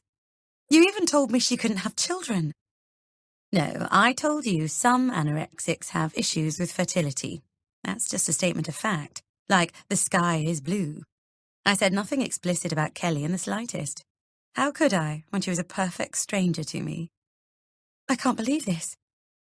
You don't know her at all. I clutched my hands to my head in complete shock. But if you'd never met her, you can't have been doing this to get back at her. That's right, she says, patiently, as if speaking to an exceptionally stupid child. That almost makes it worse. You simply used her. But what about the £65,000 you said was a small price to pay for not enraging Kelly? Well, it was a small price to pay. Because she never took the money, did she? Caroline shrugs. Kelly never had any involvement with any money at all. Did you not hear what I said a moment ago? There was no bag of money. Matthew lent $65,000 to me, and then I repaid it straight back into his account. End of story. Here's the thing, Sally. If you create enough of a sense of chaos, your adversary won't know who the enemy is. And they certainly won't be able to aim the gun. And I think it's a little disingenuous of you to start raising concern for Kelly in any case. You've got exactly what you wanted. Kelly is gone. You can thank me whenever you feel ready. And if you really want to know the truth, I actually don't like you. I never thought you were the one, right from the first time Matthew brought you home. Mum! Matthew steps in finally. You criticize my son constantly, she continues, ignoring him. Nothing is ever good enough for you. You live in a house he works his fingers to the bone to keep you all in. And all you can go on about is how dated it is, how everything has to go. Well, why don't you go and make the money to pay for it all then? Mum, Matthew says again. No, Matthew. She cuts him off, suddenly very angry indeed. She needs to be told. You have no idea how bloody lucky you are. She swings around to face me again, furiously. 2 healthy children, a husband that loves you, a roof over your head.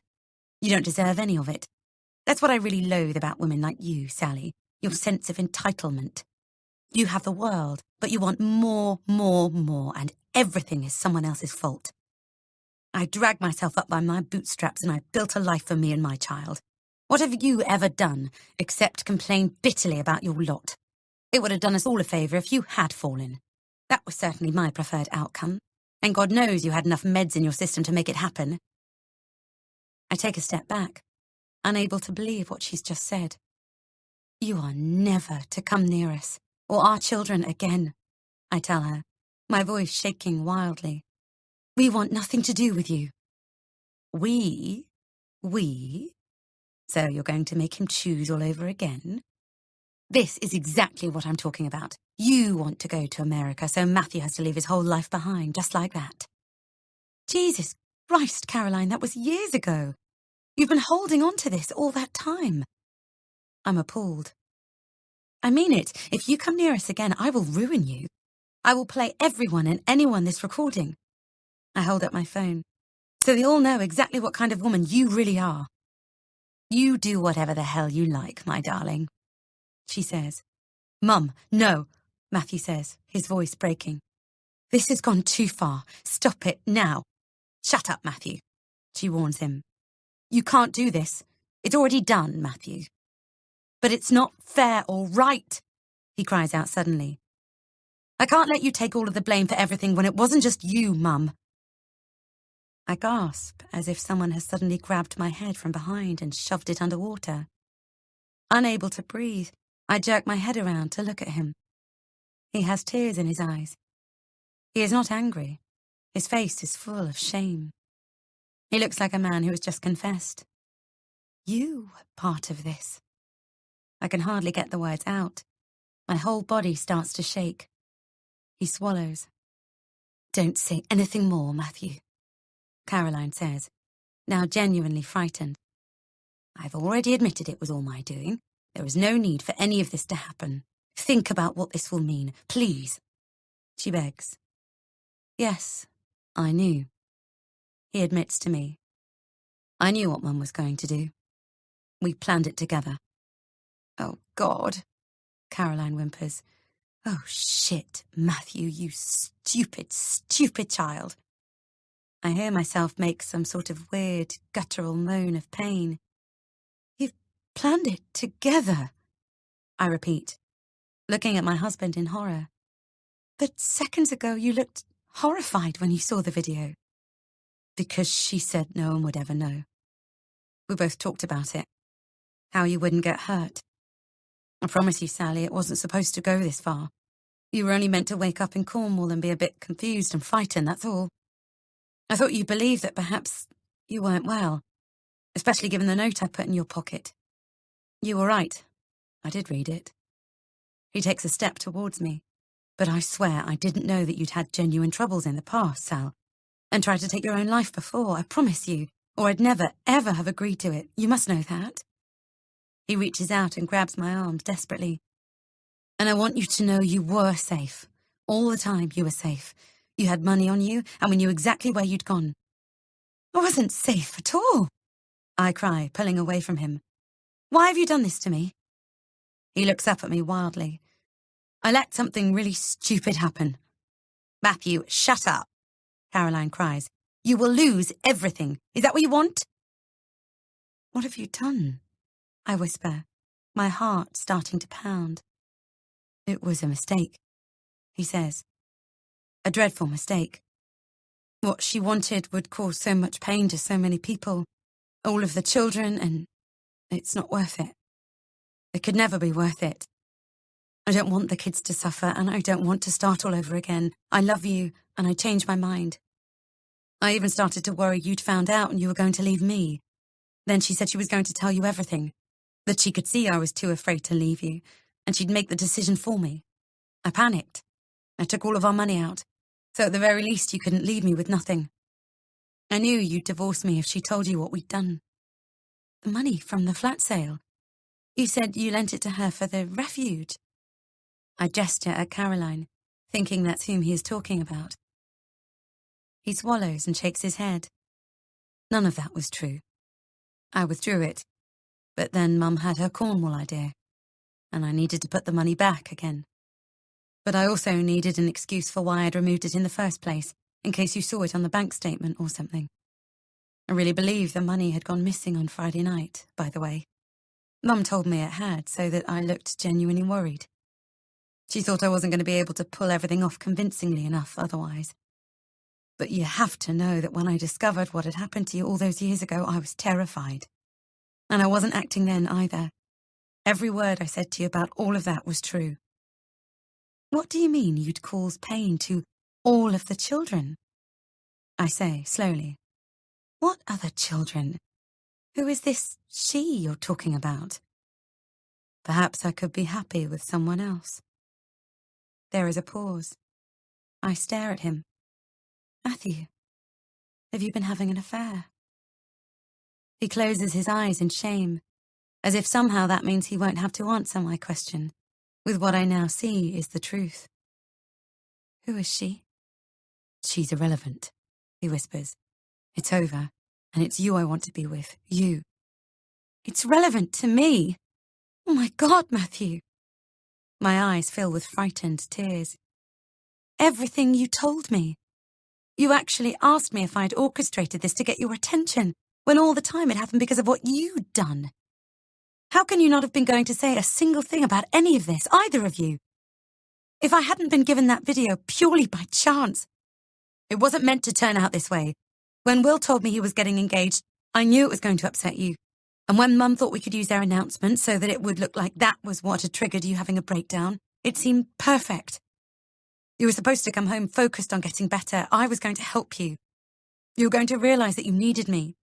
And everyone else would see how fragile you were, how vital it was that I stayed with you. It was the perfect excuse for me not to leave you. No one could carry on pressurizing me to walk out on you under those circumstances. I back away from both of them. But if you hate me so much, Caroline, why not just encourage Matthew to leave me? Wouldn't that have been easier?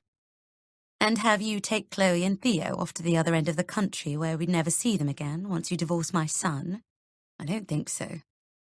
Caroline looks at me scornfully. And while I may not like you, I like this other one even less. I told you I was simply trying to protect you from hurting the children with an unnecessary divorce. I knew there was no way you'd be prepared to live with Matthew's mistake. You're too immature for that. But children shouldn't be brought up by single parents when it's avoidable. It's not fair on them when it isn't their fault. I won't have it happen all over again. I won't keep my counsel and say nothing this time. I want more for Chloe and Theo than that. Much, much more, and you should too. Please, Sally. Matthew steps forward again. I know what I did was wrong. Very wrong. I've made some dreadful mistakes. To be honest, I think it's me who hasn't been myself recently. I've struggled a lot. Maybe I have some sort of postnatal depression. He laughs desperately. I know it's no excuse, but since Theo was born, No, don't you dare, I yell. Don't you dare blame him. You've been seeing someone else behind my back. We've just had a baby. I can't believe the words I'm saying out loud. And as for you, I swing around to face Caroline wildly. If I had fallen for real, confused and drugged out of my mind, everyone would have believed I'd killed myself. The children, my parents, you'd have kept that secret forever. You were really prepared to risk my life. Sally, please. Of course no one intended you to actually fall. Matthew reaches out and grabs my arm. Mum was just trying to pull the attention from me when she said that. I told you, it wasn't supposed to go to these extremes. I would never have done it if I'd known about your previous struggles. I have been genuinely frightened for you this week, after you broke into Will's flat and... Did you know she was bringing those men from Abbey Oaks with her just now? I nod across at the stationary Audi. Oh my God. You did, didn't you? But we stood them down again. You saw us do it, he says eagerly. That's hardly the point, and they're still right there. Just let me go. My only thought is to get away, back to Chloe and Theo. The man I love allowed this to happen to me. You're never coming near me or the children again. He pales. Don't say that. It's you and the kids I want, not her. I made a mistake. I break free and stumble backwards, turning away from them, terrified. No, I hear him shout. I won't let you do this, Sally. I start to run blindly. I don't see the car driven by the 86-year-old man, who will fail to react properly to the person suddenly appearing in front of his bonnet, as if from nowhere. In fact, in his panic, he will accidentally slam on his accelerator by mistake, rather than his brakes, dramatically increasing the force of the impact. All I hear is Caroline scream, "No!" at the top of her voice. And then the whole world falls silent.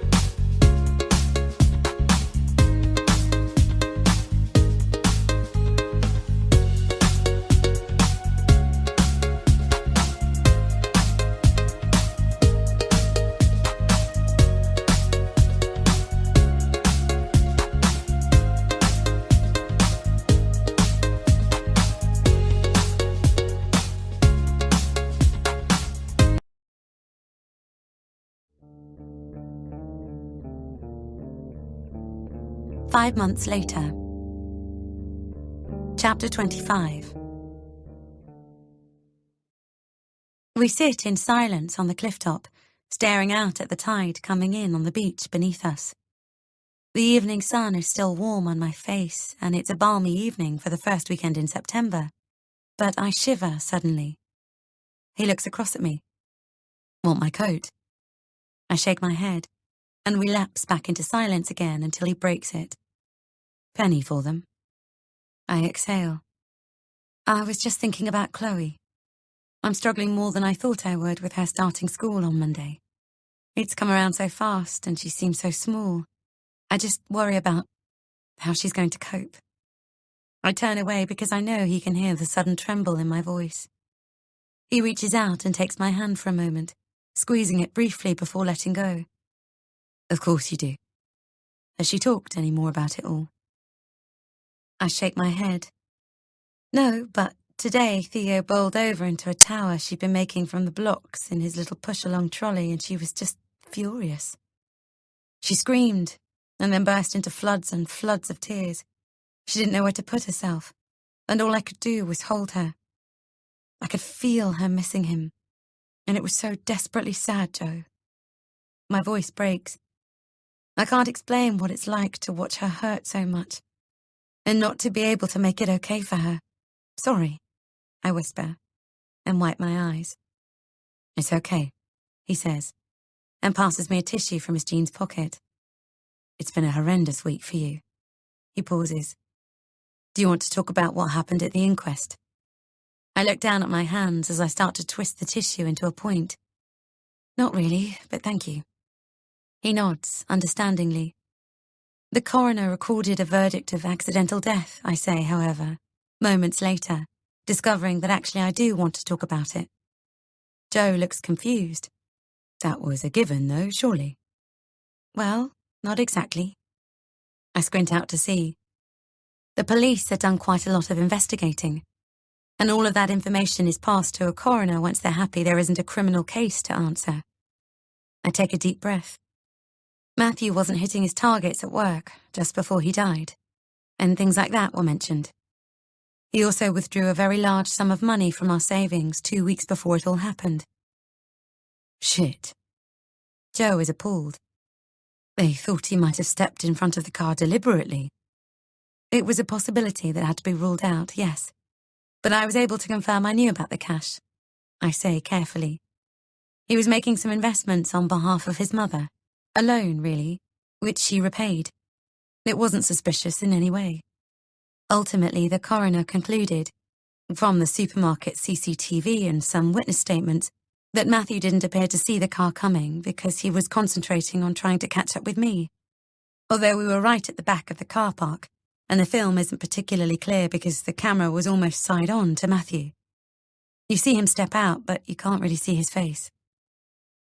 "But no one suggested it was your fault in any way," Joe says quickly. No, I explained that I had felt very violently sick, very suddenly, and I was running to the loos in the shop. My father and Chloe had the same bug. Matthew was worried and was following after me. His mother confirmed that was what had happened too. Was it hard to see her again? Very. We've not had any contact since the funeral, as you know. His dad wasn't there. He said it was too far to travel from Sydney. Incredible. Joe shakes his head in disbelief. And I find it just as weird that his mother doesn't want to see Chloe and Theo now, when they're her only link to her son. I think that's probably why. She finds it very hard to be reminded of Matthew. I say slowly. Maybe, given time, they will become a comfort instead, Joe suggests. I don't think so. It's incredibly sad, but I know it's a situation that won't change. She's never going to see them again. There's a silence, and then Joe says, I'm sorry, Sally. That must be really hard for you, especially when you could have supported each other through this, and you must miss her. I pause. I miss what she used to be to me, before I discovered that she'd never liked me. I don't think Caroline was making that up, just to cover for Matthew. I thought quite a lot about the advice she gave me when I was upset about Will marrying Kelly. Keep quiet and smile because he'll do it anyway. Is that how she felt about me marrying her son? She certainly risked my safety. I'm sure it was all her idea because she wanted to. I don't doubt for one moment that she privately hoped I would end my life that night. And I still don't know what to do with that horrifying knowledge. Despite what Matthew said just before he died, did he mean me to fall too? Or was he telling me the truth? He'd changed his mind and didn't want to leave us after all.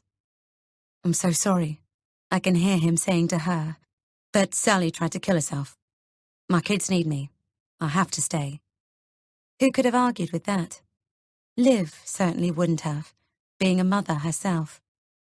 Because the identity of the woman Matthew was sleeping with turned out to be very relevant indeed, of course. It never occurred to me in the heat of the moment in the car park to wonder how Matthew had appeared to know about the film before I'd had a chance to tell him, almost as if someone else had warned him. The only other person I'd shown the film to, in fact. Ironically, had Liv not warned Matthew, perhaps I'd now be sitting in Abbey Oaks, having been involuntarily sectioned in that very same car park. Nonetheless, I find it a challenge to feel grateful for her intervention. I considered playing Liv the recording of Caroline and Matthew's confession after the event, deciding that it was important she knew what actually happened, so Matthew's death didn't hold a resonance for her that it didn't deserve. But really it was because I wanted her to hear my husband say that she was irrelevant and a mistake. Instead, I sent her a text message that she was not to come to his funeral, and that she wasn't to contact me again. I finished with, "You were my friend. How could you?" I think that was pretty unequivocal, and I haven't heard from her since. I have no idea what made Matthew choose one of my closest friends of all people to have an affair with. Perhaps she made the first move. I don't want just her side of the story when Matthew won't ever be able to give me his, and I have kept the extraordinary and horrific truths I do know to myself. I've also, however, been forced to consider Caroline's stinging accusation that women these days are far too quick to turn on each other at great length. For my part, I'm ashamed to admit she was probably right, although I genuinely believe I was driven by a desire to protect Chloe and Theo from the threat I thought Kelly posed, rather than simply wanting to be rid of her. Even now, I can't imagine how on earth that first conversation between Caroline and Matthew began. "Darling, I've been thinking, Will and Kelly are getting engaged. Let's use it to make Sally think she's having a nervous breakdown, shall we?" It has to have been Caroline's idea. The alternative is unbearable. I look down at my hands and, more specifically, at my wedding ring. "I'm so angry with him, Joe," I whisper suddenly. "I think that's a very normal part of loss and grief," Joe says. "Yet I feel so guilty too," I continue, not really listening. "If I hadn't been running—" "Sorry, but that's crap," Joe says bluntly. "It was an accident." "But if I hadn't called him and told him to come and get me?" You'd had a hideous morning. Your first morning to yourself in months, and you got a flat tire. You needed to get back to the kids. Of course you had to call Matthew to come and get you. That's what husbands do. The good ones, at least. We need to change the subject. I can't cope with this. Anyway, I say purposefully, are you all right? How was it seeing the boys? Lovely, although it broke my heart to leave them again. Kim had some news. She'd met someone, and he's moving in with them, so that's nice. Oh, Joe, I exclaim in dismay. I'm so sorry, that's rather fast. Yes, I think it's fair to say she's moved on. Anyway, I told her I was happy for her, and actually that's not a lie. I do want her to be happy. He seems nice, her new bloke. And the boys like him, at least, which is good. The bastard, he adds after a moment more, then smiles at me. On the upside, I signed the lease on the house yesterday. That's great, I say sincerely. Congratulations. Thanks. It's only a 6-month let, but it means the kids can see me in my own home when they come up to visit. And my mum's thrilled, obviously. We'll see how it all goes. Have you made any decisions about buying yet? No. I think Chloe needs the stability of being at Mum and Dad's for a bit longer now she's starting school. It's too much change otherwise. She needs to anchor herself to something, and being at my parents' will do that. I don't want to be off the property ladder for long, though, so I reckon I'll buy something after Christmas, I think. Somewhere close to the school. I take a deep breath at the thought of everything that's to come. How different to the path I thought I'd taken. Anyway, talking of being at Mum and Dad's, I need to get back. I look at my watch. Will and his wife are coming up later this evening and staying over. Chloe is hyper excited to see them in the morning. I'm kipping in with Theo tonight, though, so I'm less thrilled. I saw your new sister-in-law on TV yesterday, Joe muses. She was playing some rookie vigilante cop with what I suspect we will discover in episode 2, a raging alcohol issue, that I think is going to put her career on the line. I grin and get to my feet. She's good though, isn't she? Thanks for the walk and the chat. You're right, I do feel better for getting out for half an hour. You're very welcome. Want me to escort you back? I shake my head gently. No thanks. I think your mum will be cool with it. He looks up at me. I promise not to try and kiss you on the doorstep or anything. Shut up, Joe. I smile at him. At least not today, anyway. There's a pause, and suddenly Matthew is everywhere. I can hear him saying skeptically, he just bought you flowers. He didn't want anything else. I hear Matthew a lot, just as I see him in Theo smile and feel him with his arms around us when Chloe holds me tightly, tells me she loves me, and then makes me promise that I won't die too. We miss him. I miss him. And yet I hate him too. Night, Joe, I say lightly. And I turn and start the walk back down the coastal path from the top of the cliff towards the village and my parents' house, where my children lie sleeping safely in their beds. But halfway down, I pause and look out over the bay. The red sun is low in the sky. Soon it will slip out of sight completely. But for now it is a beautiful sunset over a calm sea. I hesitate, then slip my wedding ring from my finger.